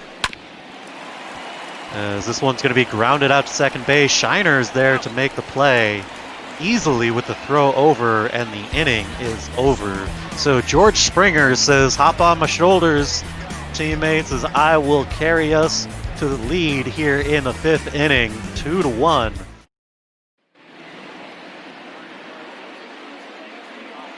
Take a look here at T-Mobile Park. A sparse showing from the Mariner fans here today. Perhaps a more reasonable view in these days of social distancing. I'm just looking at these standings here as we're going to see, I believe, J.P. Crawford come to the plate here to start it off for the Mariners. Bottom of the order coming up for them. The Mariners, they're just 10 games back of division-leading Oakland, and the Astros are currently tied with the Rangers for 3rd in the division. They're both 7.5 games back of Oakland, about 3 games or so back of LA. So this is a critical game for the Astros in terms of trying to break that tie with the Rangers and to be able to move up to 3rd. If they take the loss here, they stay in 4th as, man, oh man, James almost took the leg out of Crawford. Yeah, this whole division has been sitting about that sort of a dynamic. Pretty much, from the word go, after the first month or so, it kind of shook out that Oakland was taking the lead of the division, and the rest of us are going to be squabbling for second place. And Seattle has seemingly filtered all the way down into 5th place. We see Crawford's going to ground out to his counterpart at shortstop there, Carlos Correa, for the first out.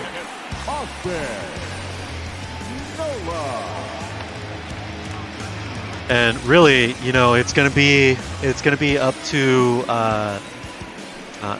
to Texas and Houston and Los Angeles to really make a play for that second place and to challenge Oakland, because they have the capability to just maintain their lead of the first spot in the division. As this one's going to get lifted out to left center field. Michael Brantley's going to track it down for the second out. You mentioned in those standings, the Angels 5 games back of the A's, so the A's have a sizable gap compared to other divisions across ball, but man, oh man, that can change on the drop of a dime with how these games play out here prior to the All-Star break, as this one's lifted by Shiner. Uh-oh. Jake Shiner putting an absolute ride into this one, and that will be gone. Shiner with his second major league home run here, putting it over the left field wall once again as he ties the ball game here. 362 feet out into Edgar's Bar and Grill. We'll take another look. Jake Shiner connecting with this one out over the plate, about just below the letters. All it took was for him to choke up on the bat, and he was able to yank that one out to left field. All the runs in this game by virtue of solo shots. 2 for the Astros, both from George Springer, and then the Mariners having 2 home runs by courtesy of Daniel Vogelbach and now Jake Shiner. Well, we talked about it earlier that it's going to be a matter of who can hit the home runs. Either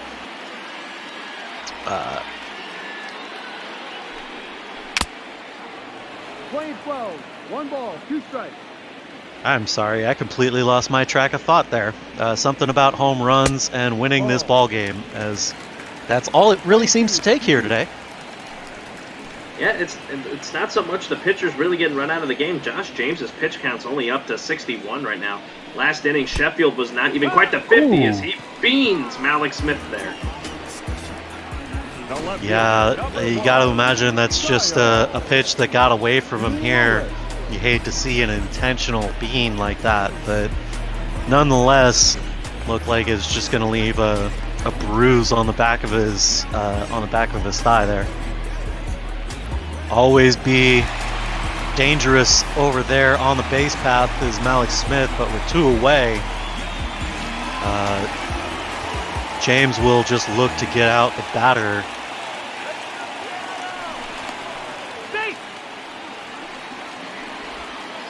There you go. There's that pickoff move there. Surprised we didn't see that in the first. It didn't matter because Smith was off after the first pitch. But, yeah, and James now knows that he needs to keep Smith honest. Pitch out. He goes. He's in there safely. That looked like a good throw down. Pitch out. Maybe if that throw was a little bit lower, Altuve might have been able to get his glove down, but no luck. Malik Smith with his 3rd stolen base of the ball game. It's 30 now for him on the season. Man, he is. I know he's very fast, but this man is just so active, and it's just a nightmare for pitchers. And right now, that nightmare is for Josh James. 2-0 pitch. Misses inside. 3-0. Kyle Lewis likely have the stop sign on here. You wait for him to get one over the plate as he seems a little flustered out there on the mound. I think if Lewis reaches here, I think Baker might start looking at his bullpen. I know James's pitch count is low, but you got to start thinking about that. But that one gets in there. Yeah, that 98-mile-an-hour fastball in there for strike 1. With a strike to work with here, I think Lewis may take a hack at it. 3-1 pitch in there for strike 2. That high changeup. Thought that one hung up enough for Lewis to maybe do something with it, but he just stared at it.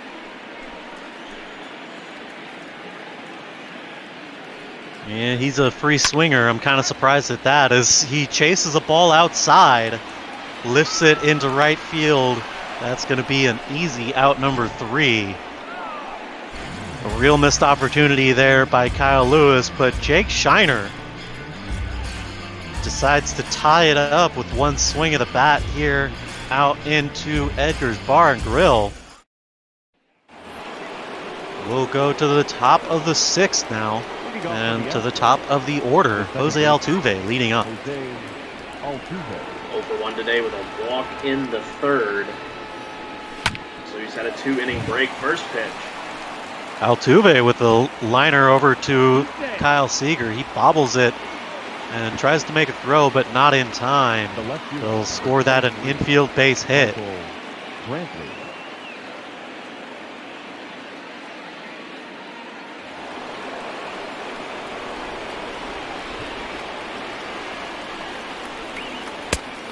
First pitch to Michael Brantley.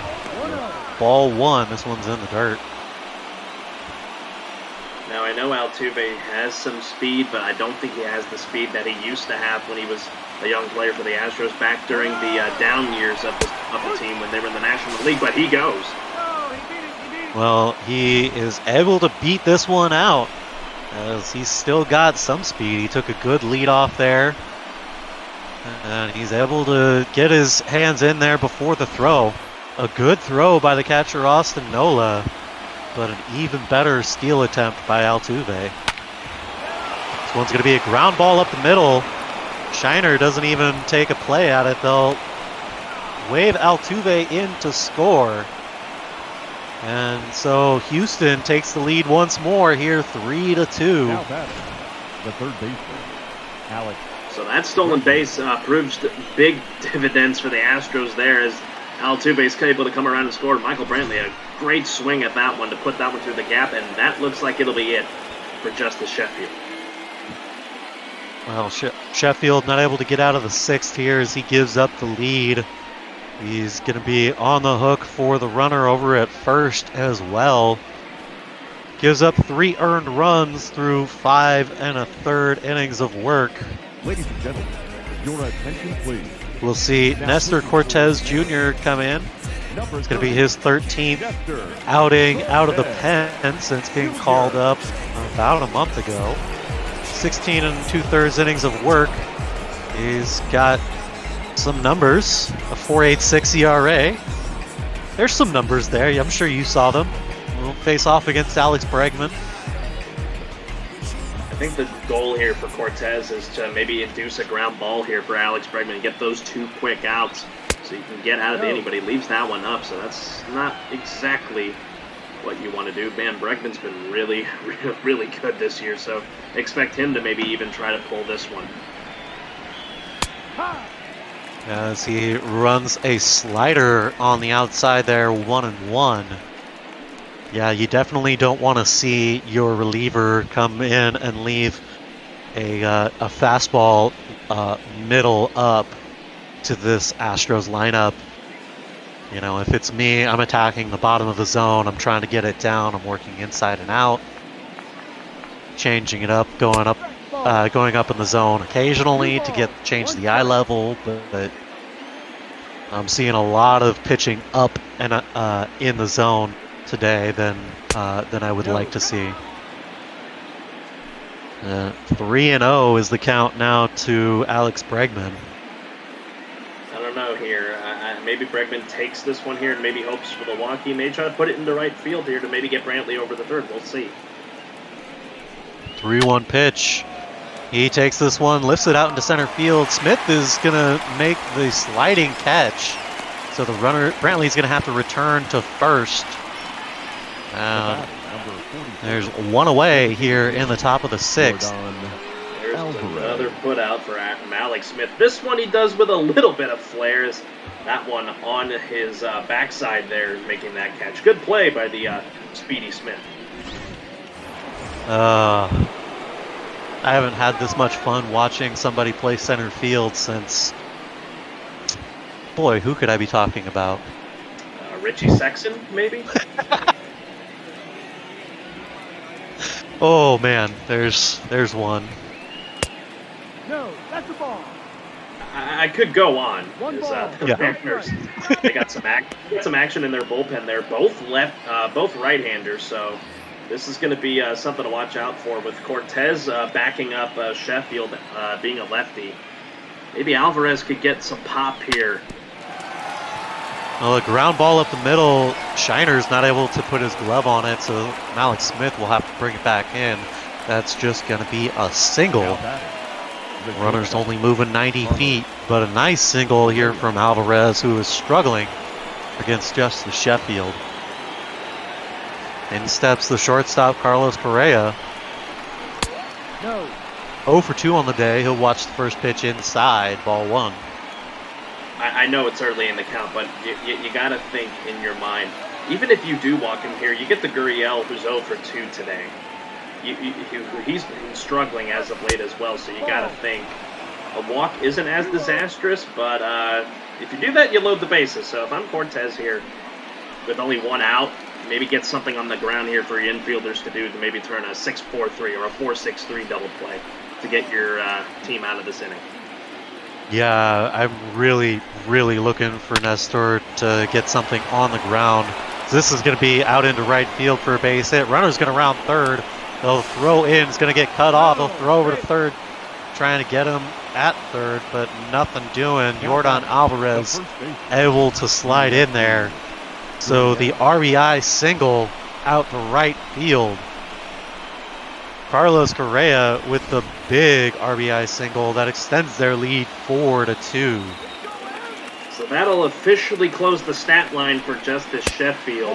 That first pitch is there outside.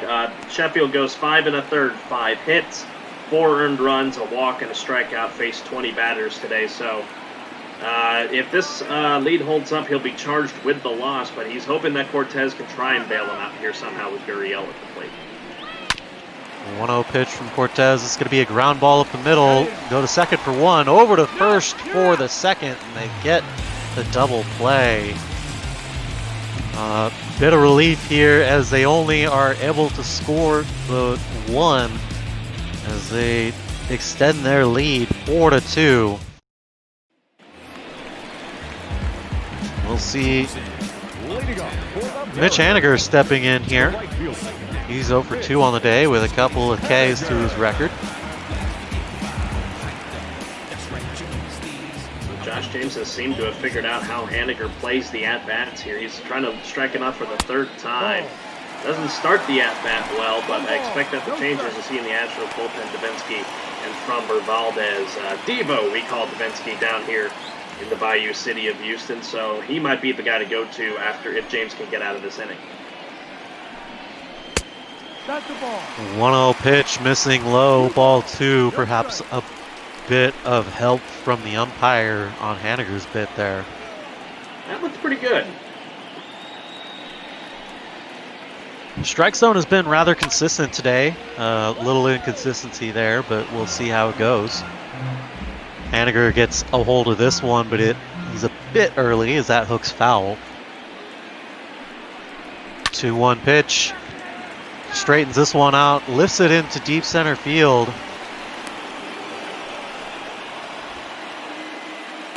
Springer is there to make the catch. Now batting, number 20. All right, a little bit of stuttering here, so there's 1 away. We'll see Daniel Vogelbach step in here. He homered back in the 4th. Try to do it again here to the James. Maybe first pitch swing. Well, he swung at the first pitch all right, but that's just going to hook. That's going to be a foul.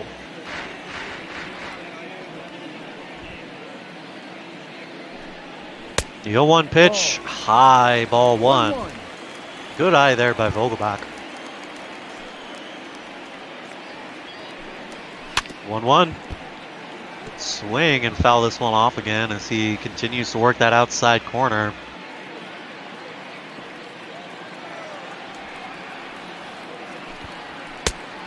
One and 2. That one's outside, ball 2.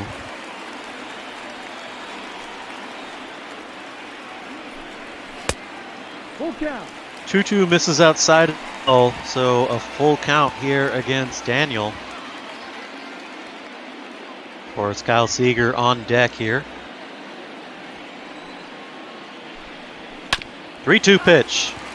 This one's going to get hit against the shift. That's out into left field. That'll get down for a base hit. Now batting, third base. This one that was coming in off of that fastball from James. And man, Vogelbach just did a very good job to push that one the opposite, no, not the opposite way, out to left field against the shift. Another reason why I just don't like that stupid shift, but regardless. No. Base runner for the Mariners, and the tying runs at the plate in Kyle Seager.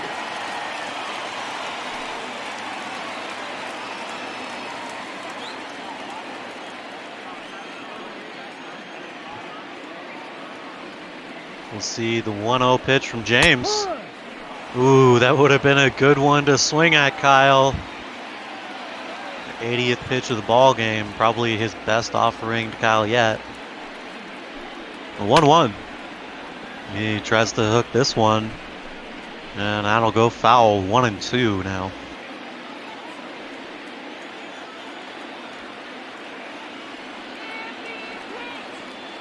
The 1-2 from James. Fouled off.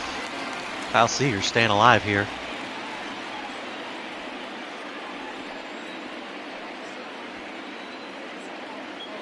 We'll see another 1-2 here. Delivers. Misses low. 2-2. Oh my goodness, that looked amazing. The 2-2 now. High ball 3.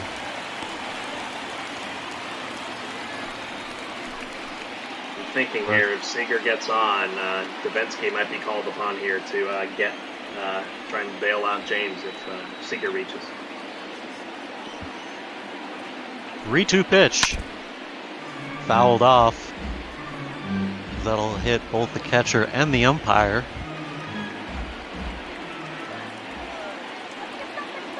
Another 3-2 from James. Kicks, delivers. Kyle's staying alive here. He fouls off another one.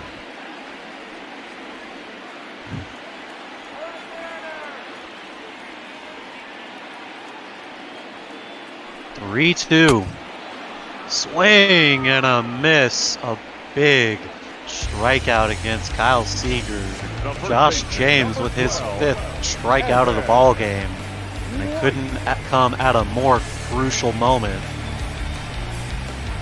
I'm very surprised how Seager was out in front of a fastball there from James. As man, he was way out in front, but that looks like that's going to do it as Baker is out to pull Josh James, and we're going to see who he goes to here. Good outing by Josh James. That'll be 5 2/3. Stat line not complete for him yet, as Vogelback is still at first. Your attention, please. Now pitching for Houston. We'll see Austin Pruitt get the call from the bullpen. His 33rd outing of the season, a 3-1 record across 41 2/3 innings of work, a 4.32 ERA, 36 strikeouts, and only 9 walks given up. That's the thing with Austin Pruitt, one of those guys that's come up through the Astros organization. He's very good at getting guys to swing at balls that are just up on the top end of the plate.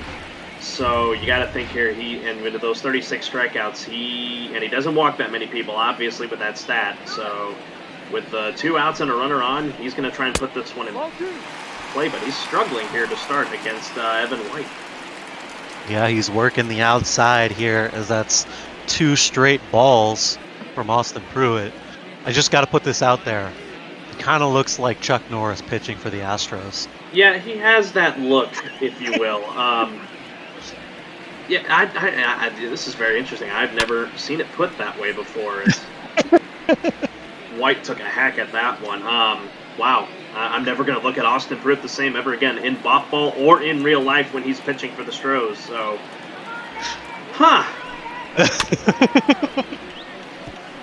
Well, I'm glad I could put that image in your head for life. You're welcome. No, that's definitely going to be etched in my mind for the rest of my time as on this earth as an Astros fan, if you will. Woo, good pitch. Swing and a miss from Evan White, and the inning is over. So Chuck Norris gets the strikeout to end the inning here in the 6th. We'll go to the top of the 7th, where these Astros still lead 4-2.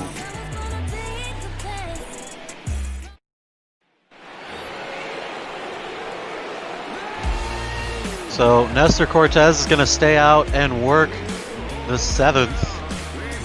We take a look. George Springer, a couple of big home runs here, carried these Astros to the point where they could take the lead here.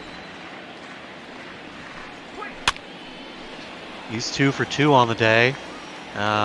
Swinging at the first pitch, Austin Nola is going to step over and make the catch. So that perfect hitting here today is done as he pops out on the first pitch. He's notorious for swinging at the first pitch. That's why you love him in your leadoff spot with so much pop in that bat. But that one didn't really work out for them, as that one just got off the end of the bat, and all he could do was just pop it up for Nola to make a play. Josh Reddick's going to watch the first pitch in there for strike 1.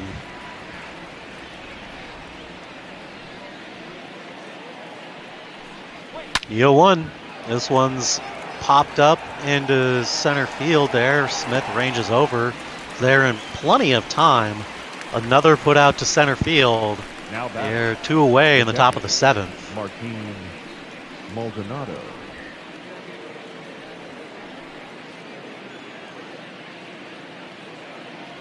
We'll see Martin Maldonado, excuse me. No. Misses with that fastball, ball 1. Ball. 1-0 pitch missing outside. I know Martin Maldonado doesn't have a whole lot of stats to back up this season as he fouls that one back.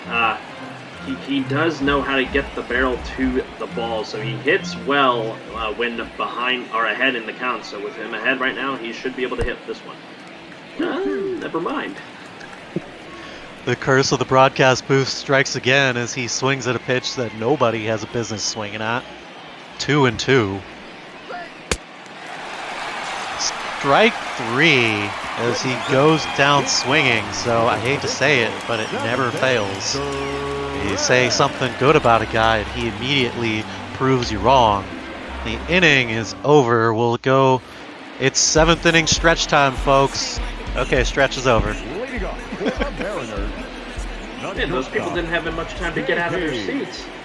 That's a strike. Gotta say, I miss Shark Shavery coming in to do the 7th inning stretch in my ball games. I wonder, where has Sharky been? He's been around a couple of these days, but I guess he might be getting prepped for what's coming up in a little bit. I was about to say, I'm pretty sure we'll see him in the 7th inning stretch in that Snakes-Dodgers game coming up next. Couple of gold mics in the booth. Should be a great game. Of course, we've got the Marlins and the Phillies for Ball After Dark. Don't forget to stay tuned for those games. Coming up after this one here, as this is going to be taken for a ride to right center field. That'll hit the wall. Not quite enough to put it out of the park. J.P. Crawford with a big double here in the bottom of the 7th. He just got under that one enough, but the outfielders were not in the right position to be able to make a play, and that's why he's standing over there at second. A good piece of hitting from Crawford. Well, nobody out here. Runner in scoring position. Catcher Austin Nola is going to dig in. Ball 1 here to the catcher, excuse me. 1-0 pitch. He'll take a crack at this. 1-1. We'll talk about those games up ahead. I'm really looking forward to the one that's right after us. Scheduled to get going. Actually, I think it was supposed to schedule to get going. Just a short. Actually, no. Well, it should be underway in half an hour. It might be later. Oh man! Altuve not able to come up with this ball as that's hit straight at him here. A base hit, says the scorer. So we'll see Jake Shiner step in here with runners at first and third, nobody away. Of course, he homered in his last AB back in the 5th.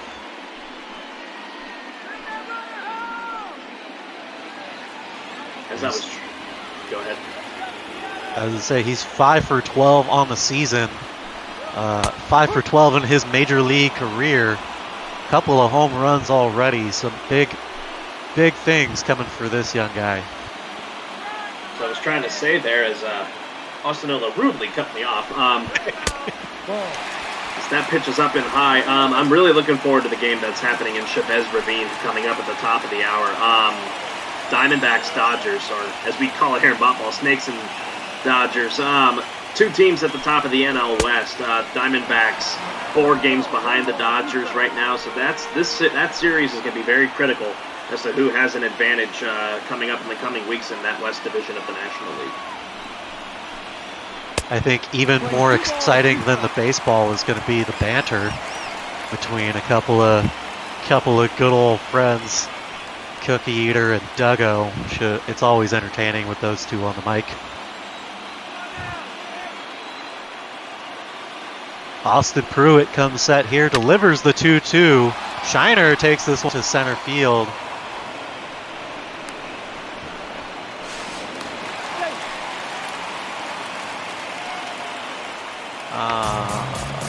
No.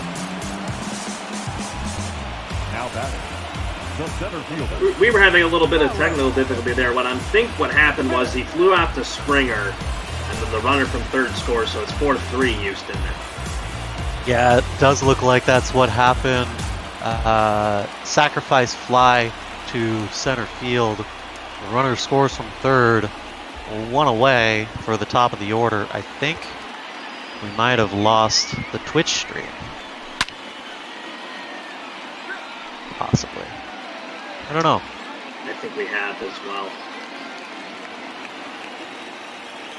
Well, we'll just keep calling it anyways. The 0-1 pitch here from Framber Valdez. 1-1 the count here to Smith. Mariners trying to get a rally together here in the bottom of the 7th. Framber Valdez, very good player out of the Astros organization. Smith with a base hit out to right field. Reddick not able to come up with this one. We'll take another look at it here. Alex Smith getting some good extension on his arms there. Is able to drive it out in the right field. Reddick not able to come down with it as that just dropped in there. So runners at first and second. We'll see Kyle Lewis step in. Mariners have a really good chance right now to put some damage here and get, as they're now into this Astros bullpen. Josh James had controlled them for the majority of the afternoon, but this Astros bullpen from time to time does struggle, as with Pruitt giving up a run, and now Valdez giving up a hit to Malik Smith, and now you got a speedy Smith over there. The lucky thing for the Astros is Smith can't really steal second right now because Austin Nola's over there at second. Lucky circumstances for the pitcher Framber Valdez. He can not have to worry about Alex Smith. Austin Nola not exactly known for stealing bases. No, off the plate. Where did that miss? 3-0. Kyle Lewis has been extremely patient here tonight, even waiting on pitches that are in the zone, just like that one. 3-1. Nice two-seamer action there from Framber. He's got to try and maybe get this one on the ground here. Any ground ball in the infield could spell a double play to get him out of the inning. 3-1 pitch, foul. Kyle Lewis able to make some contact here. Counts full, 3-2. Runners at first and second. Valdez kicks and delivers. It's going to be a ground ball up the middle. They'll go to second for one. Over to first to get the double play, and the inning is over. Well, Mariners score one on the sac fly as we go to the top of the 8th. Astros still leading 4-3. Lead off for the Astros, the second baseman, Jose. Top of the order, Jose Altuve stepping in now. He's 1 for 2, singled, came around to score. Interesting move here by Service to keep Cortez Jr. in the game here. Yeah, not what I would choose to do personally, especially after a day of rest for these Mariners. Missing ball 1. The pitch count's not awfully high for him, so I guess I see the reason there is just over 20,000 people made it out to T-Mobile tonight. Going to be a ground ball to J.P. Crawford there as they get the first out. It's not that he hasn't been efficient, it's just I always question when you leave a reliever in for 3 innings.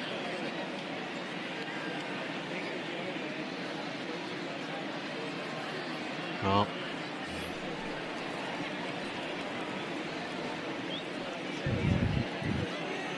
we'll see Michael Brantley dig in here.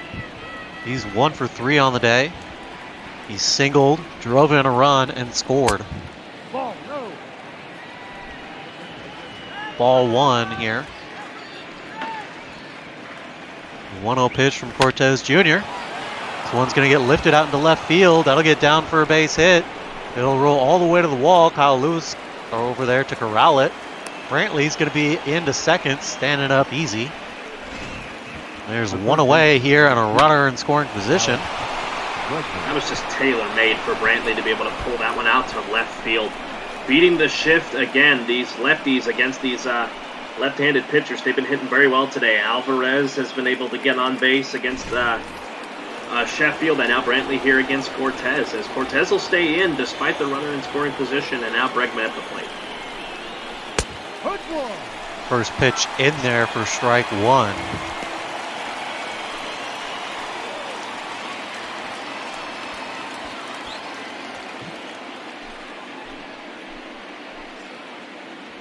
Cortez taking his time on the mound, takes a look at second, kicks and delivers, missing outside, 1-1.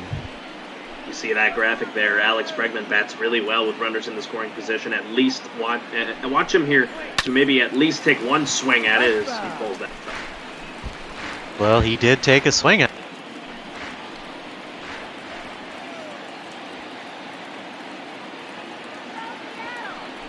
The 1-2 from Cortez. That one's off the catcher's mound. They'll go down to third easily for Brantley. They'll call that one a passed ball.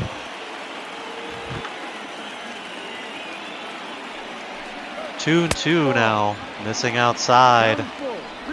3-2. Of course, with Yordan Alvarez in the on-deck circle. Michael Brantley over there at third and 1 away. You need this out here if you're Cortez.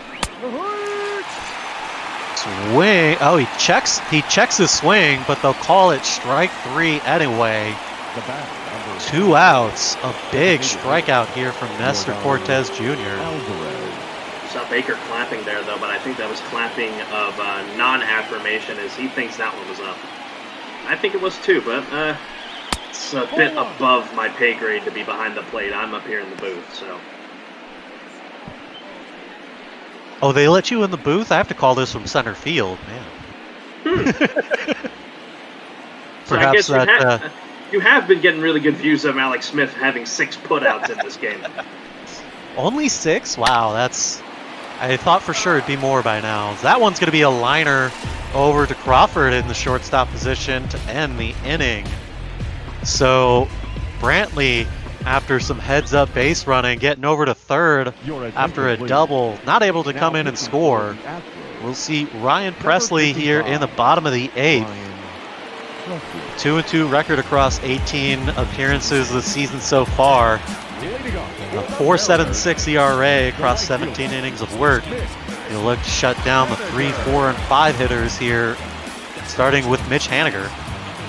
Saw there guys in the bullpen for the Astros. Brian Abreu, he's probably going to be brought in if this game gets tied up.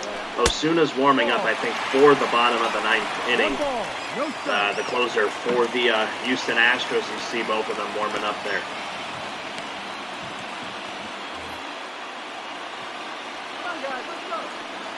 Presley comes set.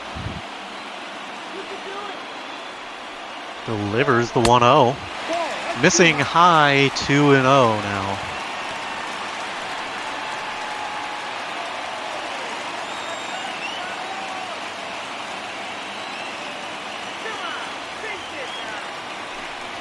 Two-0 pitch to Haniger, and he puts a right into this one. Will it stay fair? No, it did not. My goodness, my heart almost leaped out of my chest. He gave that one a heck of a ride, but it just went foul. 2-1 pitch, and he tries to put the same swing on that pitch. 2-2 as he misses on the fastball.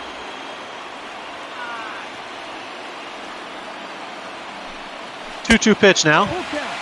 Low, ball 3. 3-2.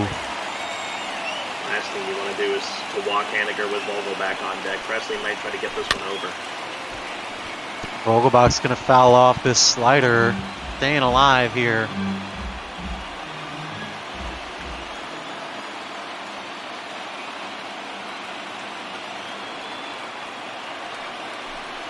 Three-two to Haniger.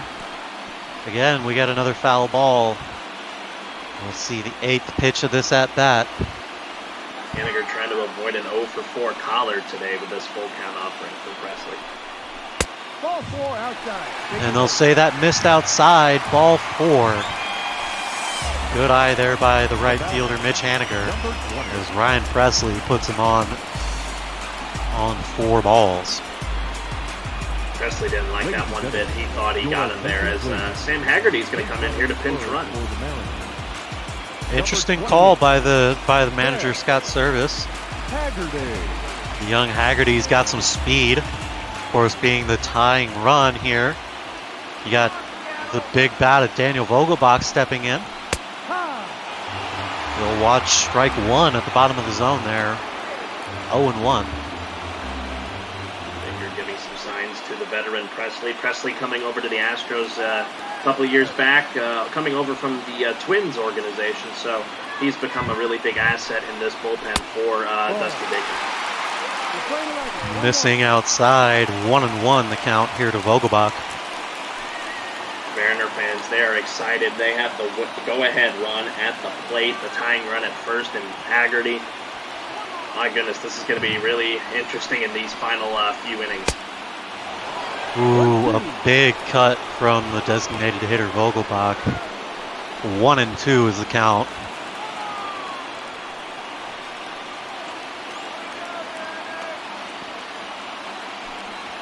One-two, misses low.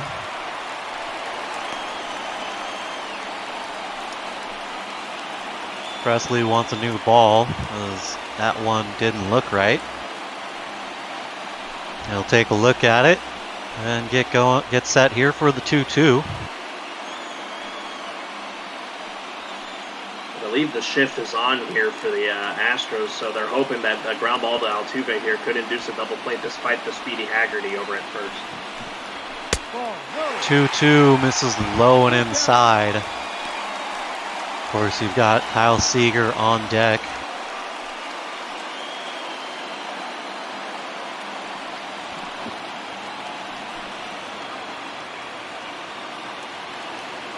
Presley taking his time here, as this is a crucial AB.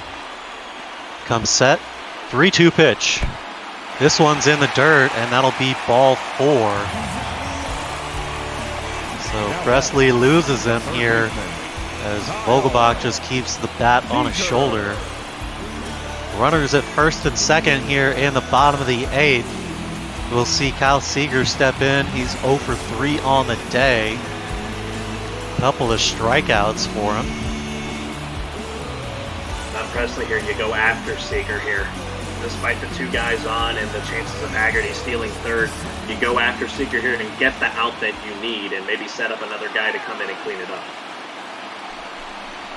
First pitch, fouled off, 0-1. Well, he went after him with a 96-mile-an-hour fastball. Presley's got some juice in that arm, so don't underestimate him. 0-1 pitch from Presley. Kyle's underneath it, and he is absolutely furious as he slams his bat down there.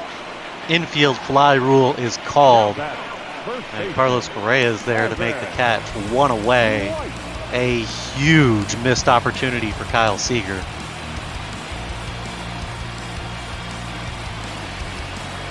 Well, Evan White's going to step in here. 1 for 3 on the day with that single to right. And he's going to put one. He's going to try and do it again, but Jose Altuve is there to make the catch. A big couple of outs here against these Mariners, as now there's 2 outs. Runners still at first and second, and JP Crawford stepping in.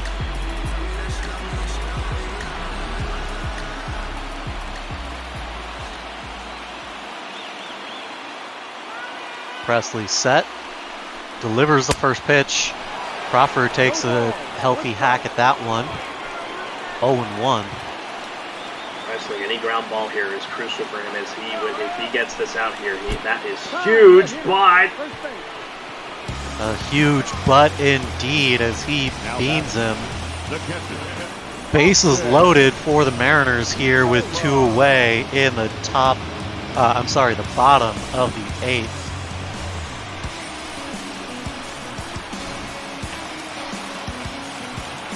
And Presley's going to stick it out here. He'll face Austin Nola. Bases loaded here for the young catcher. 1 for 3 on the day with a single in the 7th. I'm intrigued that, well, I guess it wasn't a horrible move to keep Nola in the game. I thought for a minute maybe you bring in Tom Murphy with his big bat at times, but I'm looking at the stats here. Nola a little bit better, so this is the right man to put in there. Nola, despite only 19 hits this season, batting .232. Yeah, of course, Tom Murphy coming back off of the injured list a couple of days ago. Austin Nola been having some success as of late. Not so much here as he lifts this one out into catchable left center field to end the inning. A real missed opportunity here for the Mariners, as the 8th inning is over and these Astros still lead 4-3 as we go to the top of the 9th. Your attention, please. This game for We'll see Sam Haggerty stay out in right field, playing for Mitch Haniger. Sam Haggerty. Now and Eric Swanson going to step in here to pitch the 9th inning. 37th outing of the season, a 6-2 record. 51 innings of work, a 6.0 ERA. 46 strikeouts and 15 walks. Better against lefties than righties, but still above 270 average. He'll face off against Carlos Correa, batting on the right-hand side. Strike 1 in there to Correa.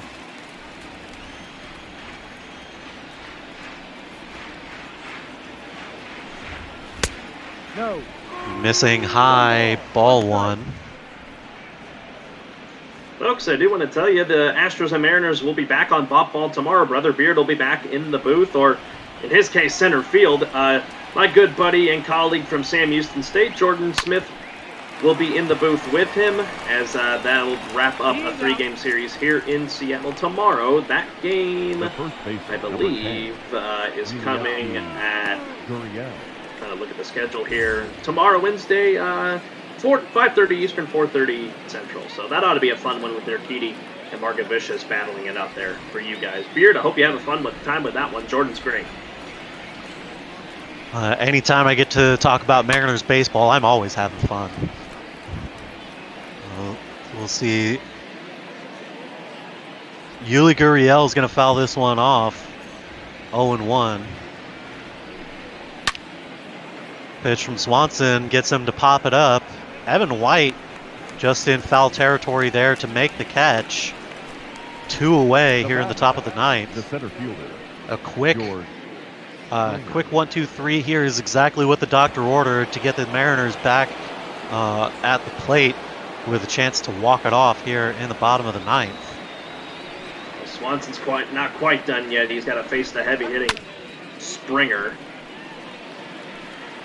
Yeah, Springer putting up 2 runs all by his lonesome here today. At one point, he only had the only 2 runs for the Astros, both by solo shots. Lays off this pitch outside. Counts even at 1.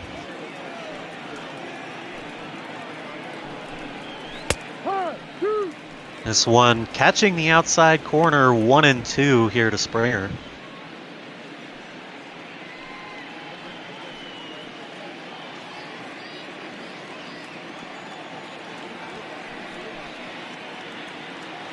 Swanson delivers the 1-2. He'll chase it up the ladder. 2-2 is the count now.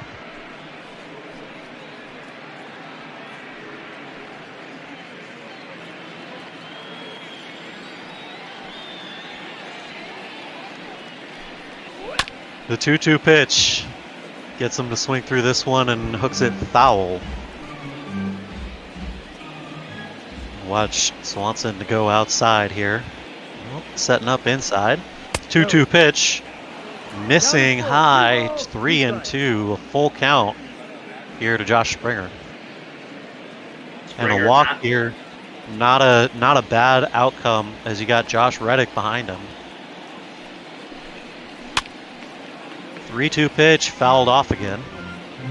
Referring to that pitch that was up and in, Springer's not really an inside hitter. If you're really going to want him to swing at it, you leave it on the outside portion of the plate.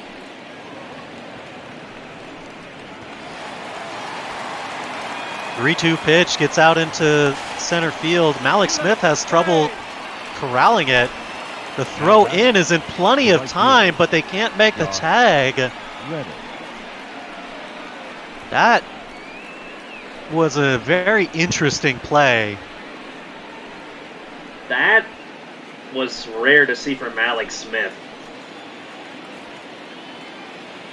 This inning's going to continue.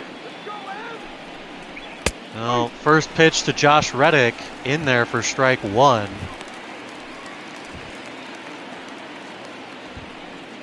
Even with Springer out there at second, Josh Reddick 0 for 3 on the ball game.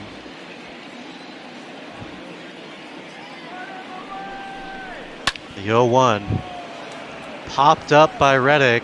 Smith ranging over into center field. Plenty of time to make the catch, and the inning is over. We'll go now to the bottom of the ninth. Last shot for these Mariners.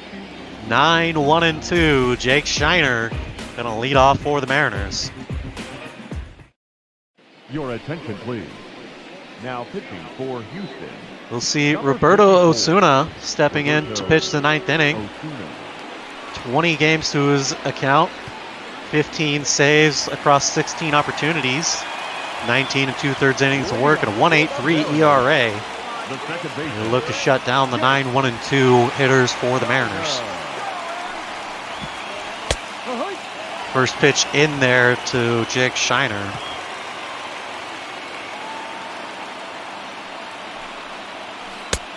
The 0-1. Let's say strike two.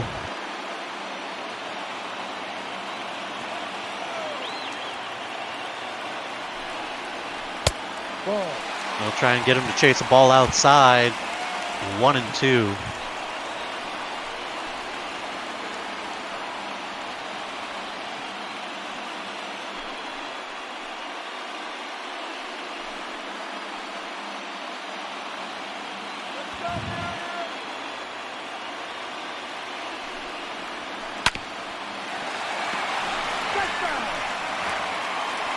This one's going to get fouled off. Count remains 1-2 here. Osuna's got to be careful here. Shiner keeps on fighting.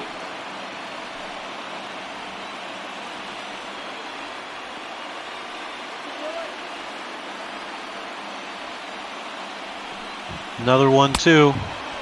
Swing and a miss and a big strike three here. Shiner a bit upset with himself there. Center fielder, Malik. Osuna left that one a little bit low and out of the zone. Shiner had nothing he could do with that one. He's either going to pop that one up or just beat it right into the ground. I understand why he's upset, but a big out for Osuna. First pitch hacking here from Malik Smith.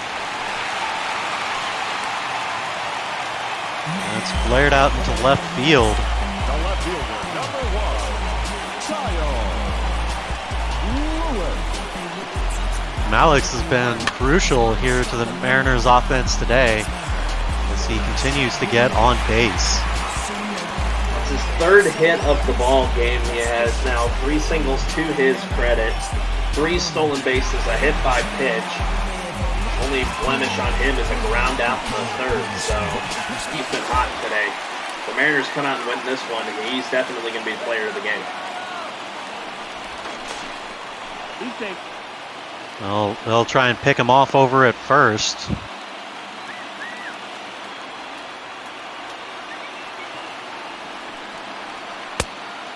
First pitch, Kyle Lewis is going to swing at it. Strike 1.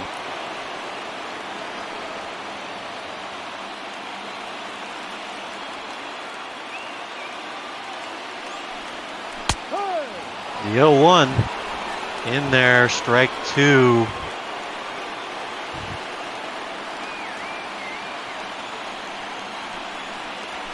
The 0-2 pitch to Kyle Lewis. He'll foul it off. Count remains 0-2 here.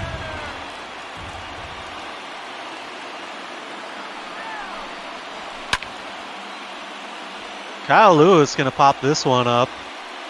There is Altuve just behind second base. So 2 away here in the bottom of the 9th. It's all going to come down to one Sam Haggerty stepping in for Mitch Haniger's spot.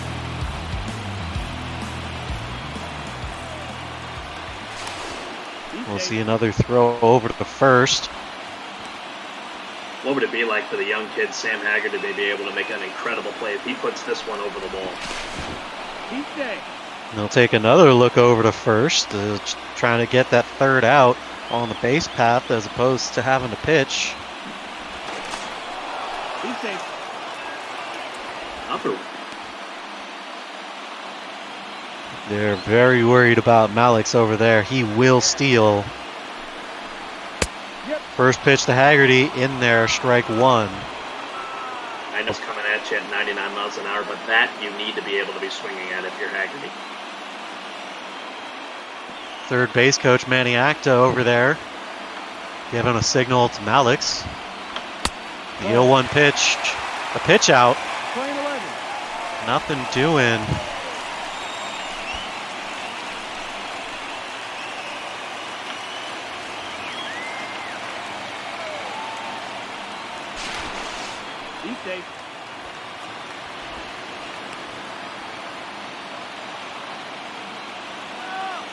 Another pickoff move.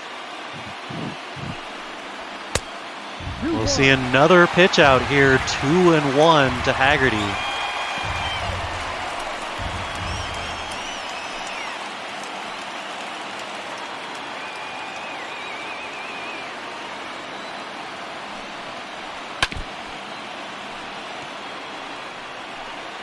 Two and 2 is the count now. Haggerty got a piece of that one. Big strike coming here for Osuna if he can get it.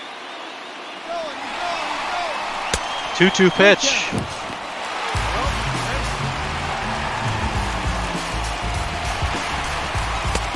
And the stolen base by Malik Smith. He's able to beat out the throw. Full count. This one hit out into the left field. Ranging over is going to be Brantley, and that will be the ball game. Houston squeaks out the win here. The save by Roberto Osuna.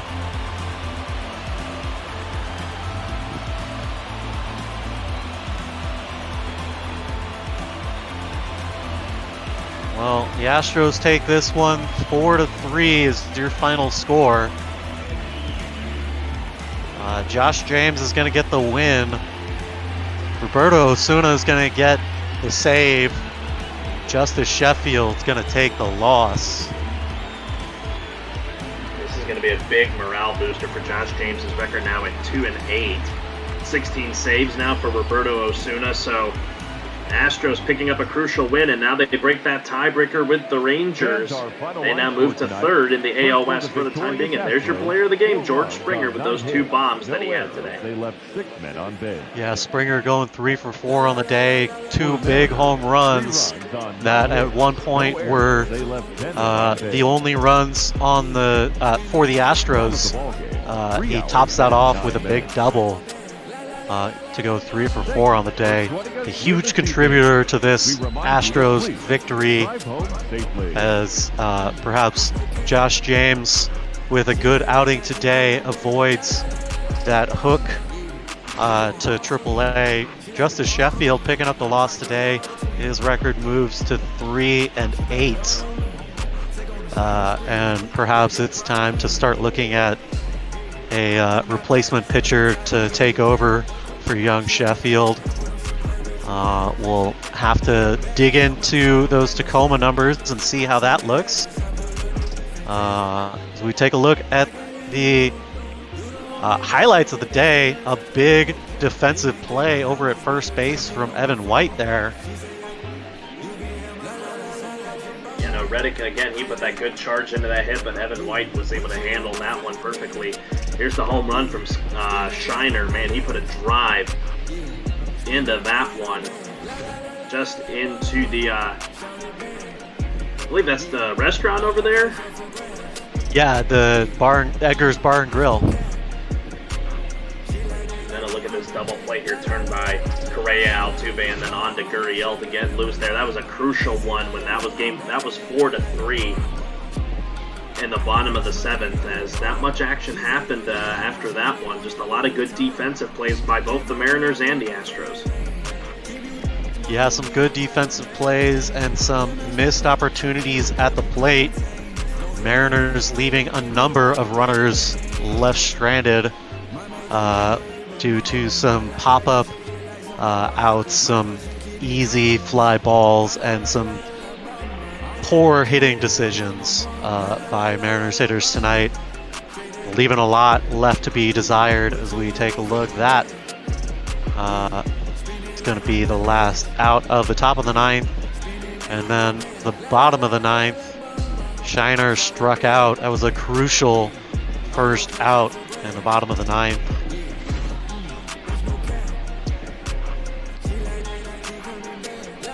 And then Sam Haggerty getting the responsibility for the final out of the ball game with a runner in scoring position.